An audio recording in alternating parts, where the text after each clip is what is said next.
When the disaster first struck, Shun Xiangwan cared so much for the people that she hardly rested. Almost every night, she went out to give away her savings.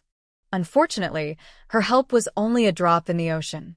The corrupt court kept pushing the suffering people to the brink. If the court sent soldiers to suppress the rebellion, many lives would be lost.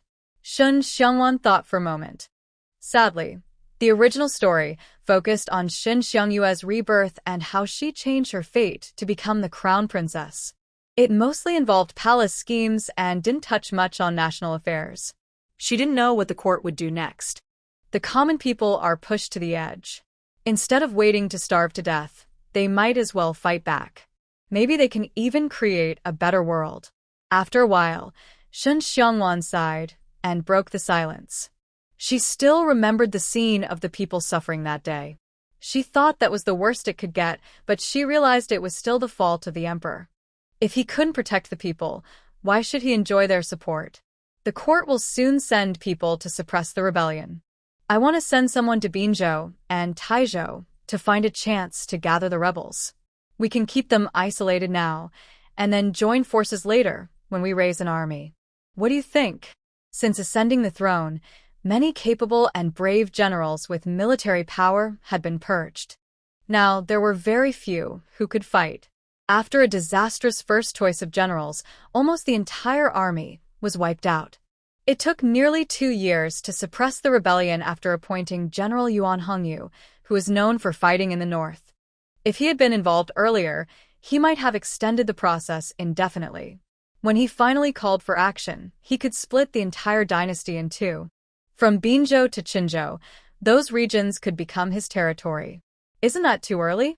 Shun Xiangwan frowned slightly, almost unnoticeably. Both Binzhou and Taizhou are too far away from us. If something happens, we can't rely on distant help. I don't recommend getting involved in their battles. However, if you insist, I can supply grain and supplies to the rebels in either Binzhou or Taizhou. As the saying goes, the bird that sticks out gets shot. Quanzhou, Binzhou, and Taizhou were the first to experience peasant uprisings. Even if it meant saving face, the emperor would do everything possible to suppress the rebellion. They might end up wasting their efforts. Instead of risking so much, it would be better to focus on how to seize control of Qinzhou and the military power there. Only with support from a region could they truly compete for dominance. You have a point. I was too impatient, Wei Qingyi said after a moment of thought, exhaling deeply. Right now, they had nothing and no confidence. It was indeed unwise to rush into plans for the military power in Binzhou and Taizhou. Don't worry. We've just arrived in Qinzhou. We have time and opportunities. But Shun Xiangwan reached out and patted his hand, then gave a clever smile. Keep a close eye on the rebels' movements. When necessary, I can help them. She didn't have much else, but food supplies she could manage. If needed, she wouldn't mind using her space to visit Binzhou or Taizhou to send some warmth to the rebels. Okay. Even if she didn't say anything, he would keep a close watch on the battlefield. He probably also guessed how Xiangwan would help the rebels. He hadn't forgotten what he saw when he followed her to the county office that day. Yuan Xiao, tomorrow find someone to help me make this, Shun Xiangwan said, pulling out a few sheets of paper and handing them to Yuan Xiao. What is it? Yuan Xiao took the drawings and looked at them curiously. Qing Ying and Yuan Shu also leaned over to see. A curved plow. Shun Xiangwan didn't keep it a secret. When I went to the fields today, I found that Wu Youfu and the others were still using a straight plow that needs 2 oxen and 3 people to operate. It's very tiring for both people and animals. Compared to that, the curved plow is smaller, easier to handle, more flexible for turning and reversing, reducing resistance when plowing, and saving effort. Just 1 person and 1 ox can easily plow the land. The curved plow was one of the most important tools in agricultural society. Its lightweight, efficient design made farming much easier and would greatly promote agricultural development. Really? The 3 of them, who were watching the drawings, all widened their eyes in surprise. Despite their current martial skills, they were all war orphans and born poor commoners. They knew very well how much convenience the curved plow could bring to ordinary people if it was truly, as Shun Xiangwan said. I am not joking about this matter. If you don't believe me, once the plow is made, you can try it yourself. I knew it would be like this, and Shin Xiangwan couldn't help but smile. Rest assured, madam, I will find someone to make it first thing tomorrow morning. Carefully folding the drawings and putting them into his sleeve pocket, Yuan Xiao earnestly promised. They are also common people and naturally hope that the lives of ordinary folks will get better and better. She nodded and was about to stand up. Wei Qingyi quickly held her hand and turned to Qing Ying and the others, saying, "You guys go rest first. I have something to talk to Wanwan about alone." Yes. The three of them bowed in unison and, as they left the study, thoughtfully closed the door behind them. Once only the two of them remained in the study, Wei Qingyi gently pulled Shin Xiangwan onto his lap, wrapping his arms around her waist and softly stroking her fair face, asking, "I heard you went to the county alone today." At first, he didn't know about this and wasn't worried. It was only when Qing Ying mentioned it that he couldn't help but feel a bit scared. After all, he had finally found this precious treasure in his life. If anything happened to her because of his carelessness, he would never forgive himself. No, more accurately, if she were gone, he wouldn't know how to live in this world anymore. Which troublemaker reported me? Shin Xiangwan reacted instinctively with anger, then immediately hugged his neck and begged, "That's because I saw everyone was busy. Plus, I not only know martial arts but also have various poisons and powerful weapons. Ordinary people can't hurt me. Besides, I have a secret card that can definitely save my life. Even so-called heaven and human realm martial artists can't do anything to me." She wasn't stupid. If she didn't have some confidence, how could she have dared to leave their protection and go to the county alone? "I'm not doubting your ability." He leaned in, pressing his forehead against hers, whispering almost inaudibly, "Even knowing you can protect yourself, I still worry. Wanwan, promise me that whenever you go out, you'll take the guards with you." She was too important to him. He couldn't bear the thought of losing her. "Okay." Feeling his fear clearly, Shin Xiangwan didn't hesitate and agreed immediately. "Thank you, Wanwan." He leaned in and kissed her red lips, finally showing a smile on his face. "Is that all?" Frowning, Shin Xiangwan clearly wasn't happy with his childish, peck-like kiss. She took his face in her hands and drew Dong Qinwenlada. In the quiet study, the two exchanged different angles, passionately seeking each other. Outside the window, the moon seemed shy and hid behind the clouds. "There will be more later, please support." The next day, Shin Xiangwan rarely slept in. She arrived at the main hall early in the morning. Wei Qingyi and others, who were having breakfast, looked surprised. Without waiting for instructions, Wu Shuiyu quickly brought her bowls and chopsticks. After breakfast, Wei Qingyi took Yuan Xiao out, while Zhao Yuping and others gathered in the hall to make clothes for everyone. "It's so hot outside. Where are you going again?" Zhao Yuping asked suspiciously when she saw Shin Xiangwan about to leave. "I'm going to talk to the village chief about some matters." She simply explained and then left with Yuan Xiao, who Wei Qingyi had specially left for her. The children she bought back still needed placement, but before teaching them medicine, they first needed to learn to read. After discussing with Wei Qingyi last night, they decided to build a school in the village. They didn't aim to produce many talented scholars, but hoped that the children in the village could read and write in the future. After several days of harvesting, most of the millet in the fields had been gathered. Zhao Dashan didn't go to the fields today. When Shin Xiangwan found him, he was drying millet at home. "Really can do this?" Shin Xiangwan handed him a booklet, and Zhao Dashan couldn't help but marvel. He didn't expect there were so many ways to enrich the land. "I suggest you focus on composting methods. Manure is the easiest to get. Also, if you plan to plant a second crop or vegetables, you can start by collecting humus and mixing it into the soil." Sitting casually under the eaves of the hall with him, Shin Xiangwan sincerely offered her advice. She was also a person from Yong'an village and naturally hoped their lives would improve. Unexpectedly, Zhao Dashan sighed deeply.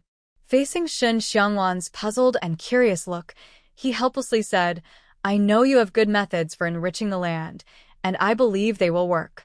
But the villagers have been poor for so long, they probably won't dare to try." Unless they see for themselves that planting a second crop is feasible, no one will risk trying. If next year's harvest fails, how can they bear the heavy taxes and burdens? This depends on whether everyone dares to take a gamble.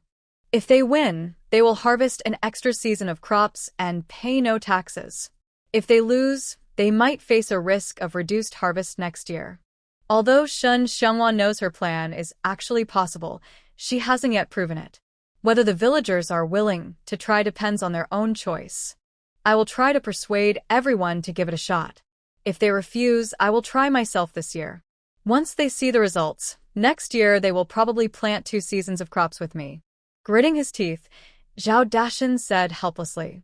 He didn't know why he trusted the young girl so much, but his intuition told him she might really help them escape poverty and become richer gradually. Is that so? Hearing this, Shun Xiangwan paused for a moment, then said, Uncle Zhao, how about this? You ask the villagers if anyone is willing to rent me their land for a few months until the new year. I will pay 2 taels of silver per mu, and I will also pay them 30 coins a day per person to help me farm. 2 taels of silver? And paying each worker 30 coins a day? Zhao Dashan couldn't help but be surprised. Don't blame him for being so shocked. In their village on sandy land, the most they get is 10 taels per mu, and some sell for 7 or 8. She's offering 2 taels per mu for just half a year, which is almost like giving silver away. Most laborers working for others earn at most 20 coins a day, mostly 15 or 16 coins. 30 coins is an extremely high price they wouldn't even dare to imagine. You're giving away too much. After the shock, Zhao Dashan hurriedly said, How can we take such advantage of her? That's just too unkind. I'm not someone who gets cheated easily, Uncle Zhao. Don't worry, I'm confident I can make enough profit from those lands to cover this. Hearing this, Shun Xiangwan not only smiled but also didn't bluff him. The value she could create with those lands is completely different from what villagers can generate. As long as she wants, she could earn 10 or even 100 times the silver. Really? Zhao Dashan still found it hard to believe. How much could the harvest on those lands be worth? Of course it's true. I wouldn't joke about my own money. She nodded with a confident smile, making it hard for anyone not to believe her. All right, I'll gather the villagers later to discuss, and I'll come back to you tomorrow. After gazing at her for a while, Zhao Dashan finally made a decision. He truly hoped everyone could escape poverty and that life would become better and better. Okay. This matter was almost settled. After a brief silence, Shun Xiangwan continued, Uncle Zhao, I have another reason for coming today. I want to build a school in the village. On one hand, I have some people who need to learn to read and write. On the other hand, I want to do something for the village. Once the school is built, I will let the children in the village attend for free. Really? Zhao Dashan was so excited, he jumped up. She really wanted to build a school in the village and let the children learn for free? For people like them, who are poor, learning to read and write is a very luxury thing, something they usually don't even dare to think about. She is willing to spend money and effort to help them. Could she be a reincarnation of a saint? Of course, it's true. Nodding in response to his excited gaze, Shun Xiangwan went on, but my school won't follow the imperial examination route. If some children in the village are particularly talented in learning, they might need to be sent to the county for further study. I can't teach them this, so I hope Uncle Zhao can understand and also explain this to the villagers in advance. Her original intention was to help as many children in the village learn to read and write as possible, not to train scholars or officials. This must be made clear beforehand to avoid conflicts in the future. If possible, she didn't want to use her methods on the villagers. Of course, just enabling everyone to read and write is already a great kindness. Don't expect everything to depend on you. After calming down a bit, Zhao Dashan sat down and agreed. For us, being able to read and write is already a huge luxury. We don't dare to hope for fame or wealth. All right, the school's matter is settled. I'll go back and make arrangements. With that, Shun Xiangwan stood up. Zhao Dashan quickly followed. Can I tell the villagers about the school? Of course, it's not something shameful. That's good. The two of them left the courtyard chatting, with Yuan Shi following closely behind. Honestly, he didn't expect his wife to be so noble. How should I put it? He was somewhat impressed by her courage. If before today he was just following orders to protect her, now he was willing to serve her willingly. More updates coming later. Please support. When Shin Xiangwan returned with Yuan Shu, she saw Wei Jingchun and Wei Jingping's families had come again. Villagers gathered outside, chattering and gossiping. It seemed the families had already argued once, and everyone's eyes were red. Especially Wei Jinghan and Wei Jingyi's families. They never expected that just 2 days later, they would come back. Let's go see, Shin Xiangwan said. Since she was free anyway, she turned and headed toward the crowd nearby. Earlier, Zhao Yuping had asked her how she would handle those people. She knew Zhao was asking for Wei Jingyi's family's sake, maybe giving some advice. She believed they had already been told. She wanted to see if they would give up their pride and fight back fiercely or continue to suffer the bullying.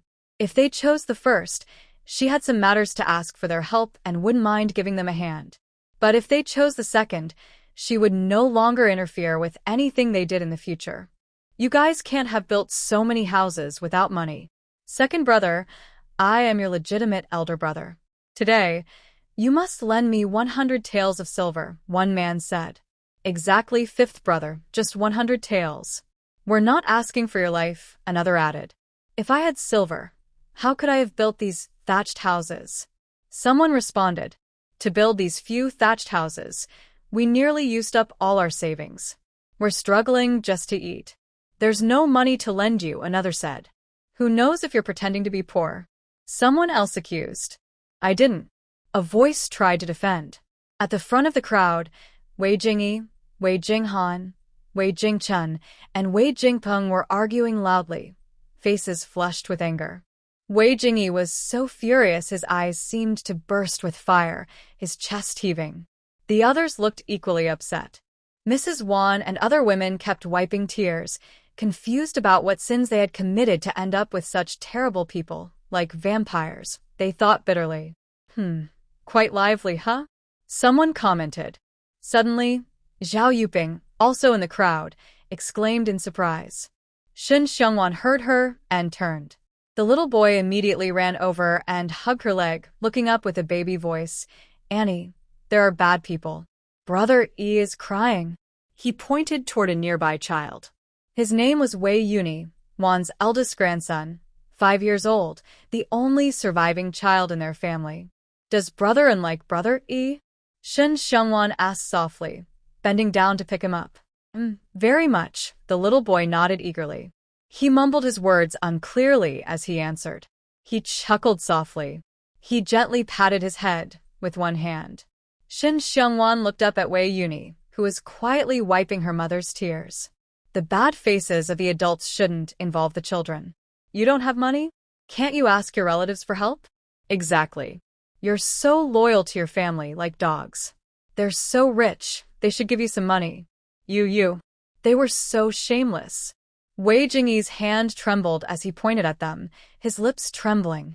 He wasn't stupid. He could tell from their words that they knew they didn't have enough money to lend. Their fuss was just a way to force them to borrow from their relatives. When the money went into their pockets, they would be the ones paying it back. It was utterly shameless. No money and no life either. We're already in this situation. Who cares if you're the legitimate heirs? If you keep causing trouble, I'll report you to the authorities. Wei Jinghan finally understood. Maybe he was so angry that he became calm. He stopped arguing with them. Fifth brother, what do you mean? Seeing this, Wei Jingpeng felt a bit nervous. He knew well enough that ordinary families didn't really distinguish between legitimate and illegitimate children. They had already split into 2 families. If they really went to the authorities, only they would suffer. Just what it says. He didn't want to bother with them anymore. Wei Jinghan was about to turn away, but, dare you? I'll beat you to death. He didn't expect him to actually dare to ignore him. Wei Jingpeng rushed forward and kicked him in the backside. Father. Husband. Wei Jinghan didn't expect him to hit back. He was kicked forward and almost fell. If his sons hadn't caught him in time, he would have fallen to the ground. His already unpleasing face turned even worse. After steadying himself, Wei Jinghan suddenly turned around. Chengguang, Chengzu, Chengxian hit him. Yes. Wei Jinghan rushed over and punched Wei Jingpeng hard. His 3 sons couldn't take it anymore and started beating Wei Jingpeng's 2 sons. What are you doing? On the way to exile, Wei Jing'an's family didn't go hungry like Wei Jingpeng's. Their physical strength was clearly better. The father and sons pressed down on them and kept hitting. Wei Jingpeng's wife tried to rush forward to tear them apart. Mrs. Zhang, I've tolerated you for a long time. Seeing this, Wei Jing'an's wife, Lin, immediately led 2 daughters-in-law to attack. The 2 families immediately fell into a scuffle. Stop. On the other side, seeing Wei Jing'an's family start fighting, before Wei Jingyi could react, his sons shouted loudly and rushed toward Wei Jingchun and others. Madame Wan led her daughter-in-law to attack Wei Jingchuan's wife. They were all furious and fought very fiercely, pulling hair, scratching faces, using every trick they had. I'm going to beat you to death. Seeing his son and daughter-in-law fighting, Wei Jingyi couldn't hold back anymore and joined the fight. Sure. Well done. Finally, some courage. As Wei Jing'an's family erupted into chaos, Xin Xiangwan whistled playfully. If they didn't react, she was about to turn and leave. Luckily, they weren't completely disappointing. Good fight. After a moment of stunned silence, Zhao Yuping, usually kind and gentle, clapped her hands and cheered. She couldn't stand how shameless those people were. Xin Xiangwan looked at her in surprise, then turned and ordered, Linger, find a guard to report to the county seat. Say there's a robbery here. Okay. Wei Linger had long been annoyed by them. She turned and ran home with Wu Shuiyu, hoping those people would all be caught and put in jail. Wei Qingguang, you beast. I am your... Stop fighting. How dare you hit my son? I'll beat you to death. No. Both Wei Jing'an's and Wei Jingyi's families, men and women alike, had bloodshot eyes. Since they started on the exile road, they had enough of these shameless people. The long-held frustration finally found an outlet. They fought with such ferocity that each one was worse than the last. In contrast, Wei Jingchun and Wei Jingping's families, with fewer people and weaker bodies, were almost overwhelmed and pushed around. Wei Jingpeng even tried to use his elder status to intimidate, but before he finished speaking, a huge fist hit him squarely, making him scream in pain. No matter if he was an elder or not, the dignity of being the legitimate heir was gone completely. More exciting updates coming later. Please vote. Oh dear, someone has been hurt badly. The men from Wei Jingpeng and Wei Jingchuan's families are unable to fight back. They can only crouch on the ground, shielding their heads and begging for mercy. Their women are also in a bad state, with messy hair and skin covered in scratches and bruises caused by the Wang family. Spitting out his anger, Wei Jinghan stopped and spat at them. Seeing this, the others also stopped one after another. From their happy expressions, it was clear they enjoyed the fight. If they weren't worried about killing someone and facing punishment, they would have fought even more fiercely. Husband. My son. Once they were sure the fight was over, several women ran to their men. Wei Jingchun and the others looked battered, with bruised faces and some blood on their bodies. Second brother. How dare you hit me? Wei Jingchun, trembling, pointed at Wei Jingyi. As the eldest son, he never imagined he would be beaten like this by his younger half-brother. Even if he was the one pressuring them for money, so what? Since ancient times, the younger children of a family are often used as stepping stones. If they could borrow money from the main family once, twice, or 3 times, what difference did it make? The main family had already built houses in Yong'an village, clearly prepared. They had secretly accumulated a lot of money. Just a little of it leaking out would be enough for them to enjoy a lifetime of good food and drink.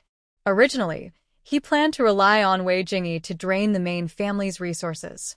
Who would have thought they would dare to resist? No matter what, he wouldn't forgive them easily. Fifth brother, how bold you are. If you don't pay us 1,000 or 800 taels of silver today, we won't leave. Wei Jingpeng, also angry, shouted and sat down on the ground. As Wei Jing'en's legitimate older brother, he didn't believe they would really dare to kill him. Once they got the money, they could build new houses in the village, or even buy servants to serve them. When the money ran out, they would come back to ask for more. They had a good relationship with the main family, which had plenty of money. Shouldn't they share some with them? Anyone with a bit of sense could see that instead of forcing Wei Jingyi and Wei Jinghan, they were scheming for the main family's money. Because they were afraid of the strong main family, they only knew how to bully the weaker families to get what they wanted. Since they had a good relationship with the main family, and the family was willing to lend them money, that's why they acted this way. Fine, you don't want to leave, huh? Still asking for money? Dream on. Wei Jing'en's anger kept rising. He turned around and said, Chengwang, borrow a carriage from our family and go to report to the government. Say someone is extorting us here. Yes. Little brat, stop right there. Wei Chengwang, who was called out, turned to rush out of the crowd. Wei Jingpeng suddenly stood up, surprisingly strong, blocking Wei Chengwang's way. Fifth brother, I am your legitimate older brother. If you dare report to the authorities and arrest me, aren't you afraid someone will break your back? I'm afraid, but I fear being forced to death by you all even more. I'd rather live with a bad reputation than be pushed around. Looking into his eyes, Wei Jinghan said coldly, Jing'en's words are my words. You all should leave now, or we will really report to the authorities. Before Wei Jingchen could speak, Wei Jingyi said firmly, I've had enough of their shamelessness. I won't keep pretending there's some noble distinction between us. I won't make things difficult for myself and my family anymore. Wei Jingchuan's reaction was just as angry, his eyes nearly popping out. I'm your legitimate older brother. Are you really going to be so heartless? Heartless? Wei Jingyi laughed bitterly. If I were truly heartless, I wouldn't let you bully me over and over again. Wei Jingchun, stop using your status as the eldest brother to pressure others. I don't care anymore. He closed his eyes in pain, feeling he had done enough. His sister-in-law was right. Everyone had fallen so low. Why care about noble versus commoner? It was just self-inflicted suffering. From now on, he would only care about his small family. No one else should even think about getting involved. You. He was clearly unprepared for his decision, and Wei Jingchun was momentarily at a loss, his face full of raw anger. Are you going to stay? Do you really want us to report to the authorities? Meanwhile, Wei Jinghan, who had been holding his ground for a while, shouted angrily, We're leaving. They had no choice but to back down, fearing he might really report them. Wei Jingpeng decided to avoid confrontation for now, planning to come back after their anger cooled. We're leaving too, Wei Jingchun decided before Wei Jingyi could speak. There would be other chances later. Wait a moment. Just as the two families were about to leave, Shen Xiangwan's voice suddenly rang out. Everyone turned to look, and Wei Jingchun and Wei Jingping's families also stopped. Wan. Regaining her composure, Zhao Yuping looked at her with some disapproval. It was obvious to everyone why Wei Jingchuan's family was causing trouble. Getting involved at this moment was not a wise choice. She gave her a reassuring look. Shen Xiangwan put down the child and took Yuan Shu to approach Wei Jingchun and the others. When they saw her, both families' eyes lit up. They had heard that her family had bought dozens of servants at once. If they could get money directly from them, why bother fighting Wei Jinghan? Their strong desire for wealth made them forget how ruthless Shen Xiangwan's methods could be. The more they imagined her being clever, the brighter their eyes became, some even smiling. But imagination is nice, while reality is harsh. Facing their hopeful gazes, Shen Xiangwan took out the family tree and a pen from her sleeve. She announced in front of them, From today, you are expelled from the Wei family. The Wei family no longer needs relatives who harm others. No, ban. Their pupils shrank. Wei Jingchun and Wei Jingpeng tried to rush forward to the family tree. But Yuan Shu, who was protecting them, was not easy to deal with. He kicked them back with a single foot. They lost their balance and both fell heavily to the ground. Their family members didn't react at all. They just stood there in shock. This is the 5th update. Please support with votes. Additionally, ignoring them, Shen Xiangwan turned to Wei Jinghan and others. From today, you are no longer part of the Wei family branch. You can establish your own family tree without being controlled by the main family. It seemed like she was expelling them all from the Wei family, but in fact, she was making them completely independent. As long as they didn't cause trouble, Wei Jingchun and his family couldn't harass them using the title of legitimate heirs. From the moment they established their own family tree, they would be recognized as the rightful main line. Yes. No. Wei Jingyi and Wei Jinghan are not fools. Both bow respectfully with clenched fists. Meanwhile, Wei Jingpeng and Wei Jingchun's families are devastated, their shouts echoing loudly. Although their family didn't help much before, having or not having a clan makes a big difference. After being expelled from the Wei family, they truly become drifters with no support. Sir, over here. Before Shen Xiangwan could put away the family register, a clear voice called out from outside the crowd. The onlookers automatically parted. A guard led a few officers over. Wei Jingchun and others felt a jolt in their hearts. They were about to act first, but, Sir, I am Shen Xiangwan. I asked the household guards to report to the authorities. However, Shen Xiangwan moved faster than them. She quickly smiled and approached. Wei Jinghan and others had already passed her test. She planned to have them help her later, but first, she needed to deal with Wei Jingchun and his family to prevent them from shamelessly showing up again. You. Seeing her moment of hesitation, the officers were stunned. They didn't expect such a beautiful lady to be in this remote village. Sir, we are the ones reporting the matter. Seeing their dazed expressions, Wei Jinghan and Wei Jingyi stepped forward quietly, blocking Shen Xiangwan from view to avoid unnecessary trouble. At this point, Shen Xiangwan was happy to leave everything to them. She turned around with Yuan Shu and the guards to rejoin the crowd. She had finished her part. Now it was up to Wei Jinghan and the others. Although exiled commoners in the exile land are no different from ordinary villagers, if they dared to cause trouble and it reached the officials, they would face harsher punishments for any offense. As long as Wei Jingyi and Wei Jinghan didn't waver, Wei Jingchun's family would never have a chance to rise again. Sir, they broke into our house to demand money. When we refused, they attacked us. Everyone here can testify. Pointing at Wei Jingchun and others, Wei Jinghan, with red eyes, falsely sobbed and accused. This is outrageous. A small villager, acting so lawlessly. Take them away. Hearing this, the officers prepared to arrest them. The families were so frightened their faces turned pale. Wei Jingchun, who had been quite assertive earlier, stammered, Sir, it was a misunderstanding. I am his legitimate older brother. I only came to borrow some money to get by, not to extort. Yes, Your Honor, I am his real brother. Wei Jingpeng quickly agreed, pointing at Wei Jinghan and Wei Jingpeng. Real brothers? The officers paused and looked at Wei Jinghan and Wei Jingpeng.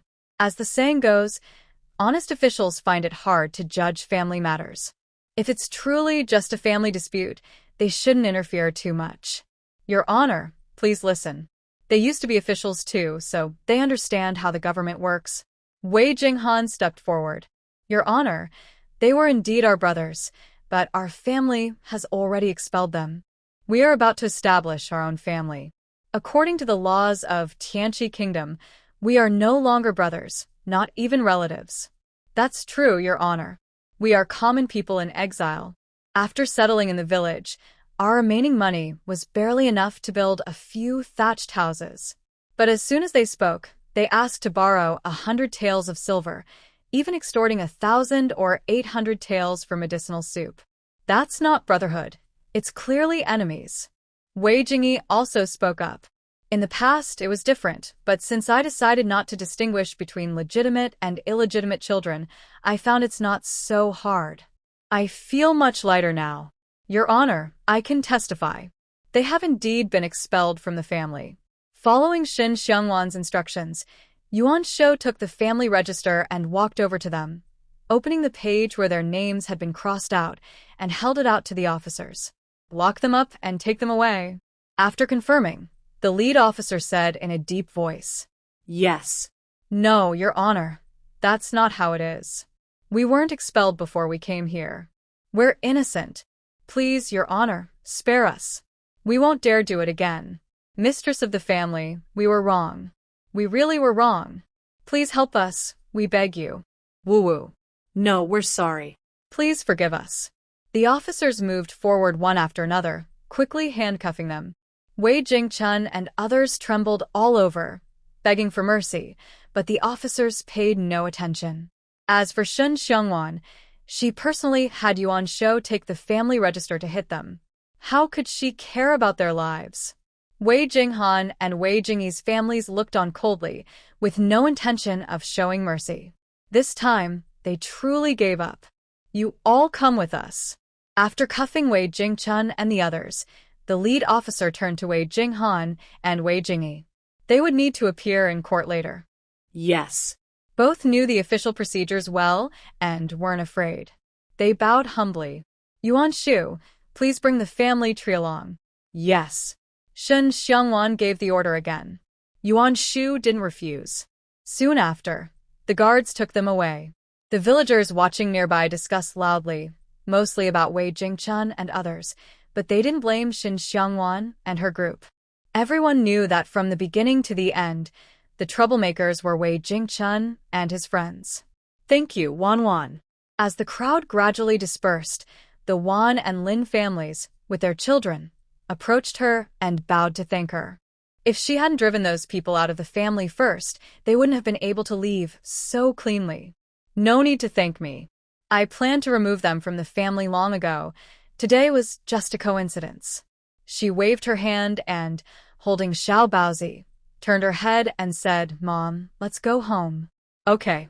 Seeing her, and then looking at the Wan family, Zhao Yuping turned around and left with Shun Xiongwan. What they didn't know was that the Wan family members had been watching them until they went inside. Only after they entered the house did the group start tidying up. After all the commotion, their home was a mess, and they would need some time to clean it up properly. Don't forget to vote after reading. Thanks for your support. Wah. Since they've already torn their faces, Wei Jinghan and Wei Jingyi showed no mercy either. They both insisted in court that Wei Jingchun and others forcibly demanded money. They also brought up how they had stolen all their food supplies and utensils the day before. Everyone in Yongning village could testify, so Wei Jingchun and his friends had no defense. Because they were exiled commoners, their punishment was doubled. Not only were they beaten 30 times, but they also went from being exiled commoners to criminals. They would be sent to the exile camp soon. If nothing unexpected happened, they probably wouldn't have a chance to cause trouble again in their lives. Exile camp? Hearing their fate, Shun Xiongwan's lips curved slightly. Isn't this a kind of alternative justice? From now on, they wouldn't have to worry about starving to death. Of course, they deserved it, Wei Linger said happily. You. She playfully poked her head and sighed softly. That's good too. It saves them from causing trouble every few days. Even she, seeing how unruly they were, felt very annoyed. At least now, she could finally have peace. Madam. While talking, Wu Youfu led his son into the main hall. Madam, we have followed your instructions and mixed a lot of compost into the field. We also plowed it. Do you know what you want to plant? Already so fast? Shun Xiongwan was a bit surprised. 2 acres of land is quite a bit, but not too little. There are only 2 of them, and she didn't expect the work to be done so quickly. All right, come with me. Yes. She stood up and led them to 2 large burlap sacks in the yard. She took out potatoes and sweet potatoes from each and explained carefully how to plant them. Today, you just need to cut the seeds and remember to disinfect them with ash. Tomorrow, you can plant them directly. Okay. Although they didn't know exactly what potatoes and sweet potatoes were used for, the father and son nodded seriously and quickly started working in the yard. Wei Qingyi and Yuan Xiu didn't come back until it was almost dark. Shun Xiongwan and the others had already finished dinner and were relaxing in the yard. Why so late? She stood up and walked over to him, casually asking.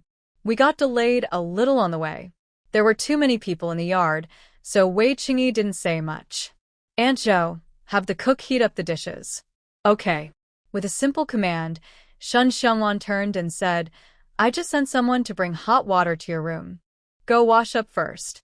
Dinner will be ready soon. All right. Wei Qingyi didn't refuse. After running around outside all day, he was sticky and uncomfortable. She watched his figure disappear behind the stairs before sitting back down. Today, Wei Qingyi went to the city. Since they decided to take control of Datong County quickly, some planning was necessary. He went with Yuan Xiao to arrange things. Additionally, he gathered a group of savvy businesspeople and shared the ice-making method with them, planning to make a big profit during the hot weather. Second sister-in-law.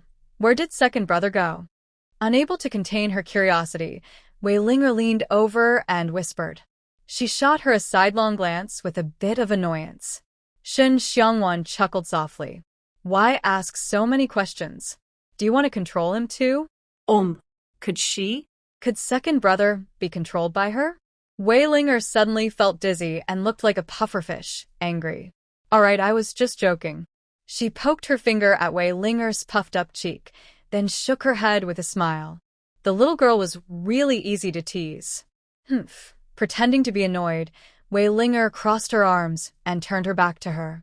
With Shun Xiangwan's sharp mind, how could she not tell whether she was truly angry or just pretending?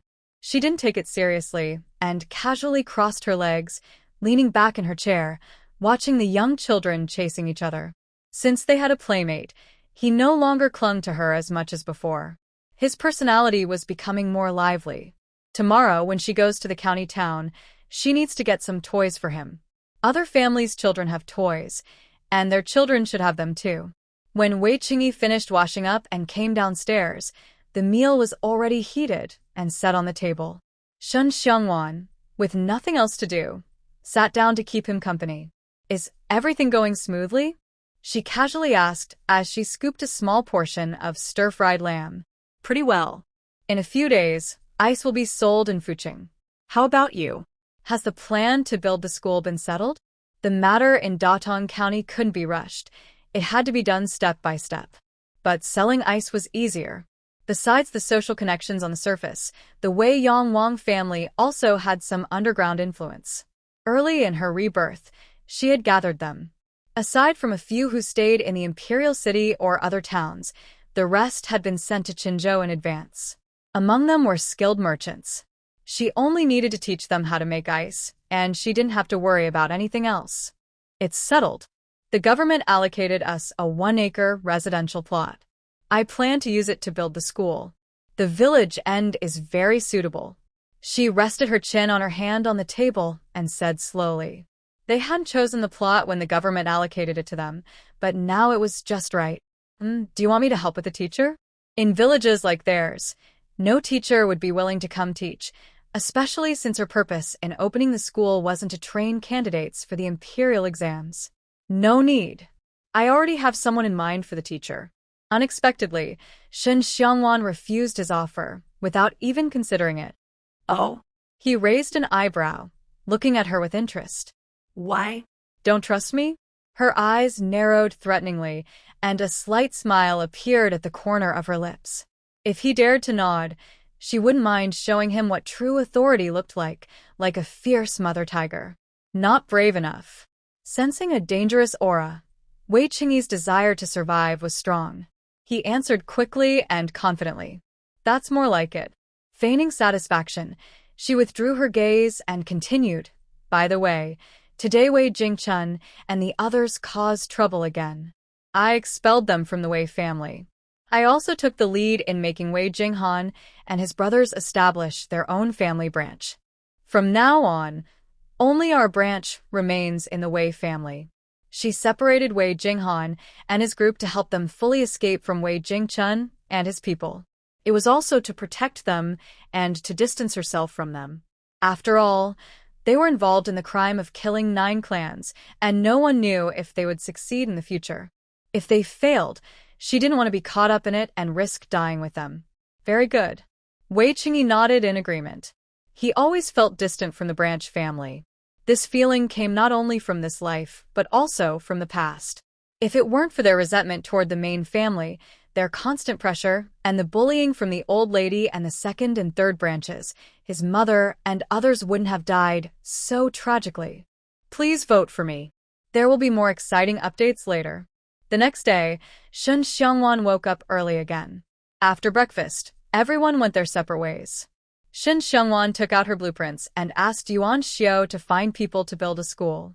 She also gave him a formula for making cement. Once he figured it out, he could turn the yard into a cemented area to prevent mud during rainy days. Madam, can't even swords and knives break it? Yuan Xiao asked in disbelief while holding the cement formula. Do I look like I'm joking? Shun Xiangwan gave him a faint glance and sipped her tea. Roads or buildings built with cement aren't completely immune to being cut by swords and knives. They're just stronger and more durable than current materials. Once you make the cement, you'll see for yourself. Yes, I will arrange for someone to make it right away. After speaking, Yuan Xiao was about to leave. Shun Xiangwan quickly asked, when will the plow be ready? If everything went as expected, the villagers would rent her land, and then the plow could be put to good use. I've already sped up the process. It should be finished by tomorrow at the latest. He also wanted to see if the plow was really as useful as she said. All right, go ahead and get to work. Your servant will take his leave. He bowed to her again, then turned and strode away. The house was already being expanded. Since it was busy farming in the village, they hired a professional construction team from the county, introduced by Sun Guanshi from the axing shop. He only needed to supervise the work. Let's go out for a walk, Shun Xiangwan said slowly, still thinking about another matter. Madam, village chief Zhao has arrived. Before she could stand up, a rough servant ran in. Shun Xiangwan had no choice but to sit back down. Invite him in. From now on, Uncle Zhao doesn't need to be announced. Just let him in directly. They're already part of the village, so there's no need to make things complicated. Village Chief Zhao is a sincere person, and she is happy to interact with him. Yes. The servant turned around and ran out again. Zhao Yuping couldn't help but wonder, why did the village chief come to see you? I'm planning to rent some land from the villagers to plant crops. Uncle Zhao said he would ask around for me. He probably came to tell me the result. Shun Xiangwan didn't hide anything, since they would find out sooner or later. Rent land? Little Wei's wife. Zhao Yuping became even more curious, but Deshan had already come in, so she didn't ask further. She quickly stood up and greeted, Village Chief Zhao, please come in. Deshan paused his hurried steps, nodded politely to her, then strode toward Shun Xiangwan. Little Wei's wife. Uncle Zhao, just call me Wanwan. Let's have some tea and rest first. Interrupting his eagerness, Shun Xiangwan picked up the teapot, poured a glass of cold tea, and handed it to him. Okay. Deshan took the cold tea and drank it all at once. Wanwan, I've already talked to everyone. They all agreed to rent their land to you. But some people are still harvesting millet, and it probably won't be finished until tomorrow. Do you think that will delay your planting of the second crop? It's fine. Being a day or two late isn't a big problem. Seeing how anxious he was, she thought it was something serious. Shun Xiangwan couldn't help but laugh. I'll have someone go to the village tomorrow to count how much land there is. But for our mutual benefit, I hope we can sign a contract. It will specify that I will rent the land at 2 taels of silver per acre. Before the new year, the land will belong to me, and no one can take it back or disturb what's on it. If anyone breaks this agreement, we can take the contract to the officials. She believed most villagers were honest, but in a big place, there would always be a few bad apples. Her decision to rent the land was to repay the village chief's trust, but she didn't want things to turn messy later. Still need to sign a contract? Deshan frowned, not because he was unwilling, but because he thought it was too much trouble. They were simple farmers and had never seen many contracts in their lives. Yes, Uncle Zhao. As the saying goes, don't have harmful intentions, but be cautious. I'm just worried that after planting, someone might cause trouble. I've invested so much money. If something goes wrong, who should I turn to? With a contract, you can rest assured, and I can feel at ease. I can roughly guess his thoughts. Shun Xiangwan spoke while filling his teacup. You make a good point. I will talk to everyone later, and do what needs to be done. When you think we should sign the contract?" Hearing this, Zhao Dashan nodded in agreement. Her concerns were reasonable. The village has nearly 3,000 people. Not just her. Even he couldn't guarantee that everyone was honest. Signing a contract could help prevent conflicts later. As long as Uncle Zhao and everyone else have no objections, I am ready at any time. Okay, I'll go back and tell everyone. You can come in the afternoon. As he was about to stand up, Shen Xiangwan quickly said, "Uncle, don't be in such a hurry. We haven't talked about hiring workers yet." My mind isn't very clear." He suddenly patted his forehead and sat back down. Wanwan, how many strong workers do you plan to hire?" Although he hoped the villagers could all find work, he knew that the Wei family had oxen for farming, so they might not need so many people. "Let's start with 300. Actually, it's already a bit late to plant 2 crops of grain. I need to gather organic soil quickly for fertilizing the fields and plant all the seeds." After estimating how much land was in the village, Shen Xiangwan gave a specific number. It was late June now, and she had to plant as soon as possible. She wasn't sure if the winter here was cold, but if possible, she wanted to grow a crop of vegetables that could be harvested year-round. All right. This number far exceeded his expectations, and Zhao Dashan agreed quickly. "Thank you, Uncle Zhao." Shen Xiangwan smiled slightly, then added seriously, "Uncle, I want to say something up front. The reason I'm paying so much to hire everyone is not only to show appreciation for their hard work, but also to ensure we get the crops planted quickly. If anyone jokes around or slacks off and delays my work, I won't hire him or his family for our projects again. I hope you can explain this clearly to them so they don't cause trouble later. Wanwan, don't worry. I'll keep an eye on them. If anyone dares to slack off, I won't let him get away with it." Hearing this, Zhao Dashan quickly assured her. As the village chief, he still held some respect in the village.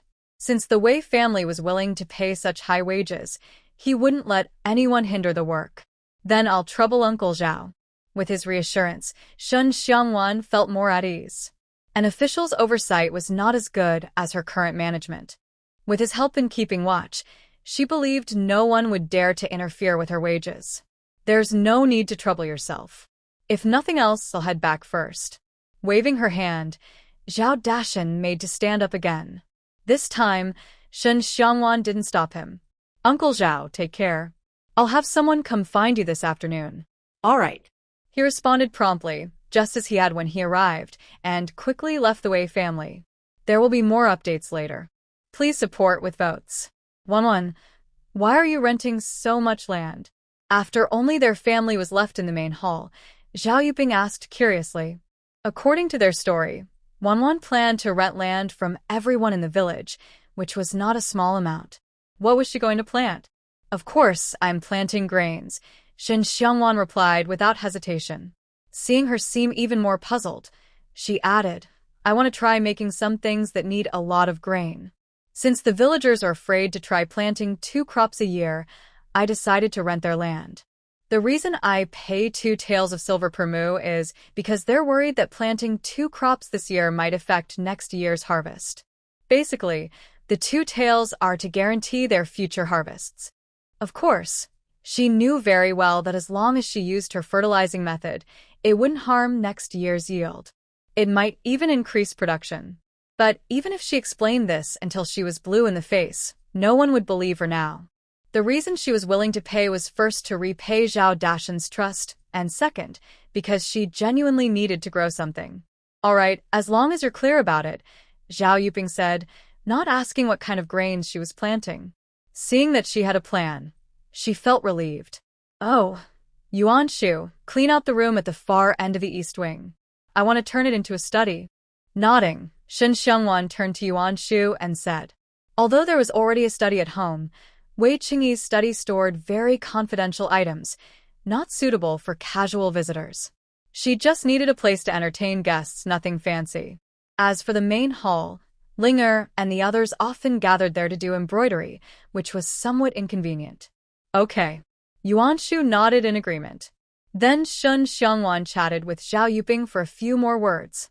Seeing that it was still early, she got up and left with Yuan Shu.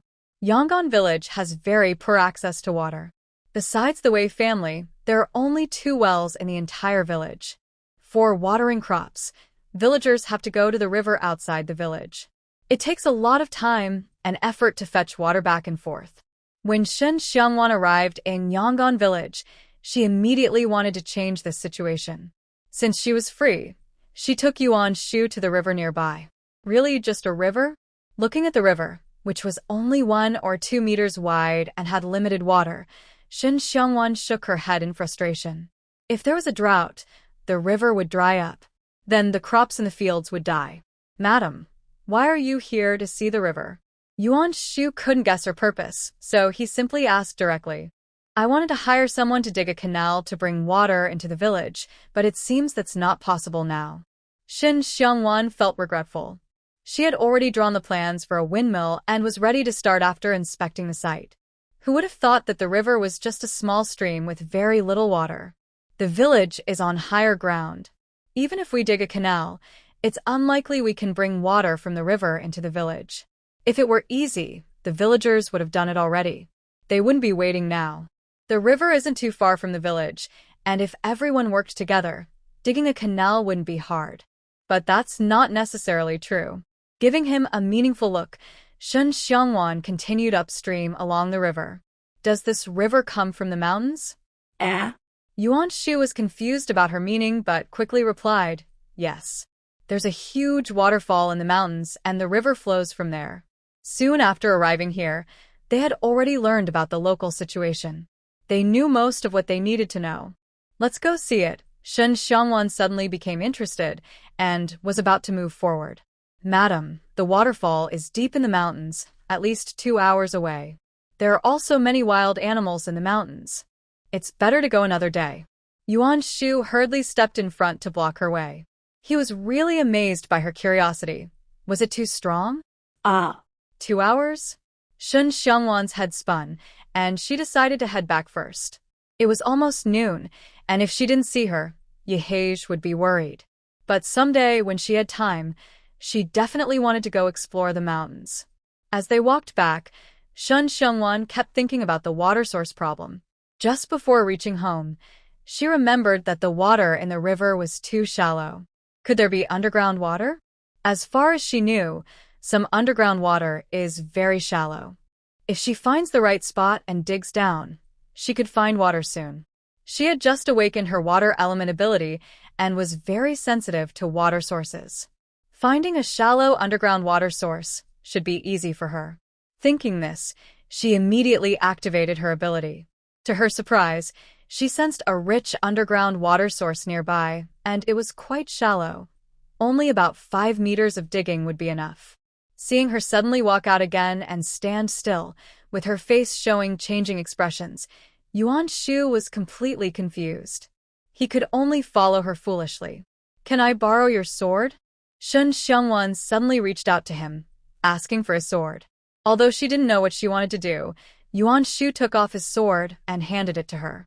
Shen Xiangwan held the sword without drawing it, planted it into the ground, and drew a circle around herself. Then she moved straight to the side, drawing large circles on the ground every few meters, from left to right, then from right to left, repeating several times. What are you doing? Wei Qingyi's voice suddenly sounded. In the next moment, he floated lightly to Shen Xiangwan's side. What else? Making marks, she replied. She looked at him and continued walking deeper to the left. From there, she could go around a small hill to reach their field, which was much closer than going through the village. Unfortunately, the deeper she went, the more buried the underground water was, making it harder to dig. Do you want me to help? Wei Qingyi asked, confused after watching her make all these marks. No need, let's go back, Shen Xiangwan said. She had finished most of her detection. She returned the sword to Yuan Shu and said, later, I want Yuan Shu to come see me. I have something for them to do. Okay. Yuan Shu took back the sword and bowed, stepping behind them. What is it about? Wei Qingyi asked curiously, holding her hand. It's a secret. Shen Xiangwan put a finger to her lips, smiling mysteriously. Really? Seeing her playful look, Wei Qingyi also smiled. As for the secret, He believed he would find out soon. More exciting updates coming later. Please support. After lunch, Shun Xiongwan drafted a simple contract and made several hundred copies in her space. She then asked Yuan Shu to take them to the village chief and villagers for signing. As for the land rental fee, she casually gave a nearby guard 10,000 silver notes, telling him to exchange them for silver in the county town. Half of it was to be sent to Yuan Shu, and the other half kept at home for emergencies. First, dig a few deep holes where I marked the circle. Don't dig too deep, just enough to leave a mark. Then, using the circle as the center, dig a trench about 2 to 3 meters wide. Taking Yuan Xiu outside, Shen Xiongwan explained while gesturing. She thought that if they only dug a water well outside, it would be inconvenient for coming and going later. So, she decided to dig a canal at the entrance, like a city moat. This would make washing clothes and other chores much easier. Most importantly, she planned to direct water into the fields, and a canal would be more convenient than a well. But where will we get enough water to fill the canal? Yuan Xiu understood her meaning, but didn't know where the water would come from. It couldn't just appear out of nowhere, right? Do you think I really want you to dig deep holes? She shot him a playful glare and led him toward the nearest circle. Once the canal is dug, someone can continue digging downward like drilling a well. About 5 meters deep, water will start to seep out. The flow will be abundant, and it should fill the entire canal overnight. Eventually, it will become a river. Really? How could she be so sure there was so much water underground? Yuan Xiu looked at her in disbelief. Even experienced well diggers couldn't guarantee hitting a water source every time. Why was she so confident? Yes. She knew what he was really asking but didn't bother to explain. When they find the water source, any explanation would be unnecessary. There was no need to waste words now. I will go arrange things now. Seeing that she wouldn't explain further, Yuan Xiu didn't bother to argue. He would wait until the canal was dug to see if the marked spots really produced water. All right. After he left, Shen Xiongwan nodded and called a guard. Help me get the carriage ready. I need to go to the county town. Yes. The guards turned and went to the backyard. Before long, Shen Xiongwan took 2 people to the county town. She planned to bring back the seeds for planting. The villagers' land, except for 1 acre used for corn, she intended to plant sorghum on all the others. Sorghum could be used to make alcohol for treating injuries. Here it is. Under Shen Xiongwan's direction, the carriage quickly stopped in front of a house. This was one of the houses she bought the last time she went to the city to see manager Sunday wait outside first. Yes. Since she thought there was no danger inside the house, the 2 guards bowed at the same time. Oh, by the way, Zhuo Ping, go rent 10 carriages. I need to bring some things back later. After walking a few steps, Shen Xiongwan turned back and said, Zhuo Ping was one of her guards who came with her. The other was Yu Yin. Yes, madam. Zhuo Ping respectfully clasped his fists. Everyone knew how much the second master loved the madam, so they didn't dare disobey her orders. Satisfied, Shen Xiongwan nodded. She took out the key and unlocked the door, going inside alone. She needed to take out the sorghum seeds first, then let Yu Yin and others bring people to carry them. Also, since her family loved eating fruit, especially strawberries, and the little cub was particularly fond of them, she took out a few boxes of fruit. Finally, she also took out toys for the little cub. I'm back. When Shen Xiongwan went out again, Zhuo Ping was already back. Outside, a long line of carriages was parked. Come in. The things are in the front yard. She spoke while opening the yard gate. The once empty yard was now filled with large burlap sacks. Please help us carry these. All right. Zhuo Ping called out loudly. The drivers all stepped forward together. Although they were hired to drive the carriages, helping the family move things was common, so they had no objections. As the sacks of sorghum seeds were carried out, all 10 rented carriages were filled. The remaining fruit boxes and toys for the little cub were also moved onto her own carriage. The village's busy season was almost over. Because of the land rental, almost all villagers gathered at the village chief's house. When the carriages entered the village, it caused another big stir. Everyone was guessing what they had bought. They had just brought several carts of goods the day before, and now there were about 10 more. "Madam." From afar, she saw the carriage approaching, and a few rough-looking servants outside hurriedly went to greet it. "You're just in time. Help me move the things from the carriage into the main hall." Shen Xiangwan jumped down from the carriage and waved her hand to give instructions. "Yes, madam." The rough servants didn't dare hesitate and quickly stepped forward to carry the items. Shen Xiangwan then turned her head and said, "All the grains in those sacks are for planting later.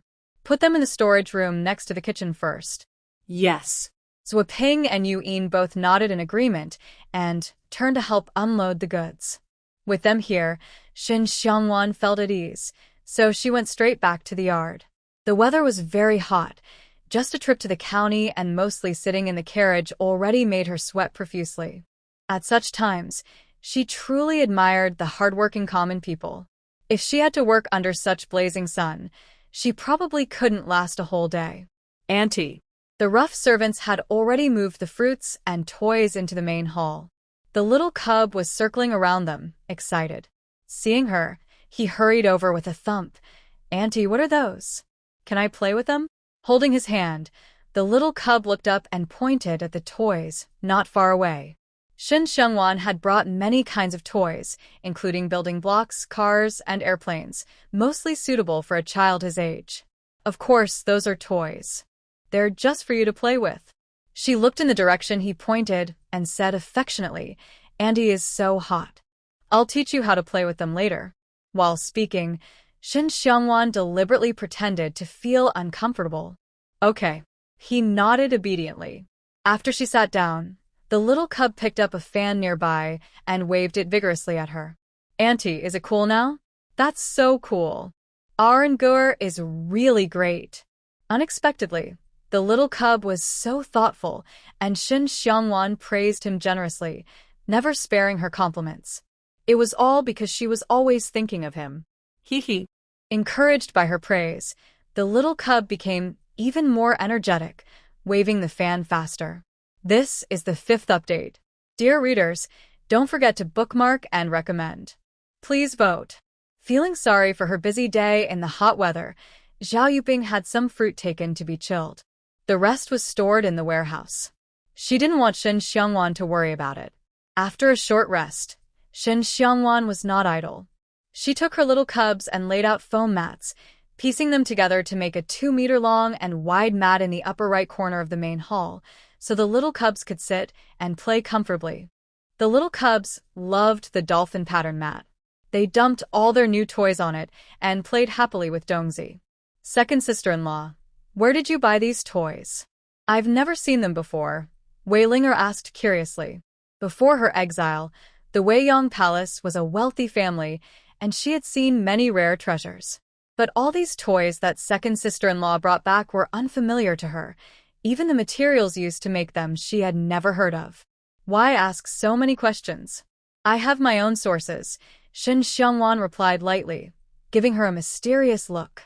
Then she turned to Zhou Wushuang and said, "Ask the kitchen to cook some mung bean porridge. It's hard to swallow plain rice in this weather."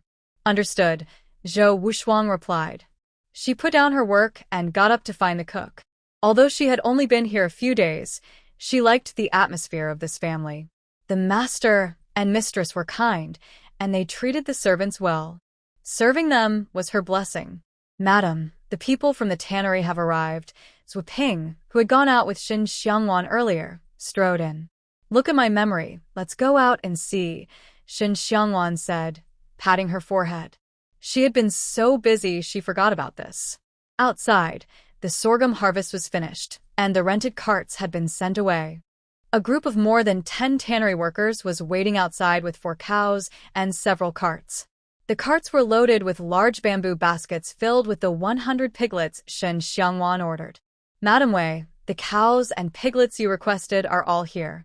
Please count them and settle the remaining balance," the delivery man said calmly and confidently as he approached her. "All right," Shen Xiangwan nodded at Zhou Ping. The latter understood immediately and called over 2 brothers to check the number of piglets. As for the cows, they were large and few in number, so it was obvious at a glance. They didn't need counting. Madam, the piglets are exactly 100, no more, no less. Left Ping quickly finished counting. Shun Xiangwan nodded and said, "Send all of them to the backyard. Little brother, shall we go inside to talk?" The first part of Shun Xiangwan's words was an instruction to Left Ping, and the second part was addressed to the shop assistant. "No need, Lady Wei. We still have to go back and report." The shop assistant smiled and politely declined her offer. Shun Xiangwan did not insist. "All right. How much more do I need to pay?" "Lady Wei, the cows are 25 taels of silver each. For cows cost 100 taels. The piglets are very cheap. 100 piglets cost only 5 taels. We previously received a deposit of 30 taels from you. You only need to pay an additional 75 taels. Cows are not as expensive as oxen, but they are not cheap either. That's why cows are rarely bought. Piglets are very inexpensive because few people raise pigs, and pork is not widely eaten. Here's 100 taels in banknotes. Please check." Although surprised that piglets are so cheap, Shun Xiangwan kept a calm face and casually took out a banknote worth 100 taels to give him. "Then I won't be polite." The shop assistant took the banknote, checked it in front of her, then took out a few silver ingots from his bag. "This is your change. Also, please sign here." After handing her the silver ingots, he took out a booklet and a brush, pointing to a spot in the booklet. Only after she signed could they smoothly go back and report. "Thank you." Shun Xiangwan took the booklet and brush, glanced at the contents, which indicated she had received the cows and piglets. As the largest shop in Datong County, they were very meticulous in their work. "All right. "Thank you, Lady Wei. We will take our leave now." The shop assistant bowed and stepped back. Soon, several ox carts turned around and left the village. "Wanwan, why did you buy so many cows and piglets?" Zhao Yuping, who was with her, couldn't help but feel puzzled. Cows are not like oxen. They cannot work in the fields. They are mainly for breeding. Pig meat is considered cheap and has a strong, gamey smell. People with some extra money usually don't eat it. Why did she buy 100 piglets? Mother, don't underestimate them. She immediately understood her thoughts. Shun Xiangwan chuckled and shook her head. "Milk is a good thing. Drinking a glass in the morning and evening can strengthen the body and help with sleep. As for piglets, they grow slowly and have a strong smell for a reason. If you castrate them before raising, they become very gentle and fatten up easily. In about 6 months, they can weigh 200 to 300 jin. Also, pigs raised this way almost have no strong smell and taste better than lamb." "Really?" As soon as Shun Xiangwan finished speaking, a surprised shout followed. In the next second, Zhao Dashan eagerly rushed over to them. "Of course it's true. Why do you think I bought so many piglets?" Looking at Yuan Shu, who was following behind, Shun Xiangwan smiled and said, "Just castration is enough?" Zhao Dashan still found it hard to believe. The village wasn't without pigs. His family kept one pig for nearly 2 years. They didn't usually feed it much, and it still looked to weigh only about 100 jin. "Yes." She nodded at his gaze and continued, "Tomorrow, I will have the butcher castrate all those piglets. If you're interested, you can come and watch." "Okay, I'll definitely come tomorrow." Apart from farming, the most important thing for rural families is raising poultry. Although still a bit skeptical, Zhao Dashan was already thinking about buying a few piglets to try. If it worked, it would bring in a good income, and they wouldn't lack meat during the new year. "Good, I'll ask someone to call you then." Zhao Dashan is an honest and straightforward person. Shun Xiangwan was happy to get along with him. "The land lease should be settled already, Uncle Zhao. Shall we go inside and talk?" "Okay." Thinking about her purpose for coming, Zhao Dashan didn't refuse. He entered the yard with her, followed by Yuan Shu, who was responsible for signing contracts with the villagers. "Please vote." Although Yeoman Village was poor, the villagers owned quite a lot of land, over 2,000 acres, averaging about 10 acres per household. Yuan Shu had already signed contracts with all of them and paid the land rent. Over the next few months, those lands would belong to Shun Xiangwan. Additionally, the 300 strong laborers she planned to hire had been confirmed. Yuan Shu had seen them all personally and paid them 10 days' wages in advance. Uncle Zhao, I mentioned this morning that it's already a bit late to start planting the second crop of grains. Please go back and tell everyone that work will begin tomorrow. We have our own oxen, so plowing the land isn't difficult. 100 people will pick out weeds and roots, and the remaining 200 will collect compost from the mountains. 2 of my servants will tell you how to use it. I hope all the land will be plowed and fertilized within 3 days. After reviewing the villagers' contracts, Shun Xiangwan looked serious and said she didn't know when they might gain control of the troops in Qinzhou. As always, opportunities are for those who are prepared. Until then, she would make all necessary preparations. All right, I will personally supervise them to make sure nothing is delayed, Zhao Dashan quickly promised, patting his chest. His land was also rented to them, and 2 of his 3 sons would help her with farming.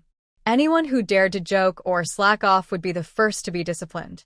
Thank you, Uncle Zhao, Shun Xiangwan said as she took out a silver ingot that a shopkeeper had previously given her and handed it to him. This is a small token of my appreciation. Uncle Zhao, please don't refuse. That won't do. Zhao Dashan immediately pushed it back, without hesitation. He was willing to rent his land to her and had hired 300 strong workers at 30 coins a day each. That was already a great favor. He wasn't ungrateful, and there was no way he would take her money. How can that not be okay? Shin Xiongwan raised her eyebrows and pressed the silver ingot into his hand again. It's so hot now, and supervising their work will be tiring for you. Besides, I will have many other things to ask for your help in the future. No, I can't accept it. Zhao Dashan still refused, pushing the silver back. He was helping her voluntarily, and he wouldn't take her money. 10 taels of silver was too much anyway. Uncle Zhao, Shin Xiongwan suddenly raised her voice. Seeing that he had probably calmed down, she continued, what I said earlier wasn't just politeness. There will be many more things I need your help with in the future. If you don't accept my silver, how can I feel comfortable asking you again? Unless, deep down, you don't want to help me at all. She knew he wouldn't easily accept money, but she wouldn't mistreat someone who genuinely cared for her. Perhaps 10 taels of silver was a considerable amount for him, as ordinary villagers usually spent only 1 or 2 taels a year for a large family. For her, however, 10 taels was just a small fraction. As expected, Zhao Dashan hesitated. Sheng Xiongwan took the opportunity to push the silver ingot toward him again. All right, Uncle Zhao, just take it. From now on, I won't be polite. Well, all right, Wan Fan. But in the future, don't do this. I'm the village chief of Yong'an Village. Whenever there's something, just tell me. No need to be so formal. After a moment of silence, Zhao Dashan finally accepted the silver. Good. Sheng Xiongwan agreed cheerfully, then subtly changed the subject. Uncle Zhao, I'll trouble you with the field work. Also, I plan to dig a ditch outside and need many strong workers. If there are extra laborers in the village, you can arrange for them to come.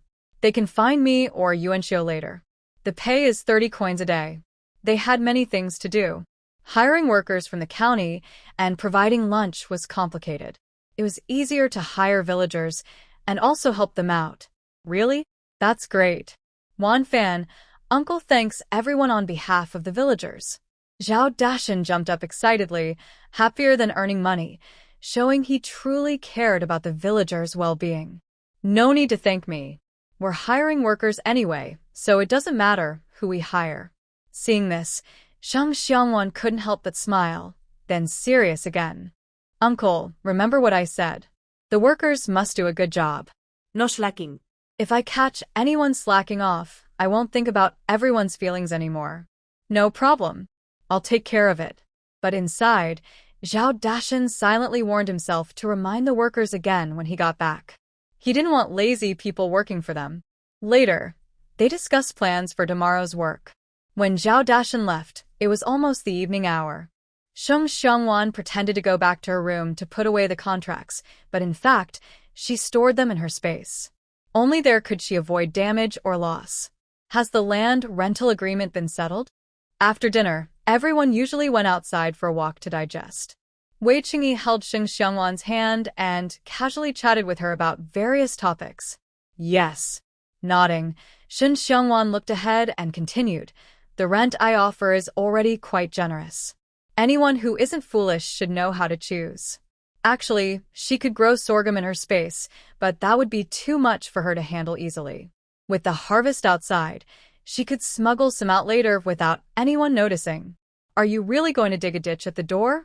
Turning to look at her confident profile, Wei Qingyi asked again about the ditch. Yuan Xiao had already told him, and although he was a bit confused, he chose to trust her. Yes. He had expected Yuan Xiao to report to him, so Shen Xiangwan was not surprised at all. Don't ask me how I know. The underground water here is very abundant. I plan to create a river channel.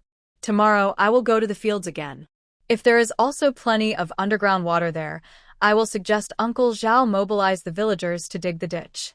If that doesn't work, we might have to draw water from here. This matter benefits the whole village. She wouldn't want to take everything on herself. Even if she had to draw water from here, she would ask Dazhan Zhao to mobilize the villagers to dig another ditch on the other side. After all, they only have 2 acres of land. She wants to be kind within her ability, but she's also aware of the old saying about not helping others at the cost of oneself. Yes, leave the work to Yuan Xiao and the others. Don't do everything yourself. It would hurt him if he worked himself to exhaustion. He stopped and looked at her, speaking in a deep voice. All right. Meeting his eyes, Shen Xiangwan's fair face slowly lit up with a smile. She could clearly feel his affection. Please vote. The next day, Shen Xiangwan hadn't woken up yet when Yuan Xiao already brought back 2 finished curved plows. When she saw them, she didn't bother to eat much. She quickly ate a few bites and then, with Wei Qingyi, took the plows and went out. Also accompanying them was Qingying, who had recovered from her injuries. The hired villagers started working in the fields at dawn. Following Shen Xiangwan's instructions, 100 people were busy in the fields, while the remaining 200 collected humus. Qingyi Wanwan, why are you here? Seeing the carriage approaching from afar, Dazhan Zhao hurried over. We came to see and also to bring you something good.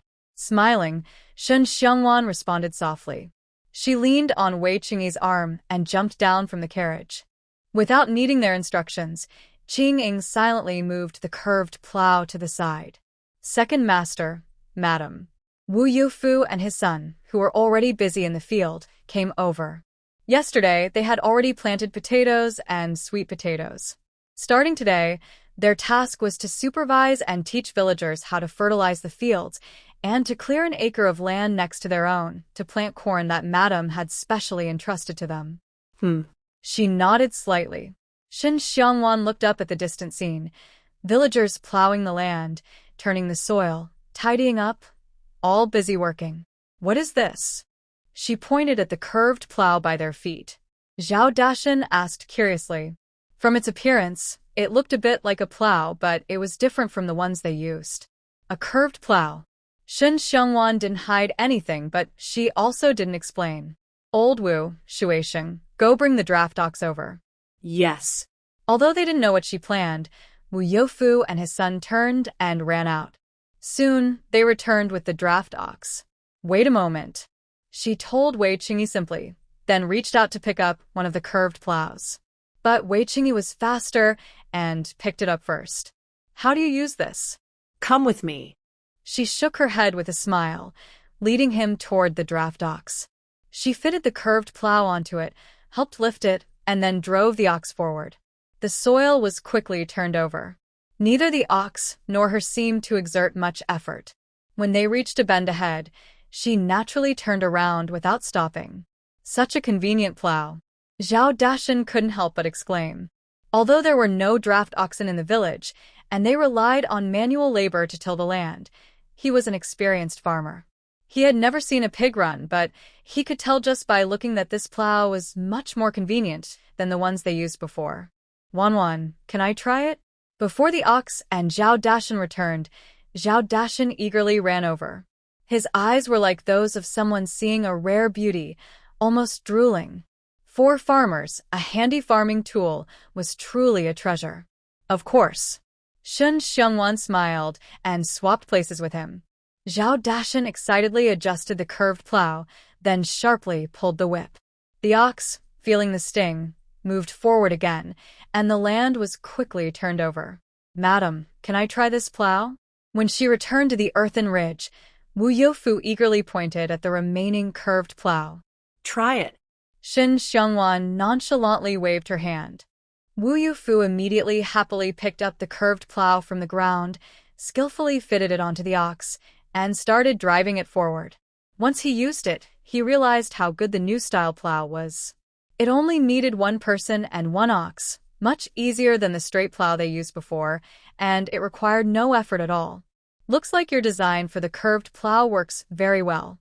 Standing side by side with her on the earthen ridge, watching the excited Zhao Dashan and Wu Youfu, Wei Qingyi's lips curled slightly. Although he knew nothing about farming, his judgment wasn't affected. The curved plow was definitely better than the abandoned one lying aside. "I didn't design the curved plow. It was the wisdom of China's ancestors over thousands of years." Shun Xiongwan didn't dare take credit. She only brought these from her world. In an era without mechanized farming equipment, the curved plow was undoubtedly the most important farming tool. No doubt about it. Whoa. "It's my turn now, my turn." While speaking, Zhao Dashan had already finished plowing a section and returned to them. He wanted to continue, but Wu Shuixing stepped forward and took the whip and plow from him. By the time Zhao Dashan reacted, the other had already driven the ox away. Great. "This is really a good tool." Feigning annoyance, Zhao Dashan spat and looked at the easy-to-use curved plow with full satisfaction. With this plow, turning the land would be much easier in the future. "Madam, this curved plow is incredibly useful. With it, our plowing speed can be at least several times faster." For a moment, forgetting their social status, Wu Youfu, like a child, excitedly ran over to Shin Xiongwan after abandoning the plow. She nodded with a smile, exchanged a glance with Wei Qingyi, and both of them smiled. "Xiongwan, did you modify this curved plow? Why is it so much smaller than the straight plow, yet so much easier to use?" After the excitement, Zhao Dashan asked with curiosity. The curved plow has several major improvements compared to the straight plow.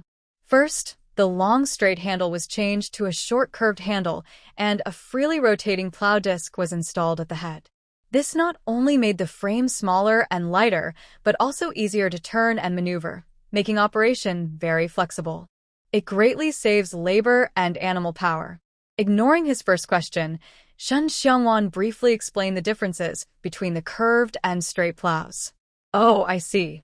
Wanyan, you people from the imperial city understand more."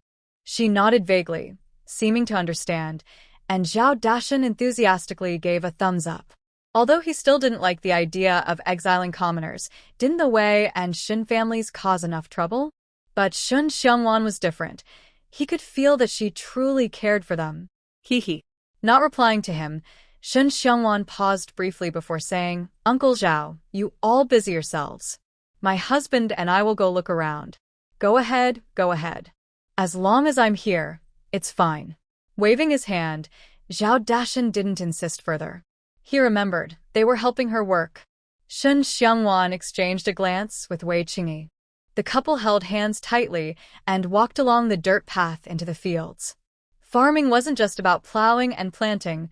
Watering was also very important. Yesterday, Shun Xiongwan decided to look for a good water source today. "Please vote for me." When Shun Xiongwan activated her water element ability, Wei Qingyi keenly sensed an unusual energy fluctuation. It wasn't internal energy, but some other kind of power. He couldn't quite explain what it was, but he was sure that this energy was emanating from Shun Xiongwan. "What's wrong?" Noticing he hadn't followed her, Shun Xiongwan turned around and asked curiously. "Nothing." He shook his head and quickly caught up, pretending he hadn't noticed anything, quietly walking beside her. Unaware that he had revealed himself again, Shun Xiongwan walked back and forth twice, spending nearly an hour before stopping at the foot of the mountain. "Qingying, can I borrow your sword?" Circling around the mountain foot a few times, Shun Xiongwan reached out to Qingying. Sure. Qingying didn't hesitate and handed her the sword from her waist. Taking the sword, Shen Xiangwan drew a roughly 5-meter-long, 2-meter-wide oval shape on the ground at the mountain's base. Later, tell Uncle Zhao to arrange for 2 people to dig a hole here, about 3 meters deep. Okay. Everyone knew she had drawn a circle at the entrance yesterday, and today they would start digging. Qingying didn't ask anything and simply agreed. It's so hot. Let's go back. After finishing her task, Shen Xiangwan, holding Wei Qingyi's arm, playfully pouted. Only in front of him would she show this kind of delicate, feminine side. First, wipe off your sweat. I pulled out a clean handkerchief and handed it to her, with Wei Qingyi looking at her with full concern. Can you help me wipe? She didn't reach out to take the handkerchief. Instead, Shen Xiangwan turned around and leaned her face closer. Okay. Unable to resist, Wei Qingyi had no choice but to personally wipe the sweat from her forehead and cheeks. Suddenly, they were hit with a display of affection that made Qingying want to cry. She was overwhelmed and quickly moved away from them, afraid she might lose her temper if she stayed. I don't want to leave anymore. Carry me back, Shen Xiangwan said sweetly, holding Wei Qingyi's hand. He looked into her eyes for a moment, then pretended to sigh. He put away the already damp handkerchief and half-squatted in front of her. Shen Xiangwan immediately smiled happily and leaned her body onto his back. Ziyuan plow is definitely a big blessing for the people. I plan to have Yuan Xiu make more of them. Once we control Datong County, we can start promoting it right away. When she asked Yuan Xiu to make the Ziyuan plow, she already had a plan. As long as they prepared well this year, next year they could make things much easier. Of course, this depended on them having already brought Datong County, or even Qinzhou, under their control. Even if she didn't say anything, he would still instruct Yuan Xiu to continue making the plows. From Zhao Dashan and others' reactions, it was clear how useful and convenient the Ziyuan plow was. In the future, Qinzhou would likely become their main base. They definitely wanted to promote the Ziyuan plow to benefit the people. This was also laying the groundwork for their future plans. As long as you understand, he said. Knowing that he was thinking the same as her, Shen Xiangwan decided to end the topic. She was never shy about expressing how good her relationship with Wei Qingyi was. In just a few days, everyone in the village knew they were a loving couple, deeply in love. So, when they saw Wei Qingyi carrying her, no one found it strange. Some young men even secretly wondered if they should also take better care of their wives when they got home. Second sister-in-law, you're finally back. Wei Linger immediately greeted them when she saw them return, waiting outside on purpose. What's wrong? She gave her a faint glance. Shen Xiangwan stepped down from the carriage, holding Wei Qingyi's hand. Uncle Yi and Uncle Han have been waiting for you for a while. Huh? What are they here for? She raised her eyebrows and, together with Wei Qingyi, stepped into the courtyard. Wei Linger followed behind them. Qingyi Wanwan, you're back. Zhao Yuping was the first to notice them inside the main room, her face instantly full of a smile. Qingyi Wanwan. Upon hearing this, Wei Jingyi and Wei Jinghan, who were facing away from the door, both stood up. Wei Qingyi nodded indifferently and led Shen Xiangwan toward the main seat. A small child playing nearby with Dongzi looked up, smiled, and called out, Annie, be good. Annie has some things to do, so you need to behave well. Okay. The little one nodded obediently and then buried himself in a pile of toys. Wu Lixio sat nearby sewing and watching over them. Don't be polite. Sit down. Shen Xiangwan glanced away and casually greeted, picking up her teacup and taking a few sips. The weather was getting hotter. Although their family had plenty of ice to cool down, ice wasn't a perfect solution. After going out, she always felt a bit thirsty and dry. Is there something? Wei Qingyi gently fanned her with a nearby fan and asked calmly. Yes. They exchanged glances, and Wei Jingyi spoke first. I heard you rented all the land in the village to plant 2 crops this year? Yes. Everyone in the village knew about this, and Wei Qingyi didn't deny it. After fertilizing the land, are you sure it won't affect next year's harvest? We also have 2 acres. If possible, we'd like to plant 1 crop too. Wei Jingyi didn't beat around the bush and directly explained their purpose. When they argued with Wei Jingchun and others that day, they weren't lying. Building a few thatched huts had almost exhausted all their money, and what little was left was barely enough to buy some coarse grains to fill their stomachs. If they didn't find a way, they might go hungry soon. If it really affects next year's harvest, do you think I would rent the villagers' land? Shen Xiangwan calmly took over the conversation. They were all smart people and should understand that if she really cheated the villagers, how could she still stay in the village afterward? I don't know what you plan to plant. Can you share some seeds with us? When she said this, Wei Jingyi couldn't help but blush. He knew he had a thick face, but they genuinely had no money to buy seeds. I want to plant sorghum. It's not suitable for you, but on our own land, we're planting new varieties of grains. We have some seeds left. If you want, you can take them. Sorghum can also be eaten as a coarse grain, but sandy soil isn't ideal for growing it. Even with the high-quality seeds she provided, the yield wouldn't be very high. New grains? The two looked at each other in confusion. Shun Xiangwan smiled slightly and explained, they are potatoes and sweet potatoes. Both have high yields, at least 6,000 jin per mu, and can be used as staple food or cooked as vegetables. Really? The two of them exclaimed in disbelief. If they could truly produce 600 jin per mu, their 2 mu of land would yield 1,200 jin, enough for them to eat until next year's harvest. Please vote. The shock was not only for Wei Jingyi and the others. Besides Wei Qingyi, everyone in the main room was staring wide-eyed, including Zhao Yuping and her daughter, who knew little about farming. Even on the most fertile land, the maximum grain yield per mu is only a few hundred jin, but potatoes and sweet potatoes can produce more than 20 times that amount, possibly even more. If this is true, no one in the world would go hungry anymore. She chuckled softly and shook her head. After a moment of thought, Shun Xiangwan said seriously, since you're here today, I want to ask for your opinion. I plan to build a school in the village, but we don't have a teacher yet. Would you be willing to become the teacher and help the children learn to read and write? They all used to be officials, so teaching should not be difficult. That's why she refused Wei Qingyi's help in finding a teacher. There are already talented people in the village. Why look elsewhere? Of course, this was also because they passed her test. Otherwise, she wouldn't mind spending some money to find someone from outside. Really? They exclaimed again, their faces filled with joy. Wei Jingyi quickly said, I can do it. I am willing to be the teacher. I am also willing. Not wanting to fall behind, Wei Jinghan hurriedly expressed his willingness. Becoming a teacher meant they would have a steady income, so they wouldn't have to worry about going hungry in the future. Then it's decided. Once the school is built, we can discuss the details. She had already expected they wouldn't refuse. Shen Xiangwan smiled slightly and then turned to Zhou Wushuang, saying, give them the remaining potatoes and sweet potatoes at home, and have Lao Wu teach them how to plant. Okay. Zhou Wushuang nodded and made a gesture to invite them. Please follow me. After thanking them again, Wei Jingyi and the others followed Zhou Wushuang out.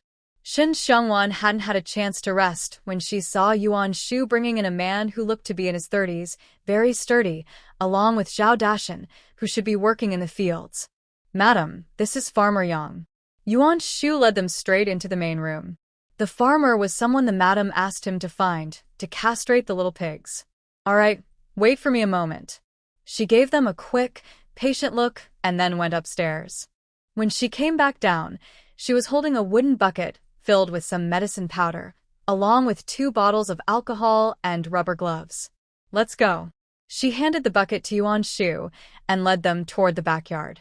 Wei Qingyi didn't come with her. He had his own things to do. The backyard was very large. In the middle, there was a martial arts training ground. On the left, several small buildings, each a few hundred square meters, were used as storage, filled with various miscellaneous items. At the back, there were different animal pens, including pigsties, cattle pens, chicken coops, and duck houses.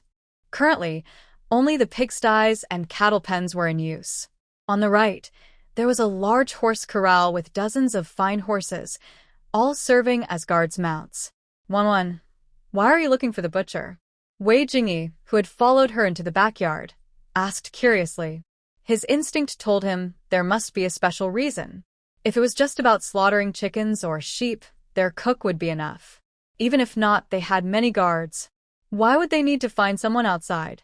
You'll see later, she replied mysteriously. She led them toward the pig pen. Why are there so many piglets? She stopped in front of the pig pen, looking at 5 pens filled with tiny piglets.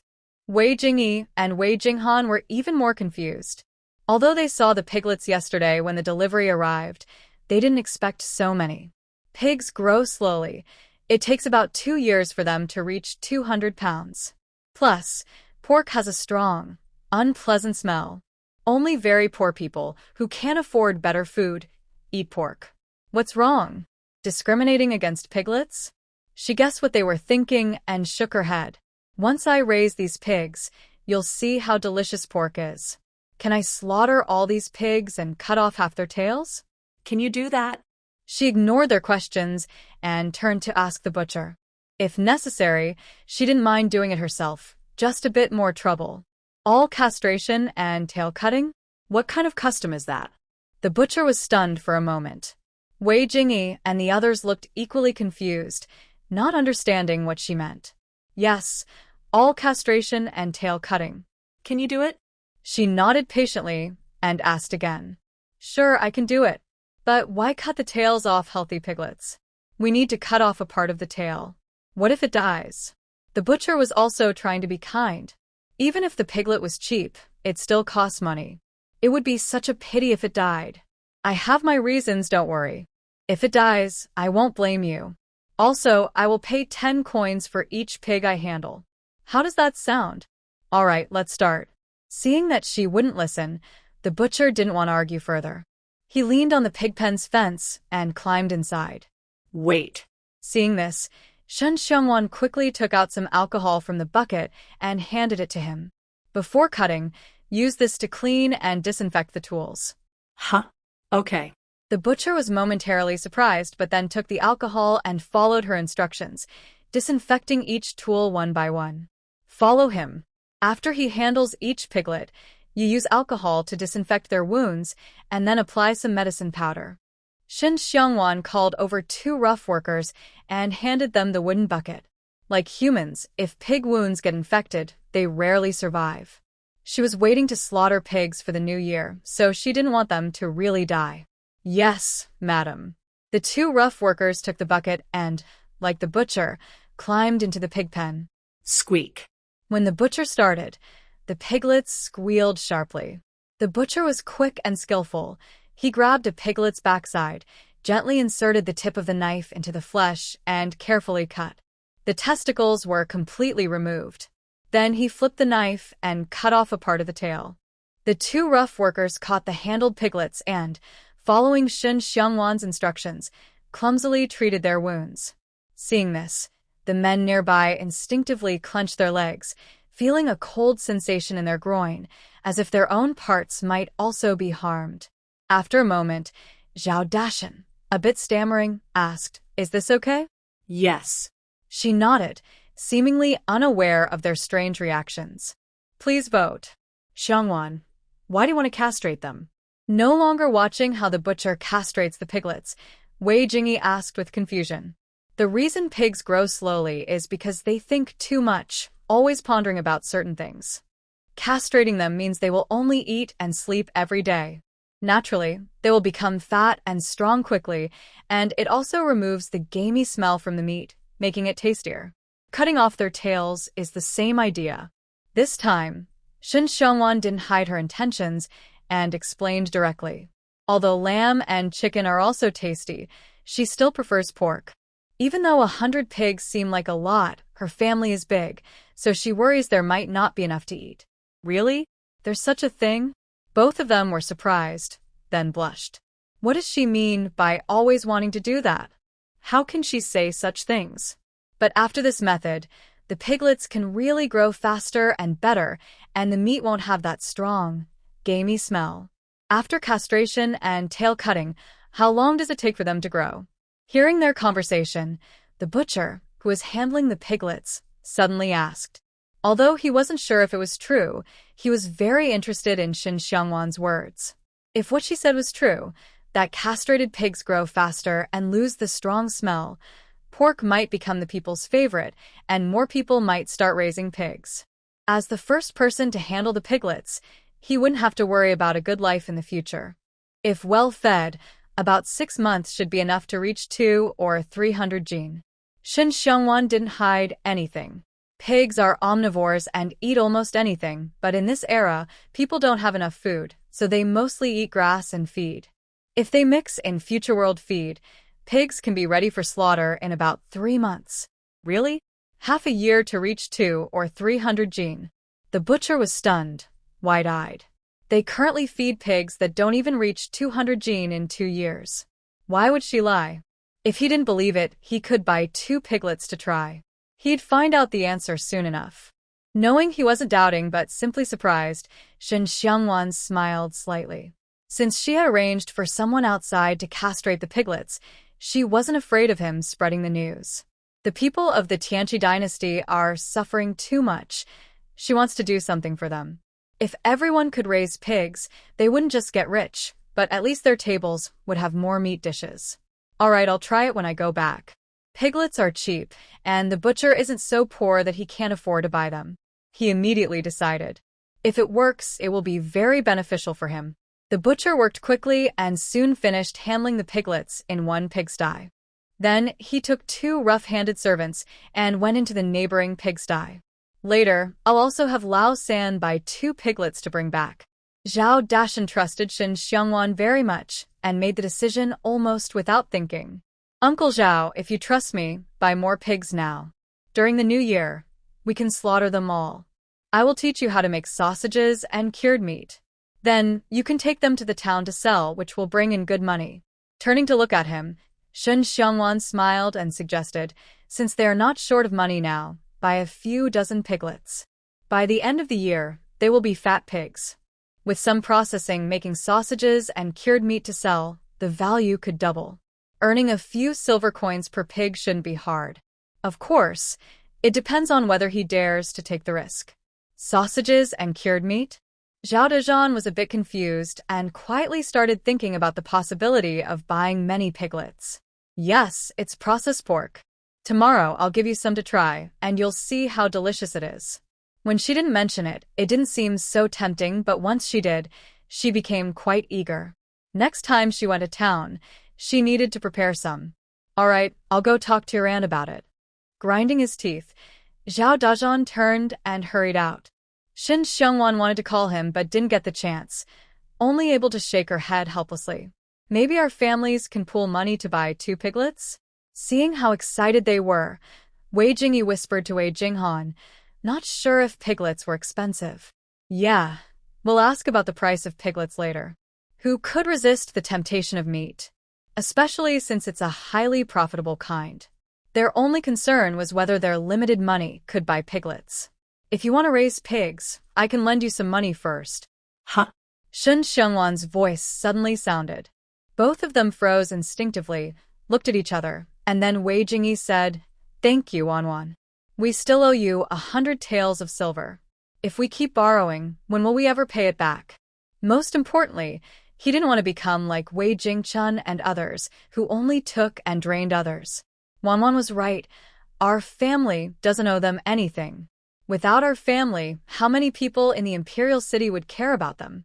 Since they enjoyed the honor given by our family, they must also bear the hardships when our family falls. Now that they are independent families, they should take responsibility for themselves and not rely on the family for everything, especially money. All right, go back and discuss it.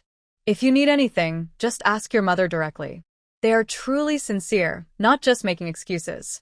Shen Xiangwan did not force them. As she turned around, her fair and beautiful face lit up with a satisfied smile.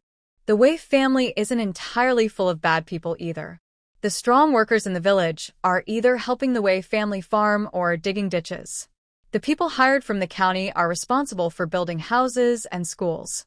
Everyone has clear tasks and is busy working hard. After lunch, with nothing to do, Shen Xiangwan simply went back to her room to continue studying her little treasures. Knock, knock. Standing with Wu Shuiyu at Shen Xiangwan's door, Wei Linger knocked lightly. After waiting a moment without a response, she couldn't help but knock again, this time with a little more force. What's wrong? Hearing the noise outside, Wei Qingyi came out of the study, along with Qing Ying and Yuan Xiao. They were discussing how to take control of Datong County. There was a small incident downstairs. Mother asked me to find second sister-in-law. Squeak. Just as Wei Linger finished speaking, the locked door suddenly opened from inside. Shen Xiangwan pretended to look dazed and asked, "What happened?" "It's nothing serious. It's just that you bought some people but haven't arranged them yet. 2 of them got into a fight. Mother asked me to ask you how to handle them. They all knew those people seemed very important to second sister-in-law. That's why they hadn't dealt with them directly and had to inform her instead. They fought? It seemed the masters underestimated these people." Shen Xiangwan paused, her eye rubbing, a cold smile appearing at the corner of her lips. How dare they fight openly? They really think she's an easy master to deal with? Please vote. The reason Shen Xiangwan didn't arrange those 50 young men and women was partly because the houses and schools weren't finished yet. More importantly, she wanted to test their patience. No one knew better than her how boring and difficult learning medicine was. Without strong willpower, it's hard to persist. Yet, she provided good food and care, and they dared to fight her? They really think she's an easy master? Second master, madam. Seeing the young boys and girls gathering in the yard as they went downstairs, they all bowed their heads at the same time. Shen Xiangwan smiled gently, as if nothing had happened, calmly walking past Wei Qingyi and into the main hall. At this moment, 2 boys who had been fighting stood facing each other, both looking angry and as if they hadn't had enough. Second master, madam. A sharp-eyed person immediately bowed when they saw them. Wu Lixiu and the 2 children weren't in the main hall.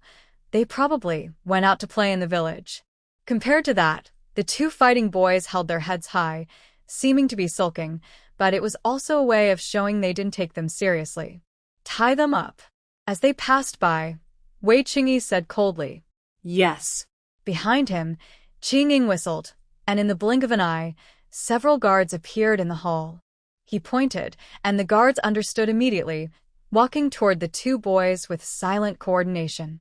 "Second master, he started the fight first. I only fought back because I had to." "Nonsense. You were the one insulting me first. If you hadn't insulted me, how could I have hit you?"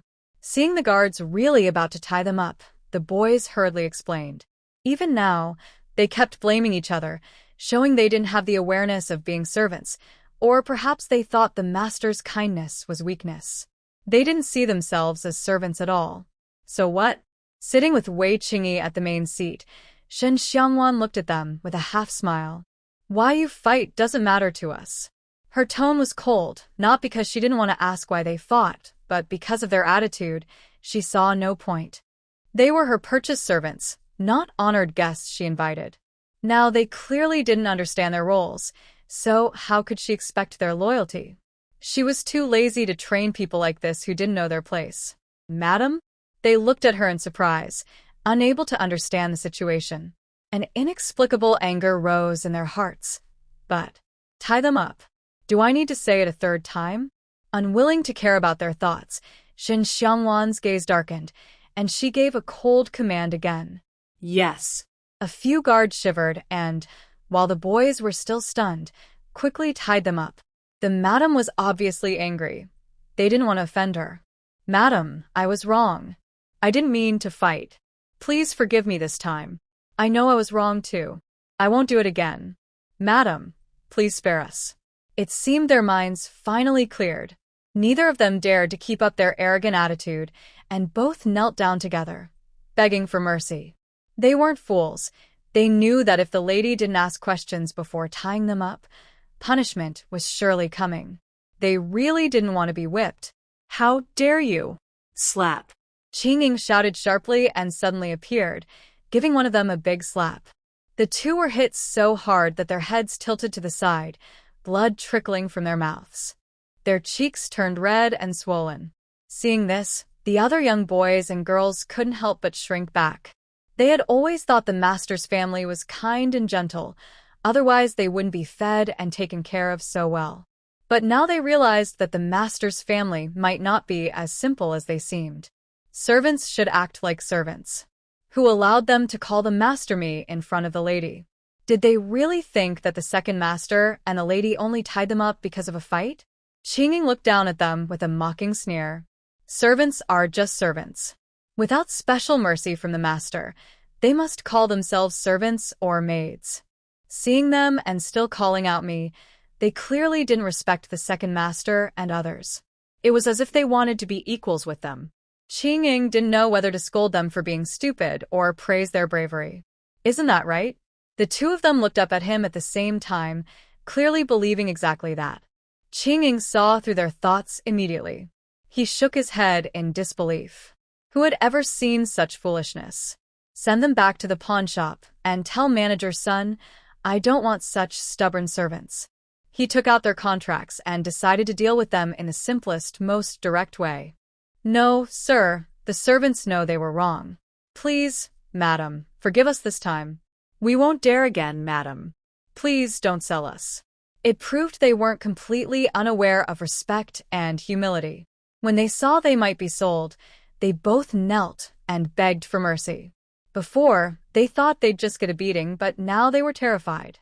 They were truly scared. Even though they had only been at this house for a few days and had to share a room with several others, they didn't have to do anything every day. They could eat as much as they wanted, and every meal had meat. Life was very comfortable, and they didn't want to leave no matter what anyone said. Seeing that the master sitting in the first seat remained unmoved, the two people became even more frightened. They bumped their heads against the ground, and soon blood started to flow. The young boys and girls watching outside the courtyard were also shocked and deeply warned themselves not to be blinded by the comfort before their eyes. Otherwise, they would end up the same as these two. Too annoying. Take them away, said the person in charge. As if they didn't hear their humble pleas, Shen Xiangwan reached into her ear, then coldly ordered again. Yes.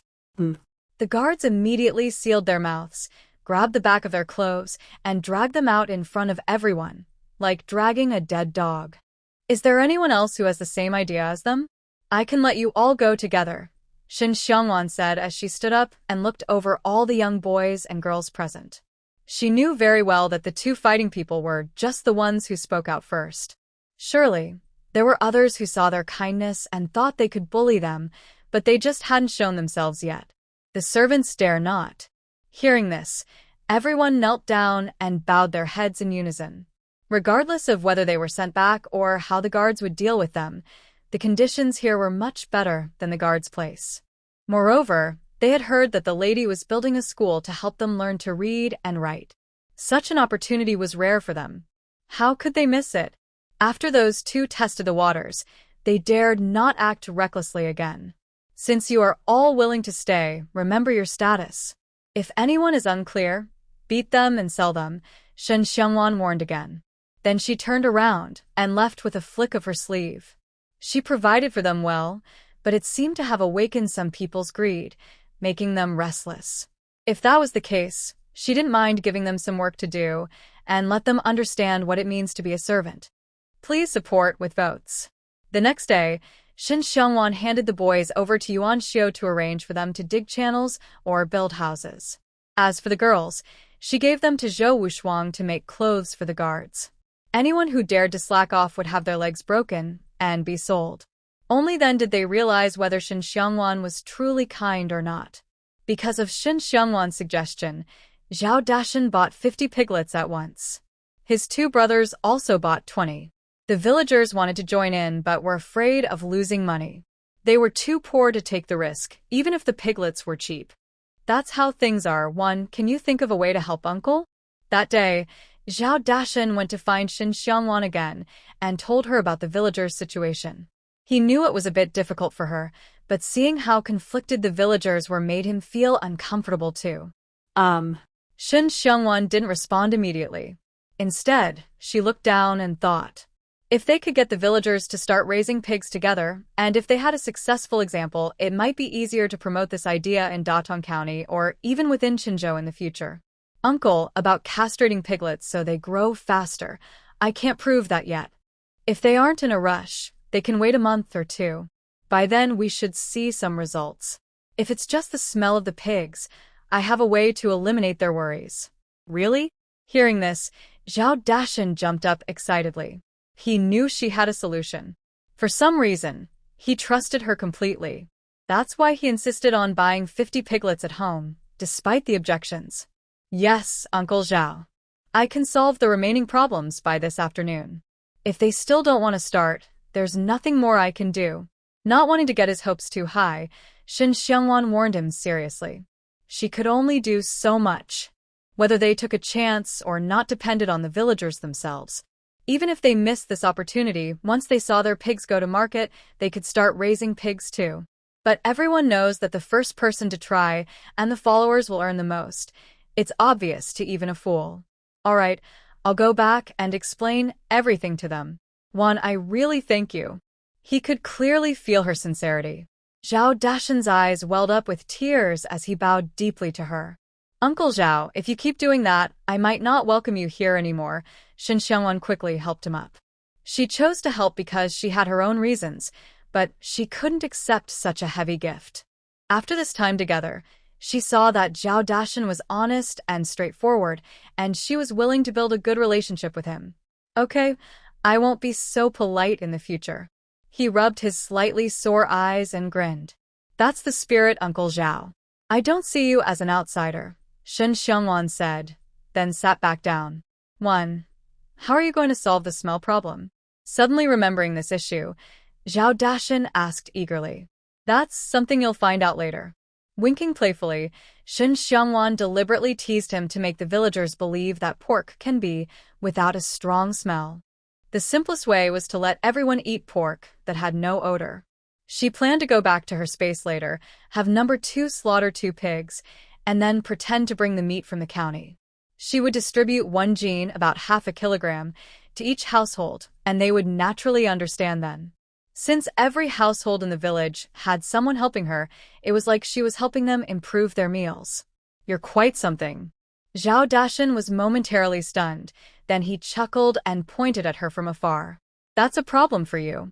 I'll go tell everyone first. He stood up, and ever since he learned about pig farming, villagers kept coming to his house.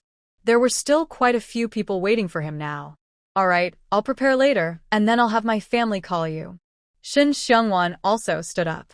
The two of them left her specially arranged study, where she usually met with people. After seeing Zhao Dashan off and briefly greeting Zhao Yuping and others, Shen Xiangwan returned to her room and entered her space. When she came downstairs again, it was almost noon. Strangely, not only Zhao Yuping and others were in the main hall, but also Wei Qingyi and his brother, plus 2 women who looked about 20 years old, tall, and probably around 170 centimeters. She's here. Seeing her, Wei Qingyi's handsome face immediately lit up with a smile, and his deep eyes stayed fixed on her, as if the whole world only revolved around her.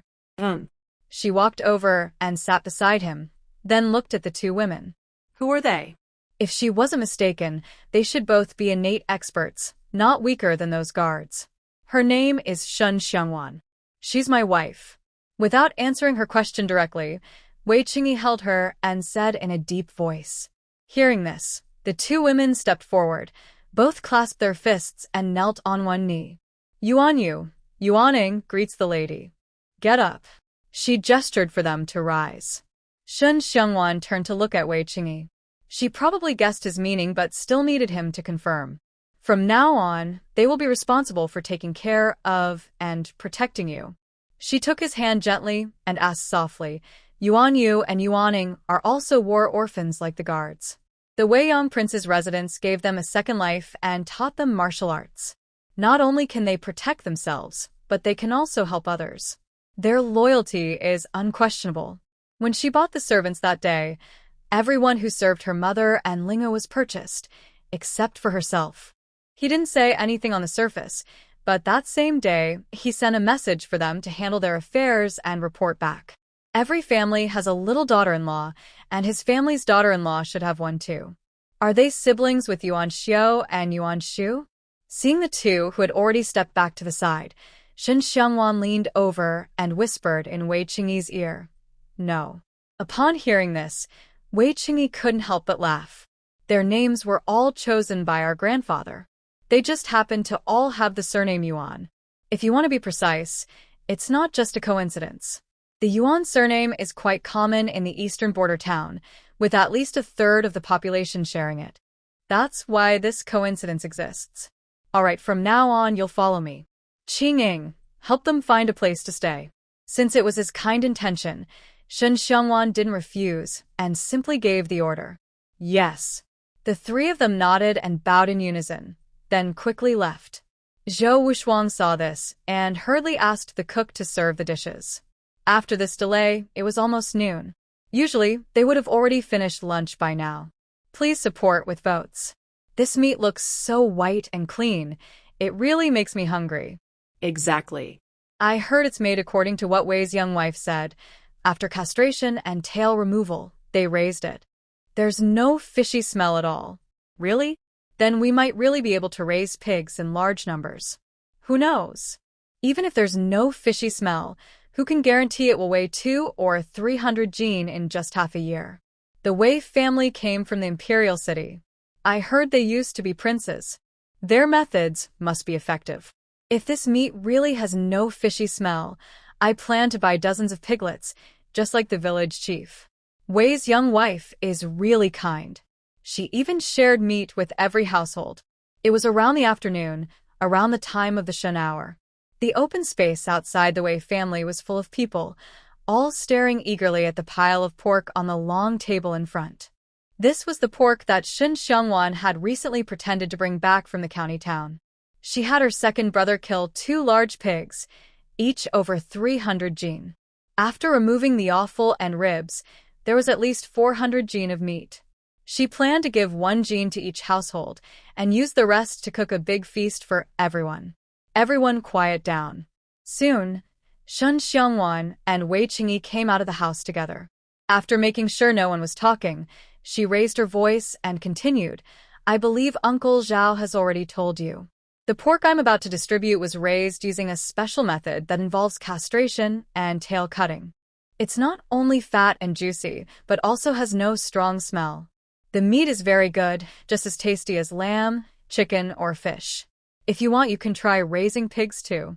If not, that's okay. Today's pork is my way of thanking you for helping me with the work and giving everyone some meat to enjoy." Good. As soon as Shen Xiangwan finished speaking, everyone cheered. The common people in the lower part of the Tianqi dynasty lived very hard lives, especially in border towns like Qinzhou. Some people didn't eat meat all year.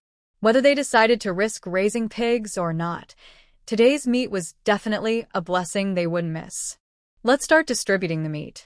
Seeing that everyone's attention was on the pork, Shen Xiangwan didn't say more.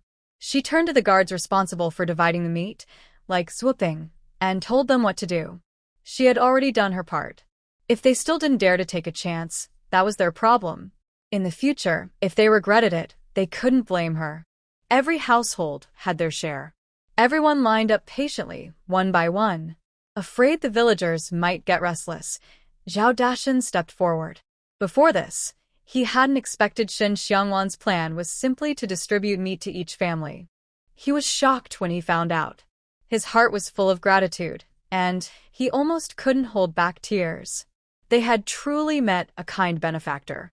With Zhao Dashan's call, the villagers didn't dare to cause trouble. They patiently waited in line. When they saw the people in front of them happily carrying their meat home, envy was hard to hide on their faces. When it was their turn, the envy turned into excitement. Their faces shone with big smiles, and on the way home, they were already discussing how to enjoy the meat. Who was that person? Pointing to a thin man in the crowd, Shen Xiangwan asked curiously. Since every household in the village was busy working, only women or elderly people came to collect meat. The man looked about 20 years old, very thin like a skin bag, but tall and prominent among the crowd. His name was Zhou Chongqing, and like them, he was an exiled commoner. Following her finger, Zhao Yuping sighed. After some time of contact, she had a rough understanding of the village's situation. There were about a dozen exiled commoners like them. The difference was that their lives were very hard. For example, Zhou Chongqing and his family moved into the village last year. They originally had over 10 people, but now only a few remain. Usually, exiled commoners used to be officials or illiterate. It shouldn't be hard for them to find work in the county. But everyone knew that exiled commoners often steal, cause trouble, or do bad things. Who would hire them? The 2 acres of land given by the government couldn't support a family, so many started doing illegal or harmful things in the village. This vicious cycle made local people more hostile to exiled commoners, and their living conditions became even worse. Check the exiled commoners in the village. If there are suitable ones, we can take them in. While they were talking, Zhou Chongqing had already received his meat. He didn't leave immediately, but bowed deeply with clasped hands. Seeing this, Shen Xiangwan turned her head quietly and said to herself, "They will need many talented people in the future." Most exiled commoners used to be officials. With some training, they could be useful, of course, only if their character is good. Yes. There were too many people around, so Wei Qingyi didn't say much. He just gave a quick look to Qingying, who immediately understood and turned to leave. The 2 big pigs, after removing bones and giving some meat to the villagers, still had about 200 jin left. Shen Xiangwan asked someone to deliver 10 jin each to Wei Jingyi and Wei Jingen's families. She kept a few ribs, 2 pork belly pieces, and a set of offal, planning to cook herself later. The rest was given to a few cooks to prepare in the newly built dining hall for the guards and servants. "Uncle Zhao, this is sausage and cured meat.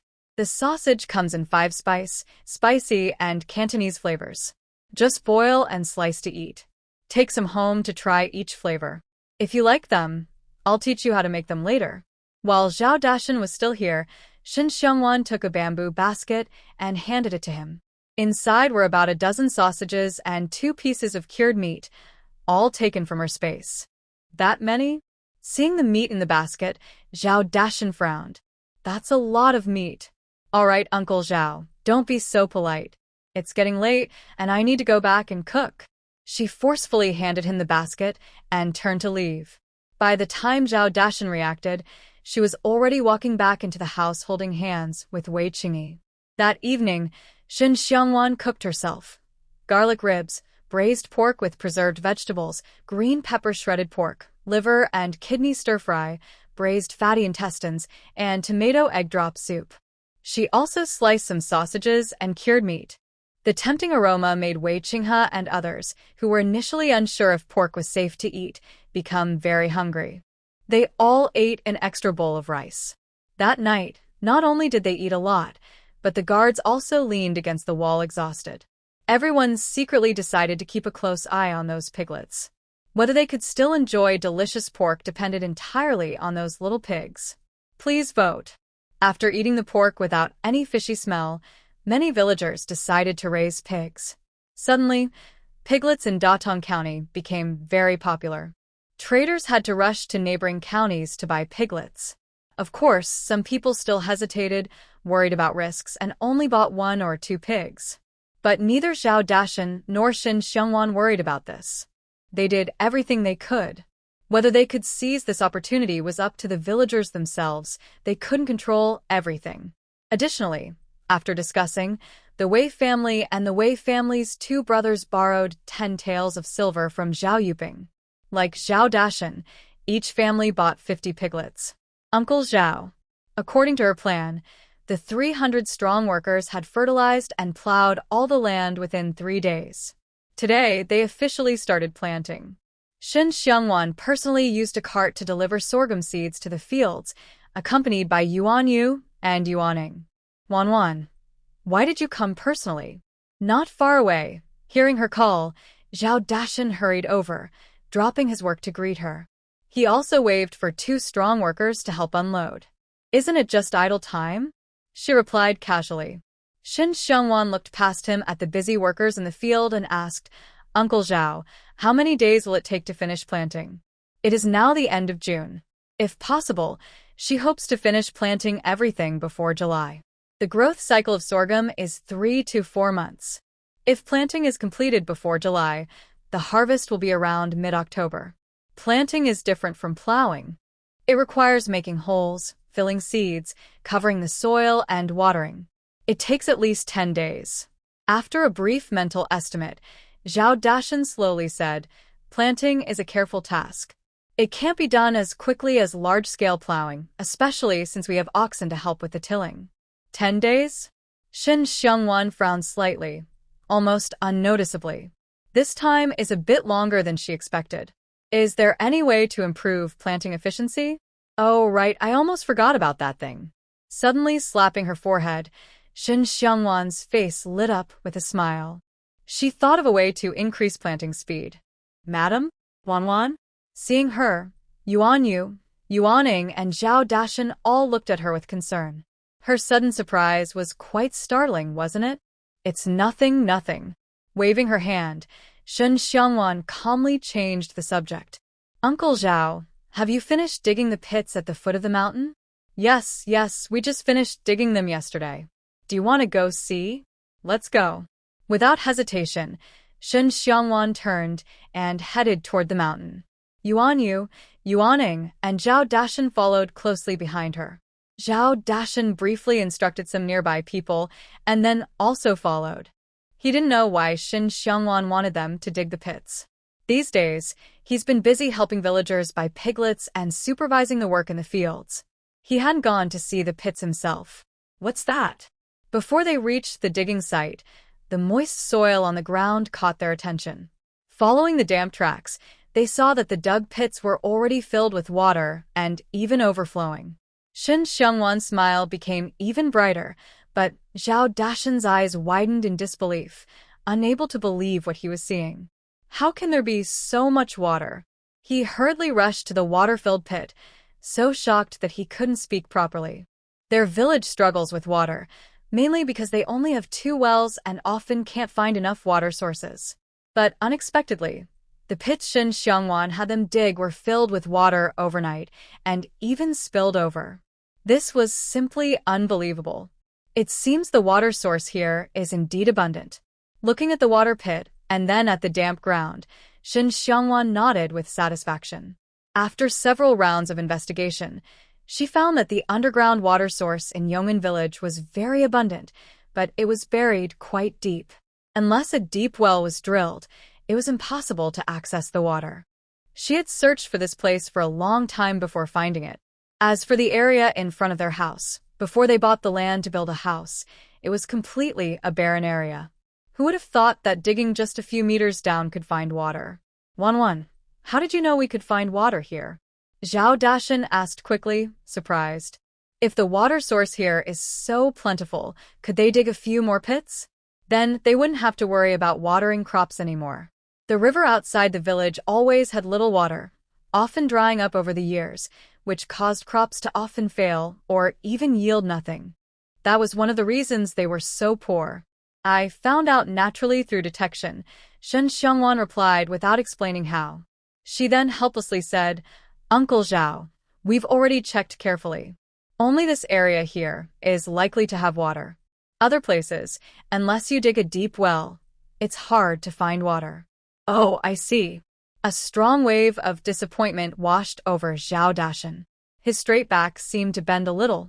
For farmers, water sources are extremely important. For now, the water source here still looks plentiful. "Uncle Zhao, if you don't mind the trouble, during the off-season, you can organize the villagers to continue digging this pit or dig a canal along the edge of the land. That way, it will be easier for everyone to get water in the future." "All right, I'll listen to you after we finish planting. I'll have someone dig the canal." Zhao Dashan cheered up again, shaking off his earlier disappointment. "Please help me keep an eye on the land," Shen Xiangwan said casually on their way back. "Don't mention it, no need to be so polite," Zhao Dashan replied with a teasing look. His face lit up with a smile. He also hoped her second crop would have a good harvest. If next year's harvest wasn't affected, it would prove that fertilizing the land was effective. They could grow crops twice a year, and if they could raise pigs too, they wouldn't have to worry about a good life in the future. On the way back, the two chatted casually, talking about many things. When they reached the place where the cart was parked, Shen Xiangwan said goodbye and left with Yuan Yu and Yuaning driving the cart. Is the Shen family no longer in the village? The Shen family's homestead still looked empty. Shen Xiangwan couldn't help but wonder, as she usually sat in the carriage and hadn't noticed this before.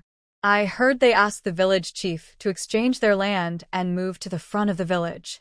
Yuan Yu, who was driving, took a moment to reply.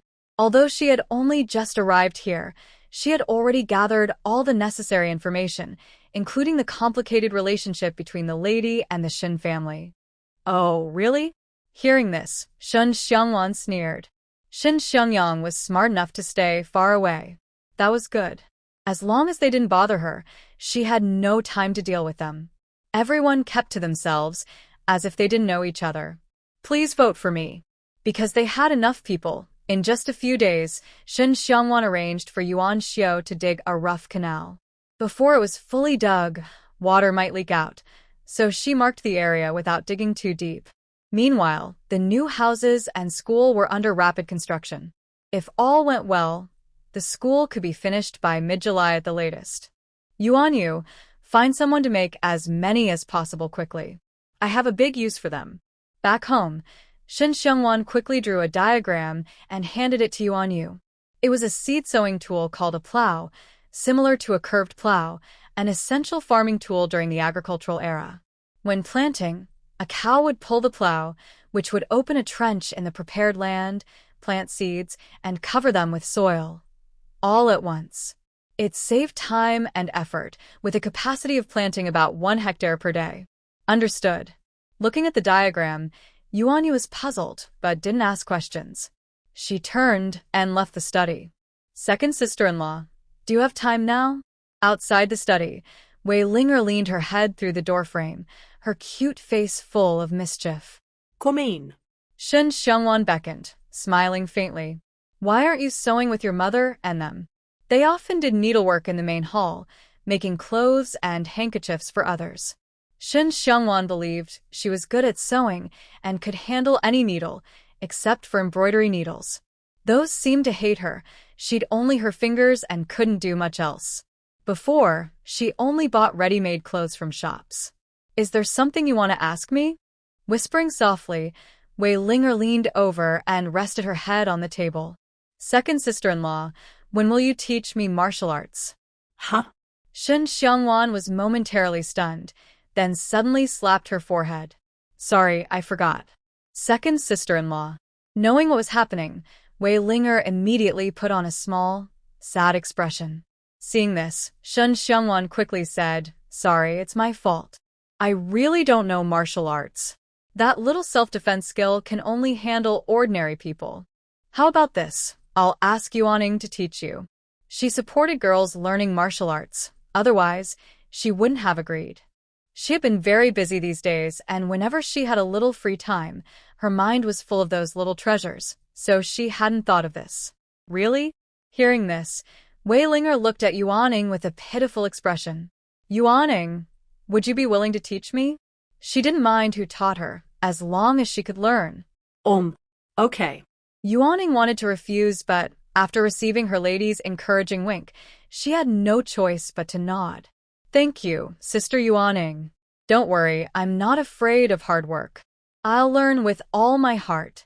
Finally getting a clear answer, Wei Linger eagerly hugged her arm affectionately.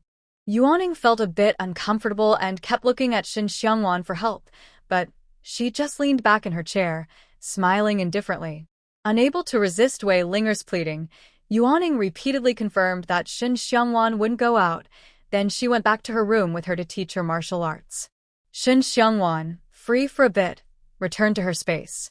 Although she could only go back at night these days, with the help of number 3 and others, she had developed several poisons specifically for martial arts experts. If the Dog Emperor's people dared to come, she was confident she could keep them here. The plow cart was built very quickly. By late afternoon, Yuan Yu had brought back 5, and early the next morning, Shen Xiangwan personally took them to the fields again. This is so convenient. Seeing the oxen pulling the plow cart easily planting a whole field, Zhao Dashan and others couldn't help but exclaim. They all tried it and couldn't stop. The busy scene, which was lively and energetic, suddenly felt a bit unruly because of them. Uncle Zhao, do the neighboring village have oxen? Can I borrow some? I'll pay 30 coins a day. Their family only had 2 oxen.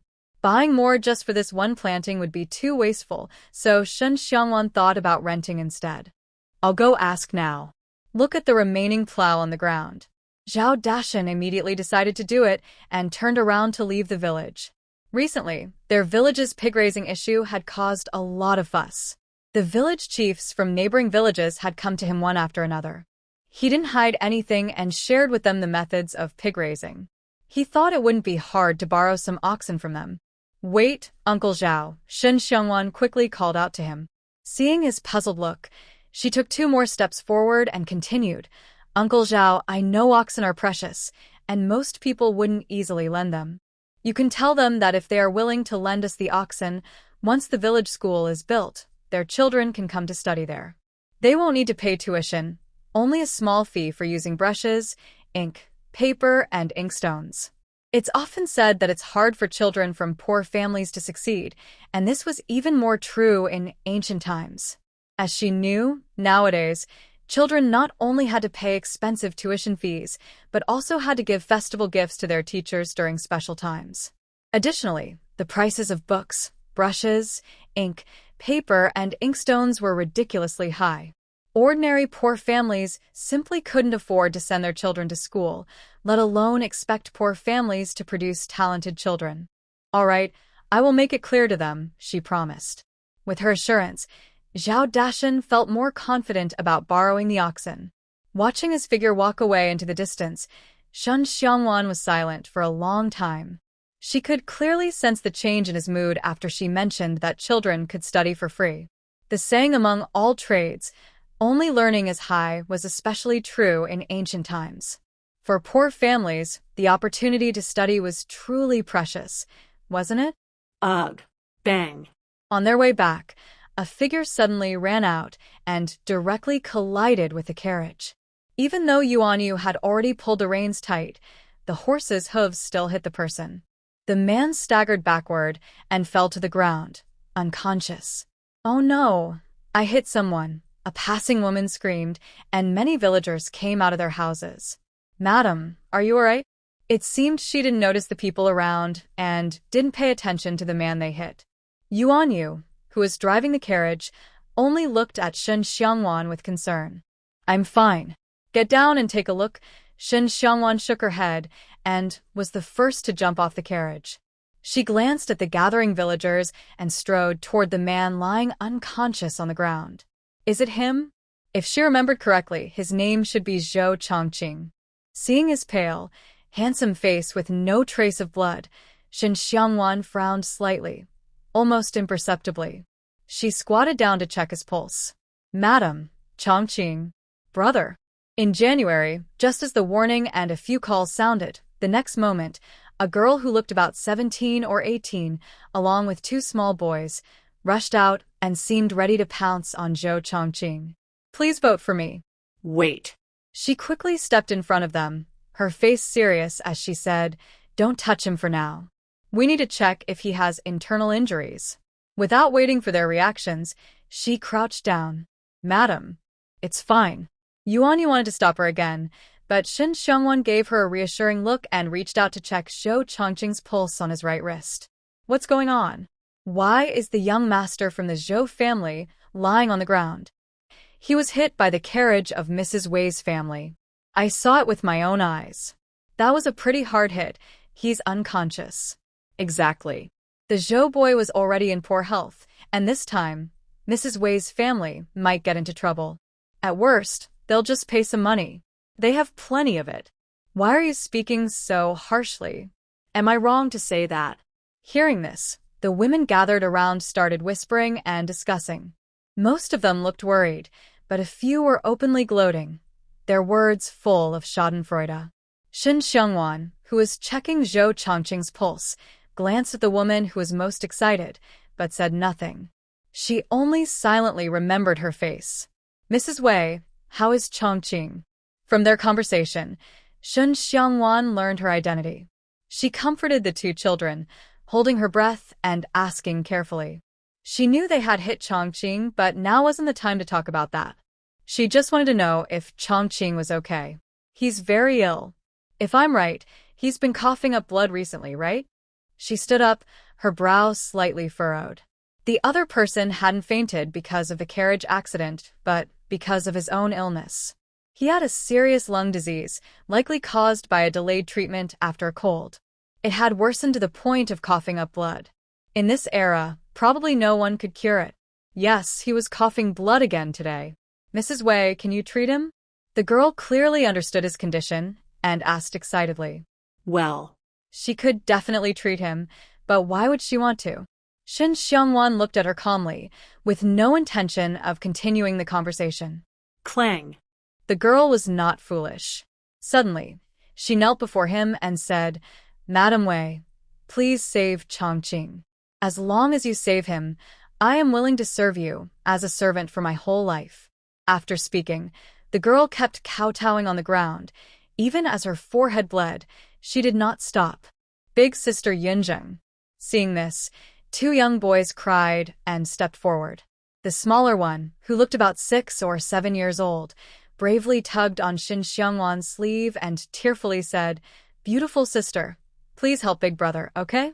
Although he was young, having experienced exile and poverty, he understood a lot. From their earlier conversation, he knew that the beautiful big sister could save his brother, and Yunzheng was also pleading for her. Beautiful sister, please save big brother. Another boy also knelt down beside Gu Yunzheng, copying her gestures and kowtowing. Get up first. Shin Xiangwan sighed helplessly and signaled Yuan Yu with her eyes to help Gu Yunzheng up. At the same time, Zhou Chongqing, who was unconscious, suddenly groaned. Before opening his eyes, he raised his hand to touch his head. Chongqing, big brother. Gu Yunzheng, who had stopped kowtowing, was stunned. Then she quickly and carefully helped the two children rush over. Chongqing, how are you? Are you feeling uncomfortable anywhere? Big brother, does it hurt? Big brother. Gu Yunzheng carefully helped him sit up. The two children leaned in from either side, very cautious not to touch him, afraid of hurting him again. From this, it was clear that although they were young, they were very sensible. What's wrong with me? Yunzheng, what happened to your head? She moved her hand away from his forehead. Zhou Chongqing, halfway through speaking, saw blood seeping from Gu Yunzheng's forehead. He quickly asked with concern, his face pale and full of worry. It's nothing, I accidentally bumped into it. Avoiding his attempt to touch her hand, Gu Yunzheng hurriedly said, But are you feeling unwell anywhere? While asking, she looked him over carefully, worried he might have an accident. Zhou Chongqing wanted to say he was fine, but his peripheral vision caught Shin Xiangwan, Yuan Yu, and the watching women nearby.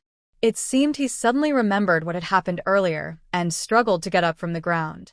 Sorry, Madam Wei. I was walking too quickly and accidentally bumped into your carriage. After bowing deeply to Shin Xiangwan, Zhou Chongqing apologized sincerely, showing no intention of taking advantage of her. She raised an eyebrow, and a slight smile appeared at the corner of Shin Xiangwan's lips. From this small gesture, it was clear that his character was probably good. So he accidentally ran into Mrs. Wei's carriage. How can this guy walk around without paying attention? What if something serious happens? He's such a fool. If he didn't say anything, no one would know he caused it himself. The Wei family is so rich. Even a little leak from their wealth is enough for them to enjoy life. Exactly. I've seen fools before, but never one this foolish. What are you guys talking about? The women watching the scene started gossiping again. Some of them, talking in turn, looked down on Zhou Chongqing. Shin Xiangwan looked at them and then said to Yuan Yu beside her, Remember which family they belong to. If anyone from their family works for us, we will dismiss them immediately and never hire them again. If she didn't speak up now, they might really think she was dead. They dared to speak so openly in front of her, and who knew what they were planning behind her back. Although she didn't want to use her tricks on them, if they were asking for trouble, she wouldn't stop them. Yes. What? Mrs. Wei, how can you do this? Exactly, we didn't offend you. Why should we dismiss our men? Everyone look. Mrs. Wei is bullying others. Already impatient, Yuan Yu responded quickly. The women who were called out hesitated briefly, then all spoke out together. Not only did they question Shen Xiangwan confidently, but they also tried to make the situation bigger, using their numbers to pressure her. However, the others weren't fools. Seeing this, they all stepped back, some even turned around and left, no longer interested in the commotion. Remember, aside from renting land from the village and making a fortune out of it, the real reason they were envious was because they paid the local laborers well. Everyone outside envied their wealth. Plus, they were generous, openly sharing how to raise pigs and even convincing the villagers that castrated pigs with cut tails had no strong smell. Every household shared some meat, and any smart person wouldn't want to provoke them. Please support with votes. What are you all doing? A loud, clear voice suddenly rang out, and the crowd automatically parted to make way. Zhao Dashan's wife, Aunt Wang, led several women over. Seeing that these women stood opposite Shen Xiangwan, Aunt Wang couldn't help but frown. Her instincts told her they must have done something to offend someone. Aunt Wang, you're just in time, Shen Xiangwan said, pointing at them. I can't use the men in their family anymore. Please tell Uncle Zhao that I want to dismiss them and won't hire them again in the future. If she hadn't already prepared the land and started planting, she would have even broken the contract to return the land to them so they wouldn't get anything. Those women. Someone started to speak. Mrs. Wei, you can't do this, another said. Exactly, it's just a few words. Do you really have to go that far? Others argued. Before Aunt Wang could speak, the women jumped out fiercely, acting very rudely. They clearly didn't see the delicate Shen Xiangwan as someone weak. That's a joke. Why can't I do this? Shen Xiangwan said, laughing at their attitude. We didn't sign any employment contract. As the employer, I have the right to dismiss anyone who isn't friendly to me. You have no right to criticize me openly. Shen Xiangwan didn't lose her face. Most rural folks are honest and kind. If she could, she would be friendly. But that didn't mean she was easy to bully. These women wanted to dominate her and also wanted to profit from her. Such good luck doesn't exist in the world. You.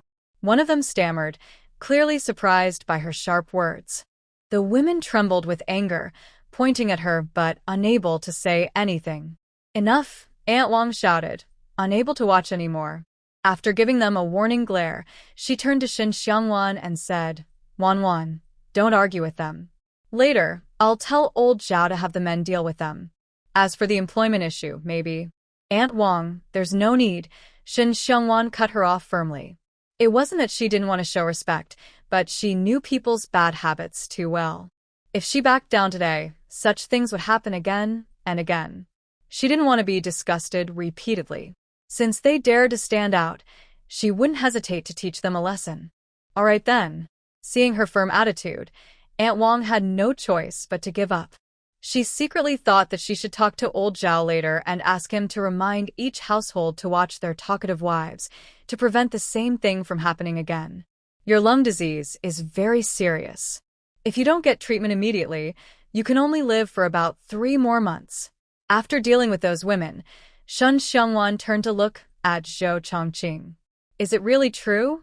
Hearing her diagnosis of his death, Zhou Chongqing's body wavered. His already pale face looked worse. Gu Yunzheng, standing nearby, immediately turned red with emotion and tightly grabbed Shen Xiangwan's arm. Madam Wei, if you can diagnose, surely you can cure. Please, save Chongqing, I beg you. Sniff. Brother. The 2 children seemed to understand her words, and both rushed to hug Zhou Chongqing and cry. Everyone who saw this felt a bit sad. They were indeed reluctant to have the exiled commoners settle in the village, but since they only had 3 months to live, how could they stay indifferent? After all, they were just ordinary farmers, mostly honest and kind. I can indeed cure him, and in all of Qinzhou, only I can do it. Seeing Gu Yunzheng, who was crying like a tearful person, Shen Xiangwan withdrew her hand and focused again on Zhou Chongqing. She was waiting for his reaction. What can I do for you? Zhou Chongqing was not stupid. After taking a deep breath, he looked directly into her eyes without avoiding. Since she pointed out that only she could save him, she must have a request. But right now, what was there about him worth her concern? It's simple. As long as you agree to sign an employment contract and sell your future to me, I will treat you. Of course, if you help me with tasks, I won't treat you unfairly. The wages I owe you'll be paid in full. A satisfied flicker flashed in her eyes. Shin Xiangwan no longer kept her intentions secret and directly stated her demand. She had many things to do and needed her own connections. Currently, Zhou Chongqing's character was trustworthy, so she naturally wanted to make use of him. Okay, I agree. After a long stare, Zhou Chongqing made his decision without hesitation. He couldn't die yet. Yunzheng, despite risking her safety and reputation, traveled thousands of miles to Qinzhou to find him and was willing to suffer hardships with him. He couldn't let her down. Moreover, his two younger brothers were still young. If he really died, they probably wouldn't grow up safely.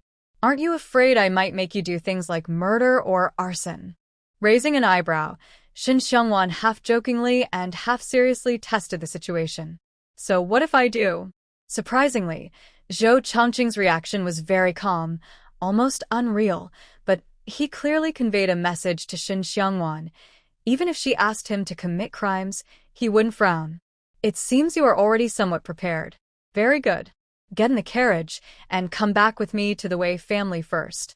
After saying that, Shin Xiangwan nodded to Aunt Wang, then turned and stepped into the carriage.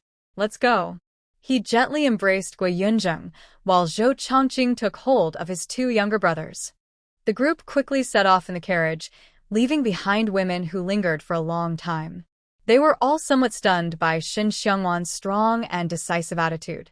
Especially the women who looked for trouble, just thinking that their husbands would soon be dismissed and they would no longer earn the Wei family's generous wages made them regret. They regretted speaking their true thoughts aloud. Can't we really go find sister? At a nearby corner, two girls around 14 or 15 stared closely in the direction of the departing carriage. They were not strangers. They were Shin family's two illegitimate daughters.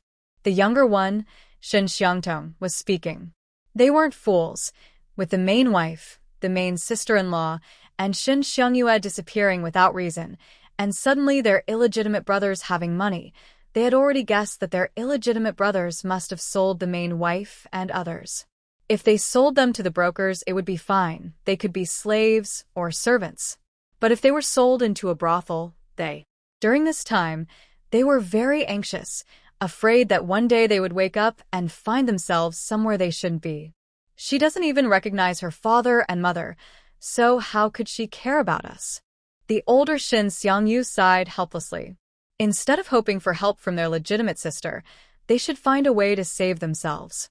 Otherwise, once their illegitimate brother's money runs out, they would definitely target them. Yeah. The light in Shin Xiangtong's eyes immediately dimmed. The two of them remained silent for a long time before turning away. If only they had been willing to help their legitimate sister back at the family estate, even giving her a little warmth, they wouldn't be in such a difficult situation today. Please support with votes. Back home, Shin Xiangwan handed the two children to Zhao Yuping to take care of, then took Zhou Chongqing and Gu Yunzheng into her small study. Although called a small study, it was actually quite large, about 100 square meters, converted from an east wing room. Inside, there was a set of rosewood tables and chairs and a wall-mounted bookshelf, making it very spacious and tidy. Sit down. She casually pointed to the chair opposite her desk. Shin Xiangwan picked up paper and pen and quickly drafted an employment contract. Think carefully. Once you sign, I won't allow you to regret it later. She handed the freshly prepared contract to him and gave one last reminder. She admitted she was taking advantage of him a little, but she wouldn't force him to sign. If he regretted it later and betrayed her, the consequences wouldn't be so simple. There's nothing to regret. Zhou Chongqing lowered his eyes to look at the contract. Without hesitation, he picked up a brush, signed his name, and pressed his red thumbprint firmly. From that moment, he was essentially selling himself to her. The difference was, he was still a good person, not a. Throughout, Gu Yunjing didn't speak to stop him. She understood that Zhou Chongqing wouldn't be a free man anymore, but compared to continuing to live, freedom seemed insignificant. She only hoped he would live well. Everything else didn't matter. Very good. From now on, you are mine. She put away the contract and gestured for him to extend his hand. After carefully checking his pulse, she said, "Your illness is caused by cold wind. It has developed into a serious pneumonia. Treatment may take some time, and during this period, your diet should be light." "Thank you, Madam Wei, for the prescription." He nodded politely and respectfully. Shen Xiangwan didn't immediately give a prescription. After a moment of thought, she stood up and said, "Wait for me a moment." Without waiting for their response, she hurriedly left the small study, leaving Zhou Chongqing, Gu Yunzheng, and Yuaning looking at each other, puzzled about what she was doing. When she reappeared, nearly half an hour had passed. Shen Xiangwan held a bundle in her hands. The medicine inside should be taken 3 times a day, 1 dose each time. Also, I will have the servants prepare a bowl of snow pear with rock sugar every day. Remember to have someone come to pick it up. Once the medicine is finished, your illness should be nearly cured. His illness was very serious. Ordinary herbal soups and medicines might not show much effect even after 10 days or half a month. So she specially went into her space to prepare a course of traditional Chinese medicine tailored for his condition. She also combined it with honey-sweetened snow pears and gentle meals. He could recover in no more than half a month. "Thank you, Lady Wei." Tightening her bag, Zhou Chongqing sincerely expressed his gratitude. "No need to thank me. It's just a fair exchange between us." She waved her hand, then turned to Yuan Yu and said, "Prepare some grains and various ingredients. Later, we will send them to the Zhou family." "Yes, madam." Yuan Yu bowed and silently left. "Are you two married?" Leaning back in her chair, Shen Xiangwan squinted her eyes and looked at the two with interest. Even a fool could see that Gu Yunzheng was completely in love with Zhou Chongqing. It seemed Zhou also had feelings for her, but their interactions kept a certain distance, which made her suspicious. "No, we're not." Surprisingly, both of them blushed and denied her guess in unison. "Oh." If it were another woman, she might give up, but Shen Xiangwan raised her eyebrows and looked at them with more interest, observing their expressions. In the end, the man, Zhou Chongqing, after a brief moment of panic, reached out and took Gu Yunjing's hand. "Her name is Gu Yunzheng. She is my fiancée. We've had an engagement since childhood. We were supposed to get married when we grew up, but when my uncle suddenly passed away, Yunzheng had to observe a 3-year mourning period. Just as that was about to end, our Zhou family encountered trouble again. Our entire clan was exiled to Qinzhou. I thought our fate had ended then, but after her mourning period, Yunzheng sold the family property left by her uncles and aunts and traveled 1,000 miles alone to Qinzhou. She endured many hardships for me. I will never betray her in this life." By the end, Zhou Chongqing's voice grew tense, and his eyes turned red. His father was originally the prefect of Jiangzhou, but he was exiled by the emperor for secretly opening granaries to help disaster victims. At that time, almost everyone who had been friendly with them kept their distance, afraid of getting involved in trouble. Only Yunzheng not only personally delivered food and clothes but also gave a lot of money. Unfortunately, the journey of exile was very costly. When they arrived in Qinzhou, they had almost no silver left and could only barely build a mud and straw house in a village. He originally thought that once he reached Qinzhou, he could settle down. However, reality was much harsher than he imagined. Relying on the money and gifts from Yunzheng, they managed to survive the hardships of exile, but they could not escape the cruel truth. His parents and siblings couldn't withstand last winter's cold and passed away one after another. He struggled so hard to get through the winter with his 2 younger brothers. At that time, they had no money left and even sold their 2 acres of land. Just when they were about to starve, Yunzheng arrived. She had faced many hardships on the way and had very little money left, barely enough to keep them from starving. In the past 2 months, they survived by picking wild vegetables and fruits at the foot of the mountain. His illness was caused by catching a cold and not having money for treatment. The person he owed the most in his life was Yunjung. No matter what, he could not let her down. Chongqing. Looking at him with tears in her eyes, Gu Yunjung was full of affection. The Zhou family was a noble family, while the Gu family was just an ordinary merchant family. If not for the close friendship between the two family elders, there would be no marriage agreement. When she was young, she was often sick and bullied, and no one wanted to play with her. Only Chongqing always said she would be his future wife and promised to raise her himself. She grew up under his protection and pampering. Therefore, in her heart, whether he was the proud young master of the Zhou family or now a humble villager, he was her husband, the man she loved and trusted most in her life. That's enough. If there's nothing else, you two should go back first. I'm busy. Seeing their gazes almost pulling each other apart, Shen Xiangwan pretended to be indifferent and started to dismiss them. Who would have thought that she, sitting comfortably at home, would suddenly be showered with dog food, so much so that her eyes nearly sparkled? No, she had to find her husband later and seek comfort, perhaps a kiss, a hug, or being lifted high, to soothe her wounded little heart. Cough, cough. Sorry. Realizing she might have been a bit out of line, she suddenly released her grip, her cheeks slightly flushing. She waved her hand, not wanting to say a word. After not eating dog food for so long, she felt a bit uncomfortable. She simply couldn't understand their train of thought. The two looked at each other in silence and then bowed to leave. However, what they didn't notice was that Shen Xiangwan kept watching their backs until they left with the children and Yuan Yu. TSK. I didn't expect Gu Yunjung to be so brave. I hope Zhou Chongqing won't let her down. I don't know how long it has been. Shen Xiangwan crossed her arms behind her head, lazily propped up her legs. Honestly, I really admire Gu Yunjung. In this era, probably no other woman would dare to be so reckless. To have such passionate and pure love, Zhou Chongqing is quite lucky. Please vote for me. Not long after Zhou Chongqing's family left, Zhao Dashan came to visit.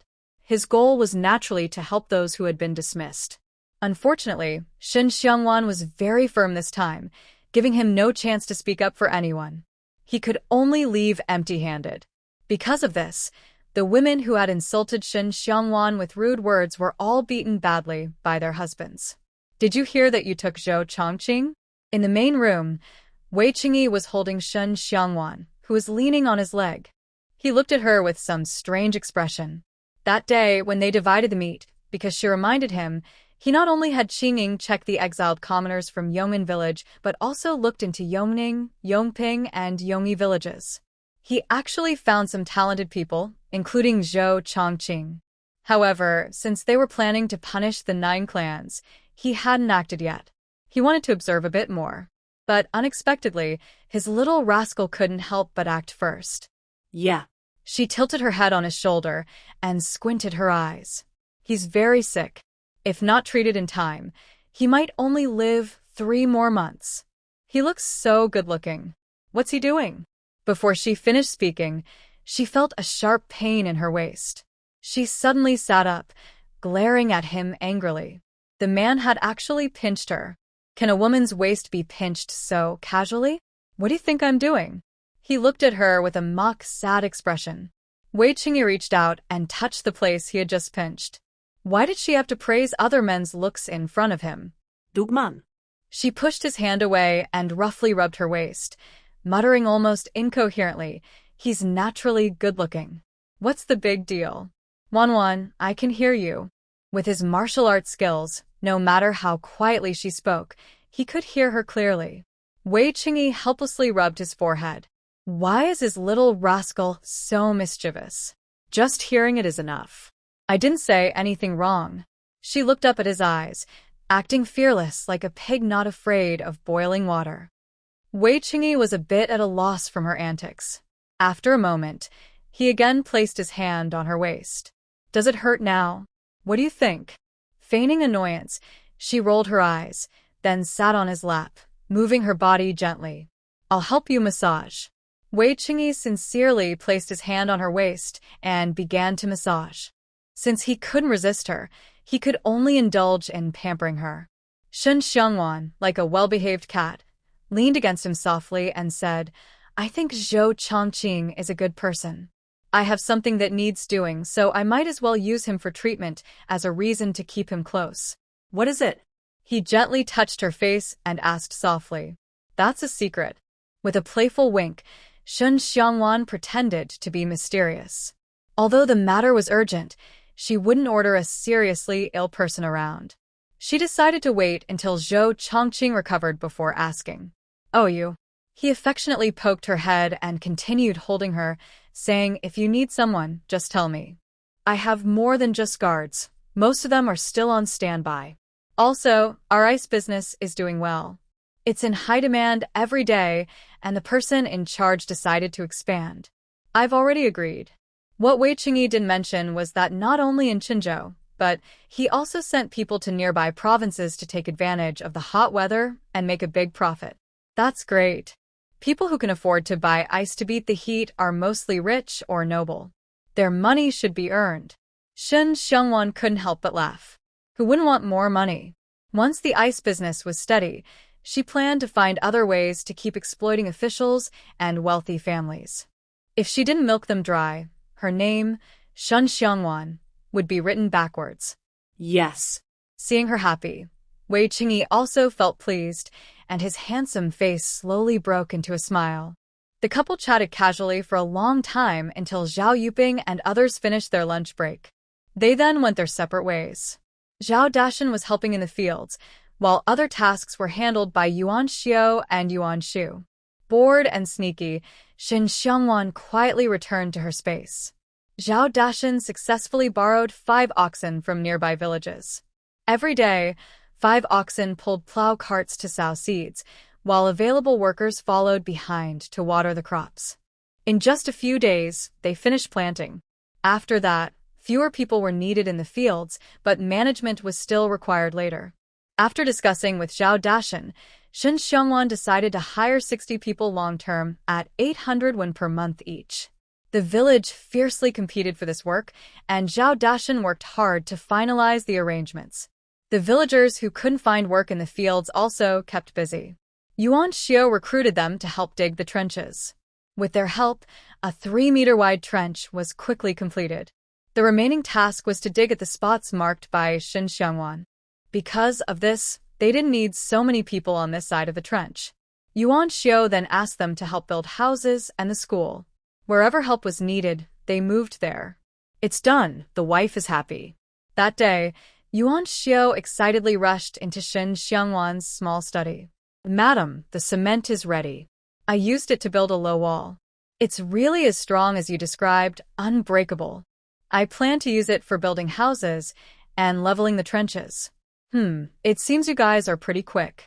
It hadn't been long, but they had actually finished. Shen Xiangwan's face was full of smiles. With cement, they could start planning road repairs. She was really tired of the bumps when going out. It's because your recipe is good. Yuan Xiao dared not bow but hurried to praise her. All right, stop joking. Here are 20,000 silver notes. Make more cement and repair the road from our house to the main road outside. It will be more convenient for coming and going. She took out a stack of silver notes and handed them to him. They had hired nearly 1,000 people. Besides working on the trenches, they were also building houses on the other side, arranged by Wei Qingyi. It seemed some people were coming to stay permanently. She didn't ask. She'd find out later. Madam, we have money. Yuan Xiao didn't dare reach out to take the money. If second master found out he took Madam's money, he might be severely punished. Just take it, Shen Xiangwan said with a glare, forcefully stuffing the silver notes into his hand. How's the school coming along? Will it be finished by mid-month? Recently, she bought some young boys who worked under the blazing sun digging trenches every day. They were exhausted and no longer caused trouble. Once the school was built, they would probably rest and start learning to read and write. No problem. It's almost done. The tables and chairs are also ready. Really? I'll go check it later. She hadn't been out much lately and didn't know the progress of the school's construction. She was surprised to hear it was almost finished.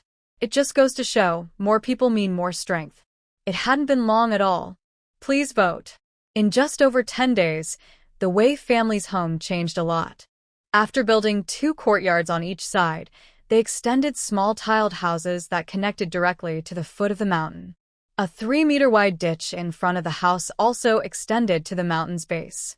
In the middle, a 5-meter-wide stone bridge was already built, and 2 more bridges were under construction.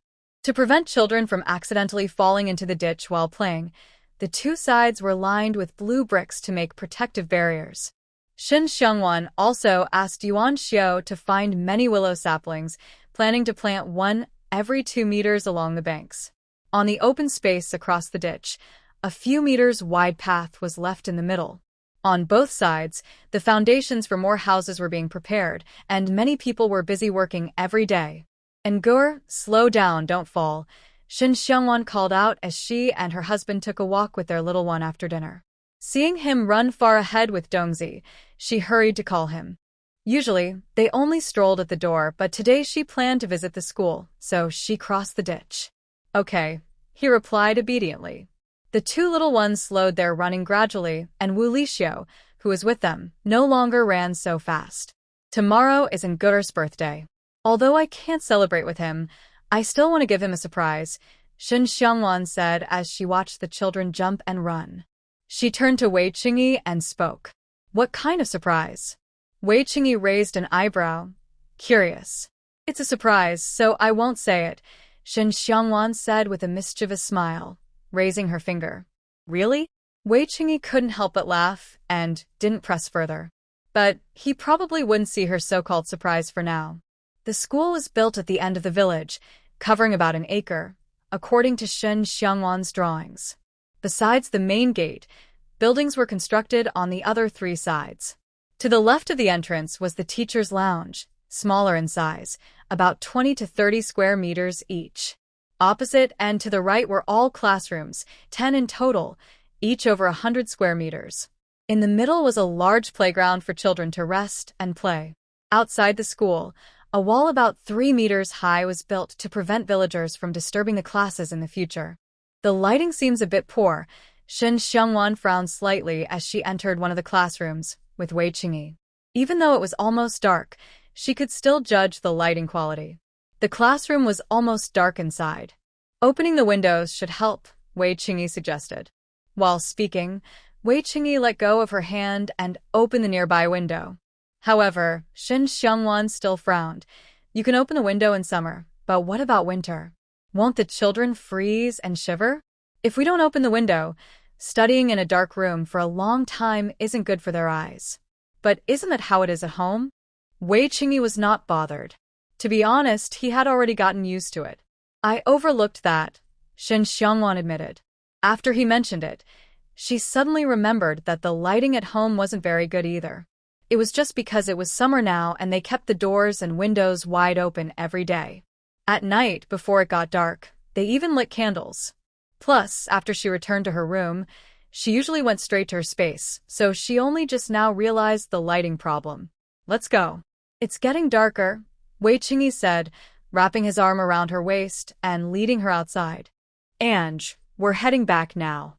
"Okay," she replied. The little cub was chasing and being chased by Dongzi and Wei Yuni, not turning around as he responded. Wei Yuni is Wei Jingyi's eldest grandson, 5 years old, and often played at their house. He got along very well with the little cub. "By the way, we could replace all the windows with glass ones, and also change some roof tiles to glass tiles," Wei Qingyi suggested as they stepped out of the school. Shin Xiongwan suddenly stopped, her face brightening with a smile. "Glass windows?" Wei Qingyi raised an eyebrow, looking at her with curiosity.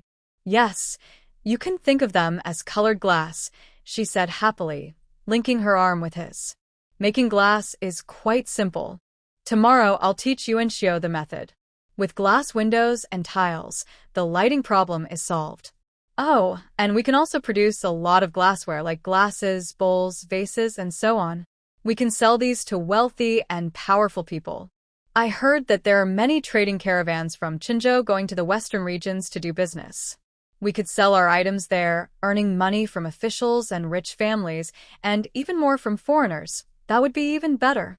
Hee hee, she really was a clever little girl. Colored glass? Seeing her so excited, Wei Qingyi also became interested. He knew about colored glass, rare and precious, almost priceless. He wanted to see how her so-called glass could serve as colored glass. Let's go, let's go. We need to hurry back. I can't wait to figure out how to make glass. As they spoke, Shen Xiangwan couldn't help but quicken her steps. Just thinking about how she would produce glass in the future and then gather a group of wealthy and powerful people, even from other countries, made her eager to act immediately. However, she still needed to ask number one about the glass-making method. Her mind didn't store that much information. Number one was different. He had all the world encyclopedias programmed into him. Not only could he make glass, but also guns and ammunition. Slow down. It's already late today.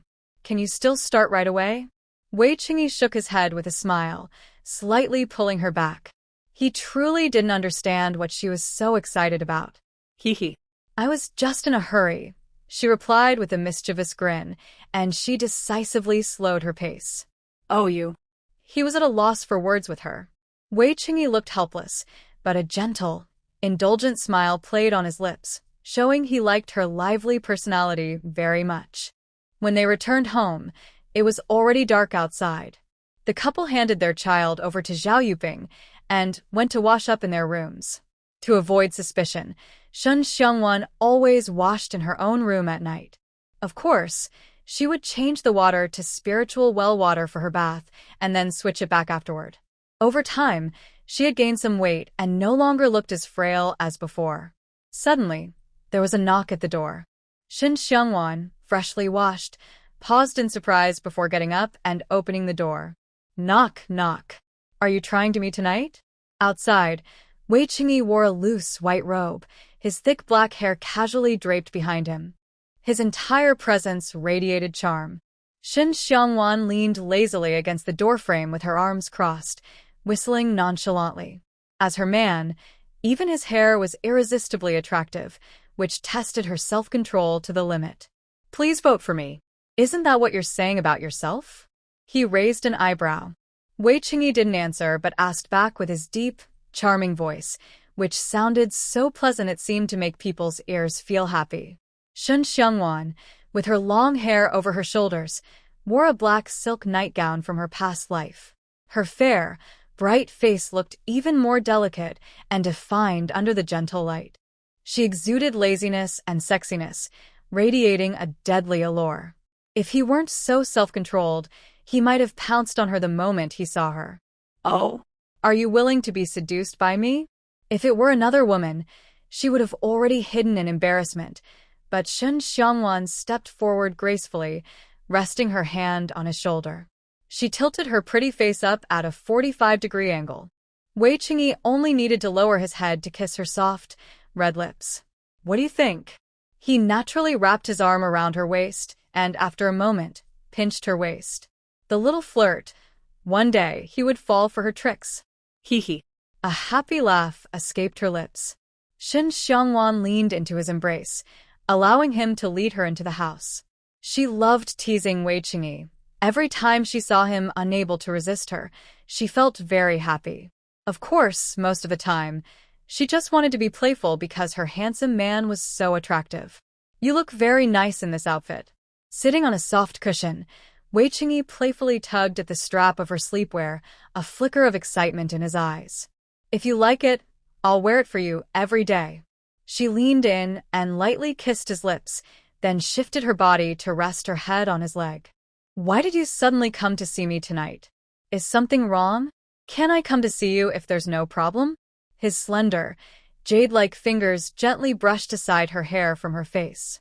Wei Qingyi stroked her cheek and asked back. They had been busy with their own things lately, and apart from mealtimes, they hardly saw each other. Compared to the days when they were inseparable on the Exile Road, it was a big difference. Honestly, whenever he had free time, he felt a bit uncomfortable. She was more important to him than he had imagined. Of course you can. You're my husband. If you can't find me, who else can? Seeing something in her eyes, Shen Xiangwan reached out and touched his face, her gentle fingertips rubbing his attractive chin. Did he still lack security? Say it again. What am I to you? It was hard to hear her say the word husband. Xiaoji endured his longing and asked hoarsely, Husband? Yes. Shen Xiangwan tentatively called out, and Wei Qingyi responded seriously. If you looked closely, his ears had a faint blush. That title was definitely going to kill him. So you like me to call you husband? She turned over and sat on his lap, holding his face. The playful man. Yet, he said, he wasn't flirtatious. Yes. Wei Qingyi did not deny it, his expression full of happiness, showing no intention of hiding his true feelings in front of her. Shen Xiangwan's smile grew brighter, and she leaned in to kiss him. Husband, from now on, I'll call you husband, okay? Don't ask what her morals are. They were crushed and swallowed long ago. Since her mischievous man is so happy, shouldn't she spoil him a little? Okay. Feeling her affection and indulgence clearly, Wei Qingyi's heart felt as if it was coated in honey. Although his little rascal often spoke cheeky words, acted impulsively, and ran off after teasing her, he still liked her very much and only liked her. Ha ha ha. Husband, you're so cute. Hearing this, Shen Xiangwan couldn't help but laugh and leaned on him. Such straightforwardness in a man makes it hard not to like him, especially since he looks, acts, and has the temperament that suits her preferences. Don't laugh. A bit embarrassed by her laughter, Wei Qingyi wrapped his arms around her waist and softly protested. No one knew better than him how bad her temper could be. If he didn't honestly tell her, she might tease him even more. Also, he didn't want to hide his thoughts from her. He wanted her to know everything he truly felt inside. Wait a moment, let me laugh a little longer. Saying that, Shen Xiangwan truly laughed without restraint again. Wei Qingyi had no choice but to let her. When she had laughed enough, he muttered in a low voice, Tomorrow, I need to go to Fu City. Huh? Shen Xiangwan was stunned, and her smile gradually faded. How long will you be gone? If it was just a day trip, he wouldn't have bothered to tell her. This time, it would probably take longer. Probably a few days. He leaned closer and continued, There's some progress in saving Uncle Yen and the others. Also, according to the news I received, the Emperor has sent 3 armies, totaling about 300,000 troops, to quell the rebellions in Quanzhou, Binzhou, and Taizhou. But the borders of the Tianqi dynasty have been unstable these years. The main armies guarding the borders can't be moved freely. He can only deploy soldiers stationed in various cities. Maybe he thinks it doesn't matter whether there are Western border troops or not. He even ordered the commander in charge of the western border to lead 50,000 troops to Taizhou. The imperial decree has already arrived, and there will surely be chaos in the army. I want to see if I can get involved in the military power in Qinzhou. Even though the remaining military power was probably very limited and not easy to interfere with, that's why he was going for so long. But even before he left, he started thinking about her. Dog Emperor. Qinzhou has only 10,000 troops stationed there. He suddenly took away 5,000 and even ordered the main commander to leave. What if nomads outside the border attack? How can the remaining soldiers defend against such threats? Will they just let the nomads burn, kill, and loot? Is this something a person can do? Shen Xiangwan couldn't help grinding her teeth in frustration. The so-called emperor is not considering the people at all. With such a ruler, the common folk probably have suffered for generations. Don't get angry over someone who isn't worth it, Wei Qingyi said softly, gently touching her furrowed brows. He believed that those who follow the righteous will have support, while those who do wrong will face consequences. He was confident that soon, the emperor would pay a heavy price for his reckless actions. He's really not human, Shen Xiangwan cursed under her breath, closing her eyes and taking deep breaths. Why are you only telling me now? Since she traveled here, they seemed never to have been apart. Although she wasn't in danger of dying, she still felt uneasy inside. I only received the news late at night, Wei Qingyi said helplessly, touching her face. If it were possible, he even wanted to take her with him. But he planned to secretly seize military power, which was very risky. He didn't want her to be involved in danger, and perhaps the emperor's people were watching closely. Inside and outside Yongin village, there were guards protecting her. As long as she didn't run around, she should be safe. Please vote. All right, then bring more people. Better safe than sorry. After exchanging deep glances with him for a while, Shen Xiangwan sighed helplessly, fighting the urge to go with him. Her family couldn't do without her, at least for now. Zhao Yuping and the others couldn't support the household alone. Wei Qingyi nodded slightly. In fact, he planned to bring only Qingying openly, while secretly letting Yuan Shu lead a dozen guards to follow. Although they had only recently arrived in Qinzhou, his people had already infiltrated the city government and surrounding areas. Most of them were skilled in martial arts, so he wasn't worried about his safety. He kept the guards at home, only feeling assured once they were safe, so he could focus on fighting outside. No, I still don't feel at ease. Shen Xiangwan thought for a moment, then stood up and moved behind the screen. Soon, she came out again holding a small bundle. Take this and also this, and you take this too. She untied the bundle and laid it on the soft bed. Shen Xiangwan picked up several porcelain bottles and handed them all to Wei Qingyi. Poisonous bone powder? Each porcelain bottle has a label on it. Wei Qingyi picks up one and reads the words on the label. As the name suggests, it can easily destroy even bones. Taking a quick look, Shen Xiangwan casually comments. Although she liked experimenting with various medicines in her past life, she rarely made highly toxic substances. These poisons were recently developed by her, specifically for those so-called martial arts experts, ensuring they can't escape once they come into contact. Can he admit that his mischievous little one is a bit scary? Wei Qingyi quickly puts away the small porcelain bottle. If he accidentally gets some on himself, he estimates he would be done for. Take all of these with you. Also, this is the antidote. My poison is different from others. Only I can cure it. Before using the poison, you must first take the antidote.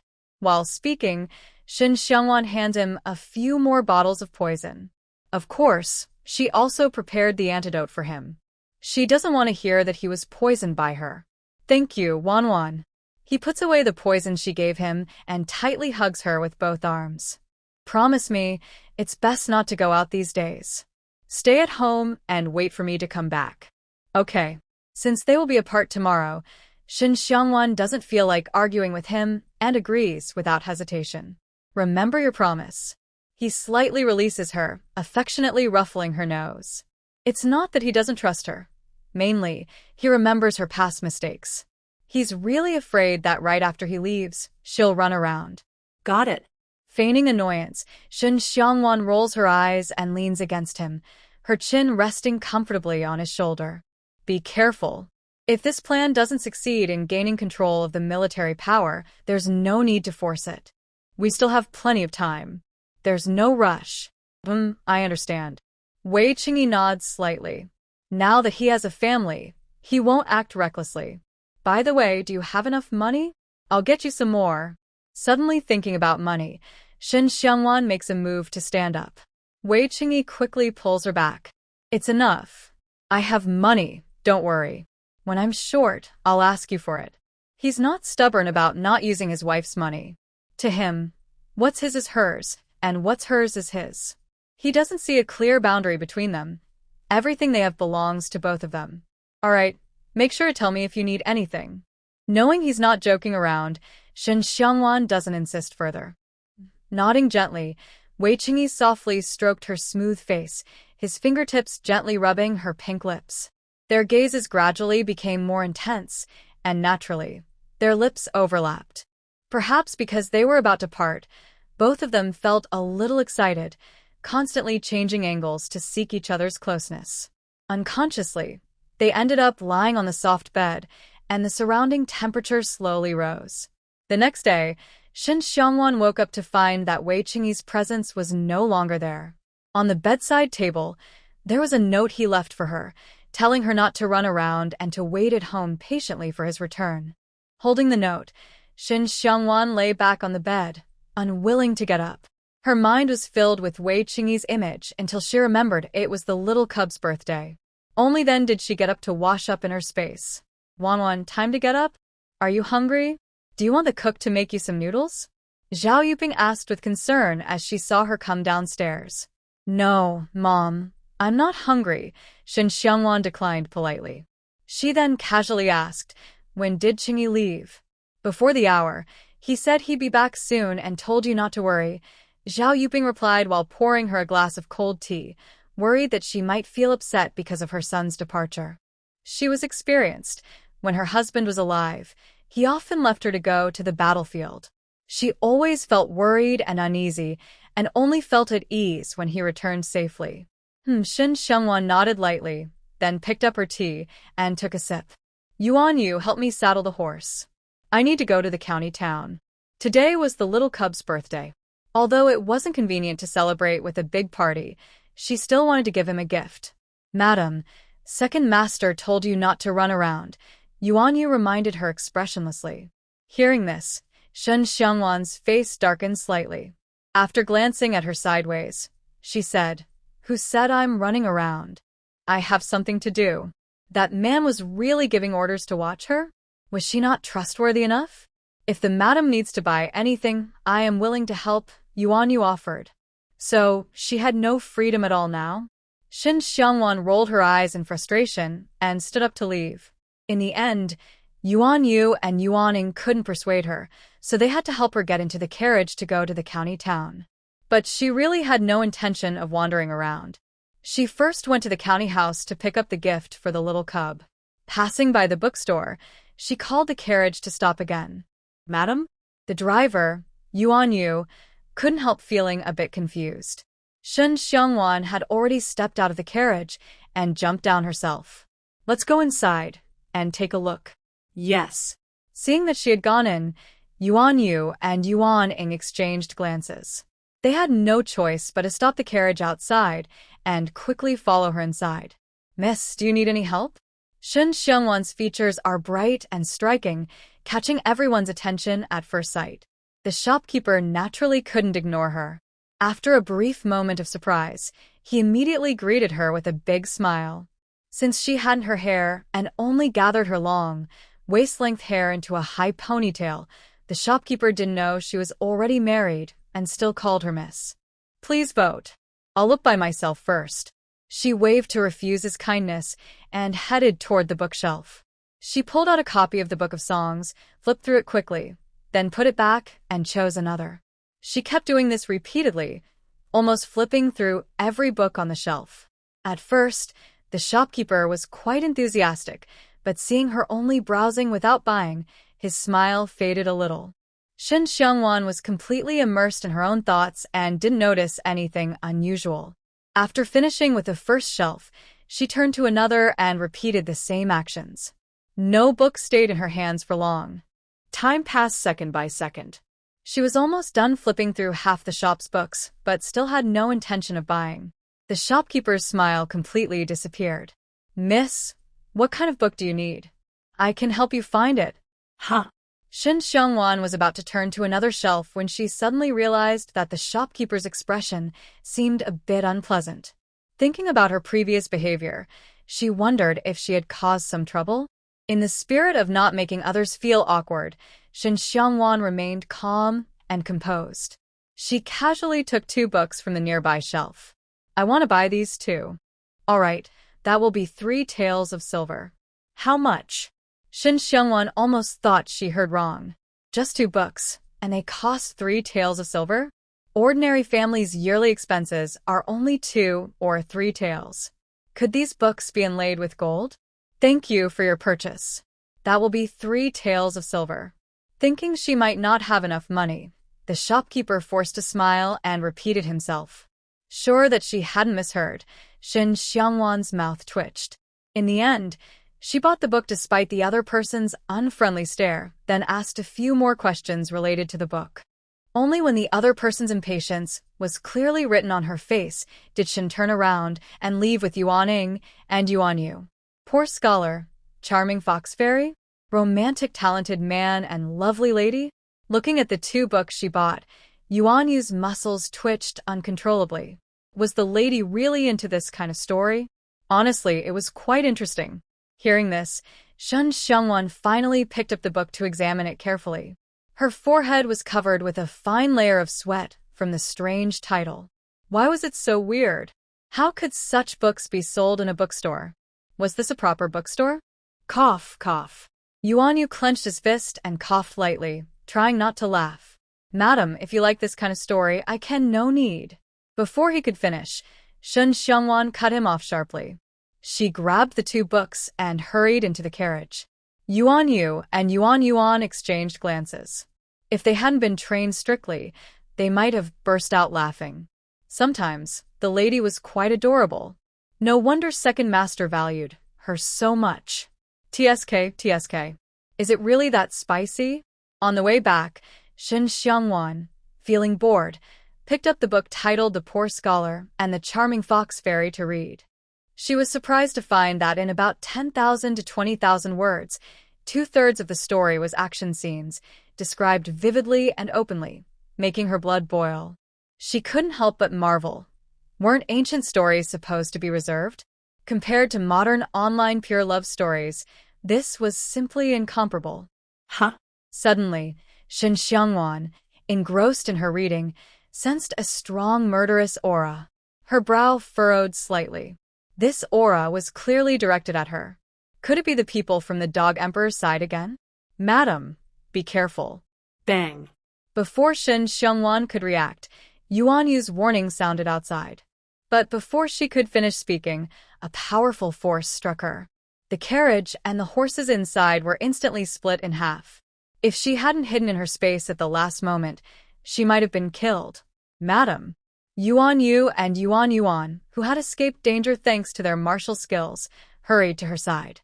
After confirming she was unharmed, they quietly breathed a sigh of relief. The second master trusted them with her safety. If she had been hurt just after he left, how could they face him again? Shun Xiangwan? As they spoke, more than 10 men in black appeared one after another. The man at the front stared intently at Shun Xiangwan, while the others looked unfriendly. Each of them held weapons that gleamed coldly, as if shouting out their bloodthirsty desire. Madam. Seeing this, Yuan Yu and Yuan quickly stepped in front of Shun Xiangwan, their faces serious. Who are you? Are you Shun Xiangwan? The leader of the black-clad men ignored them and kept his eyes fixed on Shun Xiangwan, emanating a strong killing intent. Yes. Shun Xiangwan pushed past Yuan Yu, stepped forward, and looked coldly at the black-clad men. She asked, Dragon Shadow Guard? Huh? The leader was momentarily stunned, then let out a strange laugh. Dead people don't have the right to know. Kill her. Yes. As soon as he finished speaking, the other black-clad men rushed forward. Yuaning, you take the lady and go first. Step back. Seeing this, Yuan Yu shouted fiercely and seemed ready to rush out. But Shun Xiangwan grabbed her arm and pulled her back, blocking Yuaning, who was about to step forward to protect her. Facing the approaching black-clad men, Shun Xiangwan casually flicked her hair away from her face with her delicate white hand. Her lips curled into a bloodthirsty smile. Dead people. What's going on? Bang, bang. Just as the black-clad men were about to reach them and raise their knives, their bodies suddenly froze. Then, one by one, they fell to the ground in pain. A faint foul smell filled the air. Soon after, the black-clad men on the ground writhed as if being slowly corroded, their bodies leaking a large amount of dark, foul-smelling liquid. My hand. No, don't. Seeing their bodies rapidly corroding, the black-clad men screamed in pain. Their fierce aura vanished instantly, replaced by deep fear and regret. This poison. So terrifying. Yuan Yu and Yuaning, who were behind Shun Xiangwan, stared with wide eyes. Although the leader had told them that the lady was skilled with poison, they never imagined her poison could be so deadly. It not only knocked out all the black-clad men but also slowly corroded their bodies, causing them to die painfully. For safety, one each. I casually handed them a small porcelain bottle. Shun Xiangwan kept a cold look as she watched the black-clad men still writhing and crying out. She usually doesn't provoke others, but if someone thinks she is easy to bully, She must teach them how to behave properly. On the way into exile, she realized more than once that her strength was lacking. No matter how hard she trained in the Tai Xian heart technique, she couldn't become a martial arts master quickly. Her guns and other weapons in her space had limited power against real experts. So, she had to find another way, study poisons. No matter what, she wouldn't let herself become a burden or even lack the ability to defend herself. Happy Dragon Boat Festival, everyone. Please vote for me. Thank you, madam. They caught the small porcelain bottle and didn't hesitate. They quickly each took a pill to detoxify. They didn't want to slowly fade away like those black-clad men. As the liquid on the ground increased, the screams of the black-clad men gradually stopped. After about 15 minutes, they all turned into a pool of blood, leaving only clothes and weapons behind. Yuan Yu and Yuaning watched silently, their faces expressionless, but inside they were shocked. The lady's poison was truly deadly, leaving no bodies behind. These people seem a bit too weak. She squatted down, picked up a long knife from the ground, and lifted the blood-stained clothes. Shen Xiangwan furrowed her brows slightly. She knew her poison was very powerful and indeed used surprise to her advantage, but these people were too easy to trap. It made her feel like she had no sense of achievement. Also, among the remains, it seemed like a very important item was missing. If I didn't feel wrong just now, only 2 of them are innate experts. The rest are postnatal martial artists. After she said that, Yuan Yu and Yuaning also noticed something was off. If they were from the Dragon Shadow Guard, they shouldn't have sent postnatal martial artists, right? Even if they were trying to kill Madam, that wouldn't make sense. So, they are not from the Dragon Shadow Guard? Let Yuan Xiao check it out. She threw aside the long knife, stood up, and took out another small porcelain bottle. She unscrewed it and poured the liquid onto the bloodstains. SNZZ. A sizzling sound followed as the liquid smoked. Yuan Yu asked curiously, Madam, what is this? It's an antidote to neutralize the poison. It cannot be used as a real cure and may even be toxic, but it can neutralize the remaining poison in the blood water. The rising steam can also clear residual toxins from the air. It is specially prepared for cleanup. Otherwise, leaving such a large pool of blood water here could harm innocent people. The blood water is now free of poison. Handle the remaining clothes and weapons, Shen Xiangwan said, as she put on a pair of rubber gloves and handed them to Yuan Yu. Yes. Yuan Yu took the gloves, put them on, and picked up the clothes and weapons from the blood water. She temporarily threw them into the nearby bushes, planning to clean them later. Madam, please wait a moment. While Yuan Yu was handling the items, Yuaning respectfully informed her and then turned to run toward the county town. The carriage was already destroyed, along with the gifts on it. While Yuan Yu wasn't paying attention, Shen Xiangwan brushed off the debris and took out a new gift from her space. Today was the little cub's birthday, and she had already told him she would bring a present. No matter what, she wouldn't let him down. Is the little young master's gift okay? He suddenly appeared beside her, curious about what she was holding. Yes. She nodded and handed the gift to him. The smell here is too bad. Let's walk and talk. All right. Holding the gift, Yuan Yu quickly followed her. They walked for about 15 minutes. The sound of hooves grew closer, and a brand new carriage stopped steadily in front of them. The driver, Yuaning, jumped down neatly. Madam, please get in the carriage. Okay. He gave her a tired look, and Shen Xiangwan got back into the carriage.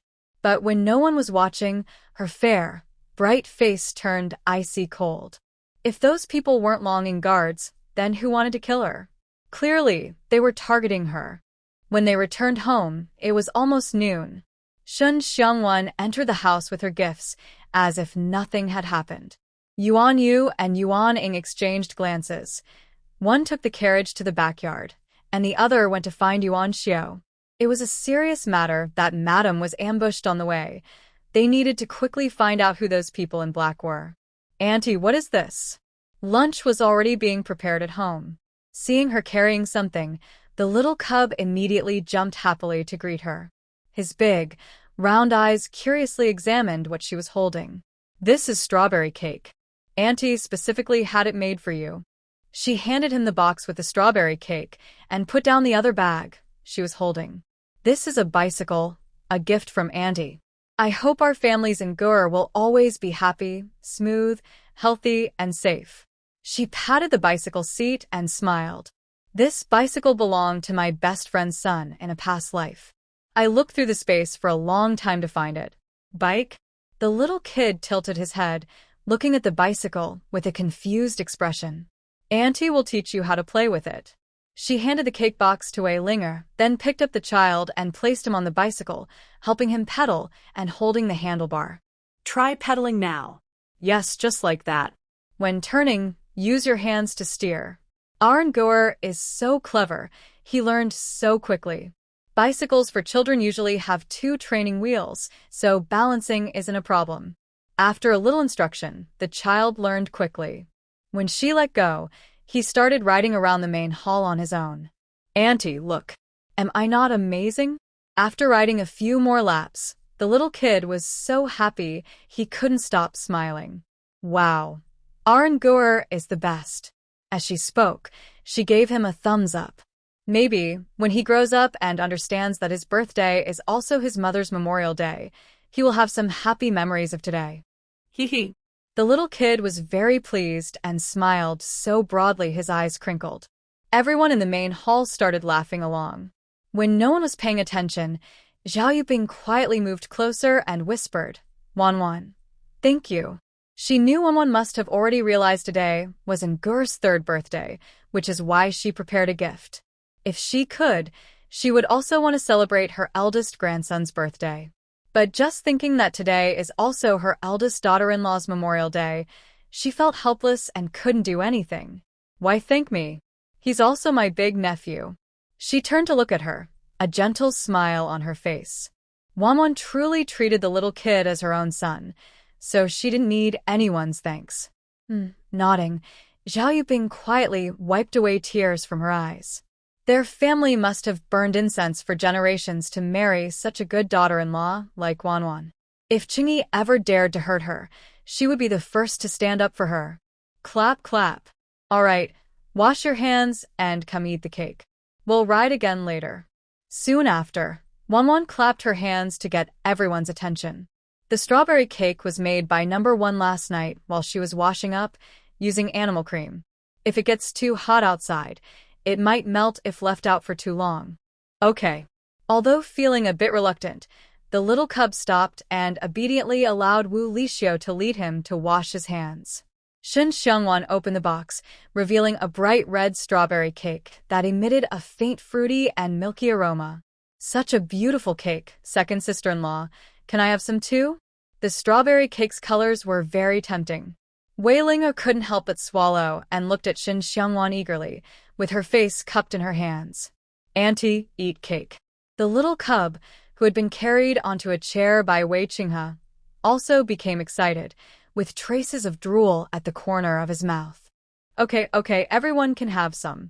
Unable to refuse them, Shen Xiangwan took the small plate brought by Zhou Wushuang, used a special spatula to lift slices of the cut strawberry cake onto the plate, and then served each person, including the little cub and Wei Linger. Great job, Annie. You're awesome. After just one bite, the little cub couldn't help but give Shen Xiangwan a thumbs up, his big round eyes smiling into 2 crescent moons. Soft and tender, not too sweet, really delicious. Wei Linger also hurried to share her thoughts on the taste. Zhao Yuping and her son nodded in agreement. Shen Xiangwan smiled slightly, picked up her own piece of cake, and started eating. In a way, the little cub had now had his birthday cake, right? Please vote for me. The little cub loved the bicycle Shen Xiangwan gave him. He didn't even take a nap at noon. After eating, he rode around the yard, filling the whole house with his cheerful laughter. When he went out riding, he attracted many little friends' envy. Not only children, but many adults couldn't help but secretly look at him with curiosity. I wonder what Qingyi is doing right now. In the small study, Shen Xiangwan leaned over her desk, whispering to herself. She missed him on his first day away. Madam, are you thinking of second master? Yuaning, who was with her, asked tentatively. Probably not, right? Usually, she and second master were busy with their own things, and they only saw each other during meals. Is that not okay? She looked up at him, weakly questioning. Come on, why wouldn't it be okay? You are officially husband and wife. She really was missing second master. Yuan Ying's mouth twitched, and after a moment, he suggested, Madam, why don't you make a pouch for second master? We can have someone deliver it to him. If she didn't find something to do, she might be bored for a long time. Why would we have any grudges or enmity? Are you trying to harm me? Suddenly sitting up straight, Shen Xiangwan seriously scolded. Huh. She just wanted to find something to do. What do you mean by harming her? Yuan Ying was instantly confused, completely unable to understand her way of thinking. Do you think I am the kind of person who plays with embroidery needles? She opened her hand to show her, confidently asking. She has always had a grudge against embroidery, right? Making her a pouch was just to harm her. So, the lady doesn't know how to do embroidery? Realizing this late, Yuan Ying's forehead was covered with a line of black frustration. She really didn't know. Madam, Zhou Chongqing and Gu Yunzheng have arrived. While Yuan Ying was thinking about how to fix this, Yuan Yu came in from outside. She had been busy confirming the details about those men in black with Yuan Xiu earlier, so she hadn't been with her. Let them come in. Nodding, Shen Xiangwan put away her playful expression, leaned back in her chair, squinting slightly. Her mind automatically recalled the questions she had about the books. The reason books are so expensive is partly because ink, paper, and brushes are costly. She asked the shopkeeper, and even the cheapest yellow paper, costing 30 sheets for 1 tael of silver, was expensive. Better quality ones are even more costly. Clearly, ordinary people couldn't afford them. Also, all the books in the shop were handwritten, which increased the cost. The books she bought were just for passing time, yet they still cost a silver or 2 each. Some rare books even cost several taels of silver. The cheapest was the 3-character classic for children, costing 1 or 2 taels of silver. No wonder common people couldn't read or write. The cost was just too high. How many ordinary folks could afford such an expense? Madam Wei. Soon after, Zhou Chongqing and Gu Yunzheng entered from outside, one after the other. After some time of recuperation, their health had improved significantly. Especially Zhou Chongqing, who had recovered from his illness. His complexion was no longer as pale as before, showing some color, but he still looked thin and fragile. Sit down. She casually pointed to the chair opposite. Shen Xiangwan took out a small booklet from her sleeve and handed it to Zhou Chongqing. There's something you need to do. This contains information about papermaking and movable type printing. The first is obvious, making paper. The second, once developed, will allow us to print all books endlessly. Find someone to make the molds quickly. I've already arranged for a factory to be built across the way. Later, we can set up a workshop for papermaking and printing books, which will lower the prices of paper and books, making them more affordable. To change the situation where poor children cannot afford to read, she needed to solve the problem at its root. She wanted printed books to replace handwritten ones so everyone could buy books, benefiting all poor students. Can it really be like this? When Zhou Chongqing saw what was written in the booklet, he was so surprised that his eyes widened, and his hand holding the booklet trembled slightly. Papermaking was valuable, but movable type printing was even more impressive. If it could truly be achieved, ordinary people would be able to buy books, and the number of poor students learning would explode. For the court, it would be a great achievement, and it might even earn them a lasting place in history. Movable type printing?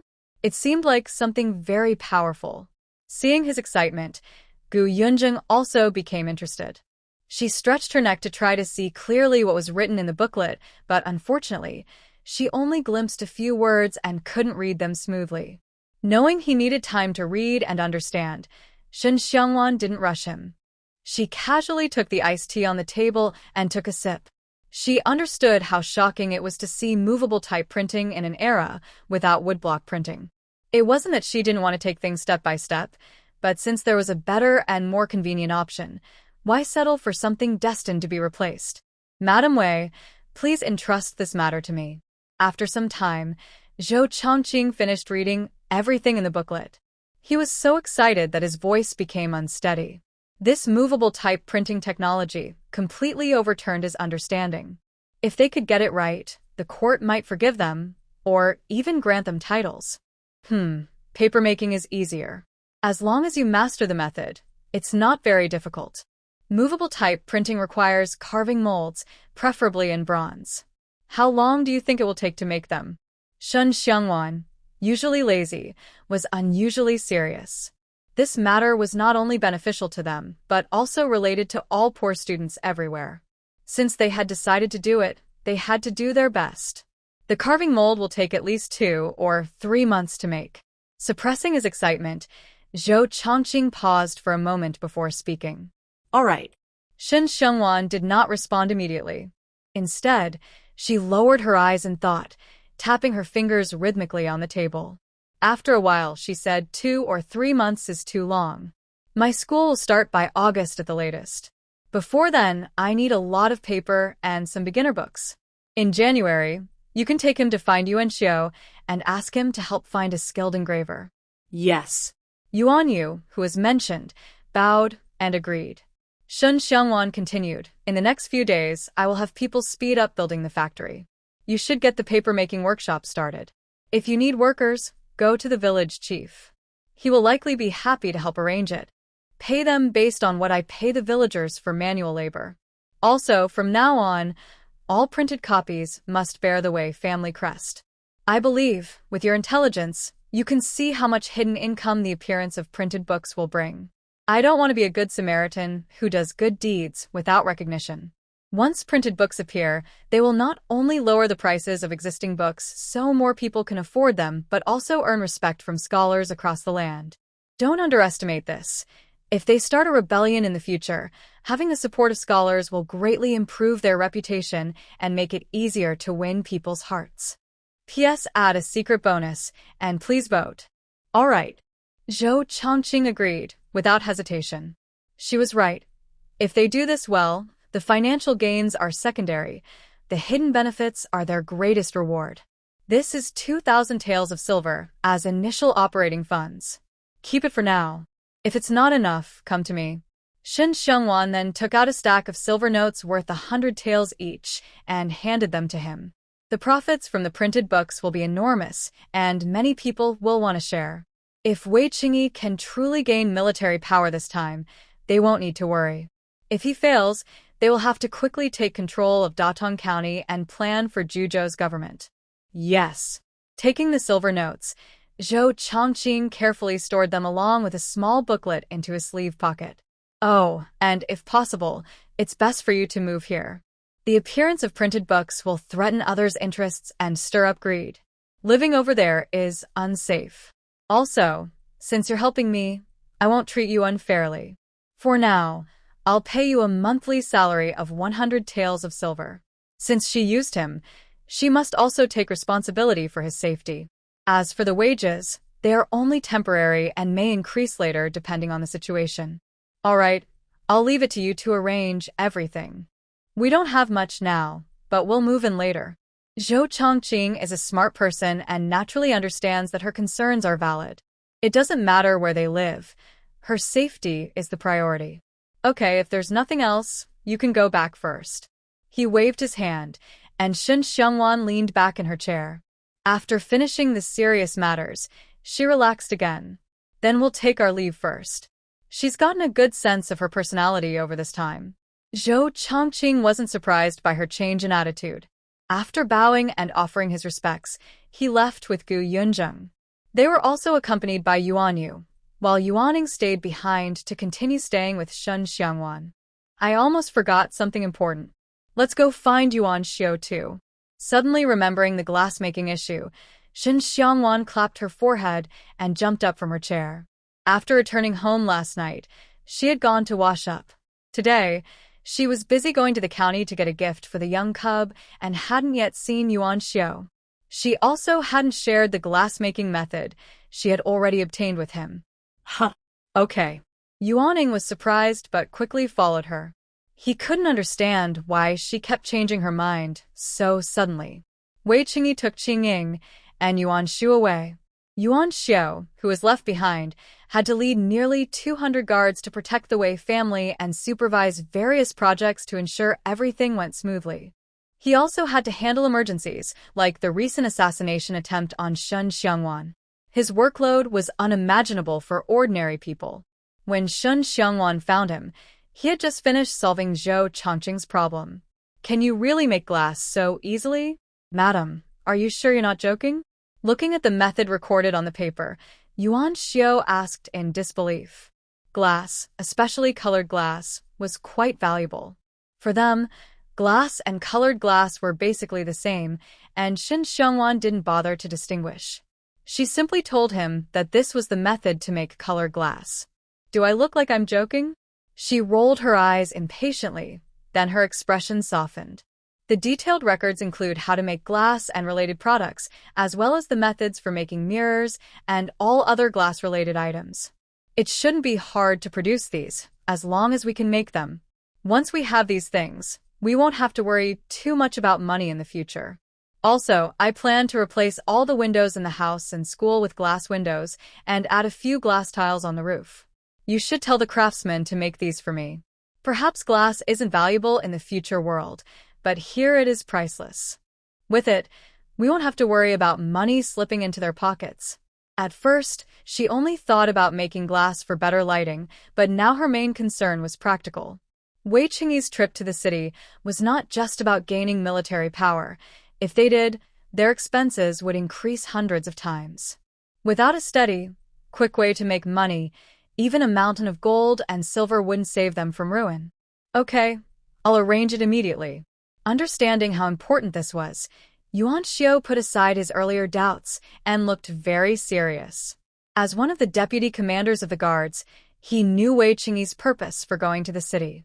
They really needed a stable, good income. They had a seasonal ice business, but once the weather cooled, that was no longer profitable. All right. Knowing he was busy, Shen Xiangwan didn't disturb him further. She turned and took Yuaning and Yuanyu with her. Instead of going home, she crossed the stone bridge over the ditch and headed toward the village. The large plot of land purchased by the guards was behind the ditch, extending all the way to the village end. The foundations on both sides of the planned road were already solid, ready for many houses to be built. On the left, they would build ordinary courtyards. On the right, Shen Xiangwan designated a factory area. Every day, carts of blue bricks kept arriving steadily. "Uncle." Seeing her from afar, a young child riding a bicycle rushed over and stopped steadily in front of her. In just one afternoon, he had learned how to ride the bike. "Madam." Behind him, Dongzi called out nervously, and Wei Yuni also ran over. "Cousin." "Good boy." She gently patted their heads and handed each of them some candies. "Go play with your friends. Walk slowly, and be careful not to fall." The three little cubs responded in unison, just as Wu Lixiang caught up with them. Seeing them run back again, she bowed to Shin Xiangwan and immediately turned to follow. Her task was to take care of the children, and she couldn't let them leave her sight. "Wan, why did you come out?" Zhao Yuping asked with a smile as she approached, chatting with the Wang family and others. "Just going for a walk," Shin Xiangwan replied casually, waving her hand. "Aunt Wang is here too." What are you guys talking about? Here, not only Zhao Yuping and the Lin family sisters-in-law, but also Aunt Wang and many women from the village gathered. Although every household raised pigs, and daily pig feed kept them busy, after the afternoon sun started to set, they would gather here to chat, joke, and share gossip about their families. What else is there to talk about? "Just about that Zhou kid and Yunjin girl," Wang Aunt said straightforwardly, opening up to Shin Xiangwan. "We're guessing when they'll get married. It's thanks to you that Zhou's illness recovered, and Yunjung has hope now." It was Zhou Chongqing and Gu Yunjung who had just passed by, so naturally, their conversation centered on them. "Please vote for me." Aren't they already at the government office to get their marriage certificate? Really? As Shin Xiangwan finished speaking, everyone looked at her eagerly, including Zhao Yuping and others. She felt a bit dizzy but nodded and continued. "Zhou Chongqing just recovered and borrowed a carriage for me to take Yunjing to the county office for the marriage certificate." They haven't had a wedding banquet yet, but they are officially married. She knew about this because Yuanyu told her, and she even sent a gift to congratulate them. That's how it is. Everyone was surprised but also felt it was natural. Most people knew about Gu Yunjing traveling far to find her husband. At first, many thought she was foolish, but seeing her stay loyal to Zhou's family and take good care of Zhou Chongqing's two brothers, they were moved. Now that she finally saw her hopes come true, they genuinely felt happy for her. By the way, Aunt Wang, how are your piglets? Are they growing well? Not wanting to continue talking about Zhou Chongqing and Yunjing, Shen Xiangwan subtly changed the subject. They're doing well. It's only been half a month, and they've already grown noticeably. Talking about this, Aunt Wang couldn't stop smiling. When old Zhao first wanted to buy 50 piglets all at once, she was very hesitant, worried it might be a waste. But who knew that after castration and tail removal, the piglets not only survived but seemed to grow quickly, becoming quite impressive. Seeing how rare they were, she had sold her pig, which had only weighed about 100 jin after a year of raising, and now she was feeding these piglets, hoping that by the new year, they would all grow into big pigs weighing 200 or 300 jin. That's good. Before the New Year slaughter, I will teach you how to make sausages and cured meat. Then you can sell them in the county town, and earning 3 or 4 taels of silver per pig shouldn't be a problem. Of course, selling sausages and cured meat requires careful methods. I will teach you everything, so you won't lose money. Really? Then I won't hold back. If one pig can earn 3 or 4 taels of silver, next year I want to build a spacious, bright brick house like yours. Hearing this, Aunt Wang was very happy. She completely believed Shen Xiangwan's words. She had tasted the sausages and cured meat before, and the flavor was beyond words. If she could make them and sell, she could easily sell at least 20 or 30 coins per jin. Even if a pig only produced 100 jin, that would still be 2 or 3 taels of silver. Xiangwan, you mustn't favor just the older sister-in-law and her family. Exactly. Xiangwan, when the time comes, teach us how to make sausages and cured meat too. 2 women sitting with Aunt Wang quickly said. They were her sisters-in-law, Li and Zheng. When Zhao Dashan got the sausages and cured meat, he shared some with them, so they knew how good it tasted. All right, as long as you're willing to learn, I can teach you. Knowing who they were, Shen Xiangwan didn't refuse. Even if she didn't teach, Zhao Dashan would probably show them himself. Haha. Then thank you in advance. Everyone smiled at each other. Some women wanted to know what sausages and cured meat were, but since they weren't very close to Shen Xiangwan, they didn't ask directly. Instead, they quietly planned to ask the village chief's wife later.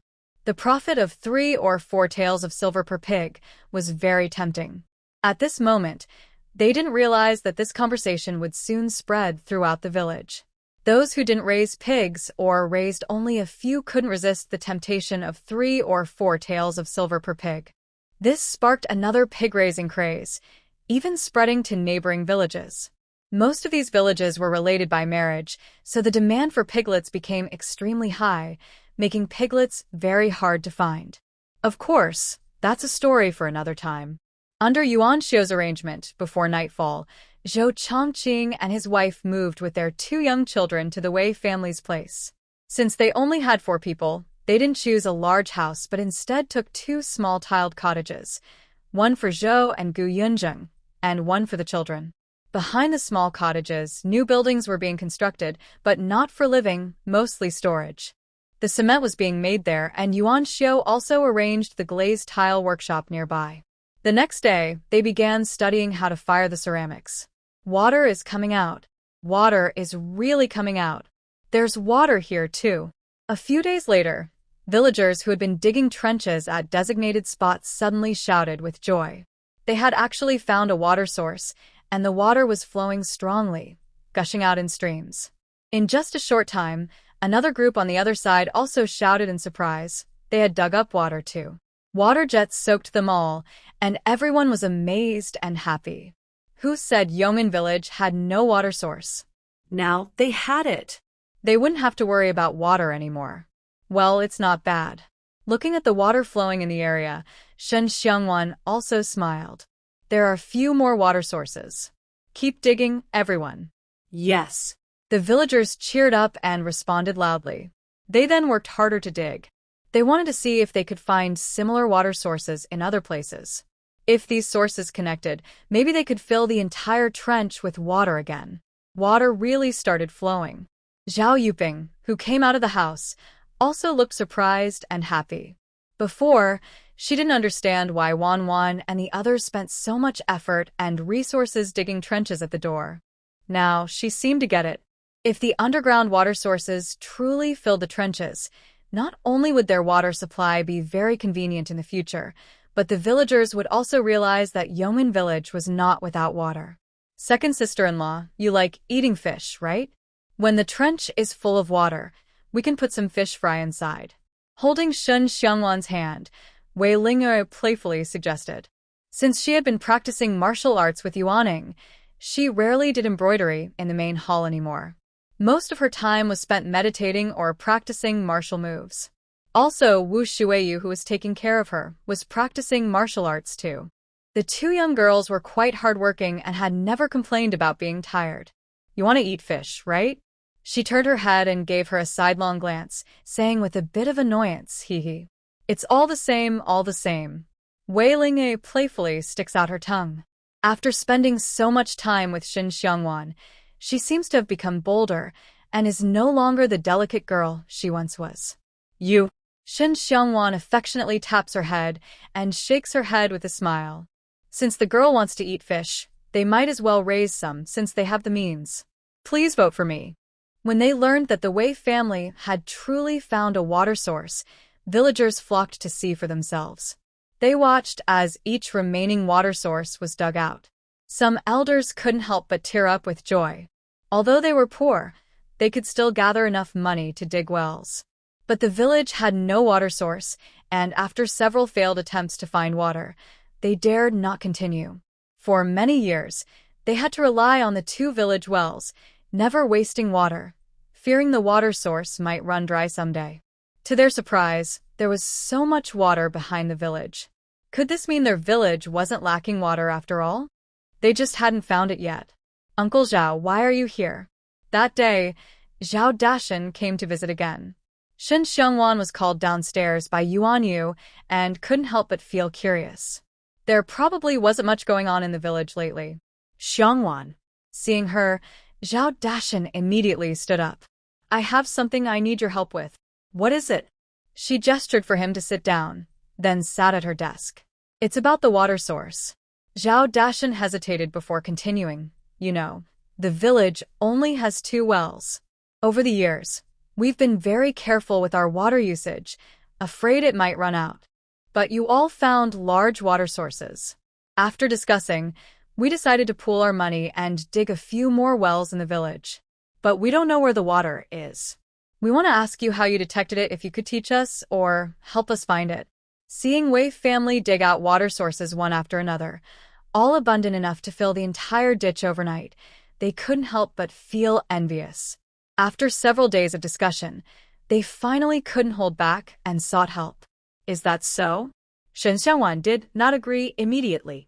Instead, she lowered her eyes and thought for a while before raising her head and saying, Uncle Zhao, honestly, the reason we can detect water sources so accurately is because my martial arts practice happens to be related to water.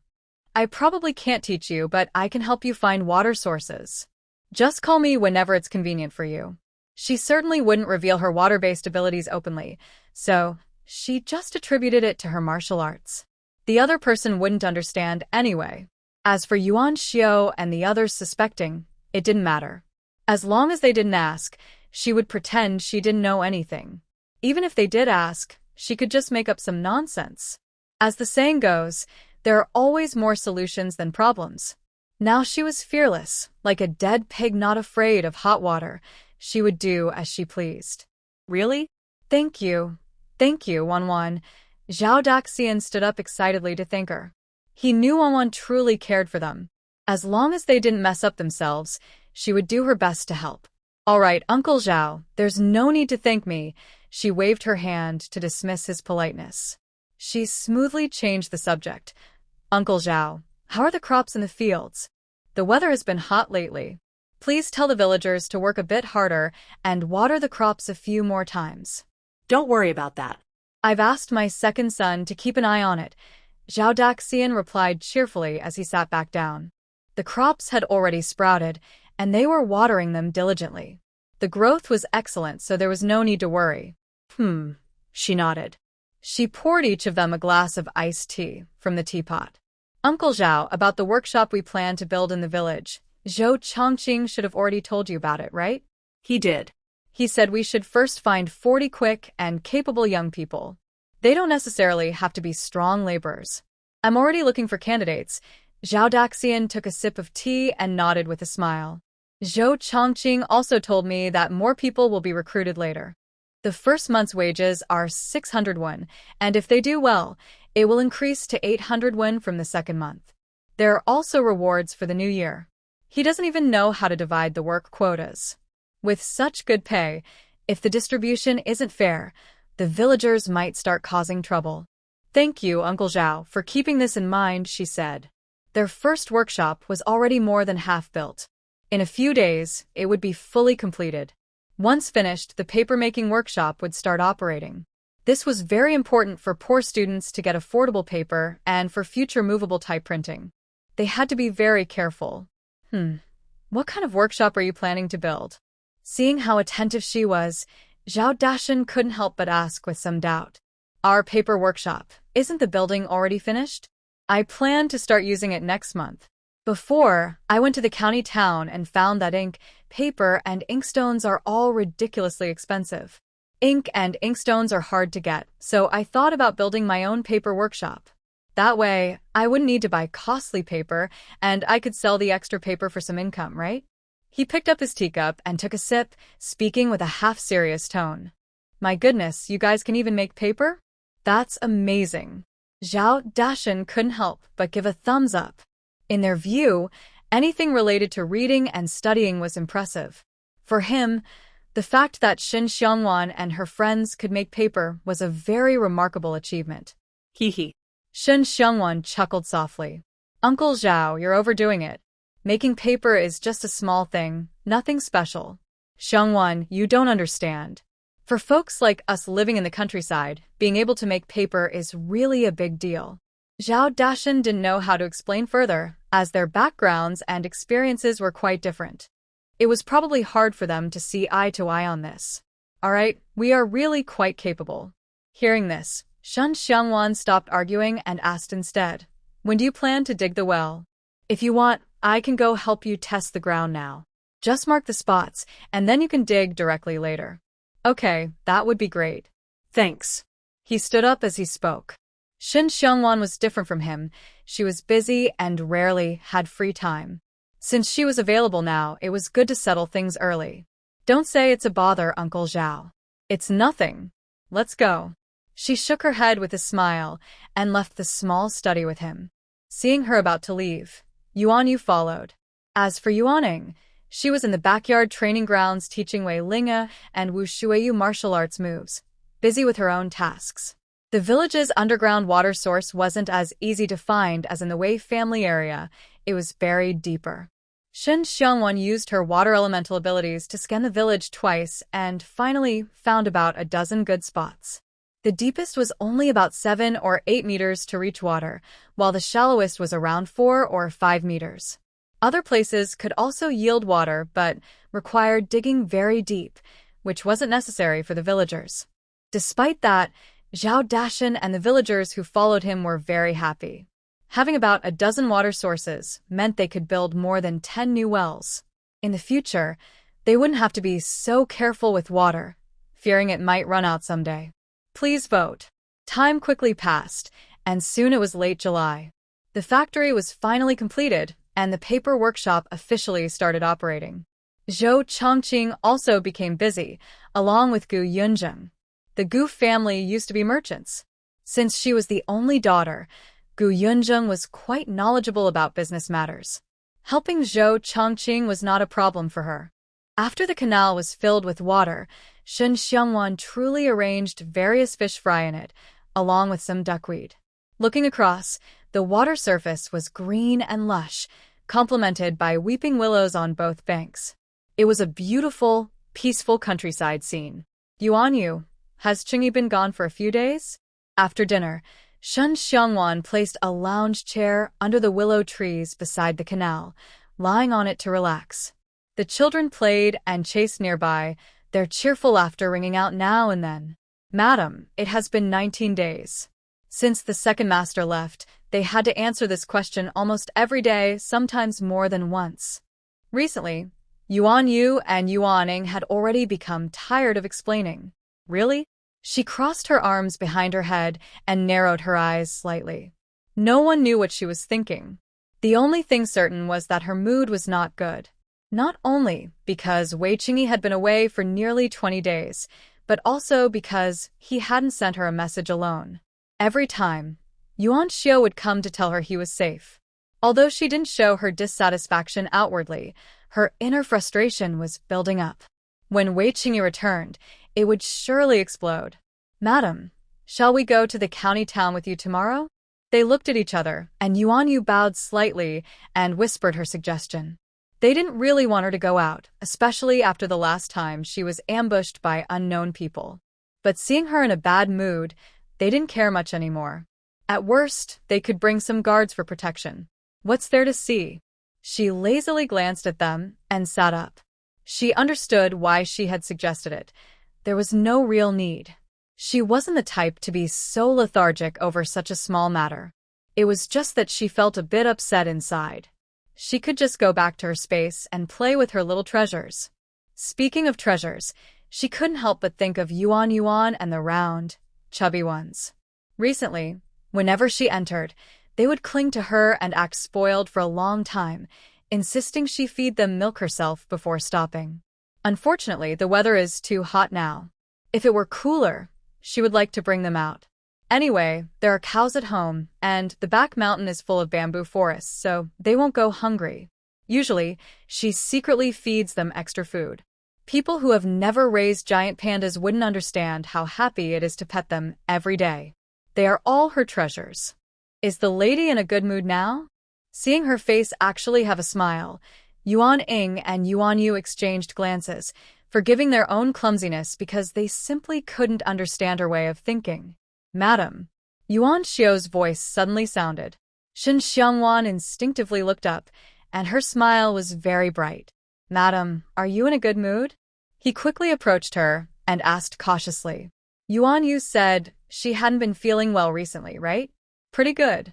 Did you manage to make it? She nodded, and her gaze fell on his hand. If she wasn't mistaken, it was a glass bowl. Yes, finally made it. Getting to the point, Yuan Xiao hurriedly handed her the glass bowl. It was just finished today. There are about 20 of them, all free of impurities. They are the best quality glass. Yes, it looks really good. She took the glass bowl, tapped it with her finger, then held it up and examined it carefully. It was almost the same as glass bowls in future worlds, just a little thicker. But being able to make something like this is already impressive. It proves that craftsmen from any era are not to be underestimated. As long as they have a direction, they can create anything. From now on, let's produce according to this standard. First, make what I need. She returned the glass bowl to him, nodding in approval of their work. Okay, we'll start tomorrow. They have fully mastered the technique of making glass. Making glass windows and tiles won't be difficult. Tomorrow, he will contact someone responsible for business affairs. Next, they will produce many different kinds of glass items. Emma. She nodded, then lay down again. Any news from Cheng-yi today? Huh? Yuan Xiao was momentarily stunned, then immediately said, yes, second master said he's doing well. Please don't worry, madam. Is that so?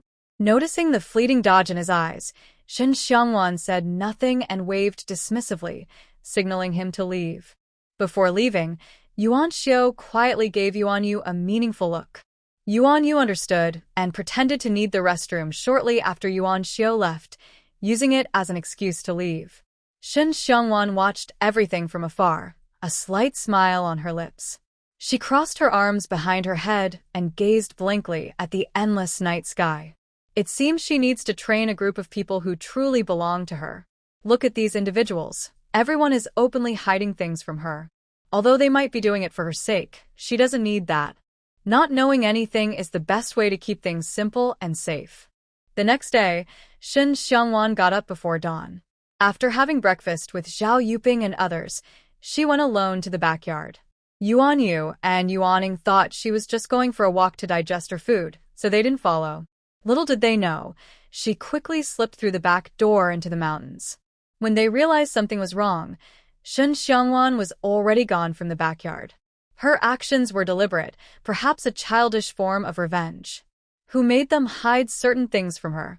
Yangon village is backed by continuous mountains. The Wei family lives at the foot of the mountain. Shen Xiangwan went into the mountains to find useful herbs or poisons. She thought it would be hard to find what she needed on the mountain's outskirts. After leaving through the back door, she entered her space. Using the space's extension, she quickly moved deep into the mountains. She stopped only when she heard the sound of flowing water. Then she left the space. This must be the waterfall flowing out of the mountains, she murmured as she looked at the large waterfall among the mountains. Just as she was about to leave, a flash of bright red in the distant grass caught her attention. What is that? Shen Xiangwan stepped forward and squatted down, parting the grass. A large, blood-red mushroom, bigger than a grown man's palm, fell into her view. Nearby, there were a few smaller ones. Their color clearly indicated they were highly toxic. She was glad to find such a big harvest so quickly. Wearing gloves, she carefully dug up the mushrooms, humming an off-tune song. She loved anything with medicinal or toxic value. Making new medicines or poisons from them gave her a great sense of achievement. She truly enjoyed that feeling. Please vote for me. The lady is missing. When Yuaning realized this, she immediately panicked, but dared not disturb the old lady and others. She could only quietly look for her herself. However, as time passed and it was almost noon, they still couldn't find her. The two of them had to ask Yuan Xiao for help. He didn't hesitate and immediately sent all the guards at home to search. They searched nearly everywhere in the Wei family and the village, even went to the county town, but still couldn't find Shen Xiangwan. Now, not only Yuaning, but also Yuan Xiao was worried. No one knew better than them how important the lady was to the second master. If anything happened to her, no one could guarantee what the second master might do. Could the lady have gone to the mountains? Yuan Yu suddenly questioned, as they couldn't find her anywhere. Before this, they had suspected, but there were no signs of anyone walking on the mountain path. The lady couldn't have flown there, right? But now they had searched the entire village and still couldn't find her. Their attention had to turn back to the mountains. I've already sent someone into the mountains, Yuan Xiao replied. They wouldn't miss any possibility. An hour ago, he had arranged for people to investigate in the mountains. Where could the lady have gone? Yuaning and Yuan Yu were almost crying with worry. From their understanding of her, she wouldn't deliberately make them worry. Could someone have sneaked in and taken her? No, that was impossible. Regardless of how strict the house's defenses were, the lady was a master of poisons. It's likely that the attacker was defeated by her poison before they could act. Do you think the lady might have gone to the government city to find the second master? Suddenly, a guard tentatively asked. Yuan Xiao, Yuan Yu, and Yuaning all froze. Considering the recent mood of the second master and the lady, they thought it might be possible. Should we send a message to the second master? After some time, Yuan Yu broke the silence. At this point, finding the lady was more important than anything else. No, if the lady really went to find the second master, that would be good. But if she didn't, it would just cause unnecessary worry, they argued. Given how much the second master valued her, if he found out she was missing, he would rush back anxiously. The problem was, the second master was seriously injured and couldn't handle such stress. Yes, Wei Qingyi was injured, and it was a serious wound. This was the secret they kept from Shen Xiangwan. Of course, they didn't have the courage to hide it from her themselves. Wei Qingyi had asked them to do so, to prevent Shen Xiangwan from worrying. However, if we can't find Madam for a long time, shouldn't we tell second master? Yuan Yu immediately raised an objection. The most important thing now is to find Madam. As for second master, we can only hope others can persuade him. Yuan Xiao was suddenly speechless. After a long pause, he said, I'll have someone notify second master right away. Notify my second brother about what? Wei Qinghe's voice suddenly rang out, startling everyone. They quickly exchanged glances. Yuan Xiao turned around and said, It's nothing, just some usual matters. Usual matters? Yuan Xiao, do you really think I'm an idiot? Hearing this, Wei Qinghe frowned in displeasure. He looked back and forth at them, his expression suddenly darkening. Is it because my second sister-in-law is in trouble? He had felt strange earlier. She hadn't come back for lunch, which had never happened before. Yuan Yu said she was going to the county town for some business, but she and Yuaning were the people assigned to take care of and protect the second sister-in-law. Why didn't she go with her? That was also why he hadn't practiced martial arts as usual and had secretly looked for her without telling his mother and others. Yuan Xiao didn't answer immediately. After a long moment of deep eye contact, he said, Madam is missing. We've searched the house and the village and sent people to the county town. We haven't found her yet. Why didn't you tell me earlier? Wei Qinghe couldn't help but become furious. At first, he was indeed unhappy that the second sister-in-law had caused second master to faint from anger after just marrying into the mansion, and even blamed her when the mansion was ransacked. But later, she gradually proved herself through her actions. It turned out that second master's fainting and the mansion's destruction had nothing to do with her. He respected her even more than his own brother. If something had happened to her, not only second master but also his mother and others would be unable to bear it. No matter what, this family couldn't lose the second sister-in-law. Immediately notify my second brother. Too tired to waste words with them, Wei Qinghe clenched his fists tightly at his sides. Every word was almost forced out from between his teeth. Yes. Yuan Xiao and the others bowed in unison and quickly dispersed to continue searching for Shen Xiangwan. Wei Qinghe also joined the search. They looked everywhere in the house, the village, and the county town. This time, their focus was on the mountains, and even Yuan Yu and Yuaning had gone into the mountains. In the deep mountains, Shen Xiangwan was completely unaware that her family had fallen into chaos. The deeper she went, the more she gained. She completely forgot about the time, as if she were here to gather supplies. She was picking all kinds of herbs and poisons across the mountains. Anything that could be transplanted, she moved into her space. Those that couldn't be transplanted, she carefully stored in her laboratory, planning to make medicine or poison when she returned. Roar.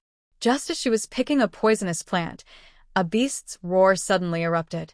Shen Xiangwan frowned slightly, quickly collected the plant into her space, and with a sickle in hand, cut through the grass to approach the source of the roar. The closer she got, the more terrifying the roar became, sometimes mixed with the sound of heavy objects hitting the ground. It felt as if the entire ground was trembling faintly. Cautiously, Shen Xiangwan pushed aside the grass and saw, not far away in the woods, two huge, snow-white wolves leading a pack of gray wolves fighting a white tiger with a prominent white forehead. The ground was scattered with wolf carcasses, showing how fierce the tiger's fight was. However, the wolf pack was larger, and the tiger had torn wounds on its body. Unexpectedly, she encountered a beast fight. Shen Xiangwan hesitated whether to hide in her space. Suddenly, her peripheral vision caught movement in the nearby bushes. She looked closer and saw a small white wolf pup lying there. Its head was shaking, looking adorable and silly. But, roar. The tiger, shaking off a few gray wolves, let out a fierce roar and charged towards the small white wolf. Roar. In an instant, two white wolves howled and rushed to block the tiger's path. But they were caught off guard. One white wolf was slapped away by the tiger, and the other was bitten on the neck, struggling desperately. Yelp. Roar. The white wolf that was knocked away couldn't stand up anymore and could only howl while looking up. At its call, the remaining gray wolves swarmed toward the tiger, their sharp teeth tearing at its flesh. Please vote. Roar. The tiger, in pain, shook off the white wolf biting its mouth and resumed fighting the gray wolves. The air gradually filled with a strong smell of blood. Sniffle. The white wolf nearby twitched and whimpered twice before finally stopping movement. Perhaps wild animals in the deep mountains are quite perceptive. The other white wolf struggled to stand, painfully limped over to the dead white wolf, and licked its bloody wound. Growl. In the end, it seemed reluctant to leave, glancing at the little white wolf in the grass. The injured white wolf let out a loud howl and suddenly charged at the tiger. This scene shocked Shen Xiangwan. The two white wolves were clearly a couple, and the little white wolf was their child. For the sake of their child, one died, and the other was badly hurt. Now, the injured white wolf, caring for its deceased partner, ignored its own injuries and attacked the tiger fiercely. Such bravery was something many humans could not match. Originally, Shen Xiangwan didn't want to cause trouble, so she pulled out her rifle from her space and aimed directly at the battered tiger. Bang! The gunshot rang out, and the tiger's head exploded instantly. Its massive body collapsed to the ground. The wolves fighting it also fell weakly, their injuries severe, most of them barely holding on. Sniffle. It seemed they sensed the danger was over. The little white wolf crawled out of the grass, stumbling toward the fallen white wolf. It was badly injured, with deep bloodstains on its belly that revealed the bones underneath. Sniffle. The little white wolf rushed into its mother's arms, its head moving desperately as if searching for something. The white wolf moved its paw to help it find the target, lowered its head, and licked its body. Soon, it softened and fell silent. Unaware that its mother was already dead, the little white wolf continued to suckle, unaware of the tragedy. Shen Xiangwan, watching everything from a distance, sighed helplessly, put away her rifle and walked away. The remaining gray wolves, seeing a human, tried to struggle to their feet, but they couldn't stand and could only whimper sadly at her. Ignoring the helpless gray wolves, Shen Xiangwan grabbed the little white wolf by the scruff of its neck and lifted it up. Sniffle.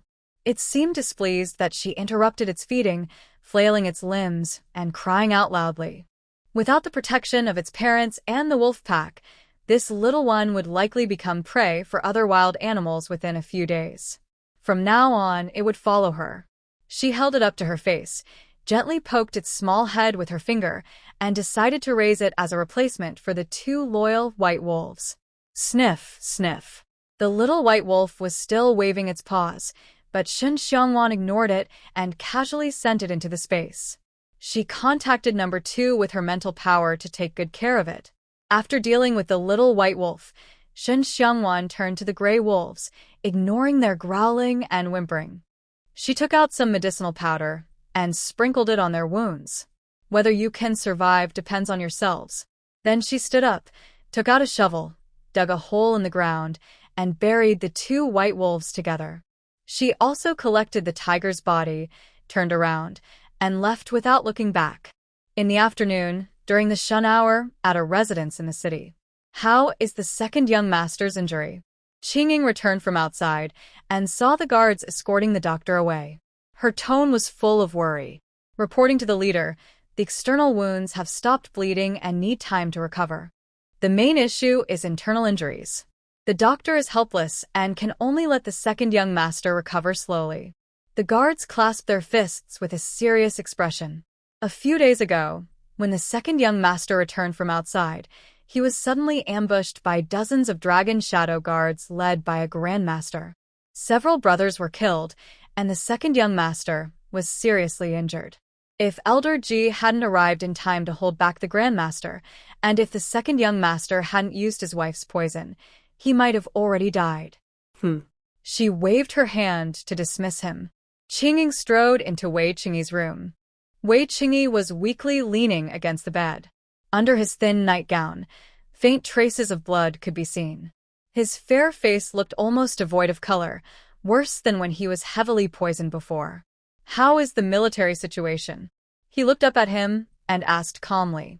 When he came to the city that day, he happened to see the border army commander take away 50,000 elite soldiers and leave the remaining military affairs to a useless deputy general. The deputy was unable to command respect, causing chaos and panic within the army.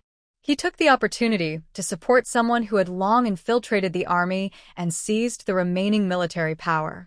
However, although he gained control of the military, the situation was not as peaceful as expected and many problems had accumulated. It would take some time to truly control everything. Everything is under control. Young master need not worry. Not wanting him to worry about military affairs, Qing said casually. First, stabilize the army's morale.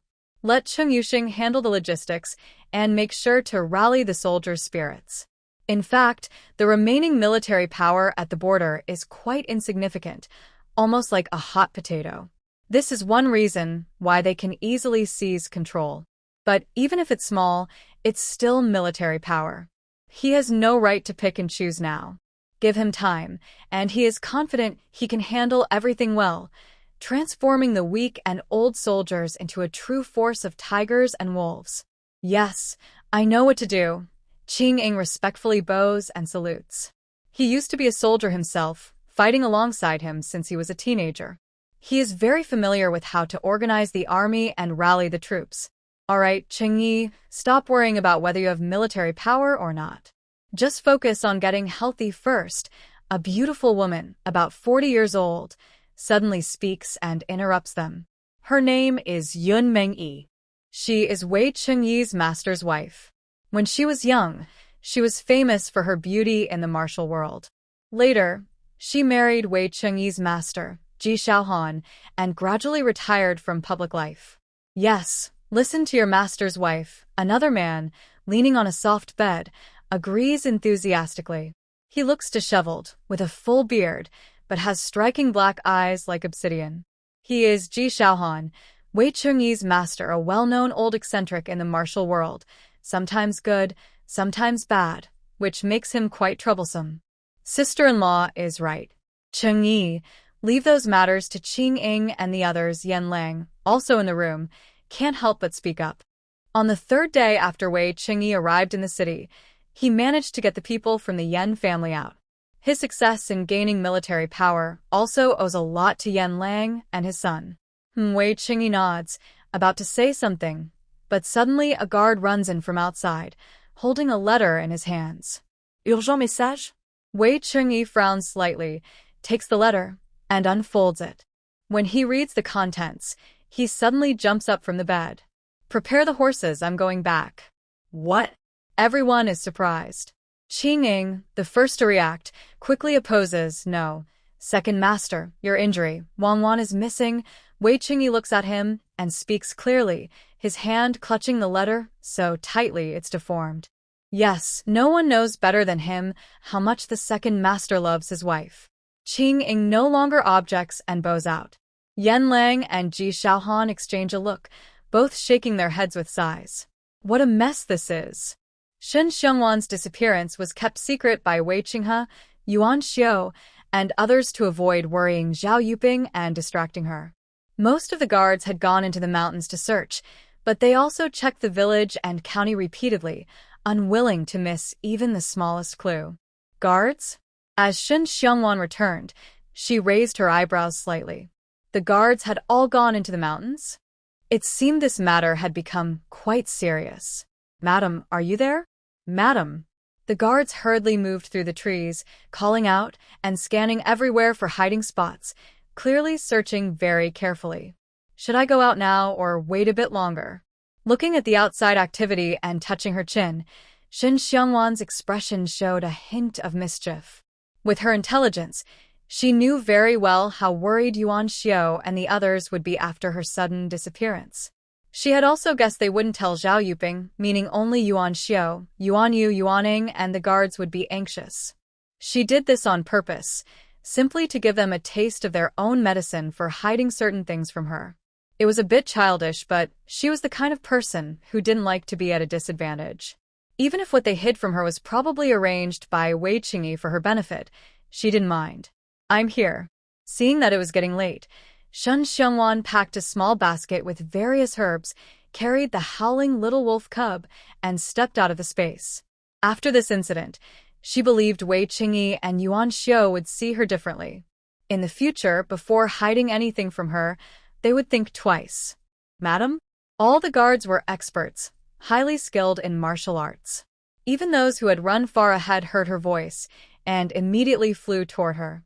Although they were puzzled about why she appeared behind after searching, seeing she was unharmed, they quietly relaxed. Their second master had left them at home to protect her. If anything happened to her, they would have no face to see him. I'm fine, you all. Before she finished speaking, another exclamation sounded. Before she could react, Yuan Yu and Yuaning appeared in front of her one after the other. Madam, why didn't you tell us before going into the mountains? We thought. You really scared us. Madam, if something were to happen to you, how could we explain to Second Master? Please, I beg you, no matter where you go in the future, just tell us beforehand, okay? This time, they were truly frightened. After all, just a few days ago, Second Master was seriously injured during an attack by the Dragon Shadow Guards. Who knew if there were other hidden Dragon Shadow Guards? The leader this time was a Grand Master. If Madam really allowed them to take her away, they would be willing to die 1,000 times to make amends. Fortunately, she only went into the mountains. Don't you also secretly hide some things from me? Looking deeply at them, Shen Xiangwan did not hide the fact that she deliberately did not tell them she entered the mountains.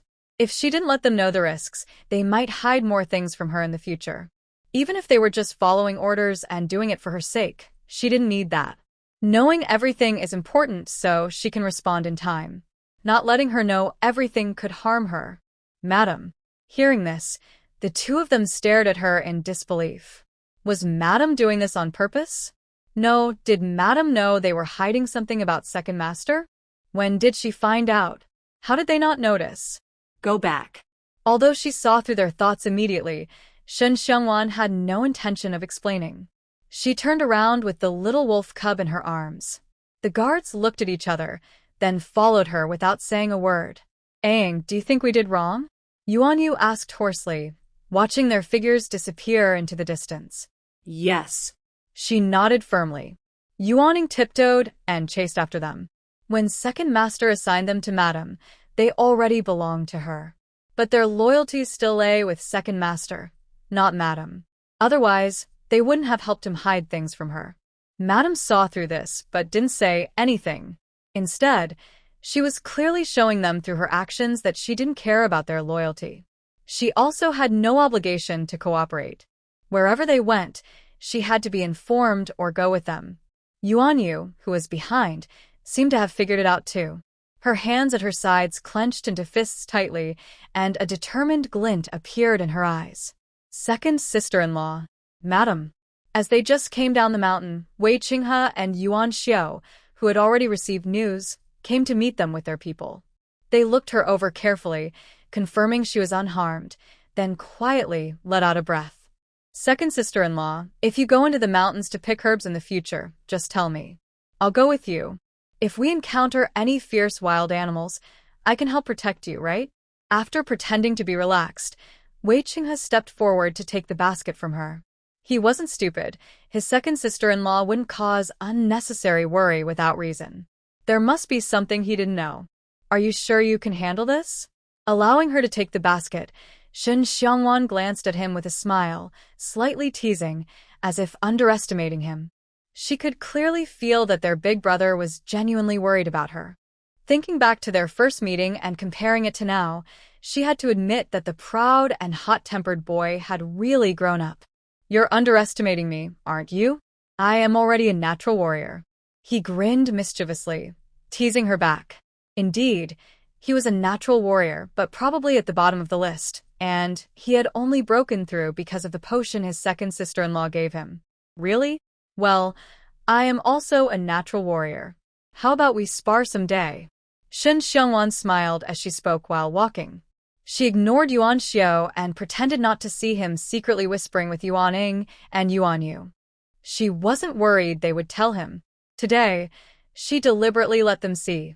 Only then would they learn to behave properly in the future. Of course, she knew they were just accomplices. The real culprit was definitely Wei Qinghe. She was waiting for him to return, so she could settle the score. Is that okay? What if you get hurt? Just you? She paused slightly, sizing him up from head to toe, then let out a heavy sigh as if burdened, saying nothing, and continuing to walk forward. No, second sister-in-law, what do you mean? He felt deeply insulted. Wei Qinghe quickly caught up after realizing, and the guards behind couldn't help but laugh.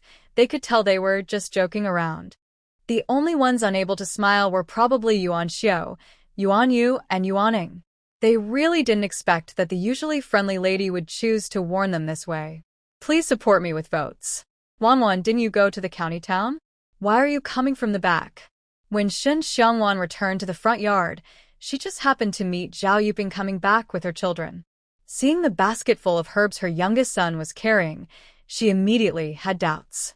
Had she gone into the mountains? How could Yuan Xiao and the others say she went to the county town for errands? Before she could question Yuan Xiao and the others who were trying to deceive her, they froze in surprise. Their foreheads were covered with a layer of black lines, and they didn't know what to say. She glanced at them lightly, then held the little wolf cub and stepped forward. I've been back for a while. Since I had nothing to do, I took a walk in the mountains. She wasn't trying to hide anything from them, just didn't want Zhao Yuping to worry. Is that so? Watching them back and forth, Zhao Yuping felt something was wrong but couldn't figure out what, so she gave up for now. Auntie, what is that? Ignoring the adult's confusion, the little cub handed his bike to Dongzi, ran over, and hugged Shen Xiangwan's leg, looking up at the little wolf cub in her arms. Woof woof. Seeming to sense his gaze, the little wolf wriggled and stuck out its head, barking twice at him. It's called Xiaobai, Shen Xiangwan said, patting the little wolf's head and squatting down. It will be part of our family from now on. Xiaobai? Tilting his head to look at her, the little cub carefully poked Xiaobai with his finger. The wolf responded with 2 barks, scaring him into pulling his hand back quickly. Shen Xiangwan was amused and lifted the little wolf to him, saying, Come, hold it. It's very well behaved. Okay. The little cub nodded obediently, looked at her and then at Xiaobai, hesitating as he reached out his hand. Seeing that it didn't seem to bite, his childish face slowly broke into a bright smile. Auntie, look, it's so well behaved. Yes, just like in Gur, Shen Xiangwan said. Let it play with you from now on, okay? Okay. Holding his new friend tightly, the little cub smiled so brightly that he showed his teeth, clearly already won over by Xiaobai. Such a cute little puppy. Juan, did you buy it? Seeing her grandson so happy, Zhao Yuping also leaned over to pet Xiaobai's head. Women, no matter their age, always can't resist these adorable little creatures. I found it in the mountains. No, second sister-in-law, is this a wolf cub? What? Before Shen Xiangwan finished speaking, Wei Qinghe asked nervously. Zhao Yuping's hand, which was stroking the wolf cub, froze in place. Such a cute little puppy, but a wolf? Could Wei Qinghe be mistaken? You're so talkative. Annoyed, Shen Xiangwan shot him a look and took the little cub into the house. I saw 2 white wolves leading a pack of gray wolves fighting a fierce tiger on the mountain. They ended up injured. I thought the little wolf cub looked so pitiful that I brought it back. Really? So, it's a wolf cub?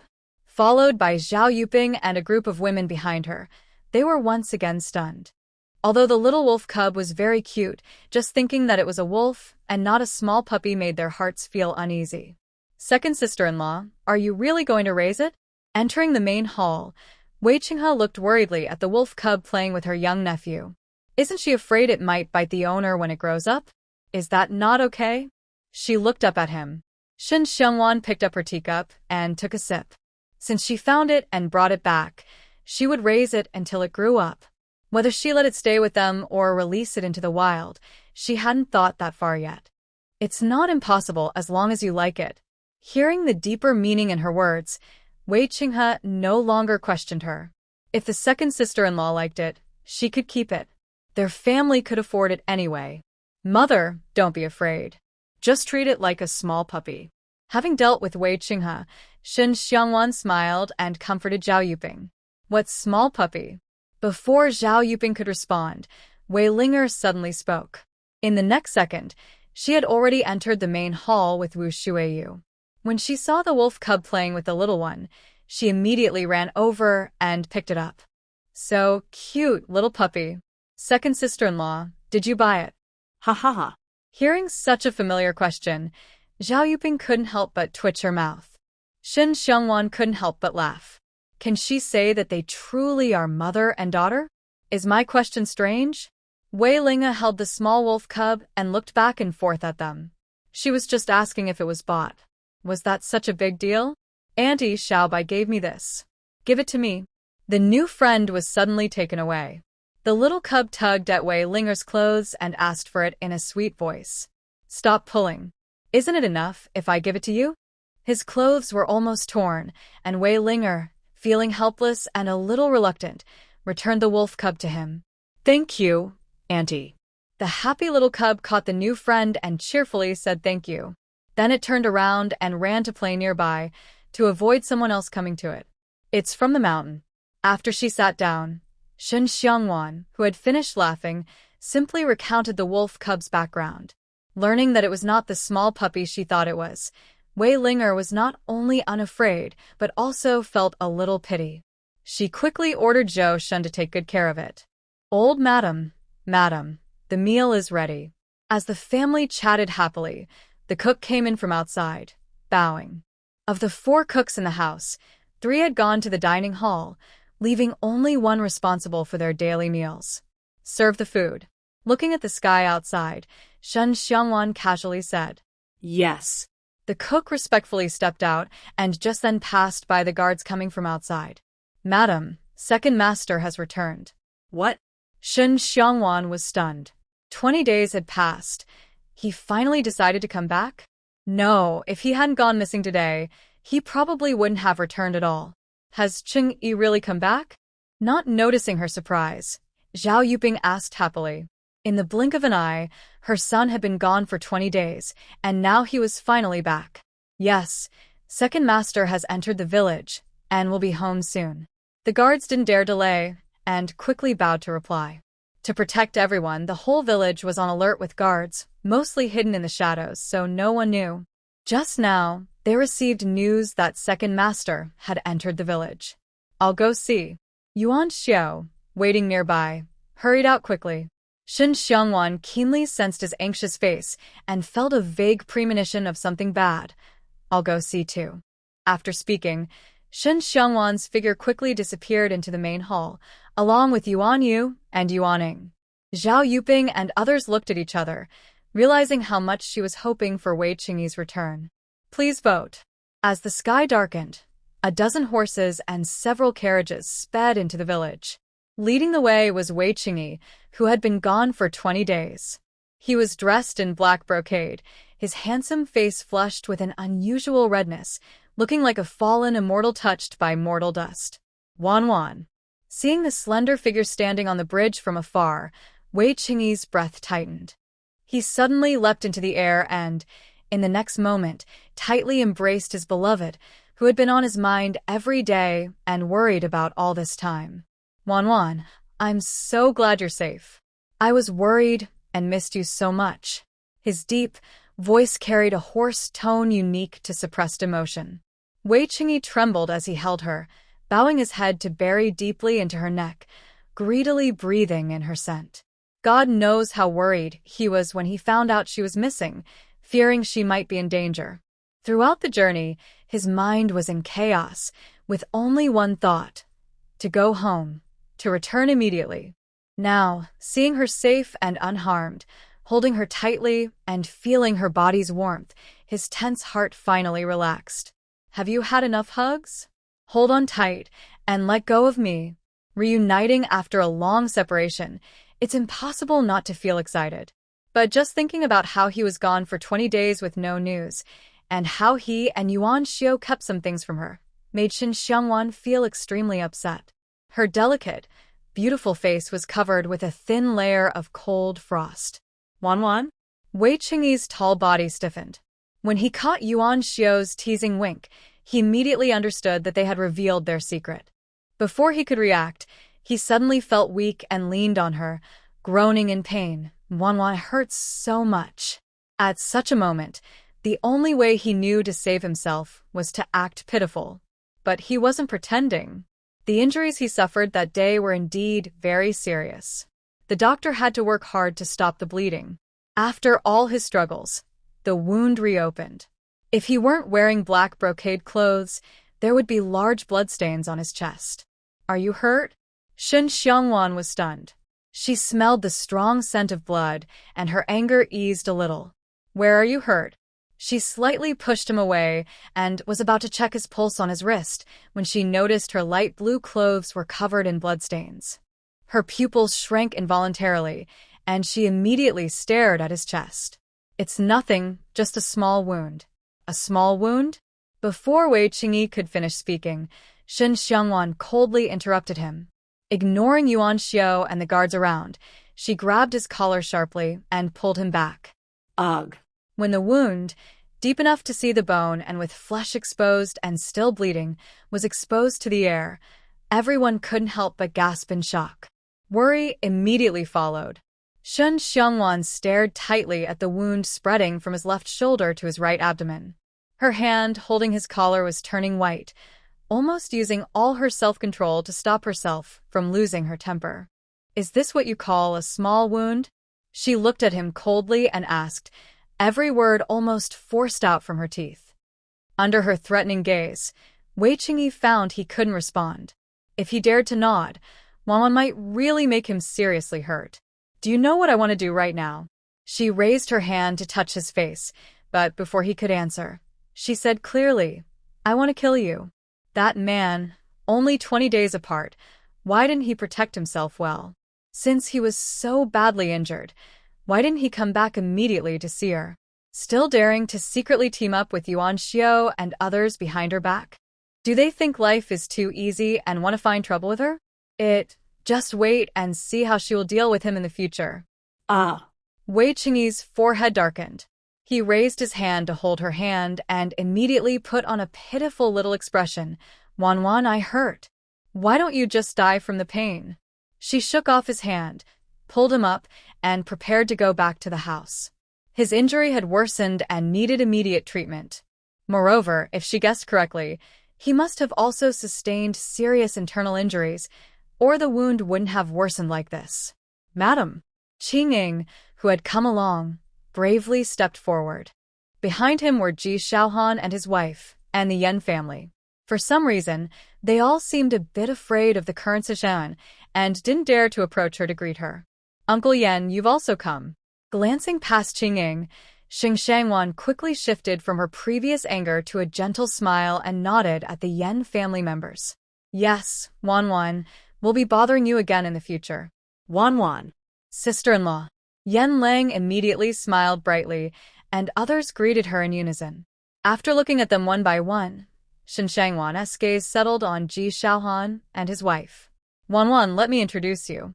This is my master, Ji Xiaohan, and my mistress, Yunmingyi."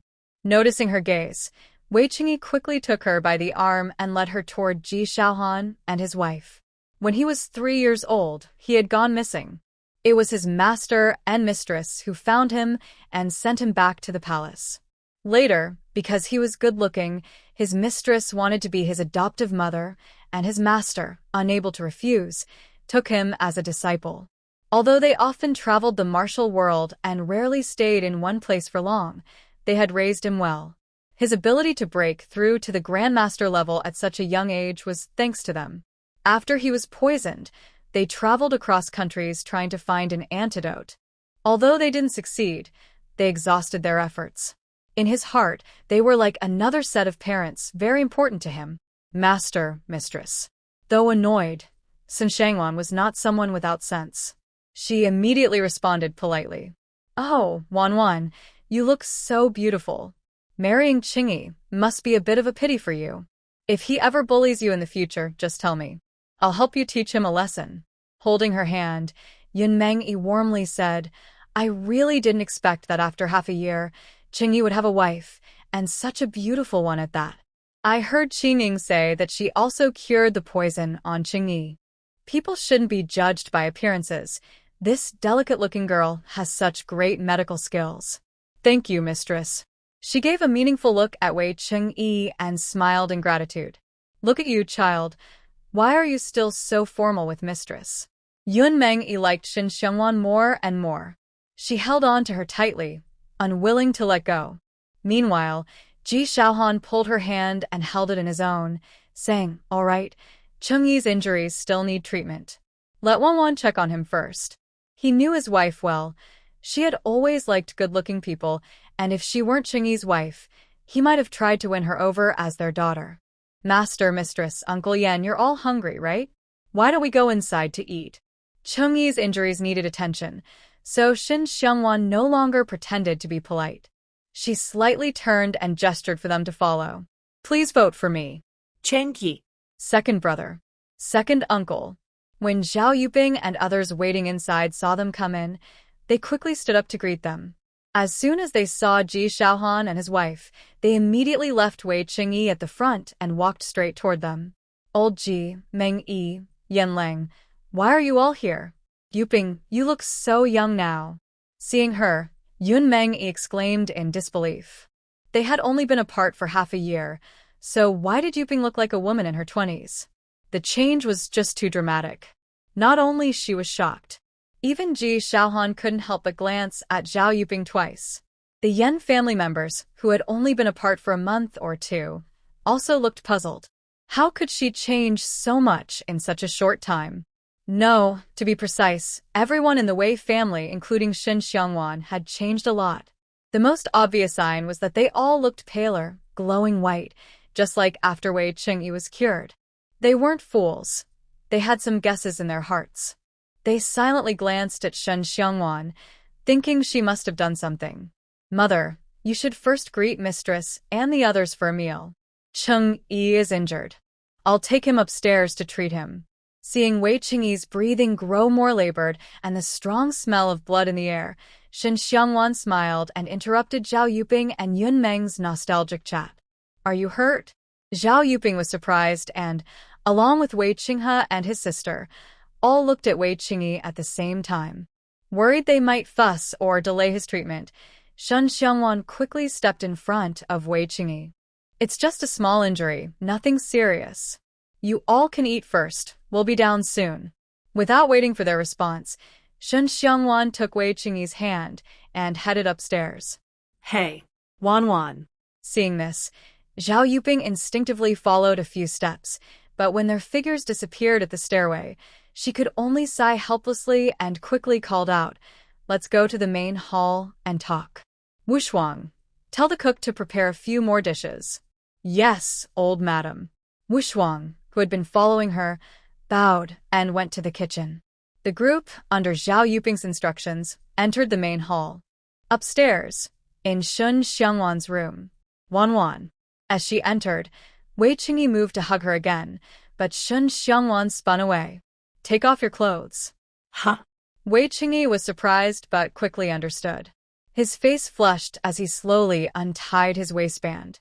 In the past, Shin Xiangwan would have stared at him with a dreamy look, but now she didn't look at him at all. She turned and pulled out a large medical box from behind the screen. When she saw his wound up close again, her hand holding the alcohol tightened unconsciously. "Wanwan, ai fine." "Really?" The doctor said, "I just need some rest." Noticing her unusual behavior, Wei Qingyi quickly grabbed her hand. He was worried she might be upset, so he kept the truth from her, but now it seemed to only make her more worried. "Don't speak. I'm afraid I might accidentally hurt you." She pulled her hand away without looking at him, took a deep breath, and then poured alcohol directly onto his wound. The sting made the torn skin tremble, and blood seeped out more. The mixture of blood and powder on the wound made it look even more frightening. Wei Qingyi's wound was large, and the powder on it made her dislike the slow application of alcohol. She unscrewed the spray and poured the alcohol directly onto the wound. The pain made Wei Qingyi tense up, but he quickly endured it, not wanting her to worry more. "If it hurts, just shout. No one will laugh at you." She looked up at him. Shin Xiangwan moved quickly, grabbing cotton and another bottle of alcohol to clean the wound from top to bottom. "No, it doesn't hurt," she responded through gritted teeth. Sweat beads rolled down Wei Qingyi's forehead. Shen Xiongwan didn't bother to pay him any more attention. She used almost a whole bottle of alcohol to clean his wound, then inserted a silver needle into his body. Soon, the bright red blood stopped flowing. "I don't like seeing this wound," she said mysteriously, and suddenly pulled his hand. In the blink of an eye, the two disappeared from the room. Where are we? Looking around at the completely different environment, Wei Qingyi couldn't help but be surprised, even though he had a guess. Treatment room. Shen Xiongwan didn't explain further. She took the necessary medicines, put them into a medical pod, and only after preparing everything did she say, "Lie down." Okay. He didn't ask what it was or question where they were. He looked away and stepped into the medical pod, lying down as she instructed. "In about an hour, I promise there will be no scars." Seeing how cooperative he was, Shen Xiongwan sighed inwardly. She leaned down and kissed his almost pale lips. If he hadn't been so badly injured, she wouldn't have let him off so easily. But she remembered what happened this time. If she had the chance, she would definitely get back at him. Okay. Her willingness to kiss him showed she was no longer angry inside. Wei Qingyi couldn't help but smile slightly. "Just lie still." She removed the silver needle still inserted in his body, pressed a button, and closed the medical pod. She changed out of her blood-stained clothes and returned to the treatment room. She didn't know how she impulsively brought Wei Qingyi in. Just a moment ago, she felt a strong dislike for his wound. When she realized it, she had already brought him back to her space. Maybe in this future world, everyone has special abilities, or maybe her space has long been visited by more than just Wei Qingyi. She wasn't opposed to telling him. She just didn't know how to say it. Now, letting him find out naturally was not a bad idea. Ding. The sound of the medical pod finishing treatment suddenly rang out. Shen Xiongwan pressed the start button and reached inside. "Come out now." "Okay." Under intense pressure, overwhelmed with shock, Wei Qingyi took her hand and left the medical pod. However, he did not look at Shen Xiongwan. Instead, he looked down at his chest. The fierce, terrifying wound from earlier had completely disappeared. His skin was smooth and unblemished, with no sign of injury. It was truly amazing. If he hadn't seen it with his own eyes, he wouldn't believe it. Please support me with votes. Clap, clap. That looks better this way. Patting his chest, Shen Xiongwan gave her honest opinion, and a smile finally appeared on her face. "That, Wanwan, what is this?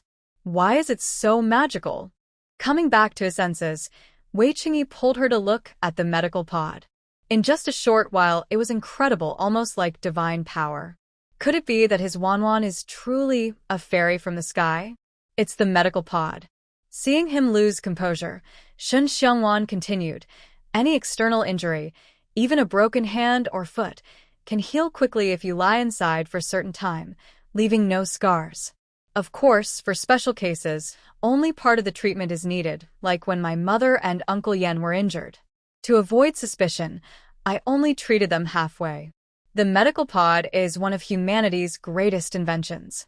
With it, most surgeons have become unemployed. Besides, it can treat common illnesses as well, but it requires the right medicines." No wonder. No wonder her mother and Uncle Yan's injuries, though severe, didn't threaten their lives and healed in a few days. Wei Qingyi looked enlightened, but his eyes still showed shock. The magic of the medical pod clearly exceeded his understanding. "You probably have internal injuries too." Stopping the topic of the medical pod, Shen Xiongwan took his hand as she diagnosed his condition. Her smile faded when she saw that his internal injuries were even more serious than external wounds. His meridians were somewhat blocked. If not treated quickly, it could leave hidden scars and affect his future progress. "Master has been helping me unblock my meridians these days. As long as I meditate and rest daily, I should recover soon." Seeing her face visibly change, Wei Qingyi spoke cautiously, afraid she might get upset again. "Just shut up." She glared at him irritably and took him away from the treatment room. When they reappeared, they were already in the bathroom of the master bedroom on the second floor. "Where is this?" In the blink of an eye, they suddenly appeared somewhere else. Wei Qingyi was surprised and instinctively looked around. Bathroom. Simply responding, Shen Xiangwan turned on the tap and filled the bathtub with spiritual well water. After it was nearly half full, she said, "Take off your clothes and soak." Huh. Wei Qingyi was stunned and instinctively grabbed his pants. He knew he was only wearing a pair of pants now. What? "Do you want me to serve you?" Seeming unaware of his awkward state, Shen Xiangwan said impatiently. "Ahem. Wanwan, can you please go out first?" He coughed lightly, his ears turning red as he spoke. Facing her with only his upper body exposed was already enough to make things awkward. He really didn't have the courage to remove the last bit of cover in front of her. It wasn't that he was afraid, but he was worried he might do something impulsive. Now was clearly not a good time. "Go out?" Shen Xiangwan raised an eyebrow and looked at him directly. Seeing his ears redden, then glancing at his bare chest and the faint lines of his abs hidden under his pants, her restless heart couldn't help but stir again. Suppressing her mischievous thoughts, she deliberately pouted and said, "You'll see it sooner or later. Why are you shy?" Are you not a real man? Wei Qingyi's forehead twitched, and the muscles around his mouth twitched uncontrollably. "Wanwan, not looking is fine. Can't you just not look forever?" Her warning growl echoed through the bathroom. Shen Xiangwan muttered and turned around. "Hurry up, I'm busy." Why did he end up with such a wife?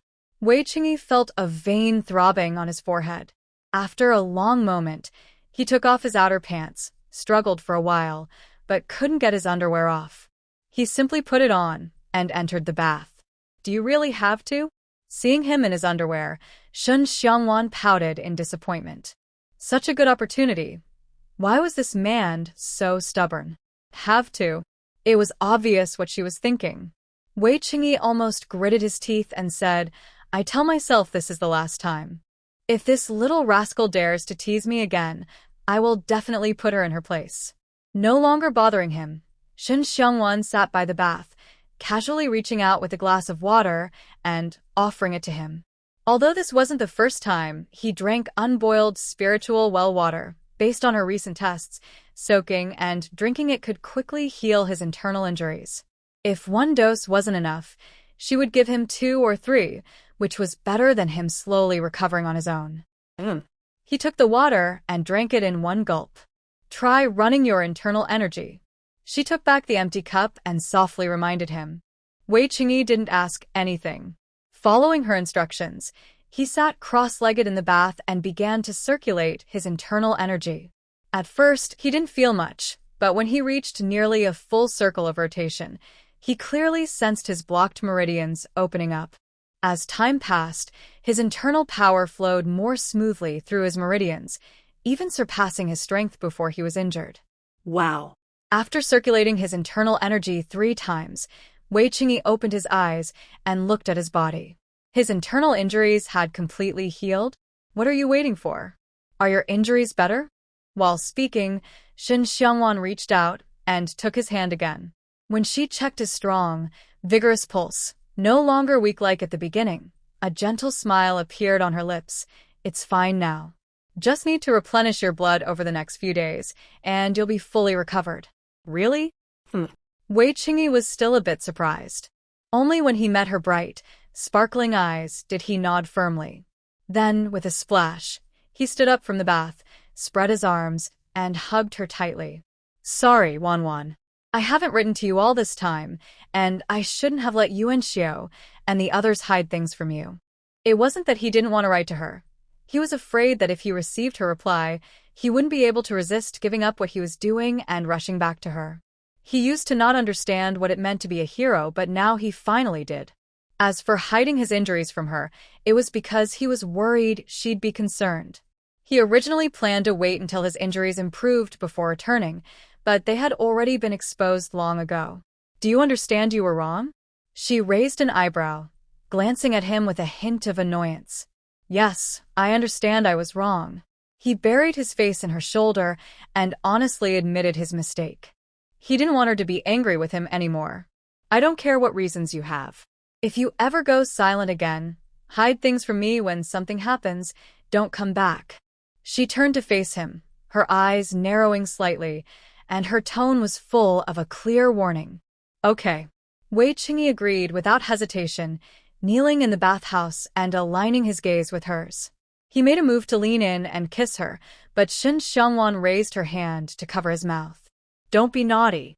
I'm still angry. Oh? His deep eyes flashed with a teasing look.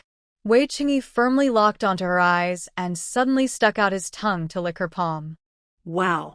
Who could resist such temptation?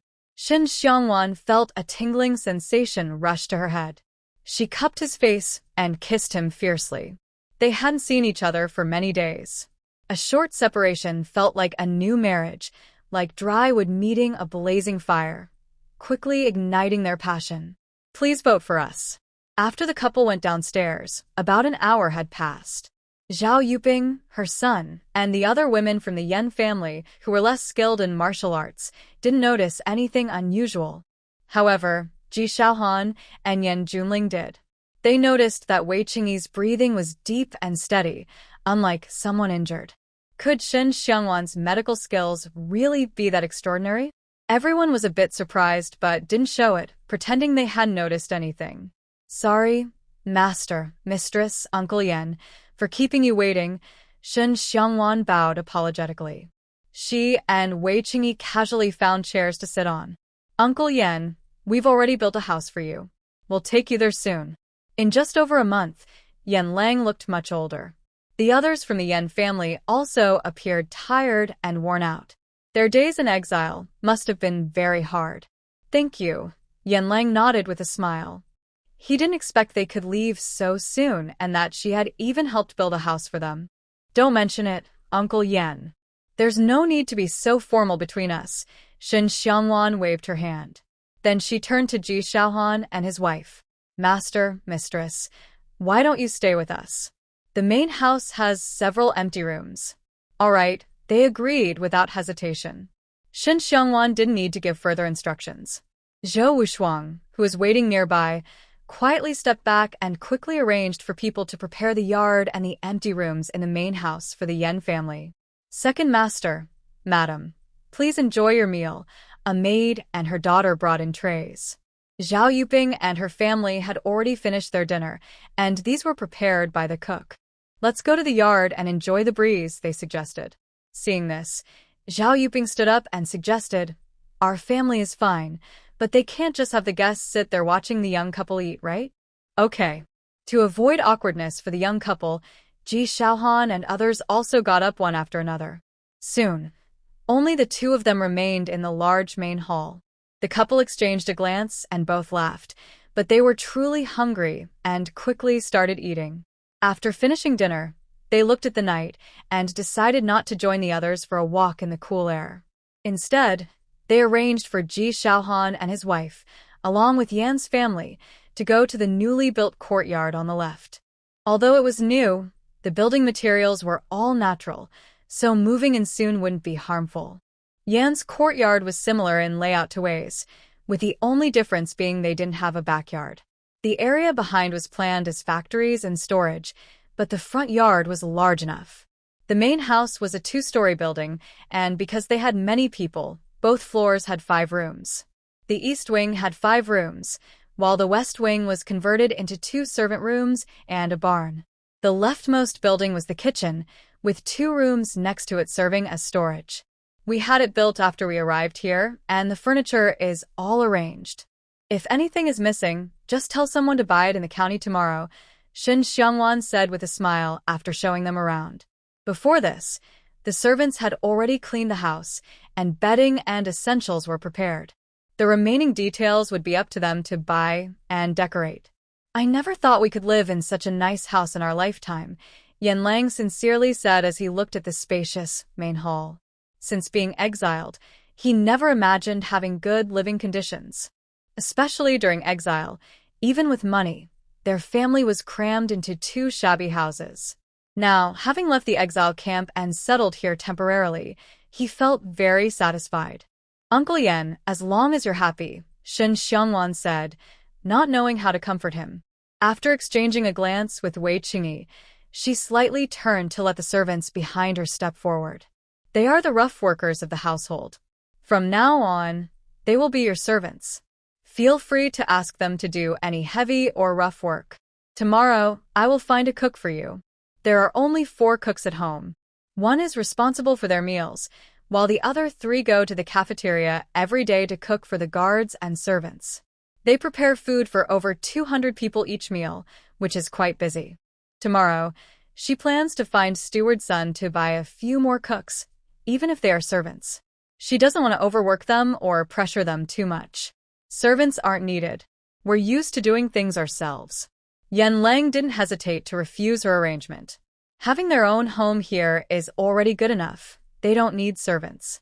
Uncle Yan, don't be so polite. Chang'e might have more things to trouble you with in the future. It's getting late, so you should wash up and rest. After saying this, Shun Xiangwan didn't wait for their response. She turned and pulled Wei Qingyi away. Watching their figures disappear into the night, Yan Lang and the Yan family couldn't help but laugh and shake their heads. They wondered why they were being pushed so forcefully. Late at night, in Wei Qingyi's room, Shun Xiangwan, who had finished washing up, was lying on his lap listening to him talk about their trip to the capital. They not only gained military power as expected, but also got involved in politics. However, this took time, so for now they could only place their people at key points. They couldn't control much influence in a short period. From what they gained, it seemed too easy to seize military power, but in reality, it was much more difficult. Wei Qingyi put in a lot of effort. Currently, the military in Qinzhou was weak. Most soldiers were old, weak, or young recruits. Supplies were scarce. There were hardly any strong horses in the stables, and weapons and armor were incomplete. Moreover, the court hadn't sent military funds for months. The remaining food in the camp had been taken by the former commander. They lacked everything.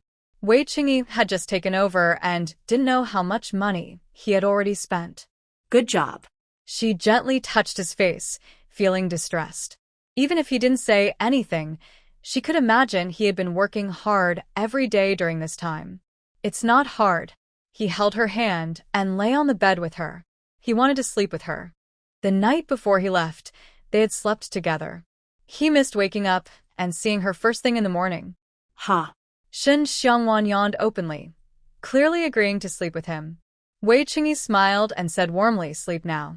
He blew out the candle, and Wei Qingyi held her waist, then leaned down to kiss her forehead. He closed his eyes happily. Bad man. Feeling his joy clearly, Shun Xiangwan mumbled softly. She shifted her body into a more comfortable position and soon fell asleep. As her breathing became steady, Wei Qingyi slowly opened his eyes. Most martial artists can see in the dark at night. His eyes, full of affection, gently fixed on her beautiful sleeping face. He thought about how much he missed her when they were in the city. Whenever he had free time, his mind was filled with her smile and expression. He wished he could grow wings and fly back to her. Please vote for me. Good morning. The next day, Shun Xiangwan opened her eyes and saw Wei Qingyi's deep eyes. After a moment of surprise, she leaned over and kissed the corner of his mouth. Good morning. What time is it? Almost the hour of the dragon. Wei Qingyi enjoyed her initiative very much. His long, jade-like fingers gently brushed her loose hair and tucked it behind her ear. Although they went to bed late last night, he woke up before dawn and kept watching her. If possible, he wanted to see her every day when he opened his eyes. When she heard it was not yet the hour of the dragon, Shun Xiangwan stubbornly snuggled into his arms, not wanting to get up at all. If I keep sleeping in, do you think that would be rude? Remember, her master and mistress still lived in their house, and she hadn't had time to deliver food to the Yen family yesterday. Her mother would probably invite them to eat together. As the lady of the house, shouldn't she be there? No. Seeing her curl up like a lazy kitten in his arms, a faint smile appeared in Wei Qingyi's eyes. Master and mistress and Uncle Yen are not outsiders. If you want to sleep in, go ahead. No one will say anything.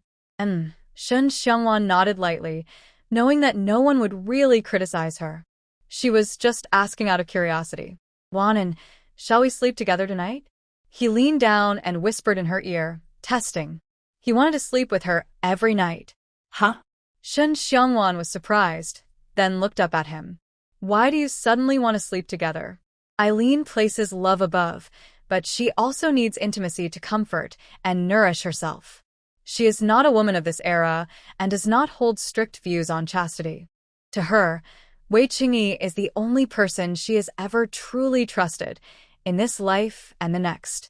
Making love is just a natural progression. There's no need to overthink it. It was just an accidental moment. Why did the topic suddenly turn to intimacy? Wei Qingyi did not answer immediately. After gazing deeply into her eyes for a while, he looked a bit shy and softly said, I want to hold you every night as you sleep.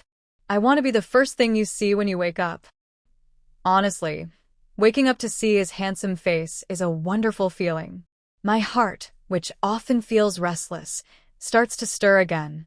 Shen Xiangwan can't help but daydream, her mind filled with thoughts that make her a little dizzy. Did you agree? Slightly pulling back, Wei Qingyi looked at her in disbelief.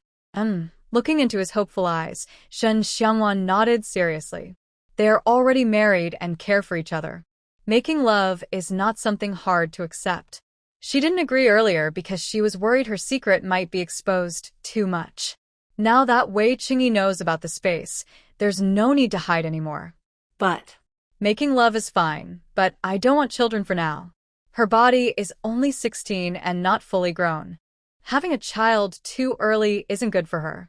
Plus, they are not yet safe. She doesn't want her child to face danger. They're still young.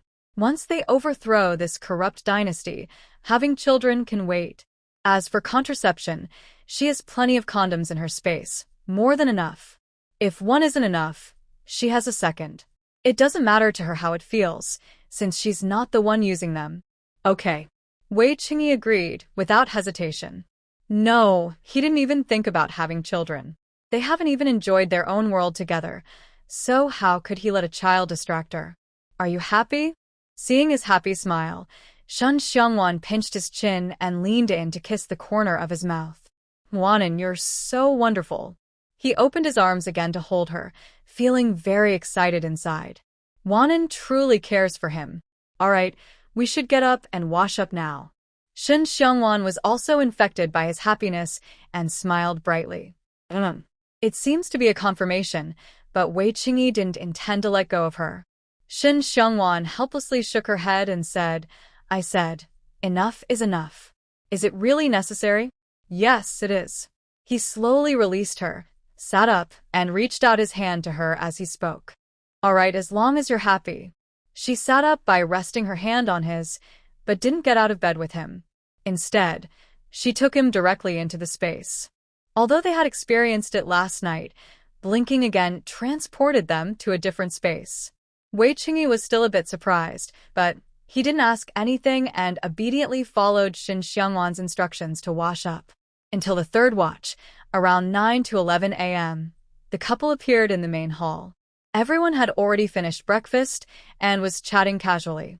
If it had been another young wife, she probably would have been too shy to show her face, but Shen Xiangwan was completely at ease, smiling warmly and greeting everyone one by one. Second uncle, auntie. A small child playing nearby carried a wolf cub over to them. Shen Xiangwan gently touched his head and the wolf cub's head. Have you eaten enough for breakfast? Do you want to eat a little more with auntie? No, tummy is full. He shook his head. To prove his words, he even rubbed his little belly with one hand. His diet was quite regular now. Besides 3 meals a day, he drank a bottle of milk in the morning at the C hour, in the afternoon at the Shen hour, and before sleeping. His body was becoming rounder and healthier. Ow, ow. As if vying for attention, the little wolf cub also raised his head and barked twice, his bright green eyes staring intently at her. Little wolf spirit, what did you eat this morning? She pinched the back of its neck and lifted it up, smiling as she playfully poked its head with her finger. I know, auntie, I know. Little White is drinking milk. Before anyone else, the little child loudly announced. Really? Shen Xiangwan nodded, speaking almost affectionately. You must be full too. Go play with your brother first. I'll give you more food later. By more food, she meant feeding its spiritual well water. After all, It was still a small wolf cub that hadn't been weaned. Just drinking milk might not be enough to keep it alive. Since she had taken it in, she was determined to raise it well. Ow, ow. Perhaps understanding her words, the little wolf cub barked again at the right moment. Shen Xiangwan happily handed it to the small child. Take your brother to play. Okay. The young cub did not deny that the wolf pup was his younger brother. Instead, he turned around and hugged it as he ran toward Dongzi, who was waiting nearby. Seeing this, Shen Xiangwan and Wei Qingyi exchanged a smile. Having a child at home really makes things happier. I wonder if their future children will be as cute as the young cub. Please vote for me. After breakfast, Wei Qingyi went back to the study with Ji Xiaohan and Yan Lang's father and son. They just gained control of the military and had many things to do. Mistress Yunmeng Yi had Zhao Yuping and her daughter with her. Shen Xiangwan decided to go to the county with Mu Yunran. No matter how well she prepared, the Yan family still needed to buy some supplies. The road is so well built. Outside, while waiting for the January coach, Mu Yunran stepped on the cement road. They returned too late yesterday and didn't notice much, but early today she saw that their yard and the outside road were very solidly built. There's no need to worry about muddy ground in the rain. She wondered how they managed to build it. Pretty good, right? This is a cement road. I plan to extend it all the way to connect to the main road. Since they dug the canal, besides building houses, they also started repairing the roads. But they didn't have many people, so they only fixed the main village roads. The side paths still hadn't been built yet. That's great. In the future, our trips will be less bumpy. Although she only traveled on that road once yesterday, Mu Yunran still remembered how rough it was. It was really too bumpy. Haha. Hearing this, Shen Xiangwan couldn't help but smile. Finally, someone understood how she felt. That road was really hard to walk on, which was one reason she didn't like going out often. Whoa. Madam, young Master Yan's wife, please get in the carriage. Soon, Yuan Yi drove the carriage to stop in front of them. Shen Xiangwan and Mu Yunren got in one after the other. When they passed that rough road, they couldn't help but complain a little, then both laughed at the same time. Shen Xiangwan was open and honest, while Mu Yunran was straightforward and quick. They got along very well. They talked and laughed all the way into the city. Mu Yunran needed to buy some daily items like needles and cloth, while Shen Xiangwan wanted to buy a cook for the house and pick up some things from the residents. To save time, they decided to go separately. Yuan Yu first took Shen Xiangwan to the pharmacy, leaving Yuaning to accompany her, then drove off with Mu Yunran. Mrs. Wei, why are you free to visit us today? Seeing her come in, Steward's son immediately greeted her warmly. Without a doubt, the Wei family is now one of their main clients. Isn't it because your household needs more people? Shen Xiangwan was not shy and straightforwardly explained her purpose. Do you plan to buy some servants? Steward's son led her into the backyard, walking and asking about her needs. I want a few cooks, and maybe a few maids as well. Originally, Shen Xiangwan only intended to buy cooks, but thinking about the women in the Yan family, she added more. All right, wait here a moment. I'll go get some people for you to choose from. He led her to a pavilion, bowed, and then stepped back. Shen Xiangwan sipped the tea brought by the servant. Out of the corner of her eye, she saw a familiar woman sitting in the neighboring pavilion. It was the beautiful, charming woman they met when they first came to buy people. She was still surrounded by a few burly men, seemingly waiting to select someone. As if to confirm her guess, another steward from the brothel soon led over more than 10 young women. She lazily looked over, got up, and approached the girls, carefully examining them. The girls, however, shrank back, afraid to meet her gaze. Madam, she is Yuruyun, the owner of the joyful pavilion. Seeing her staring at the others, Yuaning leaned in and whispered in her ear. You knew that? Shen Xiangwan was a bit surprised. When did they start investigating the local entertainment venues? Do you remember the incident where you were ambushed? With her strange look, Yuaning helplessly said, We checked many people back then but couldn't identify the culprit. Later, Yuan Xiu thought about your conflict with Shen Xiangwan and had someone investigate her. It turns out she is now the top courtesan at Hahuan Tower. Because of her good looks and her skills in music, chess, calligraphy, and painting, many people pursue her. She has taken away quite a few customers from Joyful Pavilion, causing some friction between the two brothels. We also investigated all of this in passing. A top courtesan? Could this be the so-called protagonist's aura? Even fallen into a place of entertainment, she still manages to thrive? Shin Xiangwan narrowed her eyes slightly, a small smile forming on her lips. So, the person who tried to kill me, was it Shin Xiuyue, or perhaps her lover's people? Sorry, madam, we still cannot confirm. Upon hearing this, Yuaning lowered her head in shame. According to logical deduction, Shin Xiuyue was undoubtedly the main suspect. However, based on their recent investigations, she seemed to be just a popular courtesan and probably didn't have the ability to hire someone to kill the lady of the house. Don't just focus on Shin Xiuyue. Check her clients too. Thinking logically, she knew how they handled this matter. Shin Xiangwan spoke as she stood up and walked toward the nearby pavilion. Yu Ruyan, who was choosing someone, saw her approach and paused in confusion, watching her closely. Don't misunderstand. I'm not a bad person. I just have a business proposal to work with you. Are you interested? Noticing her wariness, Shin Xiangwan smiled cheerfully, completely abandoning her noble lady demeanor. She looked like a rogue, and Yuaning, who followed her, was puzzled, trying to understand what she was really up to. Since you mentioned cooperation, you should know what I do, right? Aren't you afraid that getting too close might ruin your reputation? They stared at each other for a long moment. Yu Ruyan gracefully moved her lotus-like steps and elegantly returned to the pavilion. She remembered her. After all, in entire Datong County, few women looked better than her. But she couldn't understand. What did she have that made her need to cooperate with her? Why choose her? Reputation is important to me. If I didn't care about it, it wouldn't mean anything. Shin Xiangwan's response was surprisingly bold, but for some reason, Yu Ruyan felt that she was just being herself.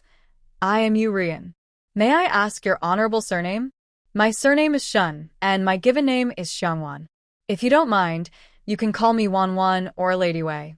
Seeing this, Shin Xiangwan felt very pleased and extended her genuine friendliness. She liked dealing with honest, straightforward people. As for her identity, did it really matter? A woman who could run such a large brothel was not shameful in her eyes. Rather, she found it admirable. Please support with votes. Shin Xiangwan? Yu Ruyan's brow furrowed slightly. Was this just a coincidence? How could her name be so similar to Shin Xiuyue from Hehuan Pavilion? Could they be related? I immediately saw through her thoughts. Shin Xiangwan smiled calmly and said, Shin Xiuyue was once adopted by the Prime Minister's family, and I, by blood, am considered the legitimate daughter of the Prime Minister's household. However, I didn't grow up there and never received any care from the Prime Minister's family. I cut ties with them long before I got married. Most people wouldn't share such things with a stranger they just met, fearing the other person might use it against them or tarnish their reputation. But Shin Xiangwan was unreserved. As she said, reputation matters only if she cares about it. If she doesn't care, it's nothing. Faced with her honesty, Yu Ruyan was speechless. Growing up in a brothel, she considered herself experienced in reading people, but she couldn't understand Shin Xiangwan at all. She couldn't tell what kind of person she was. Madam Wei, what kind of business do you want to discuss with me? After a brief pause, Yu Ruyan naturally shifted the topic. I have a recipe for whitening and smooth skin, leaked from the palace. Its effects are immediate. I wonder if Madam Yu is interested? Leaning back in her chair, Shin Xiangwan took a sip of the iced tea brought by the servant. If Shin Xiuyue remained silent, she wouldn't bother to continue. But she didn't stay silent. Instead, she was thriving, possibly even the mastermind behind those trying to harm her. She couldn't let her get away with it. For women in the brothel, talent was important, but appearance and figure were also essential. Skin quality was one of the key factors in beauty. As the saying goes, white covers all flaws. Having fair, smooth skin was a dream for many women.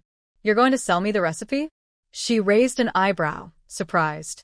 She didn't doubt whether the recipe was effective. No, I just want to provide the finished product made from that recipe.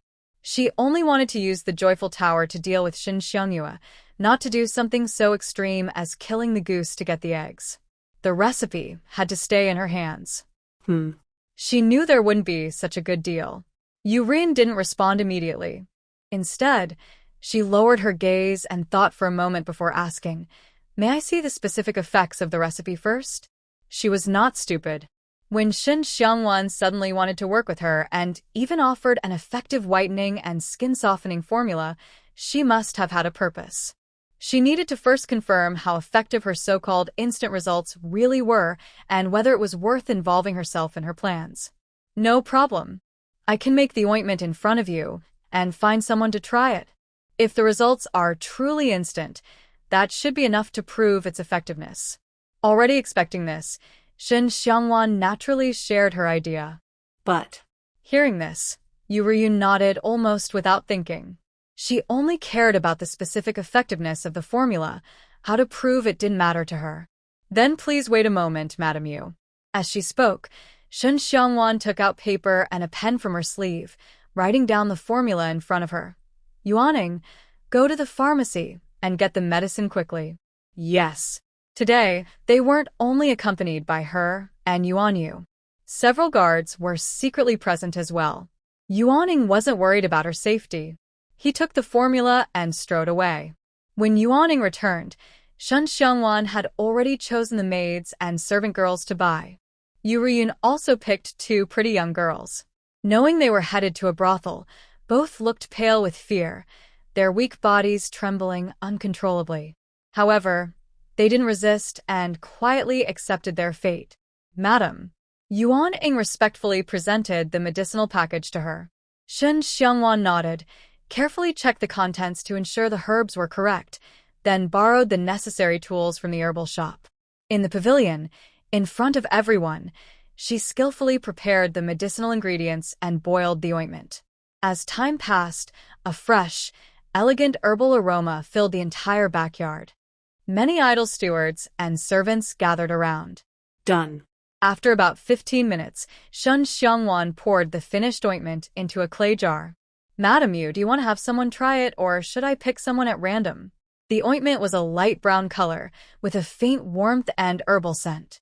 She had made similar ointments many times before and was not worried about failure. Let her try. Her gaze swept lightly, and Yuriyun's long, delicate fingers pointed directly at one of the girls she had just bought. Huh. Clearly surprised to be chosen, the girl froze instinctively, then lowered her head trembling, tears streaming down her face. "All right, it's her." Carrying the jar, Shen Xiangwan approached the girl. She tilted her chin up, forcing her to look up. "Yuaning, go get a basin of water." Yes. Yuaning gave commands and actions, and the staff cooperated quickly, bringing back a basin of water.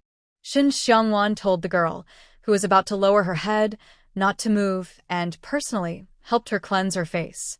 She then evenly applied a thin layer of ointment on her face.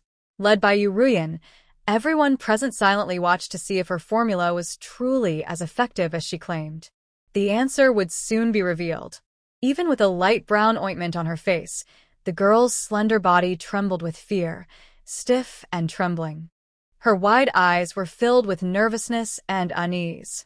In contrast, Shin Xiangwan and Yuruyan sitting calmly nearby appeared very relaxed, leisurely sipping tea. "All right, wash your face clean now." About 15 minutes later, Shin Xiangwan slowly put down her teacup. "Yes, yes." The girl reflexively shivered and quickly washed off the ointment with the water from earlier. Drink. When she looked up again, everyone was surprised. Yuruyan, calm as ever, also shrank her pupils slightly. Her charming eyes looked at her carefully and without hesitation. In just 15 minutes, her skin tone had become noticeably fairer, and her skin looked visibly softer. The effect was so quick it seemed almost magical, a true miracle cure. "How is it?" Seeing this, Shen Xiangwan smiled. She knew very well how effective her formula was.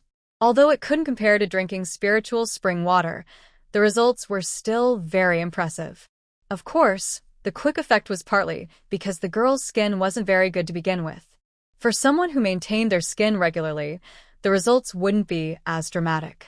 But with long-term use, the whitening and skin smoothing benefits would also be very noticeable. Please vote. Really good. She looked at her and smiled charmingly. Madam Wei, shall we find a place to discuss our cooperation in more detail? This statement clearly showed her attitude. The formula Shen Xiangwan provided had a strong appeal to any woman, especially since they were dealing with men's business. A woman's skin quality directly affected her looks and her business. Even knowing Shen Xiangwan had her own plans, she was willing to get involved and even become her. She had long expected that she wouldn't refuse. Shen Xiangwan supported herself on the chair's armrest and stood up. No need to trouble ourselves so much. Manager Sun, could you find us a relatively quiet room? I have some private matters to discuss with Lady Yu. Huh. Master Sun was momentarily stunned, then immediately said, no problem. Please follow me. As he spoke, he turned slightly and made a welcoming gesture. Since they were important clients of the jewelry shop, providing them with a room was something he could handle himself. Okay. They exchanged a quick look and, at the same time, stepped forward. After they left, the crowd turned their attention to the girl being tested with the medicine. Some wanted to see how she changed, even hoping to observe Shen Xiangwan use the remaining ointment, but suddenly the guards blocked their view. Anyone with a brain knew that if this formula were leaked, it would cause a huge stir. Even if Shen Xiangwan hadn't specifically ordered it, they wouldn't let anyone get a chance to steal the secret. I wonder what Lady Wei needs me to do? In the quiet room, Yuriyun sat opposite Shen Xiangwan. They had already wasted enough time here, so Yuriyun didn't bother to talk around the topic and went straight to the point. It's simple. I want you to suppress Hehuan Tower as much as possible, seize their resources, and weaken Shen Xiangyue's confidence, so she can't survive in the fireworks district. The other person agreed quickly. Shen Xiangwan didn't beat around the bush either. Shen Xiangyue managed to become the top courtesan at Hehuan Tower in such a short time mainly because of her clever tricks, good looks, and the talent and insight cultivated over more than 10 years in the Prime Minister's residence. She believed that Huanxi Tower also had women skilled in music, chess, calligraphy, and painting, and their looks probably wouldn't be bad either. If they could all be as smooth and beautiful as a jade statue and as charming as peach blossoms, it wouldn't be hard to win back lost customers or even attract more from Hehuan Tower. Most men cared about appearance and figure. As long as they looked better than Shen Xiangyue, her talent and insight wouldn't matter much. She suspected that her last assassination attempt was probably orchestrated by Shen Xiangyue. Yuan Xiao and the others still couldn't be sure because she was so popular that they couldn't lock onto her target. Without those protections, the truth about who was behind the attack would soon come to light. Of course, she could also directly have someone kill Shen Xiangyue, regardless of whether she was the mastermind. But she didn't want to miss any possibility. If she guessed wrong, the real mastermind behind the attack might stay hidden in the shadows, waiting for the right moment. That wouldn't be good for her. Even if her guess was correct, the other person who could be used by Shen Xiangyue must also have a close connection with her. If she rashly kills Shen Xiangyue, it will only cause the other person to hold resentment and hide in the shadows, waiting for the right moment to strike. Even if she is not afraid, it would still be somewhat troublesome. She wants to hit directly and completely eliminate the threat, uprooting them entirely.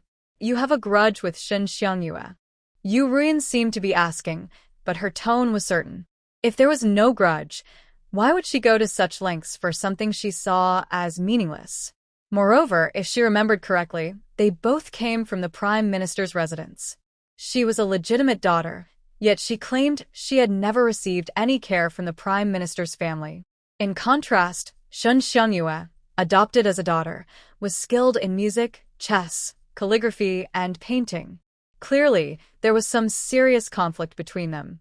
Yes, it's a life-and-death relationship. Shen Xiangwan didn't deny it. She had already said everything she needed to. Only by knowing how deep their feud was could she feel more at ease working with her. Hehe. Mrs. Wei is truly a clever person. Yurin couldn't help but laugh. If their social statuses weren't so different, she would really like to be friends with Mrs. Wei. Her instincts told her they would get along very well. TSK, TSK. So beautiful. Seeing her smile, Shin Xiangwan couldn't help but marvel. She considered herself quite familiar with handsome men and beautiful women. Not to mention the distant ones, her own and Wei Qingyi's looks were top tier. Yet, Yurian's beauty still made her turn her head in admiration. Her fair, delicate skin, exquisite features, enchanting eyes, a smiling peach blossom cheek, and a gentle fragrance all combined to give her a charming, alluring aura. If she were a man, she would have long fallen for her. Happiness Pavilion and Hahuan Pavilion are naturally competitors. Recently, because of Shen Xiangyue's rise, it has also affected Happiness Pavilion's business. So, even if Mrs. Wei doesn't say anything, I will do my best to suppress them. This business is bound to be to Mrs. Wei's disadvantage. After a moment, Yu Ruyan said with a smile in her eyes, "Whether I will suffer losses, I have my own measure. Boss Yu, in 3 days I will have someone deliver the prepared ointment to Happiness Pavilion. I hope we can work happily together." She only provided a skin whitening cream, and everything else needed to be done by Yu Ruyan. Shin Xiangwan didn't feel she was at a disadvantage. If the people who tried to harm her were truly Shin Xiangyue's doing, she could root them out completely and eliminate the hidden dangers. That would be a big gain for her. "Pleasure working with you." After a slight nod, Yu Ruyan slowly stood up, ready to leave. Given her status, it wasn't suitable for her to stay in close contact with Shin Xiangwan for long. She didn't want her to be burdened with unnecessary rumors.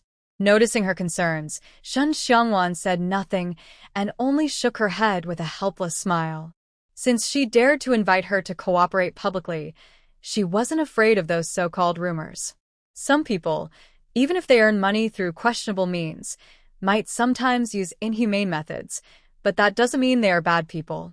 Throughout, Shen Xiangwan never looked down on her because of her status.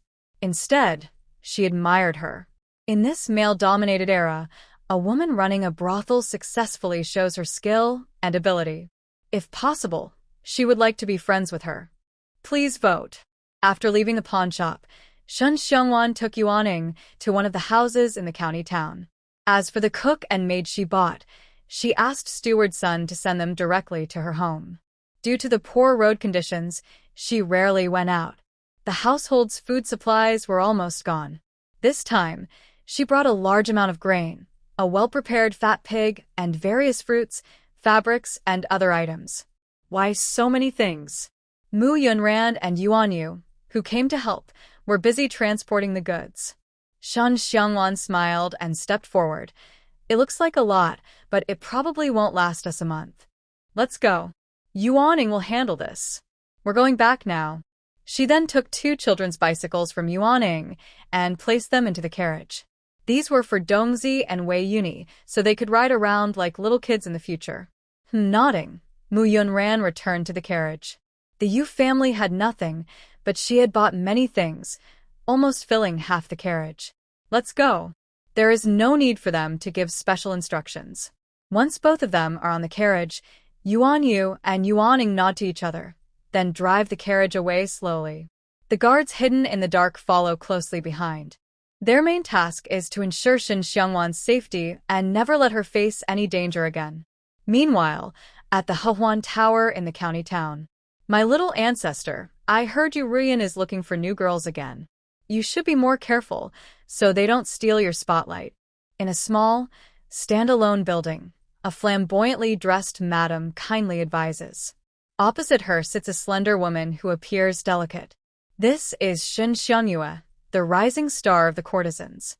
Although she only performs and does not sell her body, many men still admire her.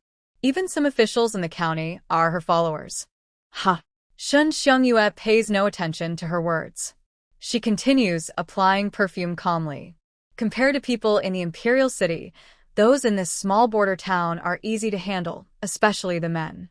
Even if Yu Ruyan is just looking for new girls, or if she herself were to enter the business, Shen Xiangyue wouldn't even frown.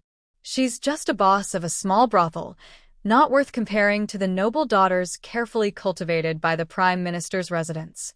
Yeah, What do you think about young Master Huang wanting to buy your freedom? Seeing her attitude, the madam stops bothering her and asks about something else. Young Master Huang's full name is Huang Jingshu, from the capital.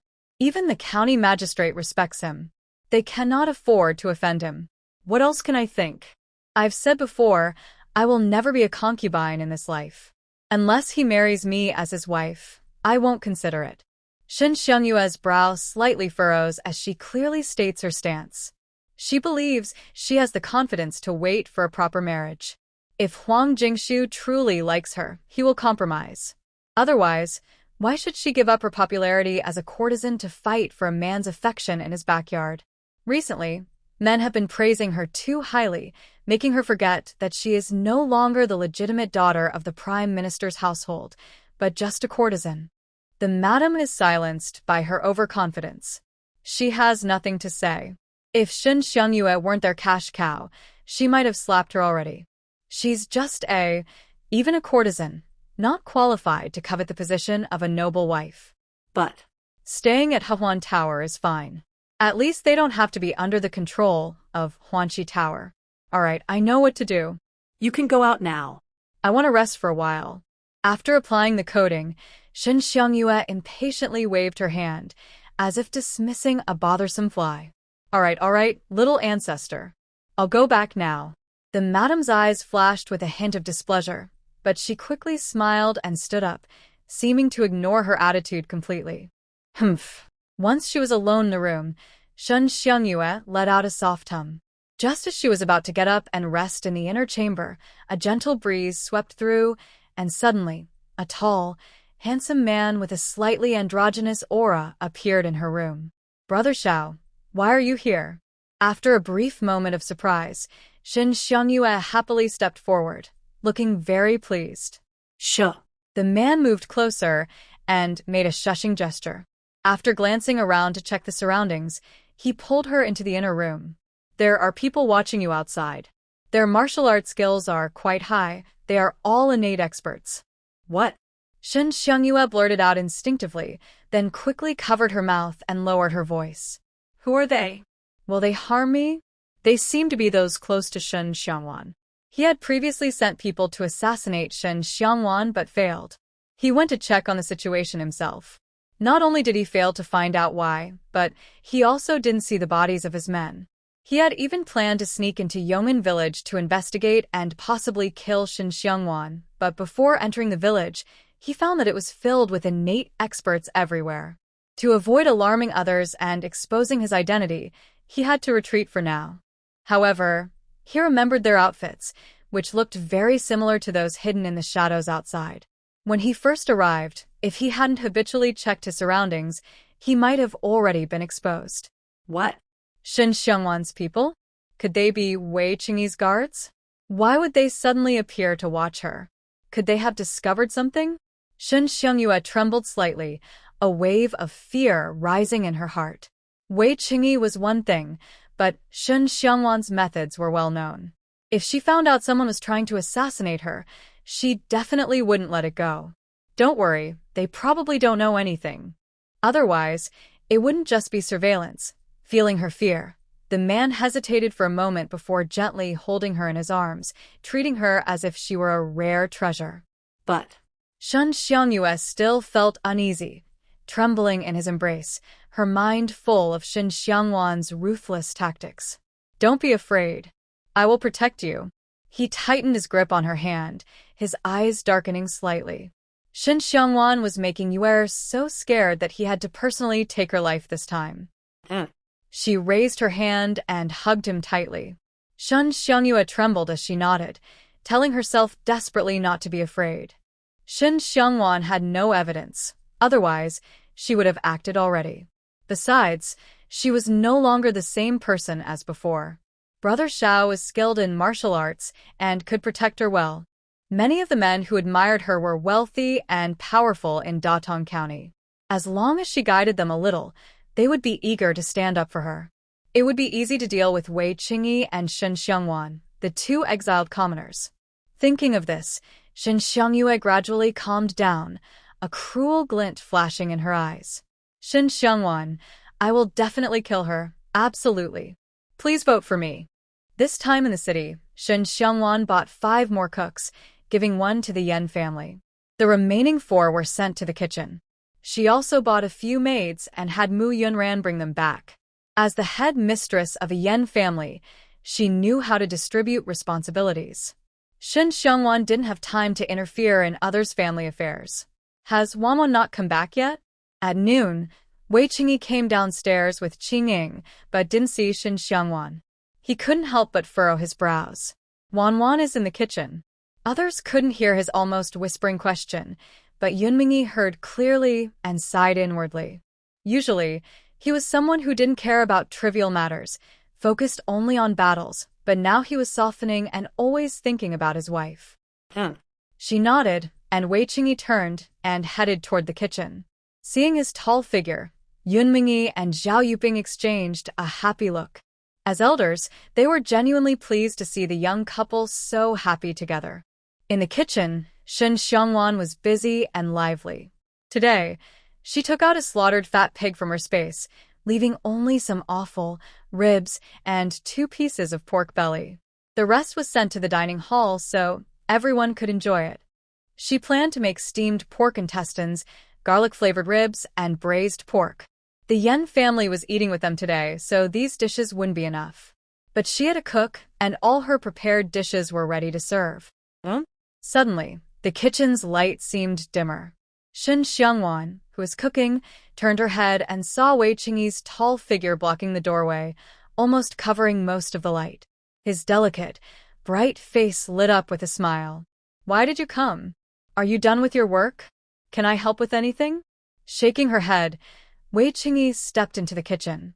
Seeing her busy and sweating, he felt not only pity but also deep affection. The word home suddenly took on a clear image in his mind. "I have something to tell my husband. Brother Yi, could you help Wanwan light the fire?" Looking back and forth between them, Mu Yunran stood up very perceptively. "Okay." Wei Qingyi calmly walked over. Before leaving, Mu Yunran winked at Shen Xiangwan, making her smile and almost laugh. "It's just helping to light a fire. Why act like they're about to do something complicated in the kitchen? Isn't the cook busy at the other stove? Don't light a big fire. It's almost ready." Shen Xiangwan shook her head, put down the spatula, and leaned against the stove. The pot contained braised pork, which just needed a little more simmering on low heat. "Don't cook yourself, next time." Seeing her sweaty face, Wei Qingyi said with concern, "I only cook 2 or 3 dishes." She immediately saw through his thoughts and couldn't help but smile. Cooking is just cooking. What's there to be so worried about? "Did you have any fun in the county today?" He stared at her for a long moment, then helplessly changed the subject. "Little rascal, she's good everywhere but sometimes too carefree," making him feel like he's overreacting. Yes. Hearing this, Shen Xiangwan's eyes lit up. She walked over and squatted in front of him. "Remember the beauty we met at the tooth shop last time? Her name is Yu Ruyan, the owner of Huanqi Tower.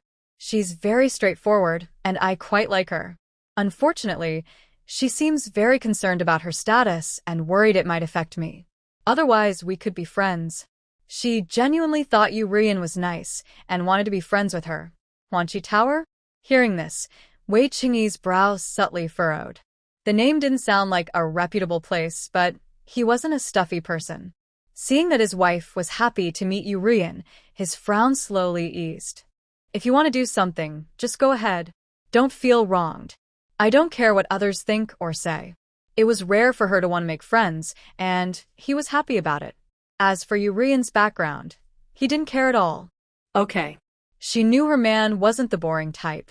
Shen Xiangwan smiled brightly and couldn't help but lean in to kiss his cheek. "Husband, you seem even more handsome today." Pretending to be serious, Wei Qingyi nodded slightly. He felt his ears turn a little red. No matter how many times it happened, he couldn't get used to his wife's straightforwardness. But every time, he felt his heart turn sweet, like honey, and he wanted to hear more sweet words from her. "My food is almost ready." Not noticing his secret thoughts, Shen Xiangwan stood up and lifted the lid of the pot. The rich aroma of braised pork quickly filled the kitchen. The bright-colored sauce made everyone's stomach rumble with hunger, even making her swallow hard. Time to eat. Soon, Shen Xiangwan and Wei Qingyi carried bowls and plates into the main hall.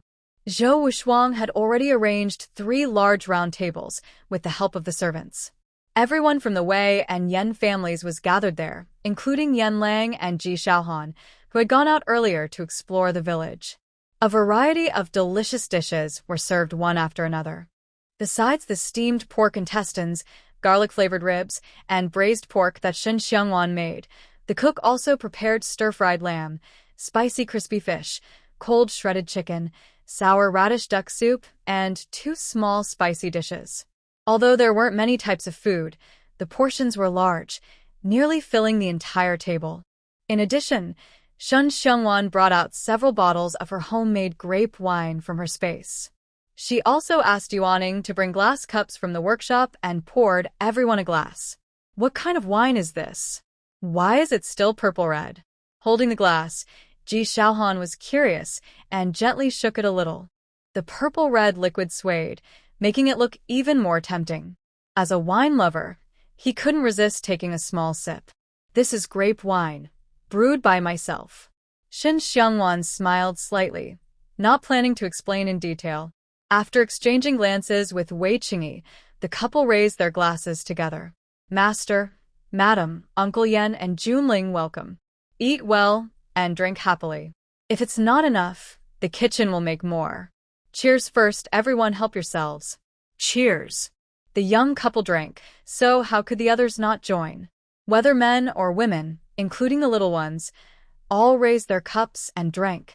Of course, the little ones drank juice that Shen Xiangwan had specially squeezed, not alcohol.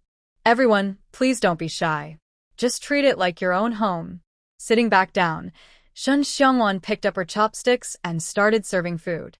No need to be polite. I won't hold back with you. With that, Yan Lang took the lead and bit into a piece of garlic-scented ribs. Seeing him do this, the others also relaxed and started eating. After tasting the delicious pork and fatty intestines, they couldn't stop praising the food. They ate faster and faster. Of course, some focused on the fine wine, like Ji Xiaohan, who spent the whole time tasting and occasionally praising it, clearly very fond of it. Please support me with votes. After eating and drinking well, the servants quickly cleaned up the leftovers. Everyone, having nothing to do, gathered again to chat. Yan Lang even asked about the school. His face was marked with scars, making it unsuitable for him to go outside, but he was restless. When he went out in the morning to get familiar with the surroundings, he saw the newly built school. He thought about becoming a teacher there temporarily. Uncle Yan, don't joke. With your talent, being a teacher would be such a waste. Hearing his idea, Shen Xiangwan couldn't help but smile and shake her head. Wei Qingyi had just gained military power, and they needed someone familiar with military affairs to assist. With Yan Lang's experience as a military advisor and local official for many years, a small school couldn't hold his talents. They wouldn't let such talent go to waste. Do you think I want to be a teacher? Hearing this, Yan Lang looked at her annoyed and then sighed helplessly, pointing to the scar on his face. As long as this mark is here, I can't walk freely in the army. Even going outside would attract attention and gossip, making normal life impossible. Not only him, but all the grown men in the Yan family had scars on their faces, including Yan Junling. Even if Wei Qingyi could find a way to turn them into exiled commoners and release them from exile, they couldn't remove the marks on their faces. They would carry this shame for life. Unexpectedly, Shen Xiangwan smiled indifferently and said, "It's just a scar. I have a way to help you remove it." What? Almost immediately, all the Yan family members exclaimed in unison, their mouths slightly open and eyes wide as they stared at her. Did they hear her right? Could she really remove the scars from their faces? Wanwan? Seeming to guess something, Wei Qingyi turned to look at her.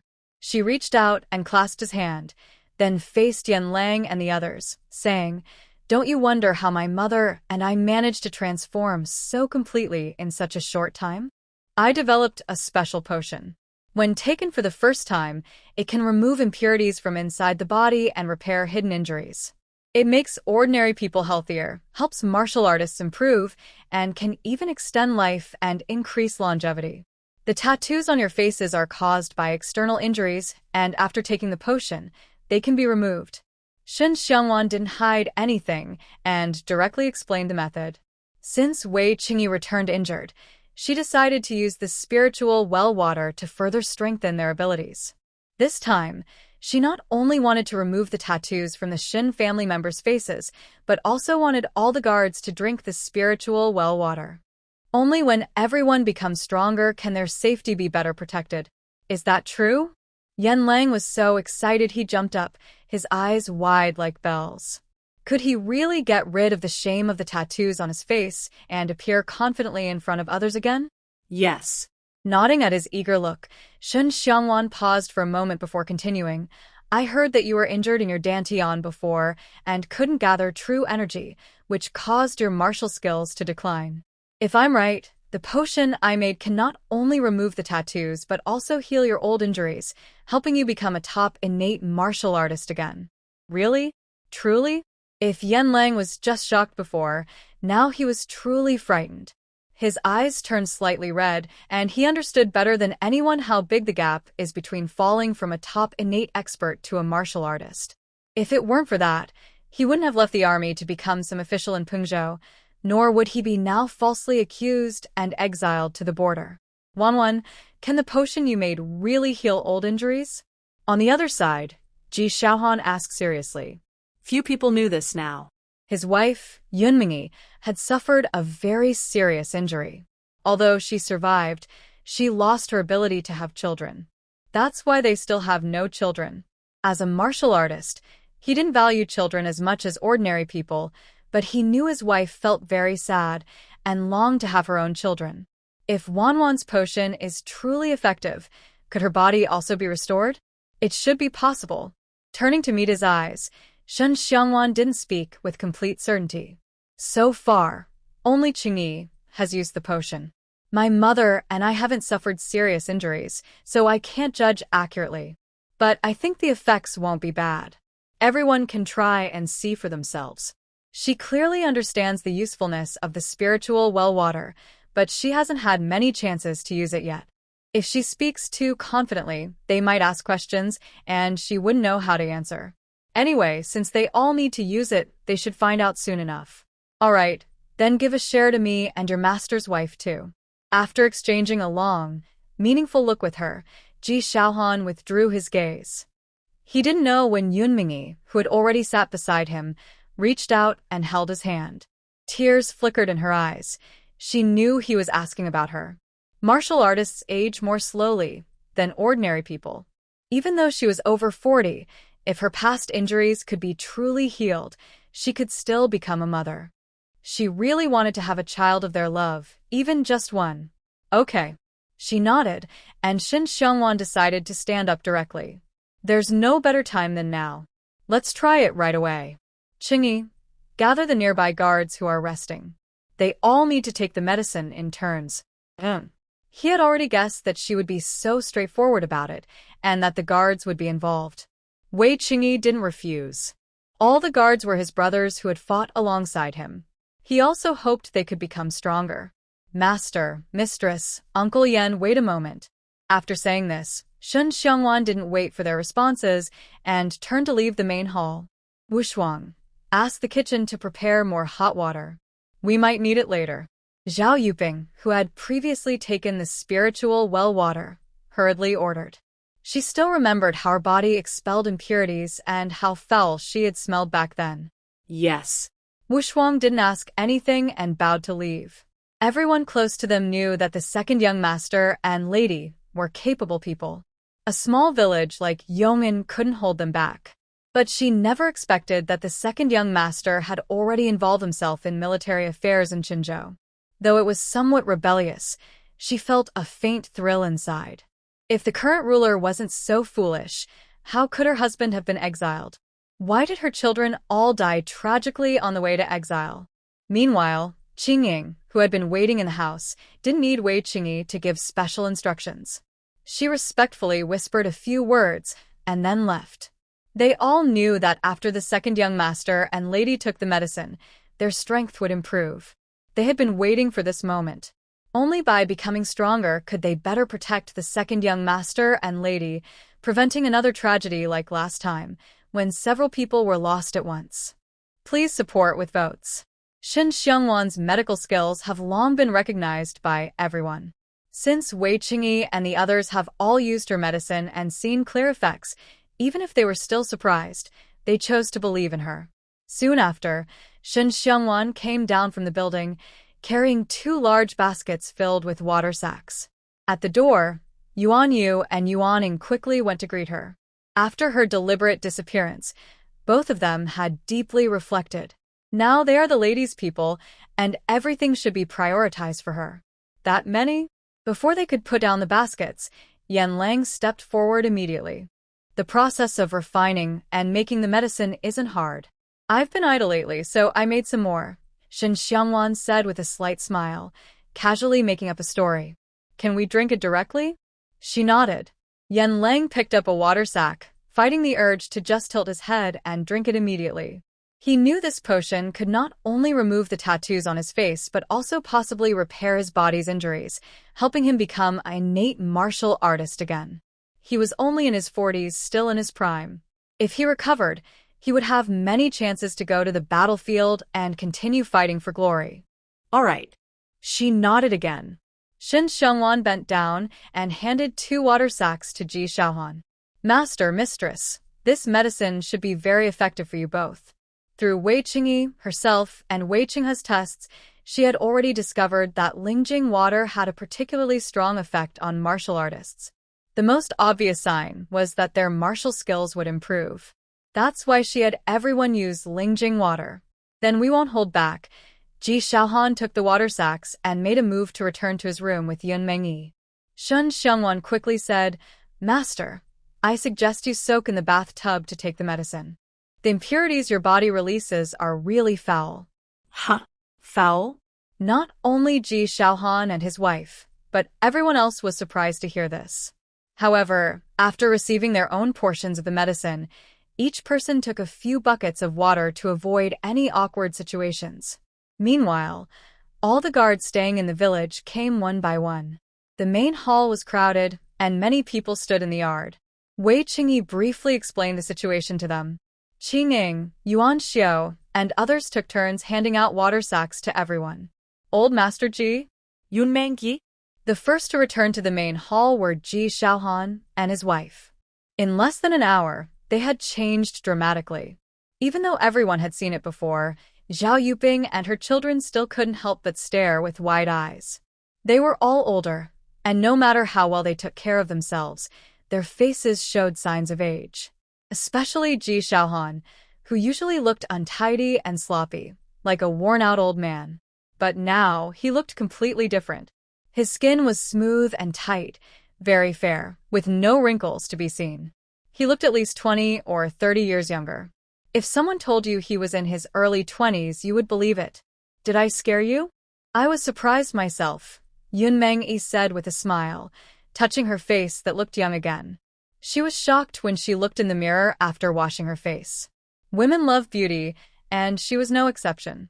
She never imagined she could become so young again. More importantly, her past injuries and hidden scars had healed completely. Her martial arts had also improved further. Master, you look amazing, Shen Xiangwan said sincerely, holding her arm. She had heard that Yun Mengyi was once famous for her beauty, both in looks and skills. Now she saw it was true. Even she couldn't say she was prettier. Their master was lucky to have married her after so many years of practice. You're just sweet-talking, Yun Mengyi said with a smile, poking her head. Zhao Yuping also stepped forward and said, Meng-yi, you really look beautiful. You look so good, Wei Linger chimed in eagerly, her eyes shining brightly as she looked at Yun Mengyi. Yun Mengyi was amused by their teasing and smiled happily. Everyone's attention was on her. Meanwhile, Ji Xiaohan, who had also become younger, silently walked over and sat next to Wei Qingyi. He looked at him and asked, You managed to advance from a grandmaster to a grandmaster of the highest level because of this potion, right? Ji Xiaohan's tone sounded like a question, but it was actually a statement of certainty. After taking the potion, he realized that the change in appearance was minor. The real improvement was in his martial arts. He had been close to reaching the realm of the celestial being for many years. He had considered breaking through, but each time, he seemed to lack the final spark.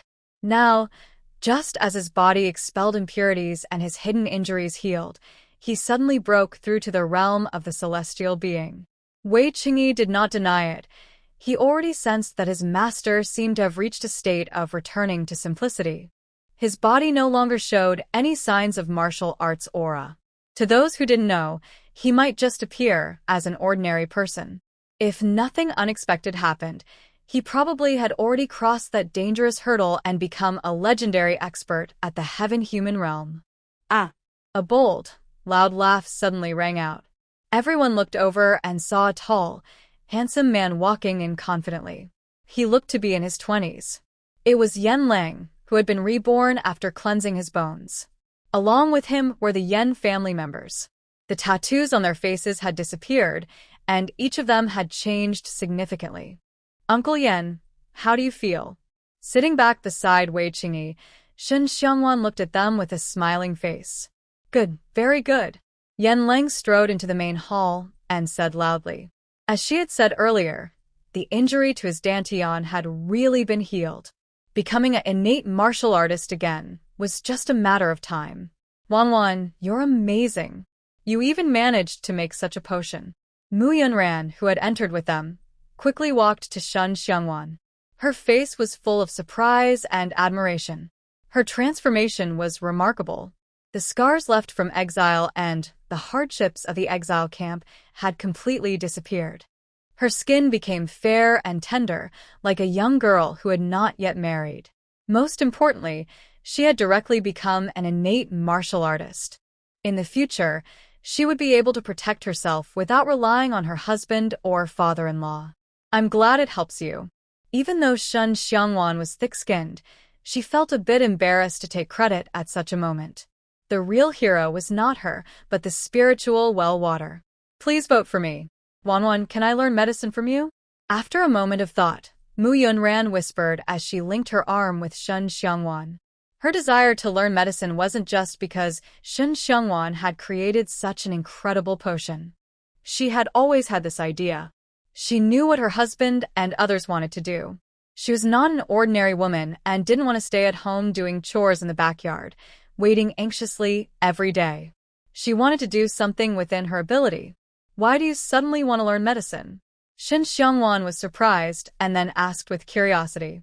"It's not that sudden. When I was still on the exile road, I already had some ideas. Wanan, in the future, my husband and the others will probably go to the battlefield. I can't fight alongside them, but I want to do something for them. If I learn medical skills, I can help treat soldiers and try to remove their worries." Whispering into Shen Xiangwan's ear, Mu Yunran spoke softly, so only they could hear. There were many skilled fighters present, so even if she spoke quietly, they could hear her. Among them was Yan Junling, whose face quickly showed surprise, then a hint of helplessness and pity in his eyes. He only just now realized that his wife had thought so far ahead. Really? I must say, they really are on the same wavelength. Shen Xiangwan couldn't help but smile and looked at Yan Junling with a gentle expression before saying, "All right, I'm planning to train some medical apprentices. I've also gathered some books about surgery and medical techniques. I'll give them to you someday. Take a look first, and if you have questions, just ask me." "Okay." Although she didn't fully understand what she meant by surgery, her clear willingness to learn was obvious. Mu Yunran also smiled in response. Soon, Qingying, Yuan Xiao, Yuan Shua, Yuan Yu, and Yuaning returned, bringing back updates on the guards. After drinking spiritual well water, everyone showed significant improvement. Their martial skills advanced further, especially Qingying, who directly reached the realm of a master, not just a beginner master, but a full master. Yuan Xiao and Yuan Shua also became masters, though their levels were still unstable and needed time to stabilize. Everyone gained a lot, and they excitedly shared their progress for a long time. Once things settled down, they returned to talking about the village. "That pork really is delicious. Once the village's pigs are all raised and sold, and the people realize pork isn't cheap meat, with some guidance there could be a pig-raising boom in Datong County. If everything goes well, in 2 or 3 years, the people of Qinzhou will no longer lack meat. Having served as a local official for several years, Yanlang was very perceptive about this. He quickly saw the benefits of developing pig farming. If every household raised pigs, would the army still lack meat? Moreover, they could also have the military cooks raise pigs themselves, saving some costs. When the soldiers become strong and healthy, they won't fear raids from nomads outside the border. This would also be very advantageous for future rebellions. Older sister-in-law, with your method, can we really become fat and strong in just half a year? He can see through things that others can also understand. Yanlun quickly followed up with a serious look and asked questions. He knew that Brother Yi was busy planning to take control of Datong County. The current county magistrate would soon be replaced, and their people would take over. Datong County was already within their reach. The better it developed, the more advantageous it was for them. Yes, as long as they don't go hungry, raising animals twice a year is not a problem. Shen Xiangwan didn't expect everyone to be so sharp. Just from her casual words, they had already sensed the benefits. It seemed that in the future, she wouldn't need to do everything herself. This is doable. Yan Lang and others quickly exchanged glances with Wei Qingyi and made a decision instantly. Yes.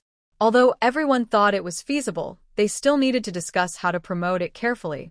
Luckily, the pigs in the village were still piglets. When they were close to being sold, they could come up with a detailed plan. There was no rush for now. What? 6,000 jin? When they heard about the incredible yield of potatoes and sweet potatoes, they all couldn't help but stare in shock. The people at the bottom of the Tianqi dynasty didn't live well, and border residents faced even more hardship. In the future, they would definitely base themselves in Qinzhou and gradually move toward the imperial city. Besides military and political power, people's livelihood was also a key issue. Raising pigs and eating meat was just to improve the villagers' meals. What they truly cared about was whether they could eat enough and stay warm. If the yields of potatoes and sweet potatoes were really that high, wouldn't the people have enough to eat? 6,000 jin is just the minimum yield. If the land is fertile and they fertilize properly during the season, reaching 8,000 to 10,000 jin is also possible. Knowing why they were so shocked, Shen Xiangwan shook off her usual laziness and became serious for once. Why did she specifically plant potatoes and sweet potatoes? It was just to let them see the yield firsthand, so they could promote it better in the future. Only when the people all had enough to eat, and every household had surplus food, could they have more strength to rise up. And they wouldn't have to worry about internal conflicts. The common people at the bottom were very simple. They didn't care who the emperor was. As long as someone could make them eat well and stay warm, they would support that person. Is that true? Yan Lang jumped up excitedly again. It's important to know that ordinary people can harvest only about 200 jin of grain per mu of land, even in good weather. If the yield really reaches thousands or even 10,000 jin per mu, then in just a year or two, the people in Qinzhou would no longer go hungry, and it wouldn't be impossible for every household to have stored food. He nodded in response to his question, but Shen Xiangwan suddenly changed the topic. It's not easy to ask the people to give up their current grain and switch to planting potatoes and sweet potatoes. This requires the government's support. So, if we want to promote high-yield crops, we must first take control of Datong County or even Qinzhou's government. She knew they had already started working on this, but progress was too slow. To increase next year's grain production as much as possible, they needed to take Datong County first. They would teach the people how to fertilize and improve the land in the government's name. Once Datong County had a good harvest, it would definitely attract attention from the local officials. If they didn't control all of Qinzhou before that, the news would reach the imperial court. At that point, they wouldn't be able to develop further, and they might even face disaster. So, they had to act quickly and decisively to control all of Qinzhou as fast as possible.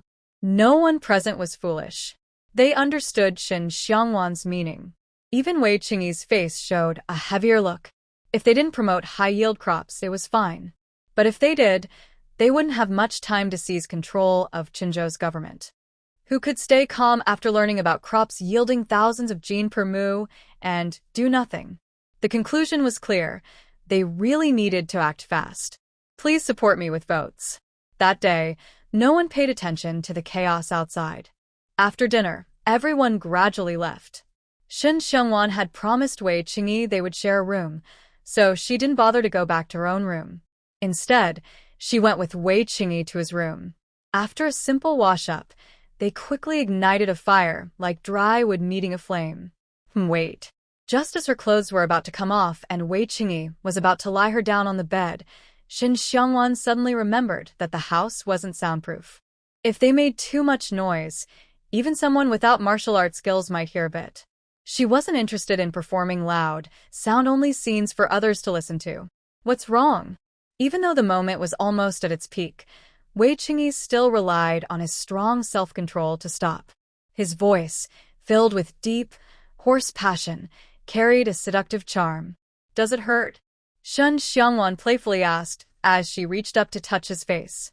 If you listen carefully, her voice was a little unsteady too. In fact, sometimes women can be more eager than men when faced with temptation. He looked at her deeply for a while, then suddenly let himself fall onto her, speaking in a muffled voice, "I'm about to explode." Ha ha ha. Shen Xiongwan was amused by him. The intense atmosphere of passion in the room seemed to lighten a bit. Wei Qingyi was feeling frustrated, but his laughter suddenly stopped. Shen Xiongwan reached out and hugged him, turning over to press him down on the bed. Don't be in such a hurry. Let's change places first. Huh. Wei Qingyi was surprised. By the time he reacted, the two of them were already lying on a soft big bed. The surroundings had changed as well. Where is this? She sat up, holding him, and asked with curiosity.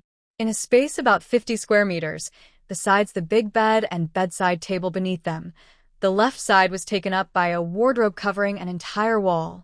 On the right side was a dressing table, with a large mirror standing nearby, reflecting everything clearly, much better than a bronze mirror. The walls had delicate white patterns, like a thin veil, giving a fresh and dreamy feeling. Although he had entered the space yesterday and earlier today, he had only been in the bathroom area. Only now did Wei Qingyi truly find himself inside Shen Xiongwan's room.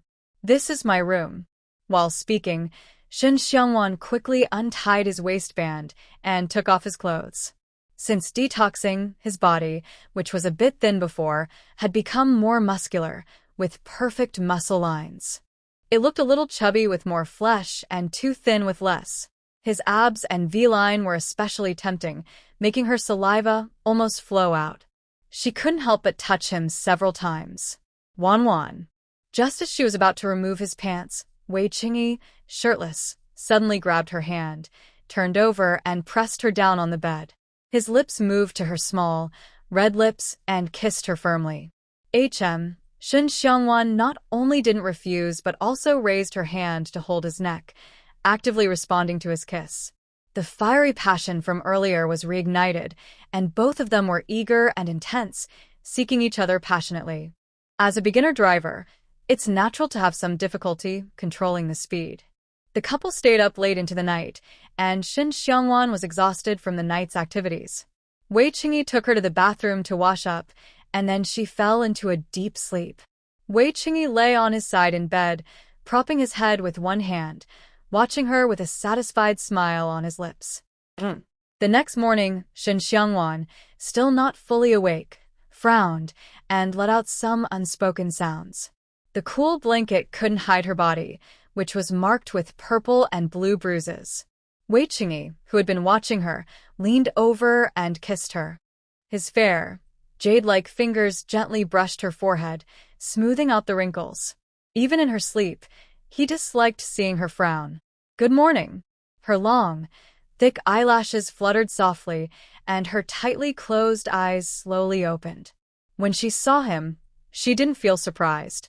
Instead, she naturally snuggled into his arms, her voice hoarse like never before. Good morning. He held her with one arm and looked down, asking, "Are you feeling uncomfortable anywhere?" After a long suppressed desire, He finally felt free. Even though he hadn't slept all night, he was still full of energy. Yes, she responded hoarsely. She slightly pulled away from him and turned to lie on his chest. I feel uncomfortable all over. What do you think I should do? Should I help massage you? A quick flash of guilt and tenderness crossed his eyes. Wei Qingyi genuinely raised his hand to touch her lower back, gently massaging her tender skin back and forth. Stop teasing. She instinctively let out a moan and quickly grabbed his hand. If you keep massaging, I might not make it. I need to take a bath. Her body, still sensitive from earlier, couldn't handle his teasing. In front of him, Shen Xiangwan's mind was filled with, her self-control had long been shattered and swallowed. Okay. Noticing her meaning, Wei Qingyi's handsome face flushed slightly. He picked her up horizontally and headed straight for the bathroom. Knock, knock. When they came out of the bathroom, Shen Xiangwan had returned to normal. Just then, there was a knock on the door. Wei Qingyi, who was about to change clothes, paused in surprise. Was there someone else? Master, breakfast is ready. The voice of number 1 followed. Shen Xiangwan called out, Okay, I'll come down right away. Earlier, when she was taking a bath, she used her mental power to contact number 1 and asked him to prepare breakfast for both of them. After tossing and turning all night, she was starving. Yes. Outside the room, number 1, as always, behaved like the most elegant gentleman, bowing slightly before leaving. Wan. He pulled her into his arms, and Wei Qingyi lifted her chin. Who is he? Who? A strong smell of jealousy hit her face. Shen Xiangwan pretended not to understand, raising her hand to hook around his neck with a mischievous smile. Who was that man just now? He carried her to the bed, sat down, and held her waist. His deep eyes fixed on her steadily. His words carried a hint of bitterness. Although his wife hadn't told him the details, he guessed that this place belonged only to her, where only she could come and go freely. He never expected that there would be someone else here, especially a man. Wei Qingyi felt like he was drowning in a pool of jealousy. As he looked into Shen Xiangwan's eyes, he saw a growing sense of grievance, resentment, and accusation. Was his wife no longer in love with him after getting someone else? Otherwise, why didn't she feel any pity for him? Don't forget to vote after reading. Thank you all for your support. Mwah. Ha ha ha. Watching his changing emotions, Shen Xiangwan couldn't hold back anymore and burst into laughter. Wan. It's clear she no longer loves him.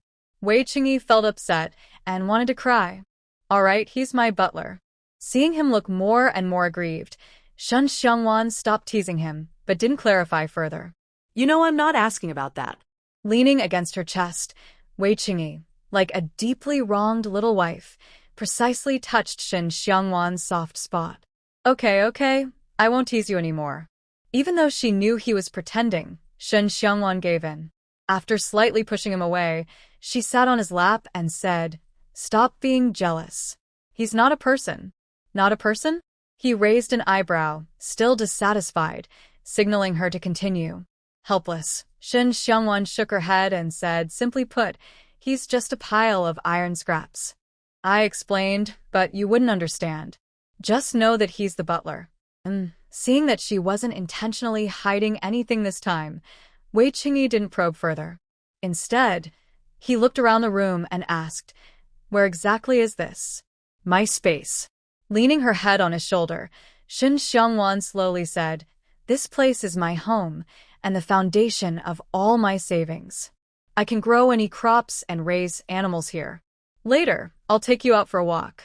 Also, there's a spiritual water well in the space. The potions I brought out are made from that water. You already know the effect of drinking it directly, boiled and cooled. It can strengthen the body and prolong life. I don't know exactly how it works, but that's why everyone adapted so quickly to the hardships of exile and never caught colds or other illnesses. I secretly replaced all the drinking water with the cooled spiritual well water. If it weren't for the spiritual water, how could pampered Zhao Yuping and her daughter, or even herself, walk dozens of miles every day?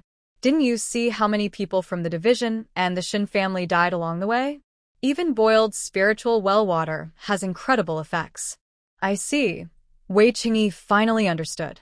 He always knew she had secrets, but he never expected she had done so much behind his back. For a moment, Wei Qingyi felt a warm feeling inside. He hugged her tighter, wishing he could merge her into his bones and blood. Wanwan, I love you.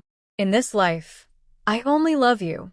He had said he loved her more than once, but he still wanted her to know how much she meant to him. I love you too, only you. This was Shun Xiangwan's first clear response to his feelings. At first, when she agreed to try, she only liked him, not loved him. But now, her heart told her she was truly in love with him.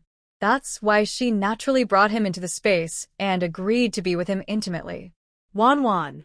Surprised that she responded so openly, Wei Qingyi felt his heart suddenly lose its rhythm. Excited, he quickly wrapped his arms around her tightly.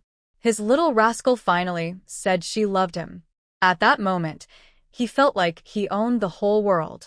Are you happy? Shen Xiangwan asked with a smile, clearly sensing his emotional change. Yes, he nodded vigorously, burying his face in her shoulder. In all his life, he had never been this happy. All right, change your clothes quickly. Number 1 has prepared the food. Later, I'll take you to explore the space. They embraced quietly for a while. Shun Xiangwan patted his back, but the wonderful atmosphere was gone. Wei Qingyi's lips curled into a helpless smile. His little rascal really knew how to spoil the mood. Pop. Hurry up, your clothes are already on the bed. While he was feeling disappointed, Shin Xiangwan gave him a firm kiss on the face, then got up to go to the dressing table. Wanwan Yu. Is she feeling shy? Watching her busy figure, Wei Qingyi suddenly reacted. Usually, she would be teasing him at this time. Today, not only did she break the mood actively, but she also pretended to be busy. Isn't that a sign of shyness? Hee. Thinking he understood, Wei Qingyi couldn't help but laugh foolishly. Shen Xiangwan, seen through the mirror, also smiled. With her personality, she wouldn't really be shy. She just said some sweet words suddenly, which made her a little embarrassed. Anyway, she wouldn't say them again in her life. When they went downstairs, the clock in the living room pointed to 9 o'clock. After meeting number 1, Wei Qingyi quietly observed to make sure he was indeed an inanimate object. Only then did he feel at ease.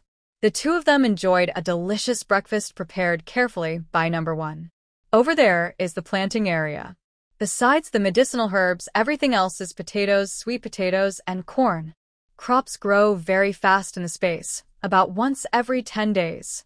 I've already harvested several times, accumulating enough food to feed our army. We just need to figure out how to get them out. After eating, they didn't rush to go out. Shen Xiangwan took Wei Qingyi for a walk around the space. Items originally in the villa or moved around would automatically replenish. Newly planted or grown crops didn't have that feature. When she decided to promote high-yield crops, she planted lots of potatoes, sweet potatoes, and corn in the space. She didn't expect they would take over the army so quickly, but it turned out to be very useful. Did you plant all this by yourself? Looking at the endless land, Wei Qingyi couldn't help but frown. So much land. How long would it take to finish planting? And harvesting every 10 days. It's probably too exhausting. Do you think that's possible? Rolling his eyes impatiently, Shen Xiangwan sighed helplessly. This space is mine. I have absolute control. Planting and harvesting can all be done with just a thought. If she had to do the planting herself, she would be exhausted to death. Even the cows in the production team wouldn't work this hard. Wei Qingyi nodded happily, and the lingering sadness in his heart disappeared completely. Then, Shen Xiangwan took him to the breeding area, where many small poultry such as chickens, ducks, sheep, and rabbits were kept. There were also large pigs, dairy cows, and yaks. Compared to outside, the poultry in the space grew faster and tasted better. However, it was suspicious that she only took out the large pigs and not other poultry, especially beef, which was strictly forbidden by the court. Please vote. Yes, yes. From afar, they saw 2 black and white balls running towards them as they approached. Be careful.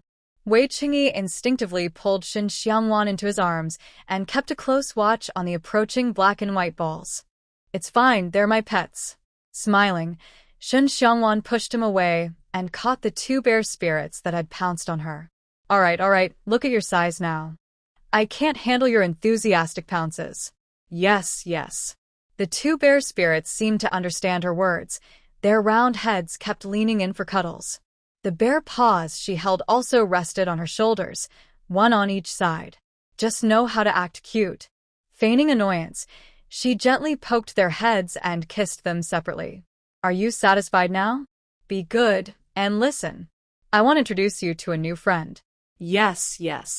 The two seemed a bit displeased, lowly whimpering a couple of times. Then, as if finally noticing Wei Qingyi, they made a move to attack him. Animals with territorial instincts are very protective. Anything invading their territory would be fiercely attacked. The panda, plump and chubby, looks silly and adorable, but also has beastly instincts. To the round and chubby Wei Qingyi, they saw him as an intruder in their territory. Wait. Almost immediately, Wei Qingyi prepared to defend himself. Shen Xiangwan quickly stepped between them, blocking Wei Qingyi, and said to the round and chubby pandas, "Don't be noisy.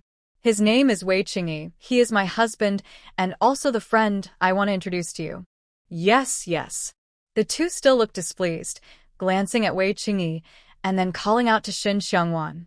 Seeing this, Shen Xiangwan gave Wei Qingyi a reassuring look, then approached and gently stroked them, saying, "Be good. He is a good person and will love you just like I do. Let's get to know him properly, okay?" The two animals truly understood what she was saying. Their calls carried clear signs of compromise and sadness.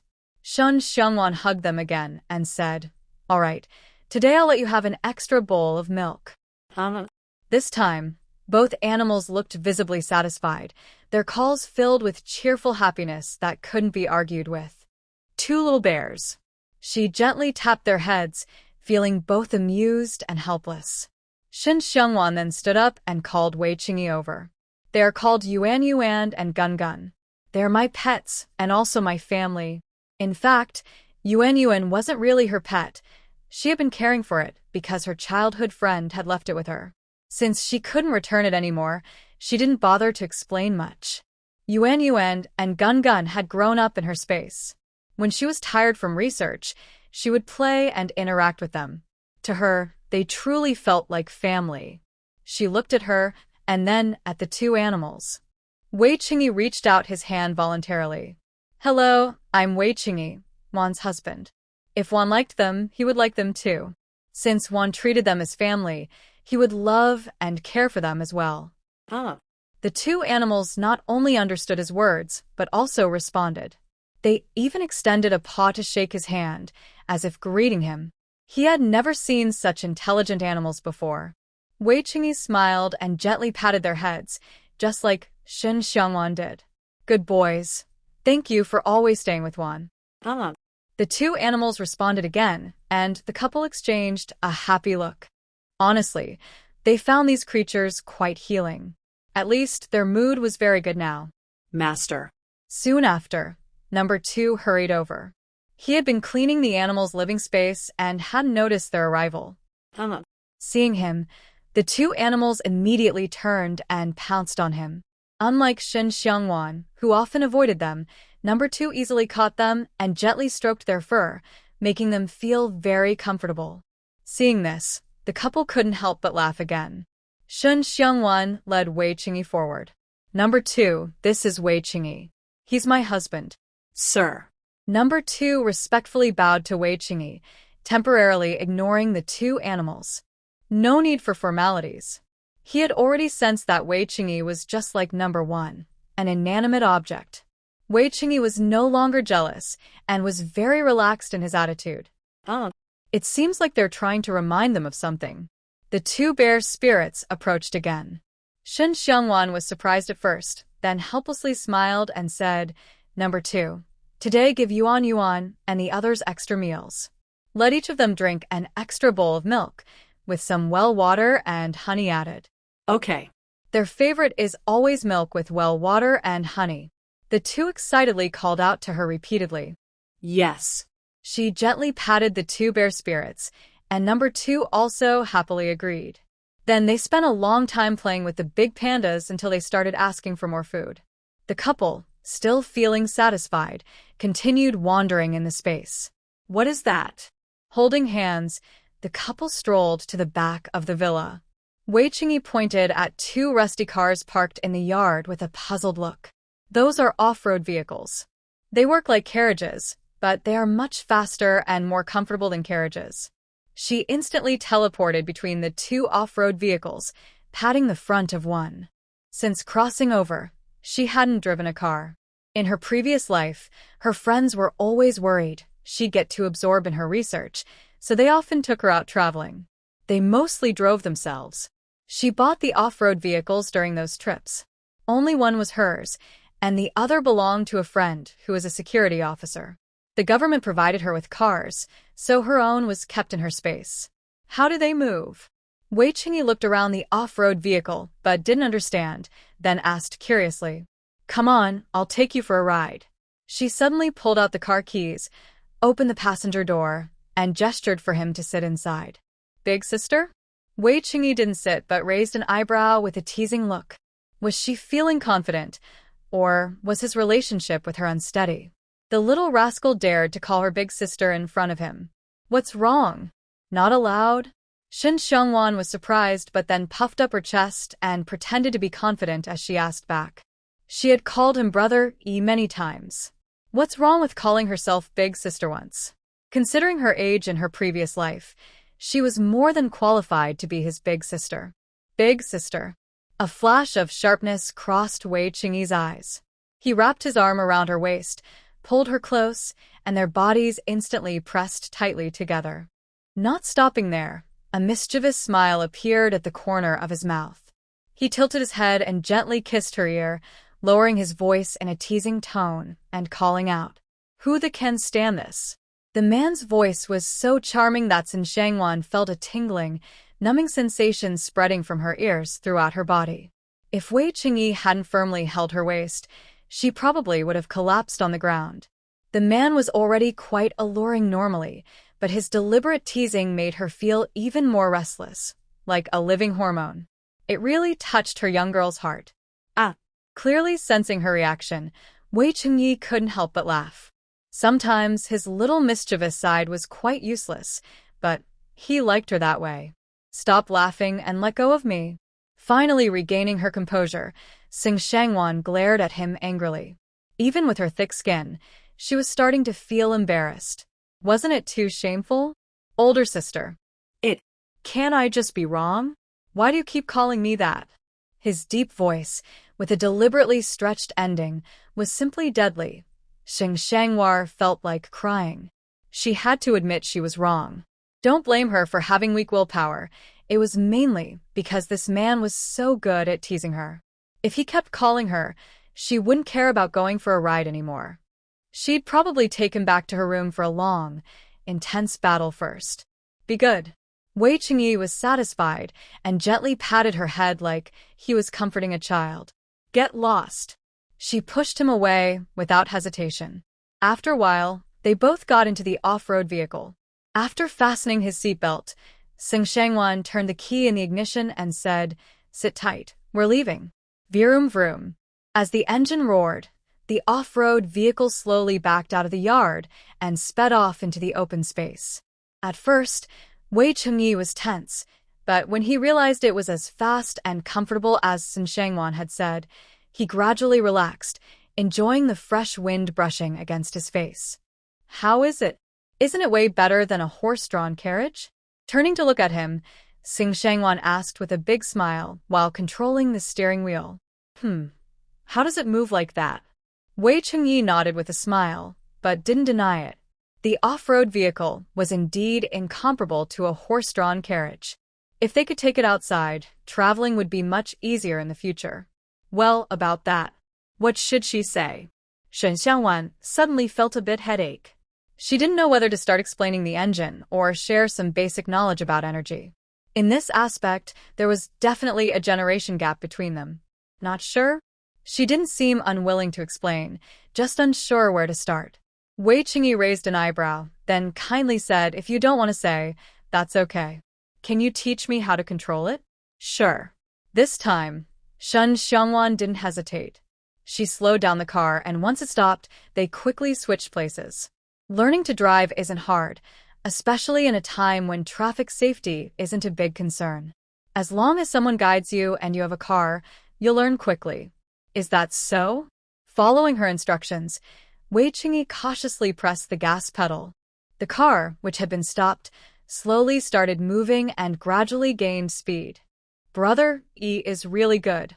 Next, just control the steering wheel well, and be careful not to press the gas too hard.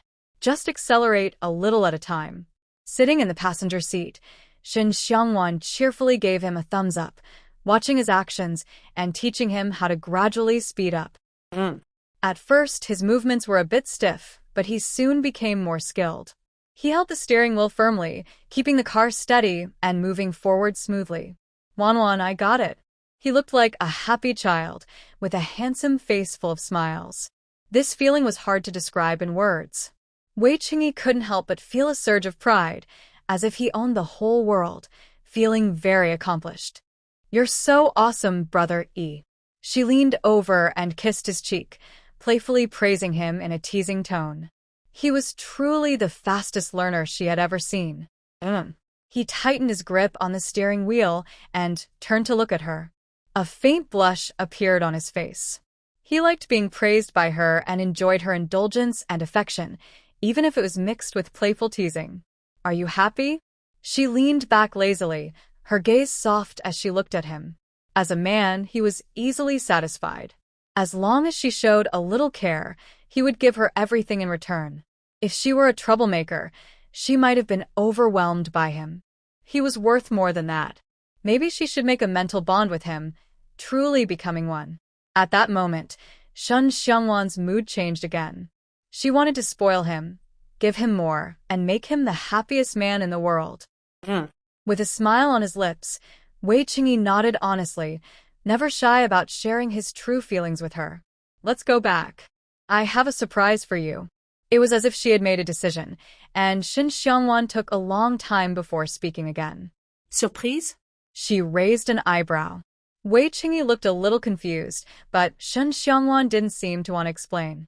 She mimicked his gesture and raised her eyebrows. Since it's a surprise, I can't tell you now. Really?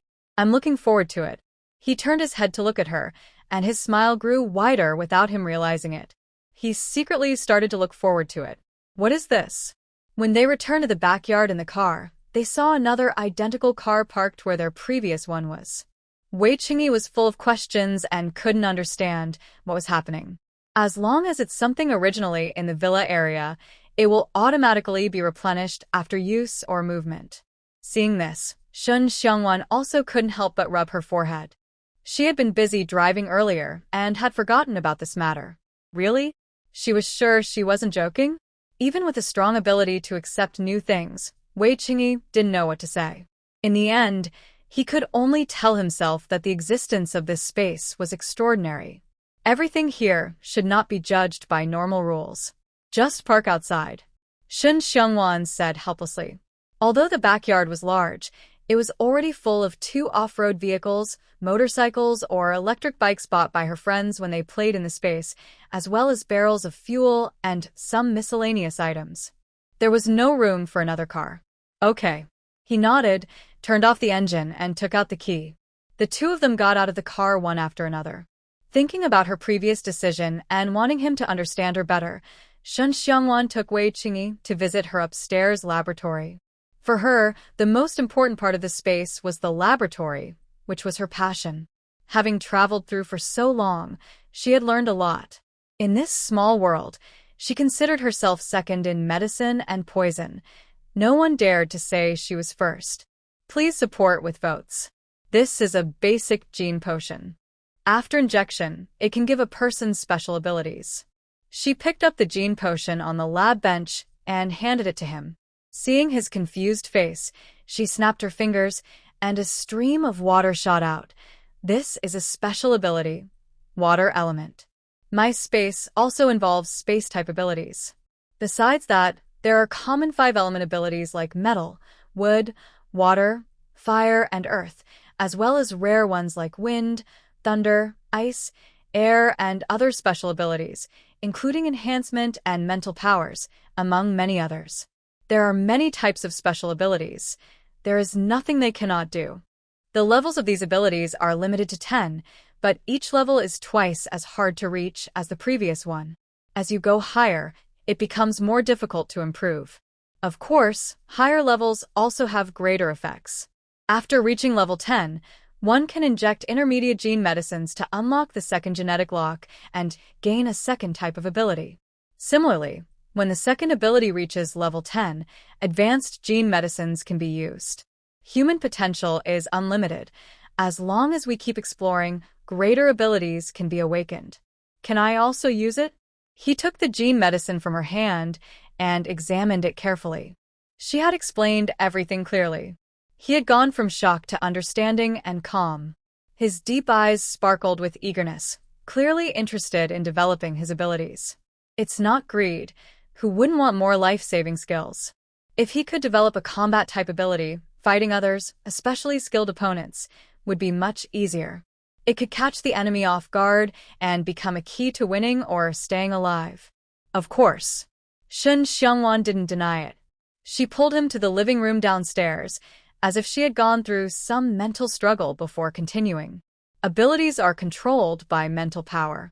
In other words, mental strength is everything for an ability user, like a martial artist Dantian. What I mean is, ability users can form mental contracts with each other, blending and sharing their abilities.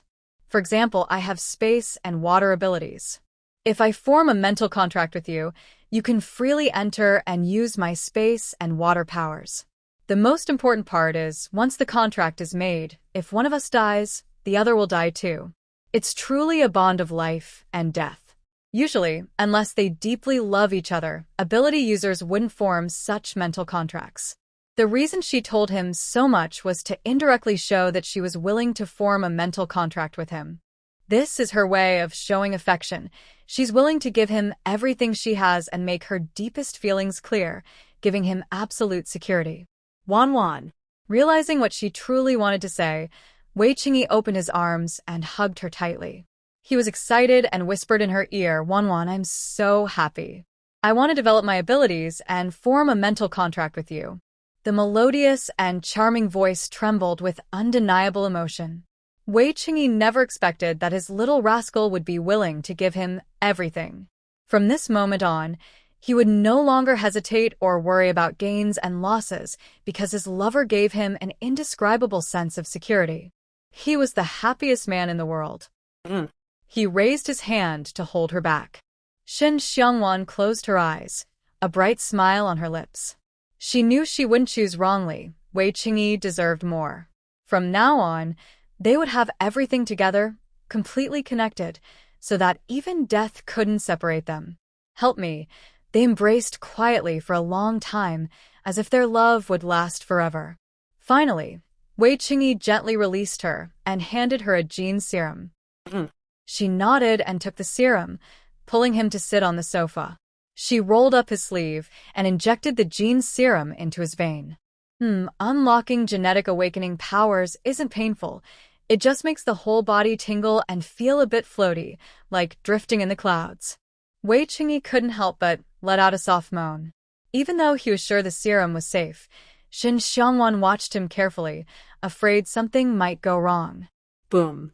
After about an incense stick's time, a powerful energy suddenly burst out from Wei Qingyi's body, spreading like ripples across water. Just as it was about to touch Shen Xiangwan and cause destruction around them, Wei Qingyi closed his eyes and focused completely. The wild energy suddenly calmed, as if tamed like a cat, and quickly returned to his body. Master? Even with his strong mind, Wei Qingyi couldn't help but stare in shock at his hand. Just now, his martial arts had advanced again, stepping into the rank of Grand Master. Martial arts and superpowers are similar. The later stages are much harder to break through. He had only recently reached the half-step Grand Master level. How could he have advanced so quickly? But it was true, he had truly broken through, and his foundation was steady, not weak or unstable, as if he had been at this level for a long time. What's wrong? Seeing him staring at his hand in silence, Shun Xiangwan asked worriedly. He looked up at her with a slow expression, forcing himself to suppress his shock before continuing. I've broken through to Grand Master. Really? That's great news. Shun Xiangwan was momentarily stunned, then suddenly realized, I forgot to tell you, when the human body awakens its special abilities, all body functions are also fully enhanced. You will directly break through to a Grand Master level. This is probably the reason. Also, if you get injured during the awakening or upgrading of your abilities, no matter how serious the injury, as long as you are still breathing, you can heal instantly. Moreover, the lifespan of ability users can be extended because of their powers. Beginners might live around 200 years, intermediates about 500, and advanced users over 1,000. I haven't seen the full extent myself. This shows how powerful and terrifying abilities can be. In her previous world, research and promotion of these powers had only been ongoing for about 100 years. Many had reached the intermediate level, but she had never heard of anyone reaching the advanced level. Whether their lifespan could be that long or longer remains unverified. Scientists have only estimated. In general, after awakening their abilities, people naturally live much longer. So, he should be amazed at how incredible these abilities are, or perhaps feel lucky that they could live at least 200 years. Wei Qingyi was stunned into silence, unsure how to respond. Still, he was happy to be able to live a long time with his little rascal. Please vote for me. Did I scare you? It's rare to see him like this, so Shun Xiangwan's smile was incredibly bright. For the people in this world, the value of abilities is indeed very terrifying, but for her it has little impact since the future world has already widely adopted them. All adult citizens can receive basic gene therapy for free. Somewhat. Looking at her, Wei Qingyi couldn't help but let out a breath. How do I check what ability I awakened? First, focus your mental energy and sense if there's anything unusual in your body. Hearing this, Shun Xiangwan became a bit more serious and guided him to sense his ability. Okay. Although he didn't understand what mental energy was, Wei Qingyi concentrated and followed her instructions. Before long, he mastered mental energy and felt a powerful, wild energy inside him. Under Shun Xiangwan's expectant gaze, Wei Qingyi extended his hand, palm facing up. A tiny lightning snake coiled around his fingertip. It looked small but contained a terrifying aura, crackling with sounds that made one shiver. What is this? Wei Qingyi looked up with wide eyes, full of surprise. Is this his ability? Lightning-type abilities are very powerful and aggressive. He's quite lucky. Lightning abilities are a rare special power. Not many people can awaken them. While Shun Xiangwan is happy for him, she also feels a little jealous. In her past life, her space-type ability was mainly supportive, and her current water-type ability is common among the 5 elements. Although both are good for attack and defense, they are not as cool as lightning. Plus, lightning is widely recognized as the most aggressive power. He is indeed lucky. To her surprise, his ability is offensive. Wei Qingyi can't help but smile. Only by becoming stronger can he protect those he cares about. He plans to form a mental power contract with Wanwan, so she can also use lightning abilities in the future. This will add extra safety for her. Controlling an ability depends entirely on mental strength. As long as he controls his mental power well, he can use his ability freely and accurately. He still needs more practice. She pushes aside her small jealousy and speaks in a serious tone. Wei Qingyi nods and puts away his ability. How do we form a mental power contract? This is what he cares about most. Only with a contract do they truly belong to each other. Are you sure? Once the contract is made, it can't be broken. We will be bound together, no matter life or death. Hearing this, Shun Xiangwan looks into his eyes and makes a final serious decision. She has seen some ability users impulsively form mental contracts and later regret it. Their endings are always very tragic. She believes Wei Qingyi truly loves her. She is willing to form the contract with him, but she still wants to ask clearly to avoid him regretting later. I'm sure. He doesn't avoid her gaze and answers immediately. He was shocked when he learned how ability users form bonds, but then he was overwhelmed with joy. He doesn't dare to hope for a better life in the next world. He only wishes to stay with her in this life, through thick and thin, life and death together. Okay. After confirming his attitude again, Shen Xiangwan stands up, straddles his lap, and leans her forehead against his. Her powerful mental energy surges out. Don't resist. Let my mental power enter your mind. The psychic's mental power is aggressive. Wei Qingyi instinctively tensed up, but relaxed after hearing her words, allowing the external mental energy to enter his mind. He could clearly feel the moment when the two mental energies collided, then tested each other, gradually intertwining and merging. Huff, huff. After some time, the two merged mental energies gradually calmed down. Shen Xiangwan, panting, leaned on his shoulder. Wei Qingyi, also sweaty, raised his hand to hold her tightly. At the moment their contract was formed, they both felt an indescribable, wonderful sensation, very comfortable and completely refreshing. From now on, we will be one. After a moment, calming his breathing, Shen Xiangwan looked up and smiled softly. Yes. They finally sealed their mental energy bond in the most heartfelt way possible. Wei Qingyi didn't know how to describe his excitement. He opened his mouth and gently kissed her red lips. Shen Xiangwan didn't refuse. The two of them embraced passionately, celebrating their deeper connection in the most straightforward human way. Meanwhile, in the Wei family's main hall, has Qingyi and the others not come back yet? Seeing that it was already the evening hour, and still no sign of the young couple, Zhao Yuping couldn't help but worry. There was no sign of them upstairs, so everyone thought they had gone out. Don't worry. The young couple hasn't seen each other for days. They probably just wanted some alone time. Seeing this, Yunmeng smiled and comforted her. She understood how they felt. When she was young, she often disappeared with her husband, finding quiet places to live incognito. That's one reason they were always elusive in the martial world. You're right, mistress. Mom, don't worry so much. Noticing that she wasn't practicing martial arts and was just sitting in the hall, Wei Linger playfully said. Her second brother and the others weren't children anymore. What was there to worry about? You. She rolled her eyes at her teasingly. Zhao Yuping sighed helplessly. She knew she was overthinking a bit. It was just that the emperor's people were watching them closely, always wanting to take their lives. She wasn't afraid of anything, just worried about any accidents happening. Hee. Wei Linger grinned mischievously, about to say something, when she caught sight of Wei Qingyi and his wife walking in from outside. Second brother, second sister-in-law, you're back? Yes. They nodded and pretended to come in from outside, finding a seat at random. What are you talking about? I didn't see Ngur. There's nothing more to say. Mother is just worried about you all. While speaking, Wei Linga nodded towards Zhao Yuping. Without waiting for their reaction, she continued, Ngur went outside to play with his friends and should be back soon. Okay. Shen Xiangwan took a sip of the tea handed to her by Wei Qingyi and smiled softly, saying, Mother, my husband and I went to the mountains. No need to worry. All right. In the future, remember to tell us if you go out.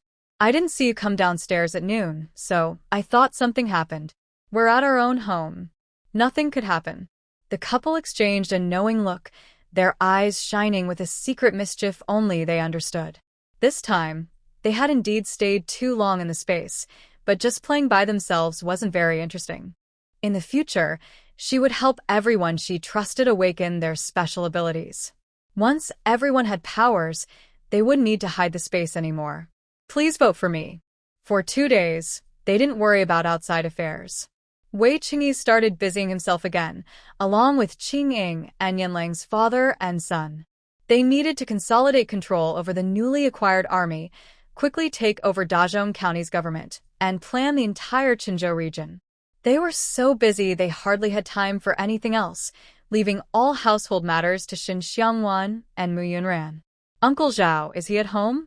Outside the Zhao house, Shen Xiangwan called out loudly, while cautiously pushing open the slightly ajar courtyard door. Today, She specifically came to Zhao Dashan because she needed to talk to him about the school and the Yen family. Yes, Wanwan. Come in quickly. Seeing her, Aunt Li, who was sitting under the eaves chopping pig grass, hurried to her feet. In the past, they wouldn't have cut pig grass, but Shen Xiongwan told them that before piglets grow up, feeding them some cooked pig grass helps their growth and reduces illness. Now, after bringing the grass back, they cut it into small pieces before cooking, treating the piglets like ancestors, hoping to make a good profit by the end of the year. Aunt Li, is Uncle Zhao at home? Shen Xiongwan didn't stand on ceremony. She entered the yard with a big smile and asked. Usually, people like them, exiled commoners who became the village's only wealthy family, were often disliked. But the Wei family was quite the opposite. Besides paying high wages to villagers and creating benefits for them, Shen Xiongwan also played a big role. She never acted like a high-status lady and got along well with everyone. Many women in the village liked her. He went to the fields to check on the crops. Welcoming them into the main room, Aunt Li poured each of them a glass of cold boiled water while talking. Thanks to Uncle Zhao, the work in the fields has been much easier. Hearing this, Shen Xiongwan's smile grew brighter. She then pointed to Mu Yunran and said, Aunt Li, this is Mu Yunran, the new daughter-in-law of the Yen family, and my friend. In the future, Aunt Li, please take good care of her. Don't mention it. Once you're in our village, we're all family. No need for such politeness, Aunt Li replied cheerfully, looking at Mu Yunran. Hello, Aunt Li. You can just call me Yunran, Mu Yunran said politely. Anyone with eyes could see that Aunt Li was so friendly because of Xiongwan. She couldn't help but admire her from the bottom of her heart. It had only been a short time, and Xiongwan had already built such a good relationship with the village head's wife. All right then, I'll call you Yunran from now on, Aunt Li agreed with a smile, and they officially became acquaintances. Xiongwan, why are you here? Just as the women were chatting happily, Zhao Dashan's voice suddenly rang out. In a moment, he strode into the main room. Uncle Zhao, you must be tired. Here, have some water and rest. Xiongwan took the initiative, offering him the cold water in front of her that she hadn't yet drunk. You're right, I am a bit thirsty, Zhao Dashan said as he took the water and drank it all in one gulp. Even though it was early morning, the weather was hot, and after walking around the fields, he was soaked from head to toe. Thank you for your hard work, Uncle Zhao, Xiongwan sincerely said after he sat down across from her. She appreciated that he was always thinking of them, even though she didn't pay him for working in the fields. He waved his hand casually and said, It's nothing. I should be thanking you for always hiring people from the village. By the way, Xiongwan, I see the school building is finished. When will we let the children start studying? When talking about this, Zhao Dashan became more serious. It was a big matter for the village, and many villagers had been asking about it. For people like them at the bottom of society, learning to read and write was as hard as climbing to the sky. Everyone hoped their children could become scholars. Even if the children weren't destined for studying, learning to read and write would allow them to find a stable and decent job in the county later. I was just about to talk to you about this. Shen Xiongwan paused briefly before continuing. I plan to officially open the school next month. At that time, children in the village, regardless of gender, can attend for free. As for others, I plan to leave it to Wei Jingyi and Wei Jinghan. They both used to be successful scholars and have been officials for many years. They are good people and knowledgeable, so they can teach the children well.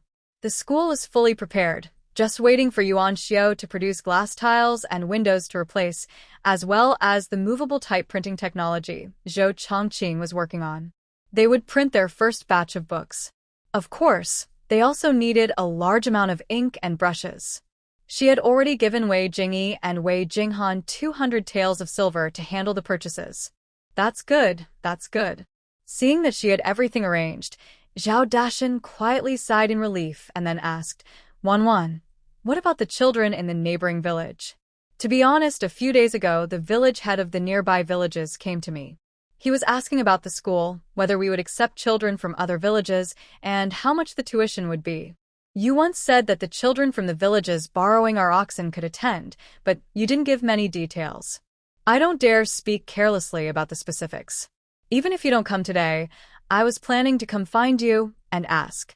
Because of the pig-raising business, their village had become famous, and now news about the school had spread. Many people were watching. I always keep my promises, Shen Xiangwan said with a slight smile. You can tell the village head that children from nearby villages are welcome to come, but they must be between 5 and 10 years old. I will only charge 20 coins of ink and paper each month. They need to buy their own textbooks, but don't worry. Our textbooks are not the handwritten copies sold outside, and they are very cheap, costing no more than 50 coins. No one would cherish something or an opportunity that was completely free. She collected a symbolic fee to prevent them from being a burden and to serve as a small warning, so others wouldn't take her for granted. The age limit was set to prevent people from sending in very young, naive children to be free babysitters. All right, I will go talk to the village head later. Zhao Dashan didn't interfere much with her decision. Being able to take care of their village was already good enough. Thank you, Uncle Zhao, for your help. Nodding, Shen Xiangwan introduced Mu Yunran to him again. Uncle Zhao, the Yen family just moved into our village a few days ago. Their head, Yen Lang, was once a military advisor in the eastern region, and later he was transferred to Pengzhou as a magistrate. If it weren't for corrupt officials framing him, he wouldn't have been exiled to Qinzhou. They have some connections with us, and I trust their character completely. In the future, Uncle Zhao, please take good care of them. This was also one of her reasons for coming to see him today. Since the Yen family's household registration was now in the village, it was proper to inform the village head. Corrupt officials, they deserve to have their heads cut off one by one. Zhao Dashan cursed, his usual easygoing attitude gone. People like them, common folk, hate corrupt officials the most. Uncle Zhao, calm down. Corrupt officials won't have a good ending. Shen Xiangwan quickly comforted him, exchanging a smile with Mu Yunran. Sighing helplessly, Zhao Dashan looked at them and shook his head. They truly hated corrupt officials, but what could they do? Others still lived well, while honest officials and common people were often framed or suffering in hardship. This world is unfair. Please support with votes. After saying goodbye to Zhao Dashan and his wife, Shen Xiangwan stopped by the paper mill managed by Zhou Chongqing on her way back. In just a few days, they had produced their own paper, which was durable, smooth as jade, flexible, and strong. It didn't easily smudge or tear when inked repeatedly. Most of it was high-quality rice paper. Master, why are you here? Gu Yunzheng hurried over when she saw them. Zhou Chongqing was mostly focused on movable type printing, so she was mainly overseeing the paper mill. They had already made quite a bit of paper, but they weren't planning to sell it yet. First, they kept improving their techniques, and second, after developing the movable type printing, they needed a lot of paper for their own use. They also heard that the school Shen Xiangwan was opening in the village would need paper too. Master. Her helpers in the mill greeted her in unison. Shen Xiangwan raised her hand to signal them to continue working, then turned to Gu Yunzheng and said, "Don't call me master or anything. We're about the same age, just call me Wanwan. Let me introduce you. This is Mu Yunran, the eldest daughter-in-law of the Yen family. She'll be helping me handle family matters from now on." Shen Xiangwan did not see Gu Yunzheng as an outsider. In fact, she truly admired her from the bottom of her heart. Gu Yunzheng was an ordinary merchant's daughter who dared to sell all her family property and travel alone to the border to find her missing fiancé. Not only in this era, but even in the future world, it's rare to find such a brave and loyal woman. "From now on, I'll call you Wanwan," she said. Knowing Shen Xiangwan's personality well, Gu Yunzheng didn't hesitate. Instead, she smiled at Mu Yunran and said, "Hello, my name is Gu Yunzheng. My husband, Zhou Chongqing, is in charge of the papermaking and printing workshop." "Hello, I'll just call you Yunzheng. You can also call me Yunran," Mu Yunran replied. Mu Yunran wasn't stupid. From Shen Xiangwan's attitude, she could tell that the other person had remarkable qualities and was worth getting to know. She was also quite easygoing. Okay, she agreed. They were about the same age, both under 20.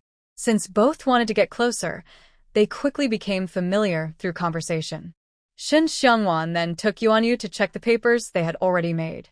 Perhaps because they were still inexperienced at first, some papers had slight differences in thickness, and their color was a bit yellowish. This is our first batch of paper. The quality isn't very good, but later ones improved a lot. They are definitely suitable for printing now, she explained. At some point, Gu Yunjing also came over with Mu Yunran. Seeing Shen Xiangwan examining the first batch of paper, Gu Yunjing quickly explained. The workshop used villagers who, before this, probably hadn't touched paper more than a few times. It was understandable that some flaws appeared early on. Have someone cut this batch of paper and send it all to the school, she ordered. Shen Xiangwan looked at her with a helpless expression and shook her head. She didn't say anything. She understood that the workshop was new and all the workers were beginners. It was normal to produce some defective paper. Plus, these papers could be used for the students' practice. All right, she agreed. She also thought it was a good idea. Gu Yunjing nodded quickly in agreement. Shen Xiangwan then looked at other sheets of paper. Although the flaws weren't as obvious, they still weren't very good. If sold, they would be considered mid to low quality. But as Gu Yunjing said, they were more than enough for printing. For now, reaching this standard was enough. How is the progress with movable type printing? She asked after inspecting the papers. This was a project that could change history and was their current main focus. The template is almost carved, and she is still polishing each piece. It should be finished within 10 days. We are already setting up the workshop next door and have also reserved the necessary people with the village chief in advance. Once the template is ready, we can start testing printing. Hearing this, Gu Yunjing's smile grew brighter. No one knew better than her how much effort Chongqing had put into this project. They definitely wouldn't let her down. Yes, try to finish faster. I've already told Uncle Zhao that the school will open next month. I will need a batch of beginner books then. Xiaodo nodded as she walked and spoke. She wasn't poor in buying books outside, but she didn't want to be taken advantage of. The 3 character classics cost 1 or 2 silver coins each. What's the difference from being robbed? All right, I'll talk to Chongqing when he gets back. Still calling him Chongqing? Her steps paused. Shen Xiangwan turned around, teasing her with a smile. Haven't you already received the marriage papers and moved in together? Shouldn't you call him husband now? Wan. Gu Yunjing was caught off guard by her blunt words and immediately forgot her manners. Her pretty face quickly flushed with embarrassment. Ha ha ha. Not only Shen Xiangwan, but also Mu Yunran burst out laughing. Yuan Yu, who had been accompanying them, also twitched her lips, clearly struggling to hold back her laughter. Seeing the two of them laugh so freely, Gu Yunjing's face turned redder and redder, almost like it was going to bleed. She also wanted to call him husband, but that felt a bit awkward. If she said it out loud, no one would believe it.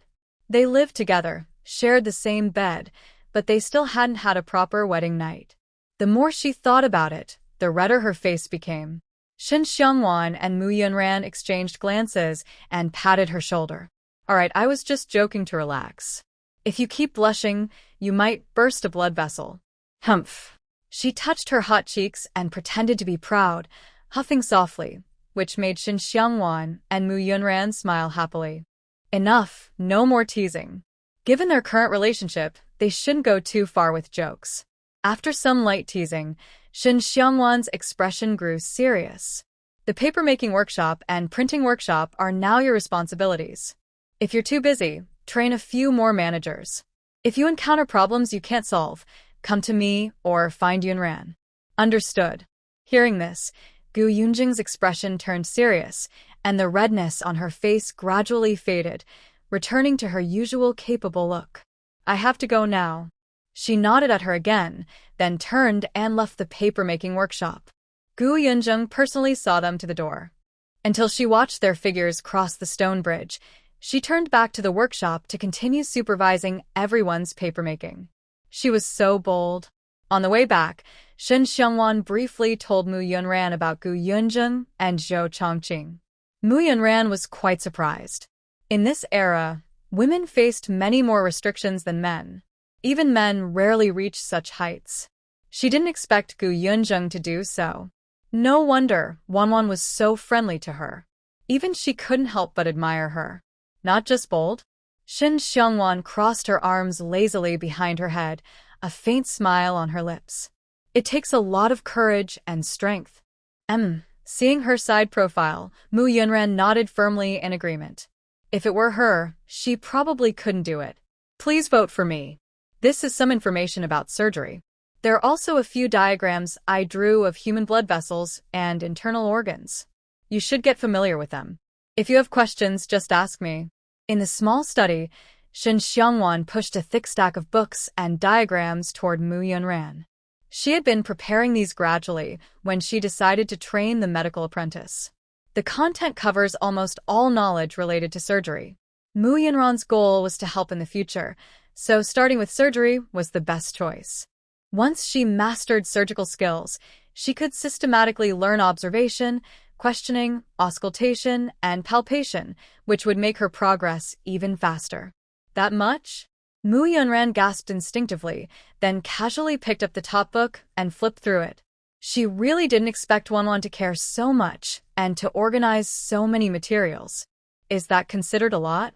Leaning back in her chair, Shin Xiangwan smiled gently.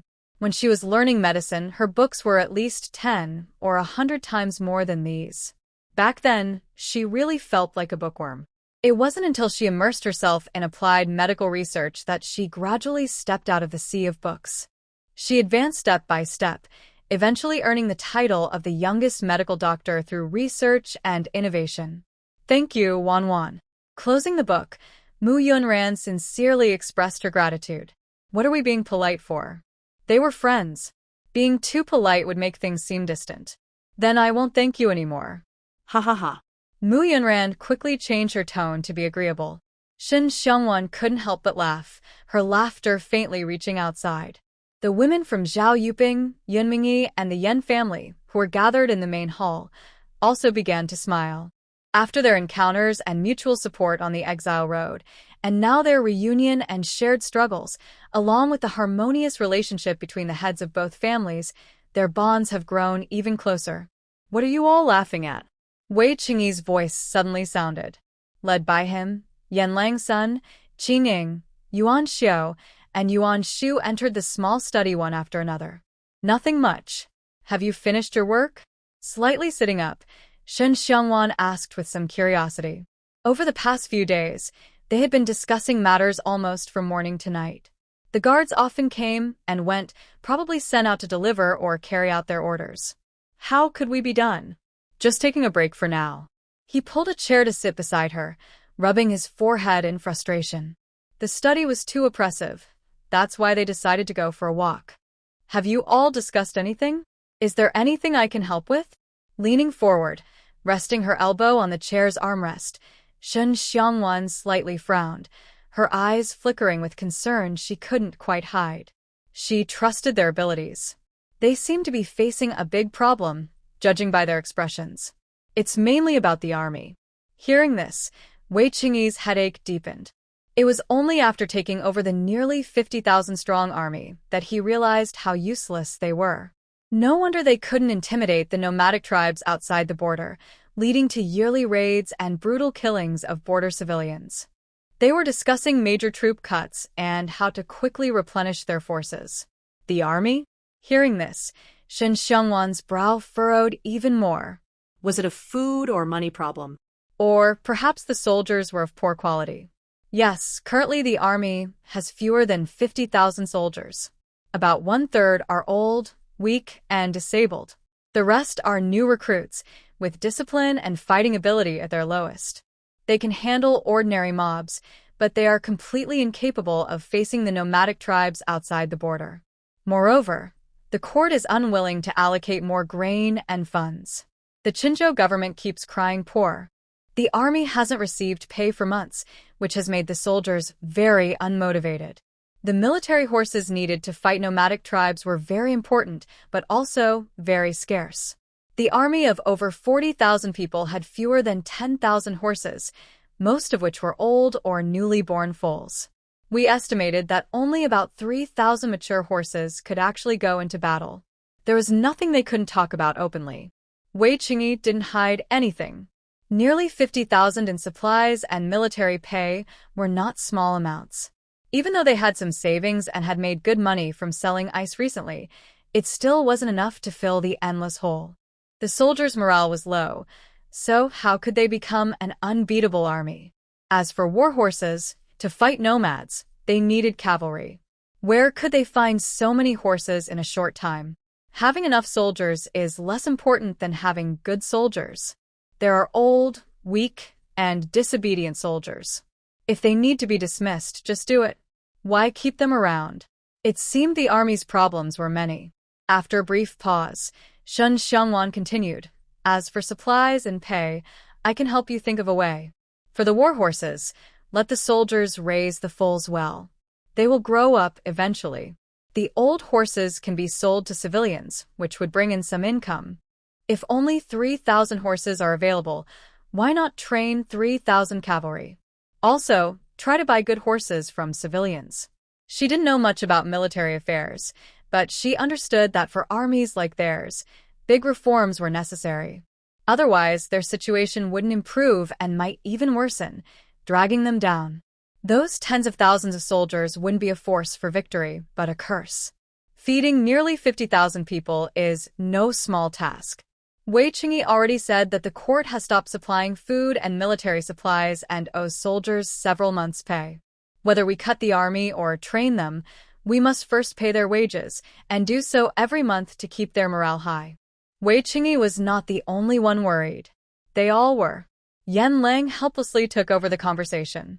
Maintaining a military of tens of thousands was not easy, especially since they owed so much before taking over.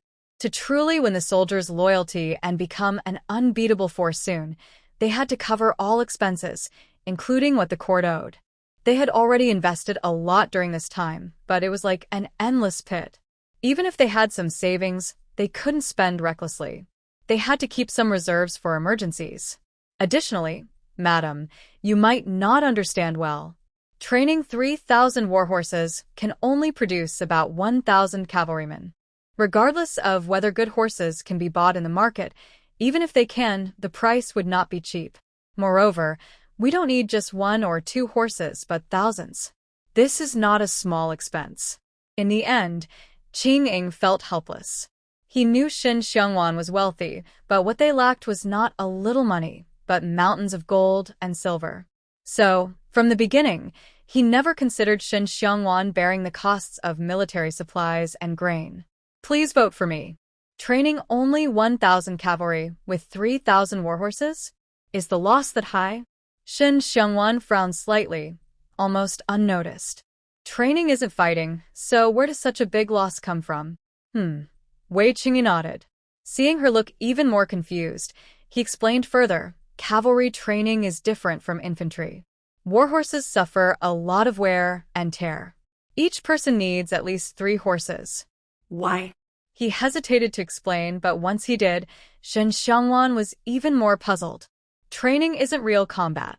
The horses shouldn't die, right? Why does each person need 3 horses? Hee. Hearing this, Wei Qingyi couldn't help but laugh. Others also smiled. It was the first time they saw her so confused. It was quite fresh. So, can someone explain what's really going on? She looked around at everyone, rolled her eyes in annoyance. She was just asking because she didn't understand. What was so funny? During cavalry training, the horses don't die, but their hooves wear out a lot. If not careful, they can bleed. To extend the horse's lifespan as much as possible, each cavalryman usually has 3 horses to rotate. For any army, war horses are essential strategic weapons, especially for the border troops of Qinzhou, because they face the nomadic Shihu people outside the pass. Those people are born on horseback, with fine horses that come and go swiftly. Only cavalry can stop them. That's why Qinzhou is often attacked, and the border troops seem fragile, unable to resist them. This is also one of the reasons for their deterrence. Hoofwear? Blinking, Shin Xiangwan quickly realized that they seemed to be on different pages from the start. Wait, don't you all use horseshoes? While feeling doubtful, Shin Xiangwan also tried to recall whether the horses used at home had horseshoes. It seemed they really didn't. Don't blame her for forgetting. She didn't ride horses often, mostly sitting inside the carriage. Who would bother to watch the horse's hooves? Horseshoes? This time, others were confused, led by Wei Qingyi. Everyone looked at her with puzzled expressions. Looking back and forth at them, she realized that perhaps this world really didn't have horseshoes. She didn't want to waste words and simply took paper and pen from the table. In front of them, she drew the shape of a horseshoe. This is a horseshoe. Nail it onto the horse's hoof. It's like giving the horse shoes. Just remember to remove and trim the hooves regularly. There's no worry about wear and tear. Can it really be like that? Wei Qingyi rarely became eager. He took the drawing and started examining it closely. Yan Lang and others also stopped paying attention to etiquette and gathered around. They were all smart people and knew well that if this horseshoe was truly practical, it could save them a lot of trouble and money. Plus, when facing nomadic tribes in the future, their chances of winning would increase. While they looked at the drawings, Shen Xiangwan thought for a moment and picked up her pen again. Soon, she drew the saddle and stirrups, which are part of the 3 treasures of cavalry. She couldn't remember if she had seen these items before, so she simply drew them all together. Then, thinking about how to deal with cavalry, she also drew the famous cold weapon king, the Momo Dao, and detailed its length, weight, and other parameters. What are these? She handed the horseshoe drawing to Yan Lang and the others. Wei Qingyi moved closer and picked up other drawings. He knew about the saddle, but not the stirrups. When he saw her notes, his eyes lit up with excitement. Wanwan, you're amazing. These stirrups are rare and valuable. With them, our cavalry will be much more stable, and their combat power could increase by at least 30%. We might even have a better chance against the Western Hu people. What? Let me see. Before Shen Xiangwan could react, Yan Lang snatched the drawings from him. Yan Junling and Xingying also came over to look. Seeing this, Shen Xiangwan shook her head and handed him the finished drawing of the Momo Dao. This is the Momo Dao. When it appears, it breaks the enemy's weapons and armor. It's considered a nemesis of cavalry, and it can help our infantry fight against cavalry. Before the appearance of modern weapons, the Mo Dao was the strongest cold weapon, without equal. As long as their armies were all equipped with Mo Dao, even if they had fewer cavalry, the Western Hu people daring to attack the pass could be kept at bay. They would no longer be helpless like before. However, because cavalry are very mobile to deal with the Western Hu outside the pass, they still needed to find ways to develop cavalry forces. Good sword. After reading the detailed notes on the Mo Dao, Wei Qingyi couldn't help but marvel. He seemed to foresee how much impact its appearance would have. But a good sword, yes, but with our forging skills, we probably can't make it. Wei Qingyi was not just a general who knew how to lead troops. He was familiar with all military matters. According to her notes, the Mo Dao required very advanced forging techniques, which they currently did not have. Indeed, we can't forge it. Yan Lang and others who saw the drawings shook their heads. Each of them looked regretful, as if they believed that if they could produce the Mo Dao according to those specifications, their strength would greatly improve. Isn't that simple? Shen Xiangwan raised her eyebrows and quickly took out paper and pen, writing down the best smelting techniques along with the casting method. When Wei Qingyi saw the notes, his pupils suddenly contracted. The forging techniques she wrote down revealed many secrets, especially the casting method, which could greatly improve the quality of the weapons. Just imagine during battles, if the enemy's swords got cracks or even broke when they clashed with theirs, how much of an advantage would that give them? Most importantly, with the method she provided, they could mass-produce Mo Dao. In the future, their infantry would no longer fear cavalry. Wanwan, you've been a huge help. Ignoring others around, Wei Qingyi opened his arms and hugged her tightly. With her help, as long as they sorted out supplies and military funds, he was confident that their ragtag army would soon be transformed. It would become a truly invincible, unstoppable force, ready to face the Western Hu outside the pass or to march back into the imperial city if needed. They would have no fear. Just being able to help you is enough. It was rare to see him so excited, and Shen Xiangwan was happy too. Usually, someone would complain about their public display of affection, but now, including Mu Yunran, everyone's attention was on the drawings and smelting techniques. Wei Qingyi could foresee the future, and everyone else could too. They were all so eager that they wanted to implement the plans immediately. Please support with votes. With Shen Xiangwan's help, Wei Qingyi and others didn't bother resting. They quickly returned to the study to discuss the details and make arrangements. As for the most important supplies and military funds, they had long forgotten about them. Only Wei Qingyi didn't think Shen Xiangwan's ability to handle supplies was something to worry about. How does Wanwan know so much? Finally, everything was arranged clearly. Yan Lang suddenly asked with doubt. The horseshoes and stirrups and the strange knives could be somewhat explained as her own ideas, but the advanced smelting techniques and the forging method, how could she explain those? Also, from her previous actions, it was obvious she had seen or even used those things before. All of this felt strange. After his question, Qingying and Junling and others also thought about it. If they only suspected before, now they were sure. Shen Xiangwan was hiding a secret. She had a special encounter. I can't tell you what it was yet, Wei Qingyi said with a serious expression, showing a firm attitude. The little rascal was smart. She wouldn't have shown so many things unless she wanted to hide something. Since she couldn't explain it, there was no need to. No matter what, he would keep her secret and not let others investigate. Everyone present was not stupid. Seeing his attitude, they understood that this was a secret they couldn't get involved in, at least for now. But they weren't the type to dig for answers. As long as everything benefited them, that was enough. Once they confirmed no one would continue probing, Wei Qingyi relaxed his stance. Qingying, tomorrow you return to the camp to oversee things. Bring more guards. Absolutely no leaks of the horseshoes, stirrups, strange knives, or smelting techniques. Junling, you go with him to handle external affairs. Also, select the old, weak, and disabled soldiers and train the new recruits. Anyone causing trouble will be dealt with according to military law. No one understands better than Wei Qingyi that to turn the current disorganized army into an invincible, disciplined force, tough measures are necessary. Wanwan has already provided them with enough powerful weapons. If they still don't act, it would be a great disappointment to her trust. Moreover, they should start reorganizing the army. By next spring at the latest, they are likely to face their first battle. Yes.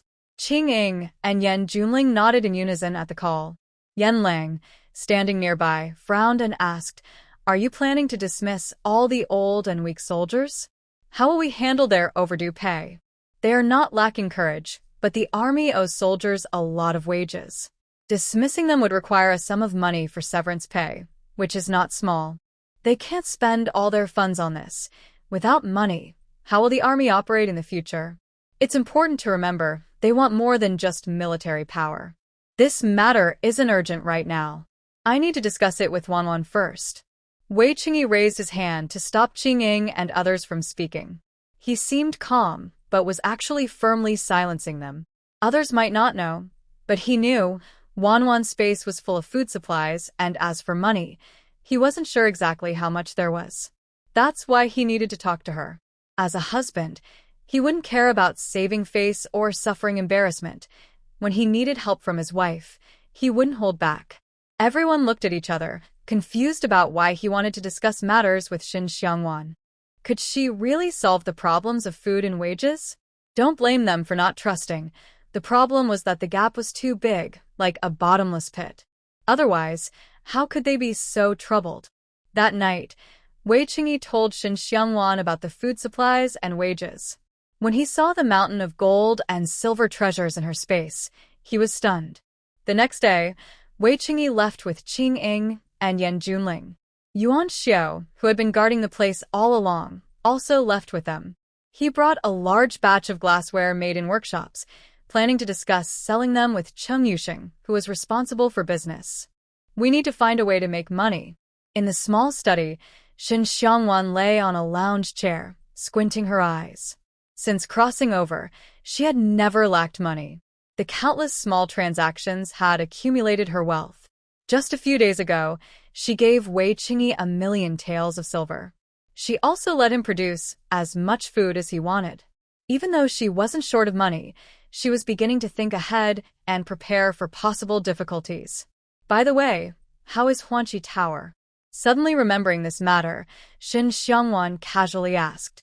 3 days after reaching an agreement with Yu Riyun, she handed over a large amount of skin whitening and skin softening ointments to Yuan Xiao, asking him to send them to Huanqi Tower for Yu Riyun. Counting the time, there should be some effect by now. Huanqi Tower closed for a day after receiving the ointments. Almost all their original customers went to Huan Tower that day. To keep them, Shen Xiangyue even performed a dance herself, gaining many supporters. Just when everyone thought this would firmly suppress Huanqi Tower, Huanqi reopened and surprised everyone. Each girl's appearance had improved a lot. Not only did their original customers return, but even the guests from Huan Tower were attracted over. In just a few days, the girls at Huanqi Tower made those visitors crazy, coming daily, which also weakened Huan Tower's momentum. Yuan Yu, who had been staying in the small study with her, smiled and said, "It's clear that women who run brothels are not easy to get along with." Yu Riyun's act of closing and reopening the place definitely gained enough attention. The girls' transformations turned that attention into real customers. Where is Shen Xiangyue? How did she react? Hearing this, Shen Xiangwan also curled her lips. She knew that only by constantly forcing Shen Xiangyue and reducing her advantages would she panic and reveal her flaws.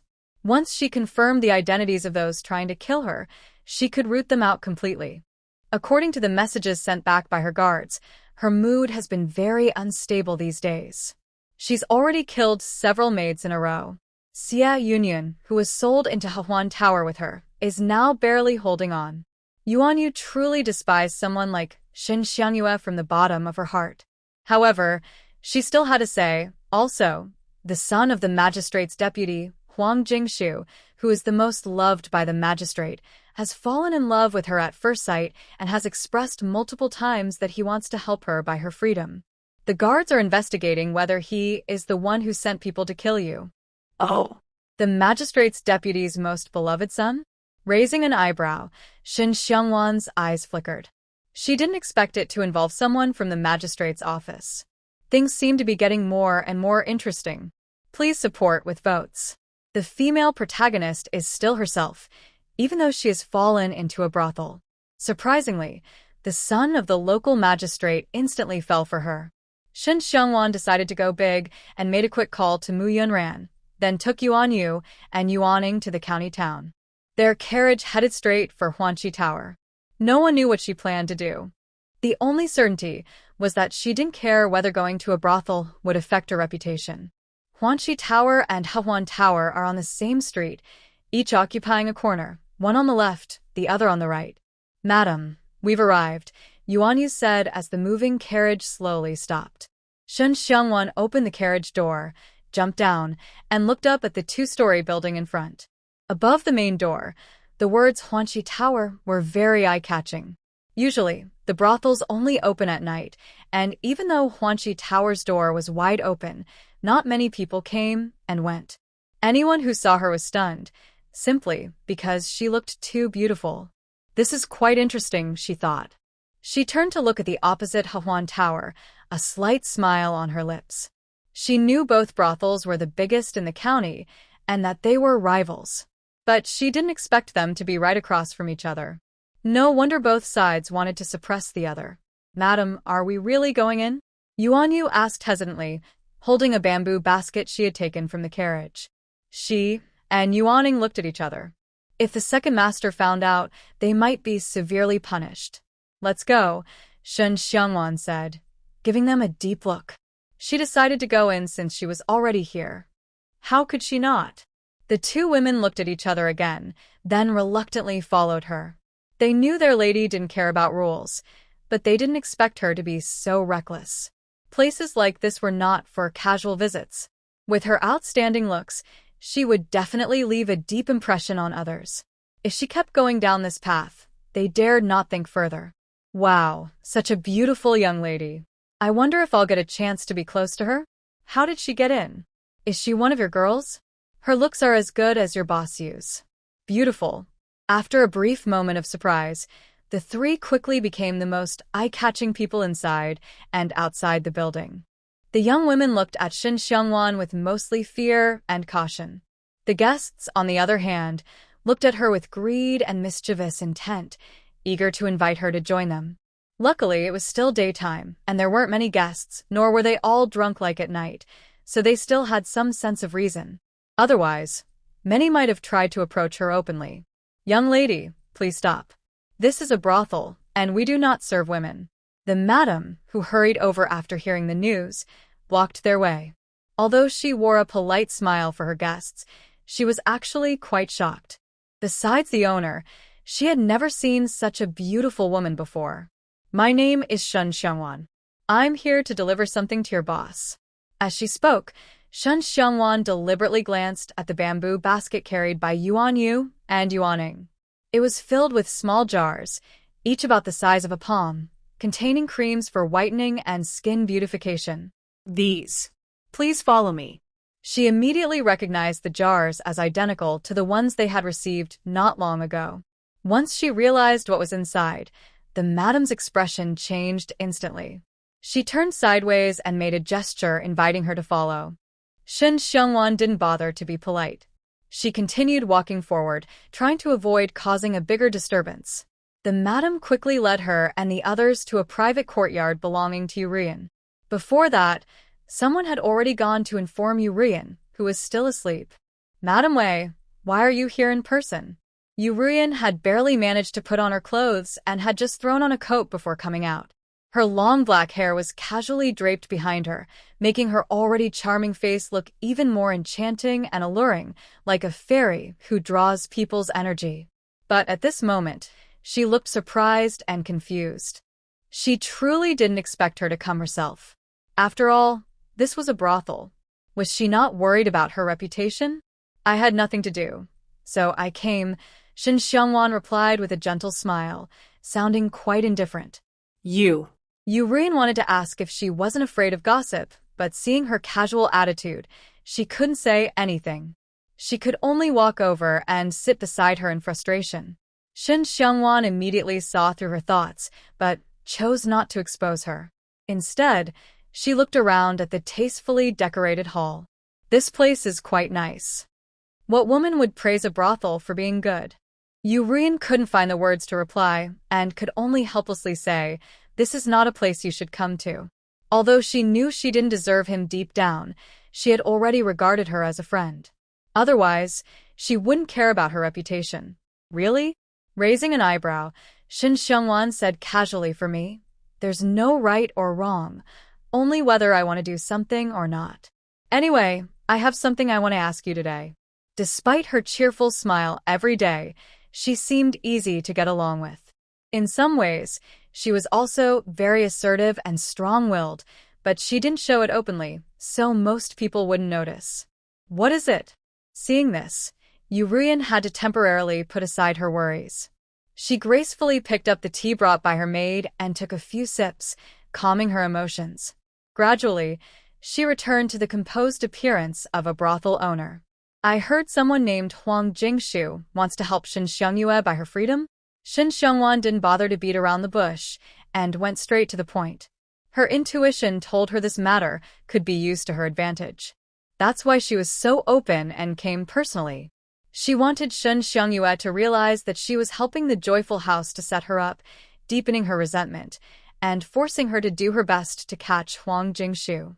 If she could use Huang Jingshu's identity to do something, that would be even better. "Huang Jingshu?" She raised an eyebrow and looked at her. After putting down her teacup, Urian slowly said, "He is the beloved son of the magistrate Huang Tongpan. He arrived in Datong County about 10 days ago. On that day, Yang County Magistrate's eldest son, Yang Huainan, personally brought him to Hahuan Tower. It's said he fell in love with Shin Xiangyue at first sight. He has already asked to help her buy her freedom several times, but Shin Xiangyue has not responded directly. According to my informants, she doesn't want to be a concubine and hopes to be Huang Jingshu's official wife, wanting him to marry her properly with a grand wedding. Huang Jingshu's true identity is a secret. The people at Hahuan Tower don't know it. They only know he's from the city and is a guest of Magistrate Yang. But she knew as soon as she heard his name. Without certain connections and skills, how could a woman in her prime, who is also very attractive, run a brothel steadily? As for Shin Xiangyue's ambitions, she could only say her mind was problematic. Not to mention officials' families. Even ordinary families wouldn't marry a courtesan as a wife. The customs in Qinzhou haven't reached that level of openness. Please support with votes. Official wife. I have to say, Shun Xiangwan was a bit frightened. She doesn't look down on women who work in the red light districts. They're just trying to survive and do not steal or rob. Also, this era is different from the future world. If there's a way, who would want to marry a woman from the red light district? But reality is harsh. Women in the red light district have nowhere to go besides the brothels. The environment is like this, and no one can change it, at least not in the short term. Yet, under such circumstances, Shun Xiangyue still wants to marry into an official family as a proper wife. What is she thinking? Is she out of her mind? Even if Magistrate Huang favors Huang Jingshu, he wouldn't let it become his daughter-in-law. He glanced at her faintly, and Yu Ruyan slowly said. From a young age, she was influenced by her surroundings. She clearly knew how much those who are rich or noble look down on prostitutes. Not just Shin Xiangyue. Even she herself couldn't catch their eye, let alone marry into their family as a proper wife. Haha. She gave an ambiguous smile. Shin Xiangwan picked up her teacup. Tell me, if I were to do something to Shin Xiangyue, would Huang Jingshu be so angry that he might use his father's power to take revenge? What do you want to do? Hearing this, Yu Ruyan's expression subtly darkened. Her instincts told her that this was her real goal. Does she have a grudge against Magistrate Huang? What can I do? Shin Xiangwan shook her head and took a sip of the slightly cool tea. If everything goes smoothly this time, they could not only replace the prefect of Datong County, but also remove Magistrate Huang and support their own people to rise. They would have some influence in the government office. Of course, this also depends on Wei Qingyi cooperating. She planned to discuss it with him when he returned to his space tonight. She looked at her deeply. Yu Ruyan picked up her teacup, delicately lifted the lid with her slender fingers, and idly stirred the floating tea flowers on the surface. After a long while, she said slowly, Magistrate Huang is not an ordinary person.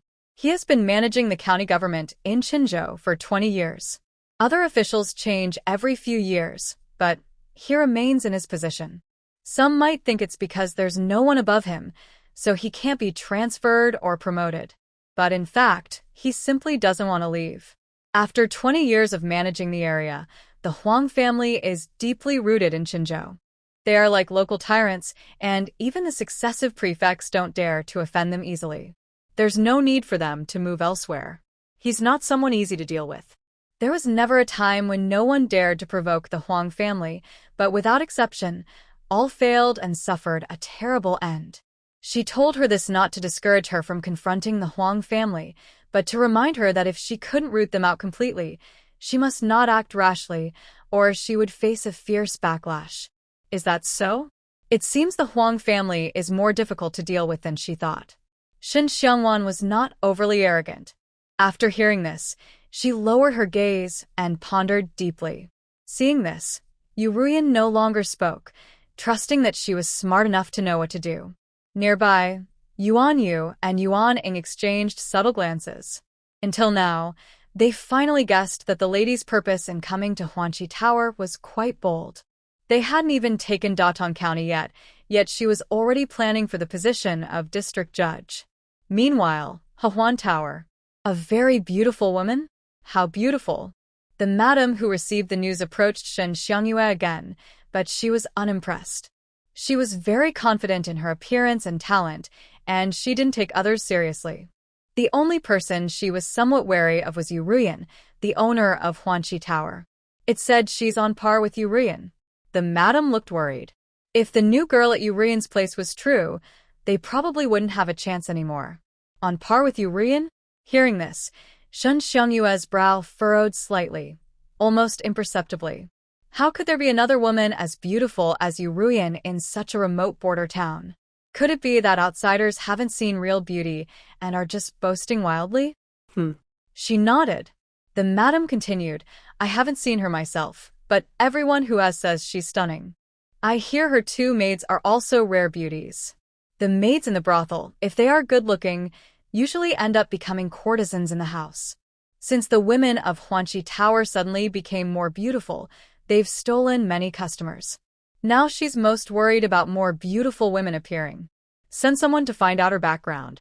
After a moment of silence, Shen Xiangyue ordered in a commanding tone. Yes. The madam felt a bit annoyed, but had to agree. They had been suppressed by Huanqi Tower too much, and she was the only one holding them up. No matter how angry she was, she had to endure it for now. Huanqi Tower, Yuruyan's courtyard. It's indeed a bit tricky, but it's not impossible to act. I'll go back and think it over again. Since she had already guessed that she was going to target the Huang family, Shen Xiangwan was no longer interested in hiding. In a short time, she had already figured out how to deal with the Huang family. It seems you've made your decision. Putting down the teacup in her hand, Yuruyan turned to look at her. For some reason, she felt a bit excited. Yes. She nodded slightly, then stood up using the armrest of her chair. I should head back now. I'll come to see you again next time. Her real purpose for coming today wasn't to deliver goods or to meet her, but to let Shen Xiangyue know that she was helping to suppress the Huanqi Tower. It had been over half an hour, so she should have received the message by now. Do you need help? Following her, Yuruyan took gentle steps toward her. Because she managed a brothel, even though she had many social connections and some relationships with officials in the county and government offices, most people only smiled on the surface. Deep down, they looked down on her. Some, because she was a woman and quite attractive, both looked down on her and secretly coveted her, which made her feel disgusted from the bottom of her heart. Shen Xiangwan wasn't her first friend, but she was the only one who never looked down on her or harbored any malicious intentions like exploitation. So, she was willing to offer some help within her ability. Yes, keep an eye on Shen Xiangyue and Huang Jingshu's movements. Shen Xiangwan was not rude to her either. Although their people were also monitoring Shen Xiangyue, some things were easier for Yuruyan to handle. All right. If they have any new developments, I will send someone to inform you. In the future, don't come personally unless necessary. It's not good for your reputation. Yuruyan nodded, worried but still reminding her. Because she considered her a friend, she had to think about her reputation. After all, she was a respectable woman from a good family, unlike her. If she really cared about what others thought or said, she wouldn't have come personally today. Seeing that she seemed to care a lot, Shen Xiangwan didn't say much. She just nodded perfunctorily. Yuruyan personally saw her off to the door. Their appearance again caused quite a stir.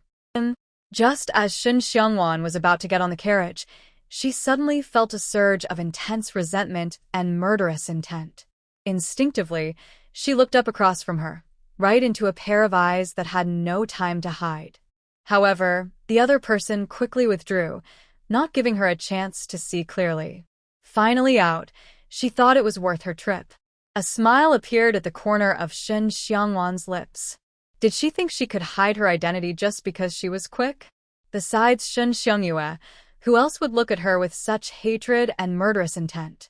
What are you looking at? Noticing her strange expression, Yuruyan looked in the same direction but saw nothing. It's nothing. I'm leaving now. You should go back quickly. Okay. After they parted again, Shen Xiangyue got into the carriage. Yuruyan watched the carriage disappear from sight before feeling relieved and heading back. The old madam accompanying them and the maidservants could clearly sense that she was in a very good mood. Why her? Shen Xiangwan? How does she know Yuruyan? In a private room on the second floor of Huanhuan Tower, Shen Xiangyue leaned against the wall, looking pale with deep shock and fear in her eyes. She never expected to see Shen Xiangwan. Please vote for me. After saying goodbye to Yuruyan, Shen Xiangwan did not go straight home. Instead, she planned to visit the county town's residents to take some things from her space to bring back. As expected, after experiencing fear, she guessed that she was helping Huanqi Tower suppress their enemies. Her hatred grew even stronger, filled with thoughts of how to tear her and the entire Wei family apart. "Madam, someone is following us." As the carriage turned into the alley where their house was, Yuan Yu's voice sounded. Shun Xiangwan, sitting in the carriage, slowly opened her eyes. "Who is it?" "Unclear. Just a carriage. The driver is an ordinary person." Since the incident where her lady was attacked, they had been very cautious whenever they went out. The carriage following them was the one they left Huanqi Tower in. They only confirmed it now because they had been traveling on a busy street earlier. Even if a carriage was behind them, it didn't mean much. But when they turned into the alley, the carriage behind also turned, even getting closer. It was hard not to be suspicious. "Keep going inside." Inside the carriage, Shun Xiangyue's lips curled slightly. Since these people wanted to die, she would help them. When she bought this house, she valued its quietness. The deep alley was almost deserted, so even if there was some noise, it wouldn't attract attention. Yes. Guessing her plan, Yuan Yu and Yuaning didn't object. The carriage suddenly sped up, heading deeper into the alley. If they want to run, chase after them. In the back carriage, the door was wide open. Several strong men leaned out, and when Xin Xiangwan and her companions sped up, they looked fierce and aggressive. The man driving the carriage whipped the horse harshly. Since there were fewer people on the side and the further inside they went, the fewer people there were, the more reckless the men in the back carriage became. It was as if they were confident they could overpower them, not realizing they had already stepped close to danger. "Stop." "Stop right now." The following carriage quickly caught up. The burly man with a rough face shouted aggressively at Yuan Yu and Yuaning. However, Yuan Yu and Yuaning just glanced at them calmly, showing no intention of stopping.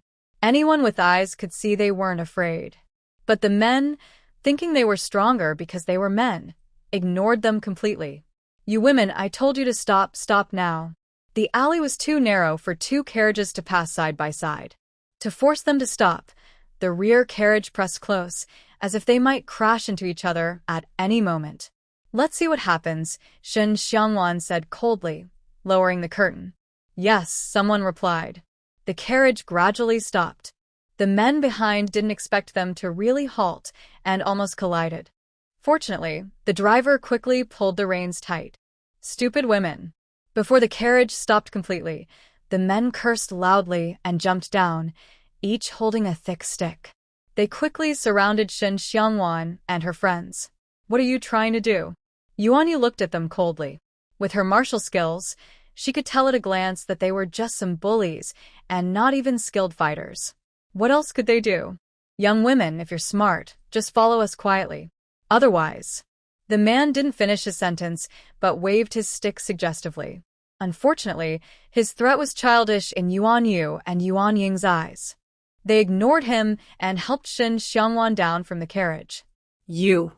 The man was furious and was about to say something, but when he saw Shen Xiangwan, he froze. Everyone around her stared, their expressions changing rapidly, from shock to obsession, and finally to lecherous greed. They seemed eager to rush forward and harm her right there. Their gazes were too. Yuan Yu and Yuaning were furious and about to make a move, but Shen Xiangwan stopped them. She looked at each person one by one, finally fixing her gaze on the man who seemed to be the leader. "You are from the Happy Lotus Tower, right?" It sounded like a question, but her tone was certain. "Exactly. Miss, if you don't want to get hurt, just come with us quietly. Otherwise, don't blame your brothers for not showing mercy." The leading man licked his lips lecherously and openly threatened again, showing no intention of hiding his identity. The others also smirked with contempt, seemingly hoping she would resist, so they could take advantage.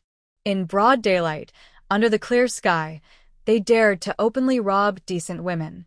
Aren't they afraid of getting into trouble with the authorities? Shen Xiangwan remained calm, speaking steadily without any emotional fluctuation. "Ha ha ha." But the man burst into loud, arrogant laughter, as if he had heard the funniest joke. The others followed, showing they were fearless and not afraid of the law.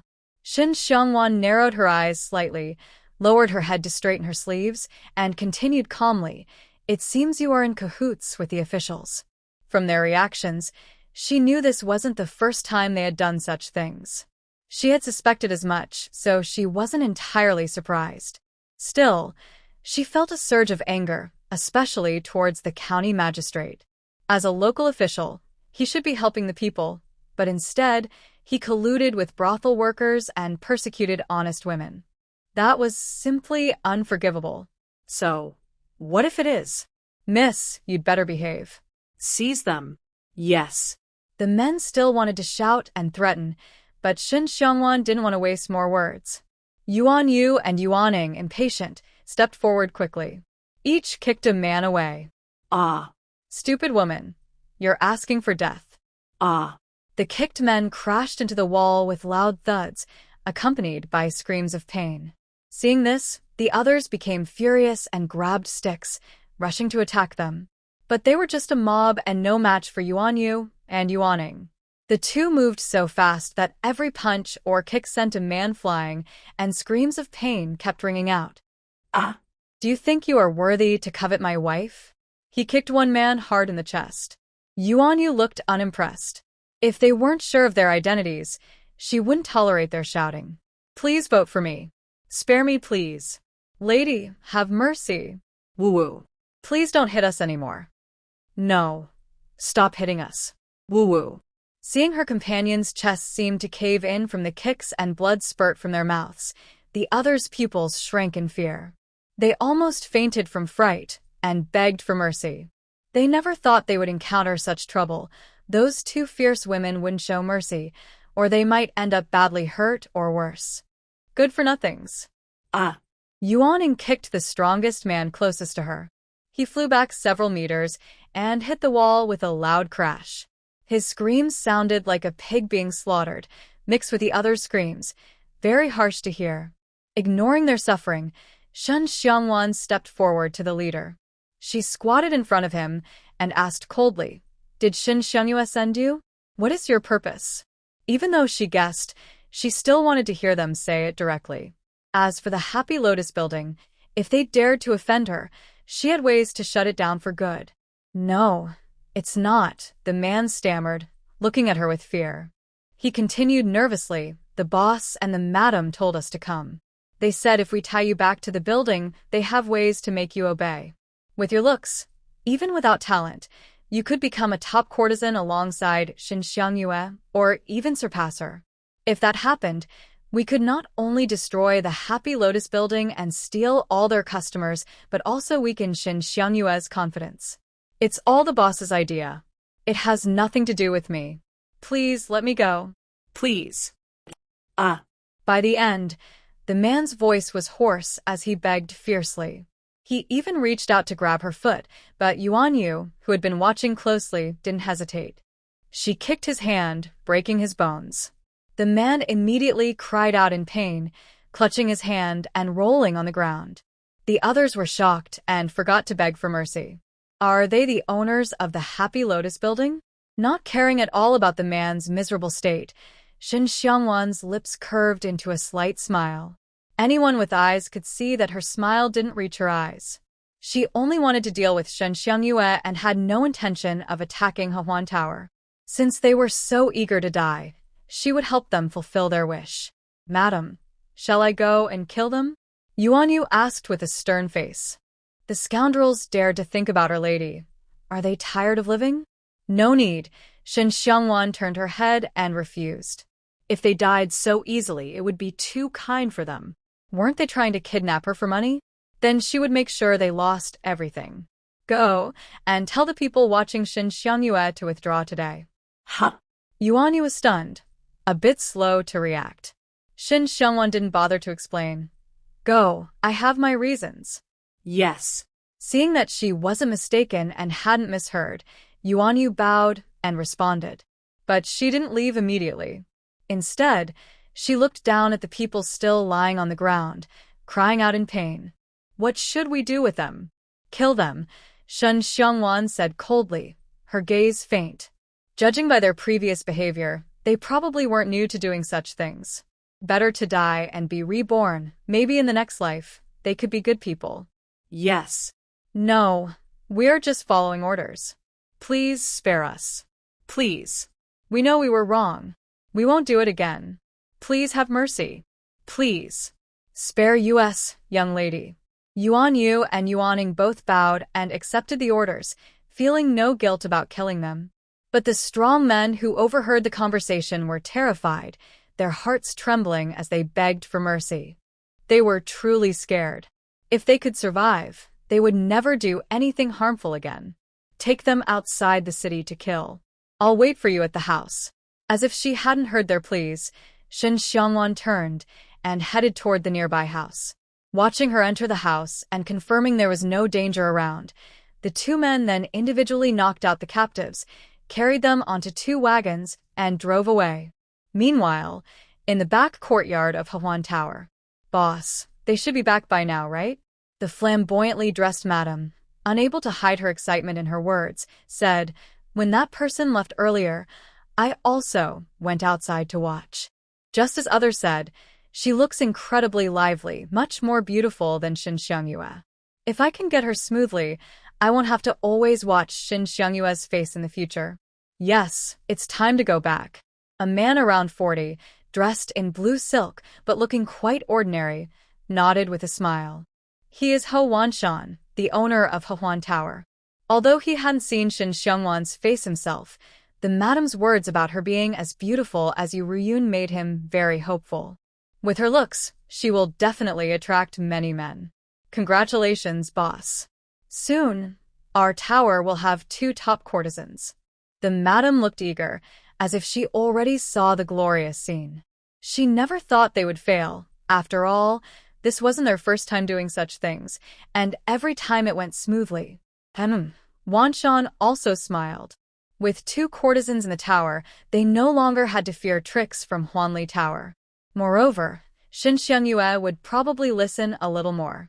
If she hadn't been so obsessed with the noble guest, young Master Huang, she would have been kept in check long ago. Neither of them realized they had made a very bad move. Soon, Shen Xiangwan would show them how serious the consequences of provoking her could be. About an hour later, Yuan Yu and Yuan Ying returned to their house. This time, Shen Xiangwan didn't take many items from her space, just a few boxes of fruit, fresh vegetables, and 2 bicycles. The bicycles were slightly larger and without training wheels, meant for Zhou Chongqing's 2 younger brothers. After they moved in, the brothers and the little ones played happily every day, very obedient and sensible. Have the people from Hahuan Tower withdrawn? Shen Xiangwan asked before getting on the carriage. They have already left, Yuan Yu replied. Good. After receiving the confirmation, Shen Xiangwan got into the carriage. Though she didn't know exactly what she was going to do, Yuan Yu and Yuaning showed no curiosity and simply jumped onto the carriage to drive away.